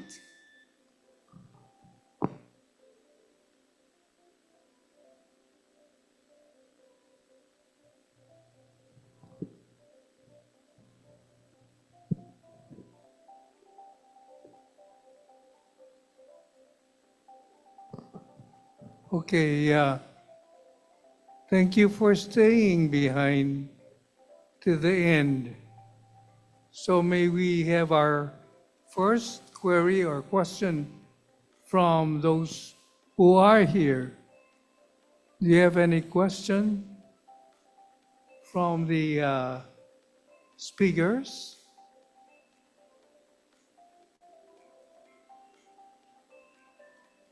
Going once? Going twice?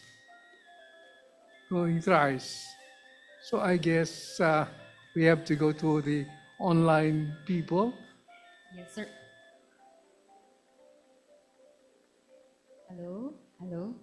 So we will check on the questions from our chat.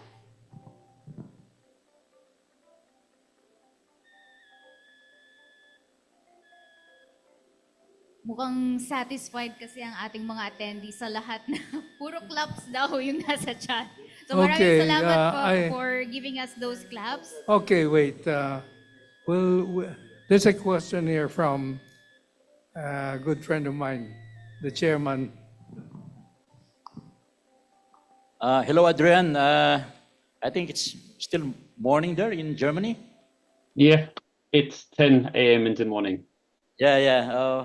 Anyway, Adrian, I just want to see this application in Germany.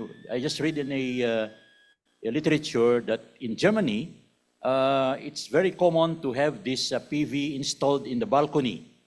And I think, if I'm not mistaken, it's around, you're generating around 200 megawatt of power in this energy balcony PV. So can you share to us how this is being installed and what are the safety considerations? Yeah. Because I think it's the balcony where they installed the PV, no, for private use. Can you share this one, Adrian? Yeah, sure. That is indeed a special thing.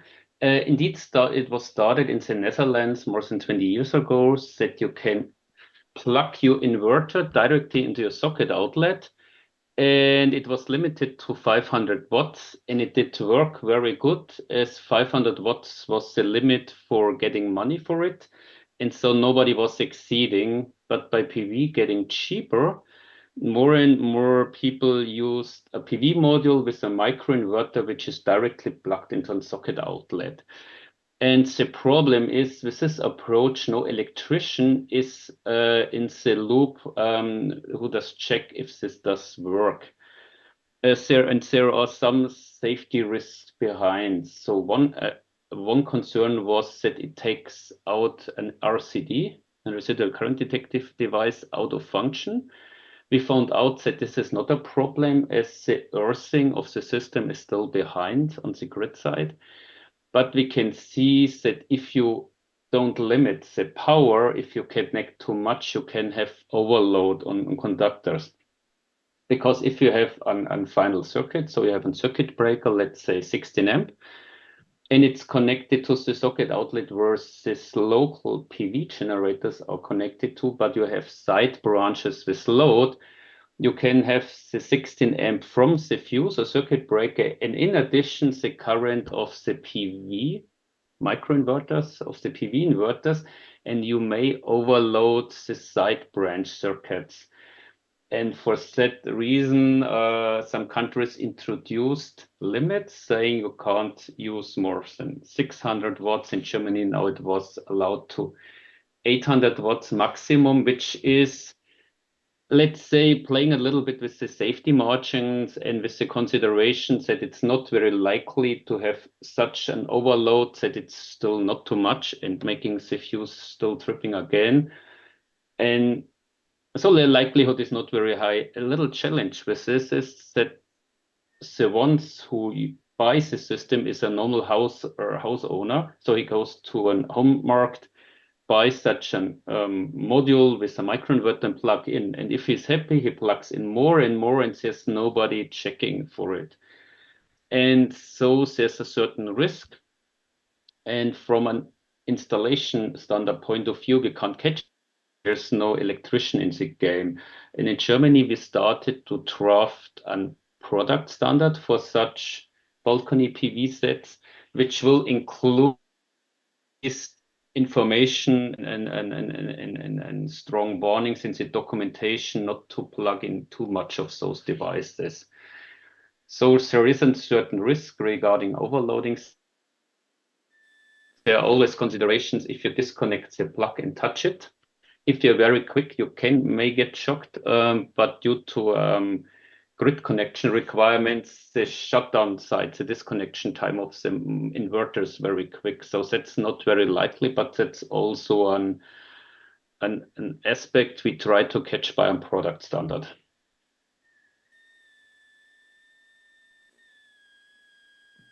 Thank you, Adrian, for that information, because probably we could also apply this in our country. But let's see the solution. If that's why I asked this, because the safety consideration. But it seems it's like this type of installation is like do it yourself. It's a DIY.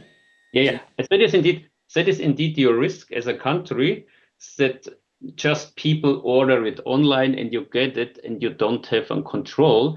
And so in case you have to think about a national regulation or whatever to force them to maybe put a sticker on it or whatever on the boxes to make customers aware, because your electricians, even knowing they are not in the game.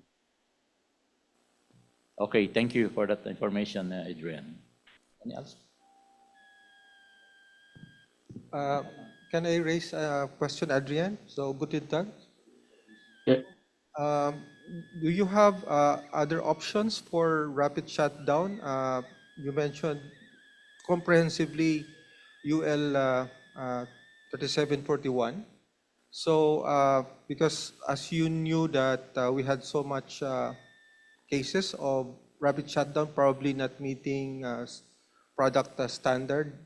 So do you have other options like barriers or any other options to reduce electric shock or other methods of ensuring safety on long string inverters? Yeah, so of course the easiest one is extra low voltage, but that's not feasible for our normal PV systems. So before UL 3741 was developed, there was a section in UL 1741, which is, let's say, the standard for PV inverters. And there's a section for shutdown equipment. So that was the pre-stage. And here you describe shutdown equipment, which is quite easy to understand and to apply, because it's like a normal switch. You know what's getting out, and of course it's clear that the inside, the input side cannot be covered like with any switch. And as this approach, I think from a technical point of view, it's the easy ones. You have a switch or an optimizer, which is a DC to DC stage at the module, or a microinverter, makes it very clear, and there is not really a chance for wrong installation or installation faults. But in US, the PV community was not very happy about being limited to such devices only, and so this why they created this as a control array approach, and with this UL 3741 standard. And I personally don't like it because it gets a little bit fluffy. For example, if the installer does it not correctly, and we see examples where the system is listed, but it's not wired correctly, it's unsafe again. And that is why I personally prefer such real shutdown equipment, and that is also the reason why I started this project on IC level to get a product standard for shutdown equipment, which will be open or independent to if it's on module or string or array level. And then let's say you as a national committee or country can decide on what you want to have and to refer, but you get, as let's say, the trust in the safety of the device and the functionality. And that is the plan, to have this IEC standard for the products. Thank you, Adrian. Thank you, sir. Adrian, this is another question. This is for the information of all our electrical practitioners and installers of PV. In your experience in the IEC level, among the national committees, what is the weakest point, weakest link to the installation in the PV system, where it creates the problem on, for example, a fire and all arcing in the system? Because this is the most, I think, number one reason of fire, cause of fire in PV installation. So that, based on C-level experience, maybe we could share this to all our local electrical practitioners here, installers here in the Philippines. This one, Adrian. Yes, so we had, of course, a lot of experience with problems on products.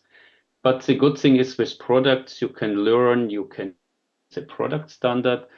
But what always stays is installation faults, and it depends strongly to the education of the installers. And especially in PV, we had many years where we were growing and growing and growing people in, which may or even experienced electricians, but not in PV. And that is a certain risks that people don't know the specialties of PV to poor things.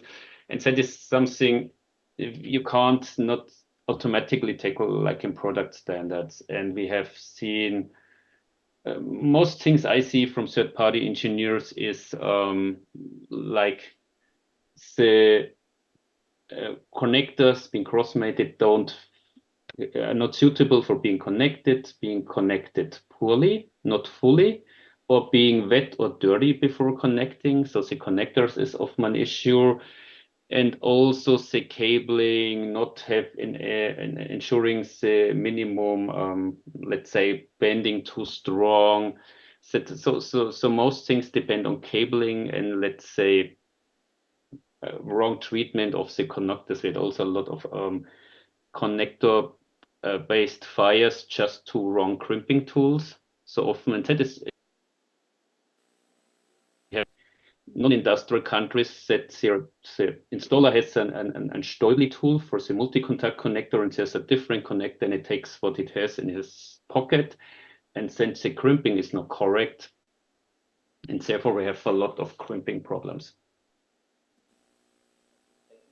No, thanks, Aaron. Seliong here. I do have a question for you. I noticed one of your slides towards a new revision. You will use a term called arc fault protection device.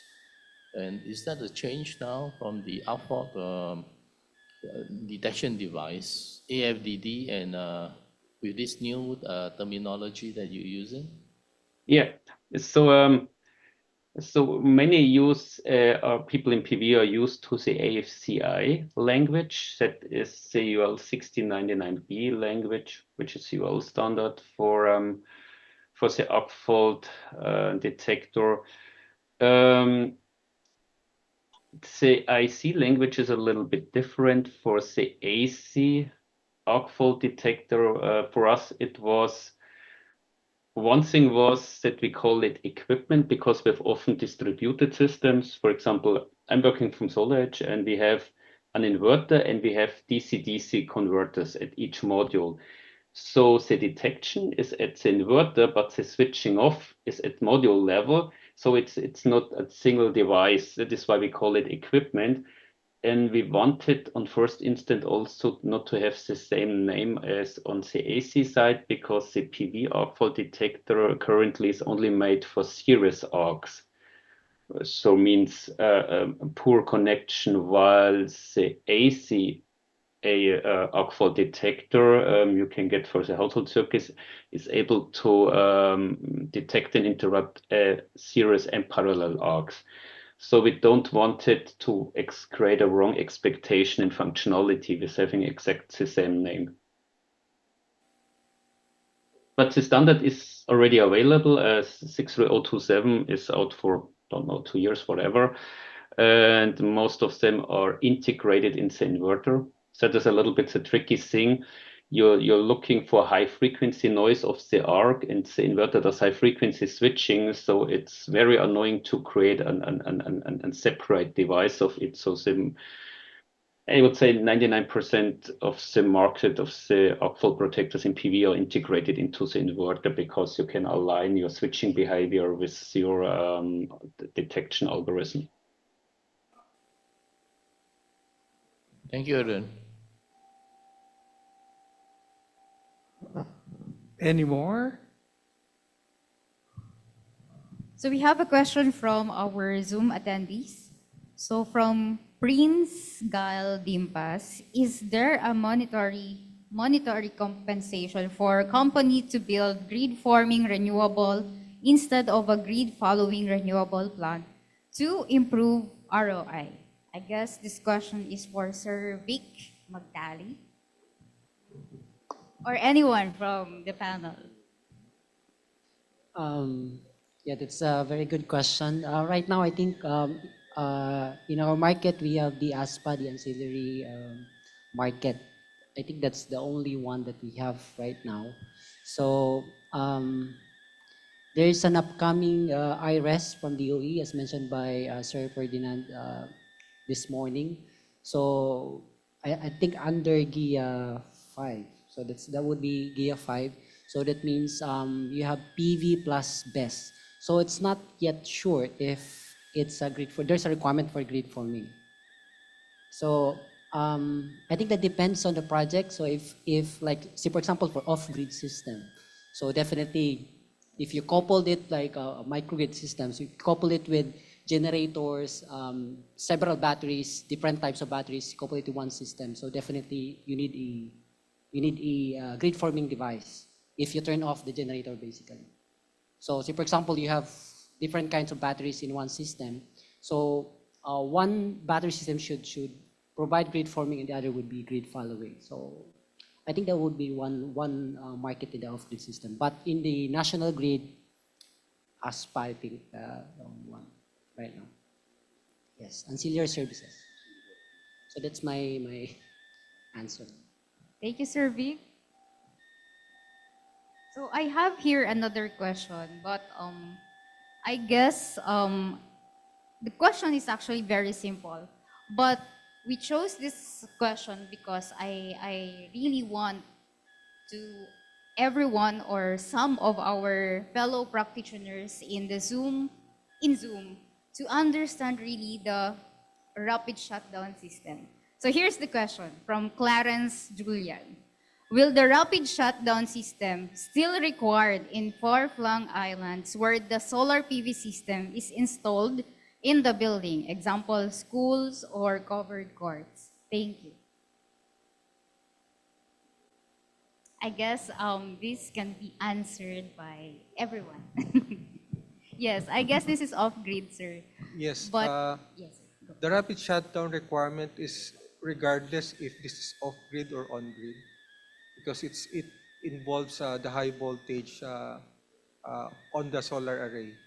So off-grid, on-grid would be different if you have an inverter, but the rapid shutdown is more on the safety requirement for the solar array. So I guess regardless of off-grid to on-grid, rapid shutdown will still be necessary. Thank you so much, Sir Silver. So to sum up that, it's a really requirement, correct? for now, yes. Another question sana, sir, regarding that. Since sabi niyo, sir, for now, may nagtanong dito. I will not mention the name na lang kasi very controversial yung question. Is it possible not to install RSD anymore?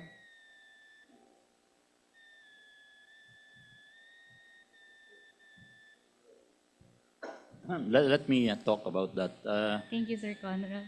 You see, the rapid shutdown function is a requirement of the Philippine Electrical Code.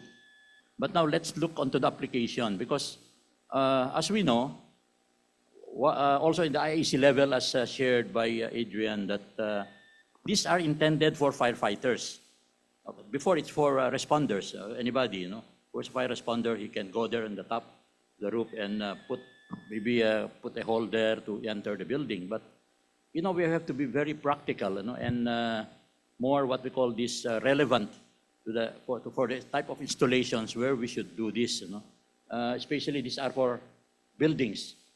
Okay, a while ago someone has asked that can we do this in the island, But normally when we see an island, okay, in resort, we don't see any installation similar to a building which we intend to use the rapid shutdown.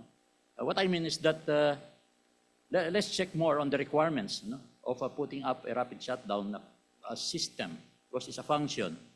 There are, I think, how many? 4? And one of the requirements, actually, which is similar to IEC, is putting up a device, to quickly disconnect to a safety voltage, the DC side. And this is very important, mentioned already a while ago by Adrian in his slides. There are many approaches on how to keep it safe.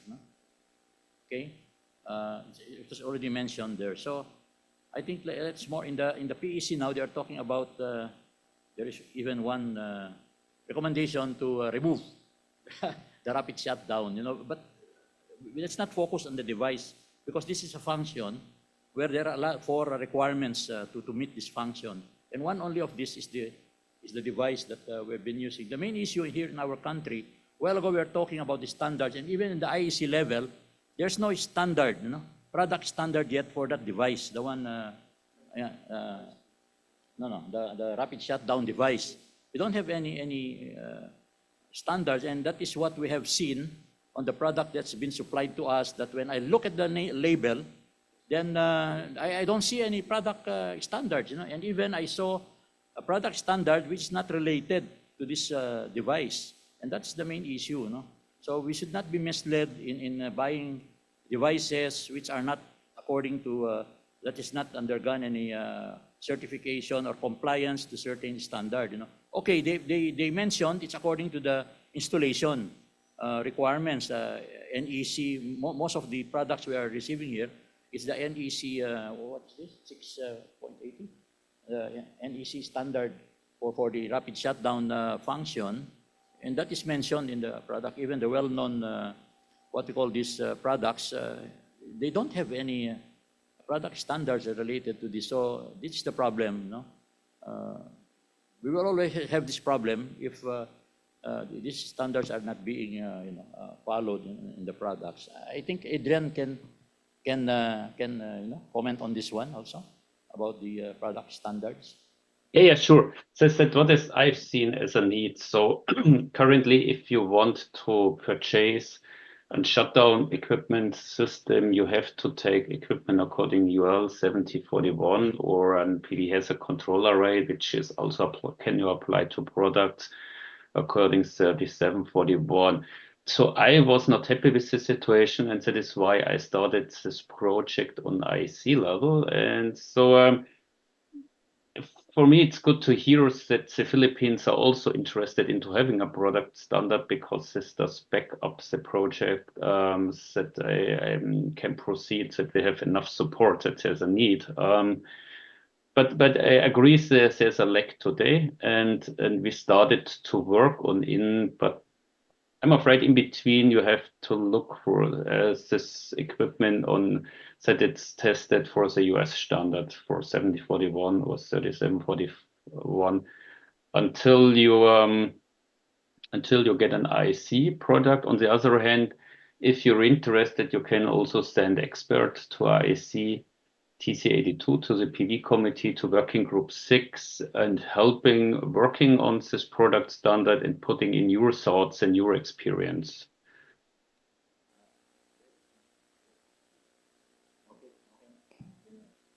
Thank you so much, Sir Adrian, and everyone for that very informative question and Q&A session. Now, that would be the end of our session. That's the last question that we can accommodate. Now, let's proceed to, by the way, thank you so much sa lahat ng ating panels. Sir Vic Chris Magdale, Sir Conrado Binondo, Sir Silverio Navarro, Sir Lim Selyong, and Sir Justo or Sir June Lopez Jr. So everyone, let's give them a warm applause. Maraming salamat. May I just add, why don't you clap for yourselves and also those who have attended? Yes, maraming salamat. Yeah, so before we end this session, we would like to present the Certificate of Appreciation to Engineer Justo Lopez Jr., our moderator, for his valuable support and significant contribution to the Standards Committee technical session. So, yes.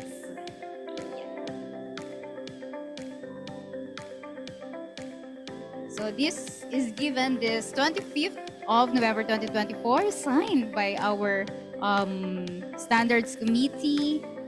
Yes, kompleto na ang lahat. Ayan, maraming salamat po.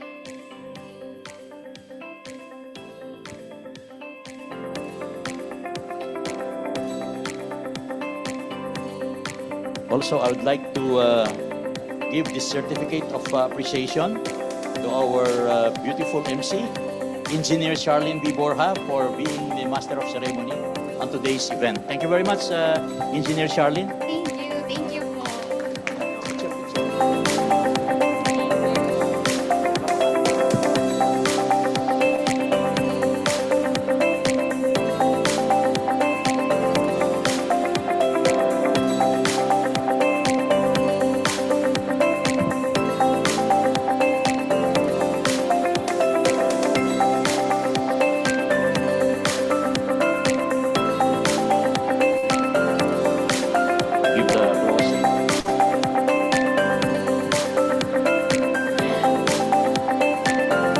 Maraming salamat po sa lahat. Ngayon, hindi pa po tayo nagtatapos. Ayan. We would like to take this moment to express our heartfelt gratitude to the sponsors who have made this activity possible. So their support and generosity have been instrumental in ensuring the success of our event. We now proceed to the awarding of certificates of appreciation to honor their valuable contributions. Let us call Engineer Conrado Binondo again, Sir Conrad, on stage to present these certificates to our dear sponsors. Let me call on the representatives of the following: SM Prime, Huawei Digital Power Technologies, one by one. Okay. So let me call the representative first of SM Prime to kindly proceed here in front to receive the certificate. Okay. So our next sponsor, Huawei Digital Power Technologies. Sir Vic Magdale.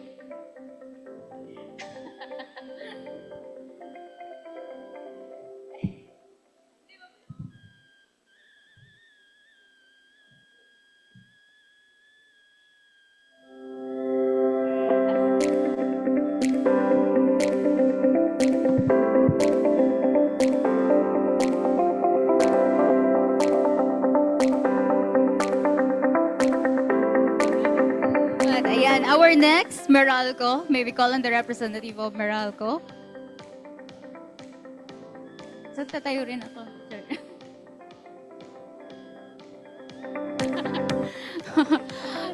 Kahit ex-Meralco, pwede na rin. Sige na nga, sige na nga.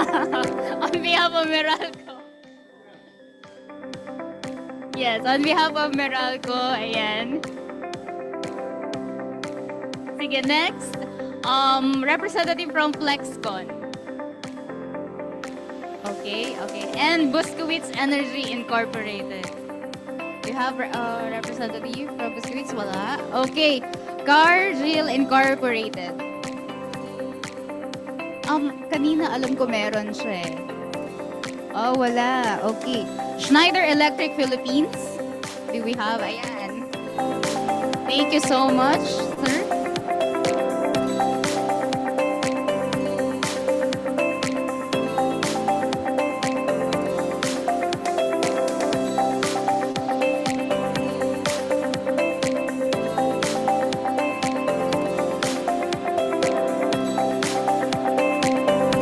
Thank you so much, sir.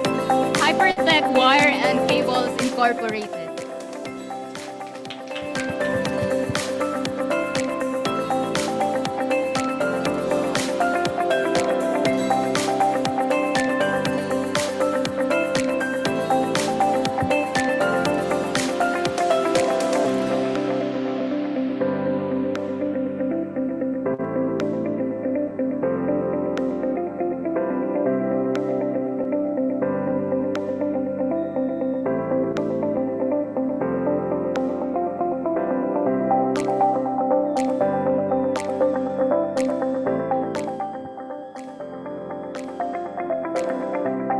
Maraming salamat po. Next is Philflex Wires and Cables Company. Do we have any representative from Philflex? Okay, Exquis.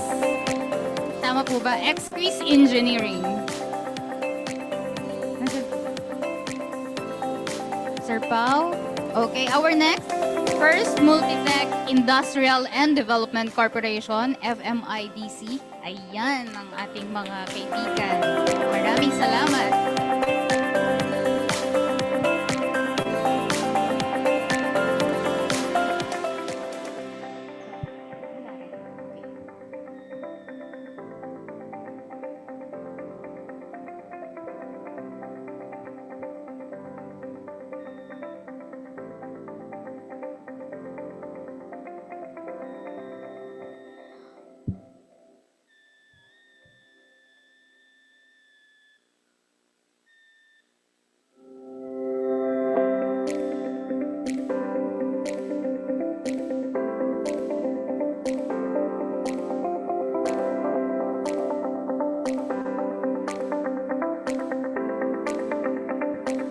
Okay, so let me call on again Flex Wires and Cables Company.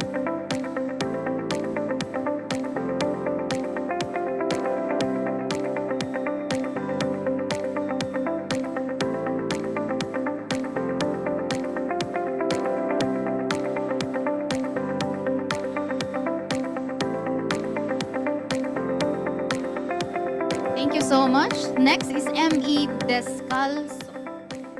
Electrical Trading and Services. Maraming salamat. Is there anyone from ME Descalzo? Okay, so our next, the last one is Solidtech Metal Trading and Fabrication. Okay, maraming salamat po sa lahat ng ating sponsors for today's event. Ayan, maraming salamat. And to all our attendees sa ating Zoom, maraming salamat for staying hanggang 5:30. So maraming salamat. And meron pa. Just like to thank all the staff here.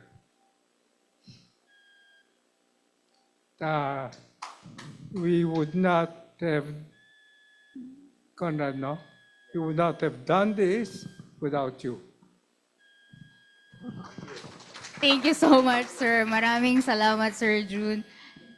Now for our, for the 2025 Way Forward IIEE Standards Update. Last but not the least topic of this afternoon, yun ang pinaka-importante natin. Here is Engineer Conrado Binondo, the Chairman of IIEE Standards Committee. Thank you. So, our still Engineer here.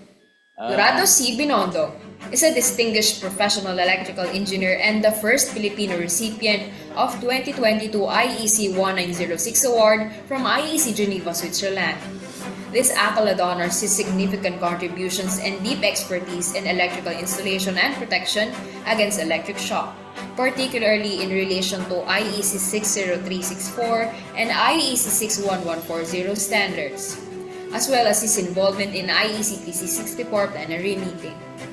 He has extensive experience in designing, manufacturing, testing, and commissioning medium voltage and low voltage switchgears at factories in Riyadh, collaborating with major companies like BBC, Calor EMAG, Schneider Electric, and Siemens.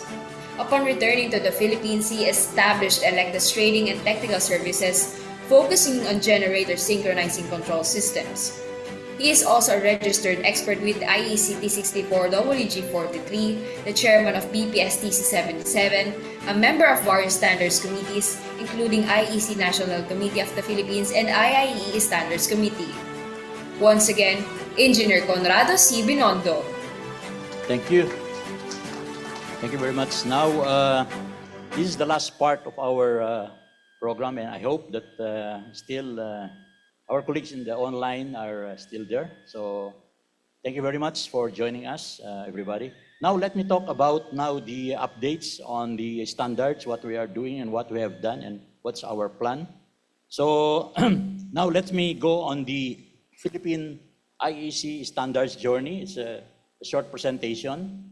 So why we went to this direction to be part of the IEC 60364? Because of this one main reason. That is in our PEC Article 1.0, what is the purpose, as mentioned here, relation to other international standards. So it's very clear here, the requirements of the code address the fundamental principles of protection for safety contained in Section 131 of the IEC 60364-1, electrical installation and buildings.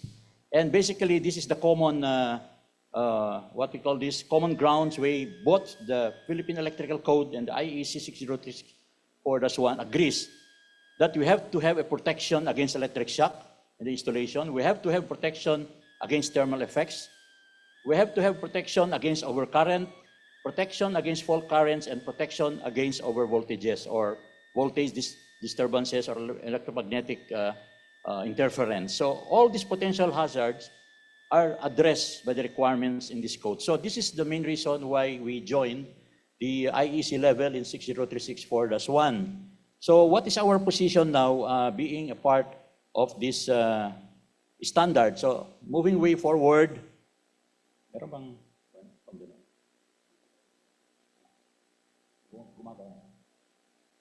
anyway, okay.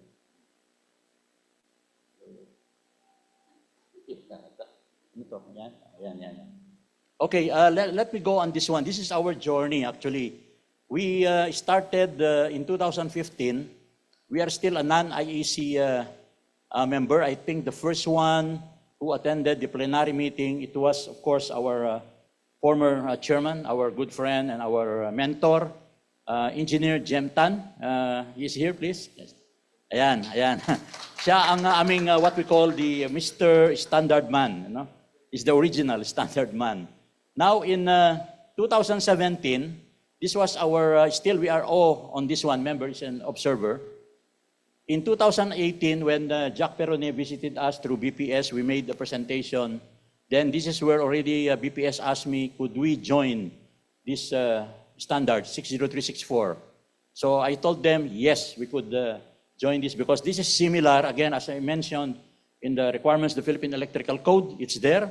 So we joined it in 2018. Then now this is the journey. 2019, we were the first actually to propose in the Philippines an application guide. This is under the Working Group 43.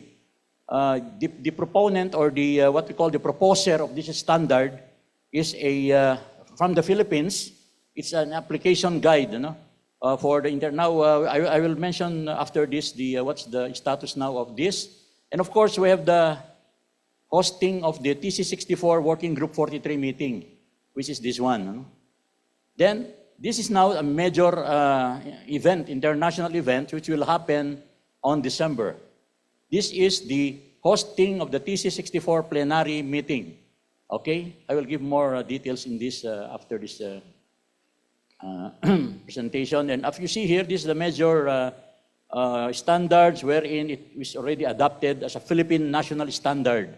Okay, and we can use this as a reference in our code because actually it's now mentioned in our code. In the next edition, it will be part of the reference standard at the appendix of our Philippine Electrical Code.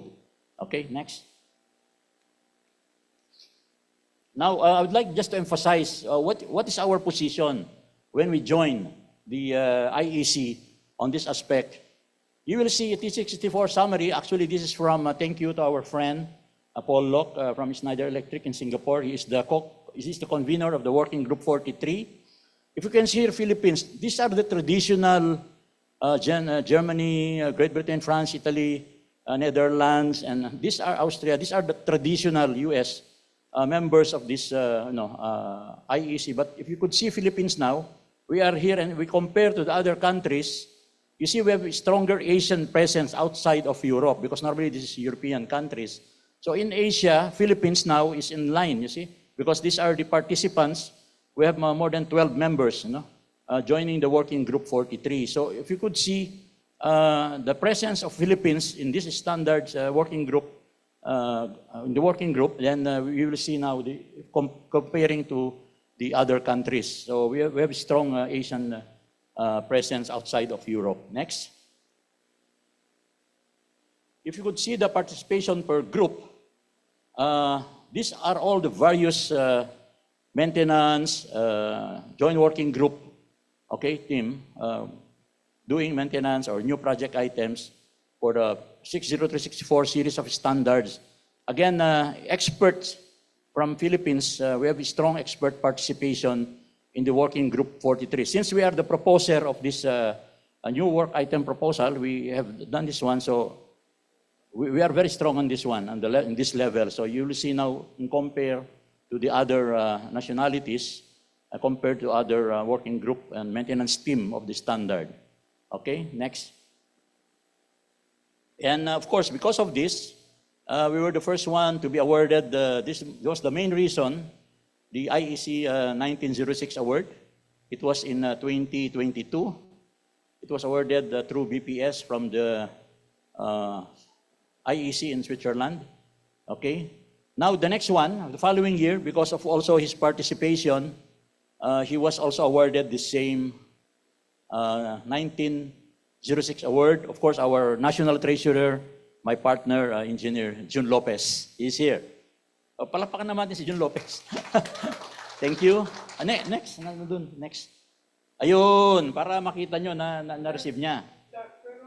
And Jack Peronoy, he is the chairman of the TC64.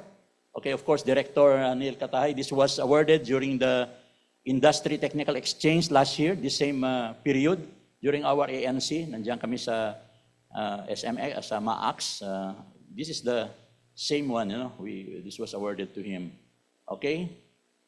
So next. So let's see who are involved. You know? Makikita nyo kung sino-sino yung mga nasa technical committees. Of course, the TC77 is the mirror committee of 60364 standards here in the Philippines. Kung makita nyo, puro IIEE yan, no? Members. Okay, nandyan lahat sila. I'm the chairman of the TC77.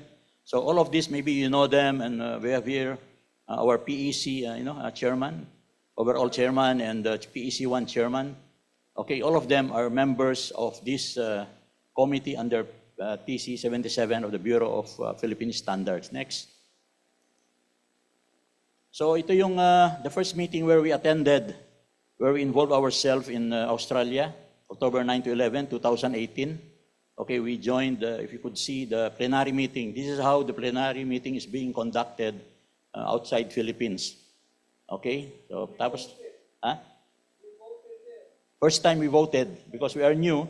So actually we don't know what direction we are going to vote. So, yeah, first time that we vote and we lost the vote.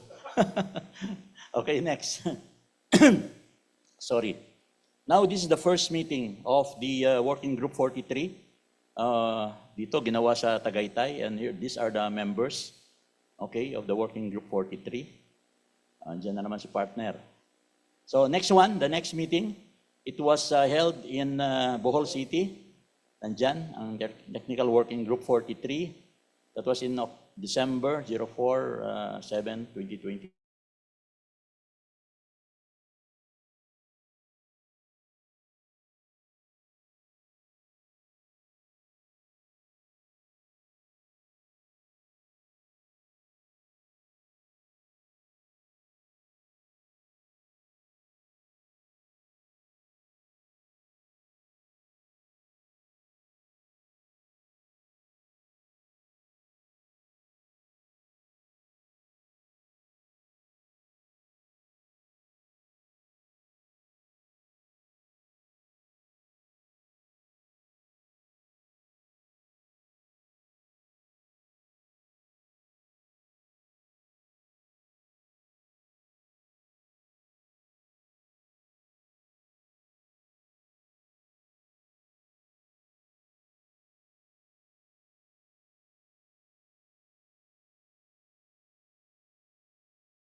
will do a lot of numerous related to the new electric energy landscape we are talking about. So there are a lot of equipment, of ideas, of information that we have gathered today in this event. So we could use that to move forward. Kaya sabi ko nga, what would be the next to the manual? Probably we will talk about the battery, or the EVCS as part of an application guide. Because we have already regulations, but still we need to manage how to include this in our the way how we see things and how the way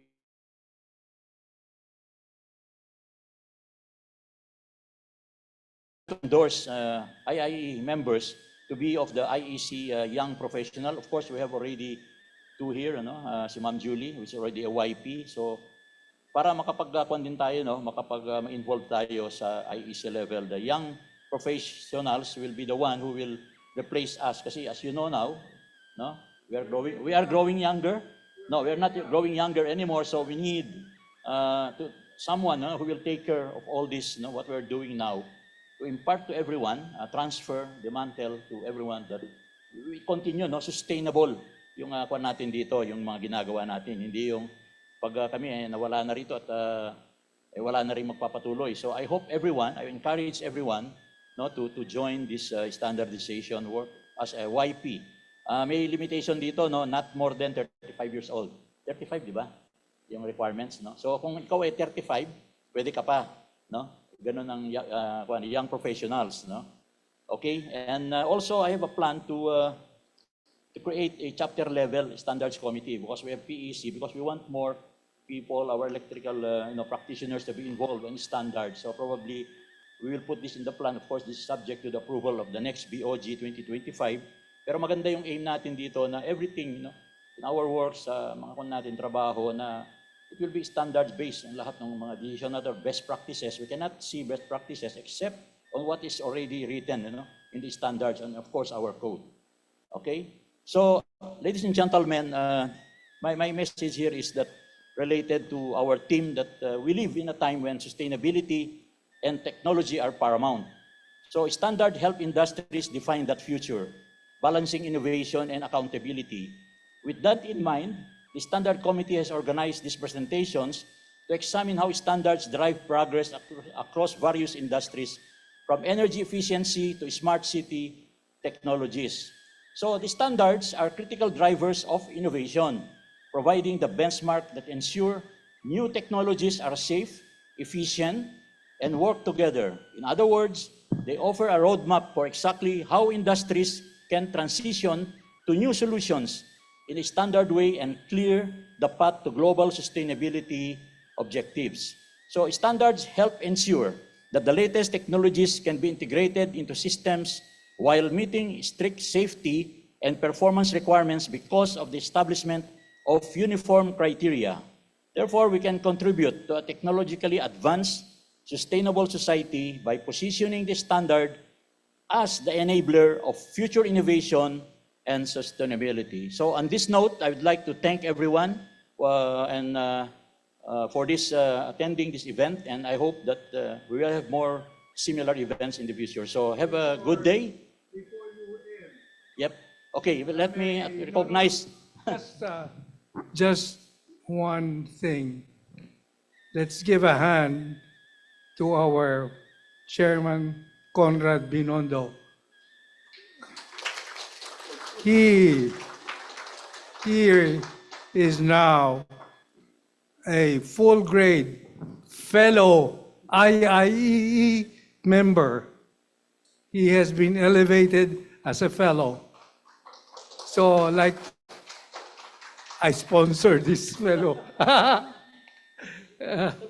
Yes, he will be inducted on the 28th, right?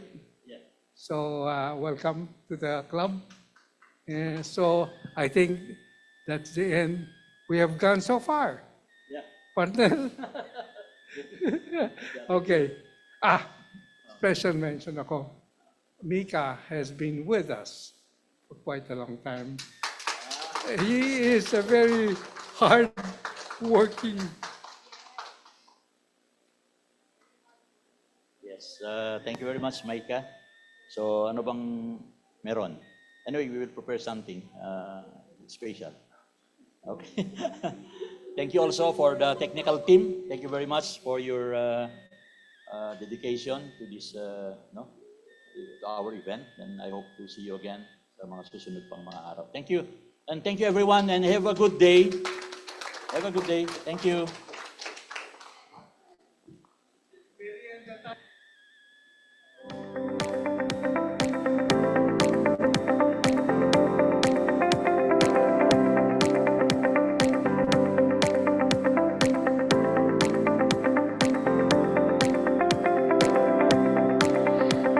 So I guess we're done here for our first day of the annual National Convention Technical Session. And today it's hosted by Standards Committee with the team Electrical Standards and SDGs, partnering for the safe, efficient, and inclusive future. So everyone, maraming salamat on behalf of IIE Standards Committee. So here, maraming salamat again. I'm Engineer Charlene Borja. So, see you in the coming days ng ating IIE National Convention. Again, maraming salamat and magandang hapon po.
Thank you.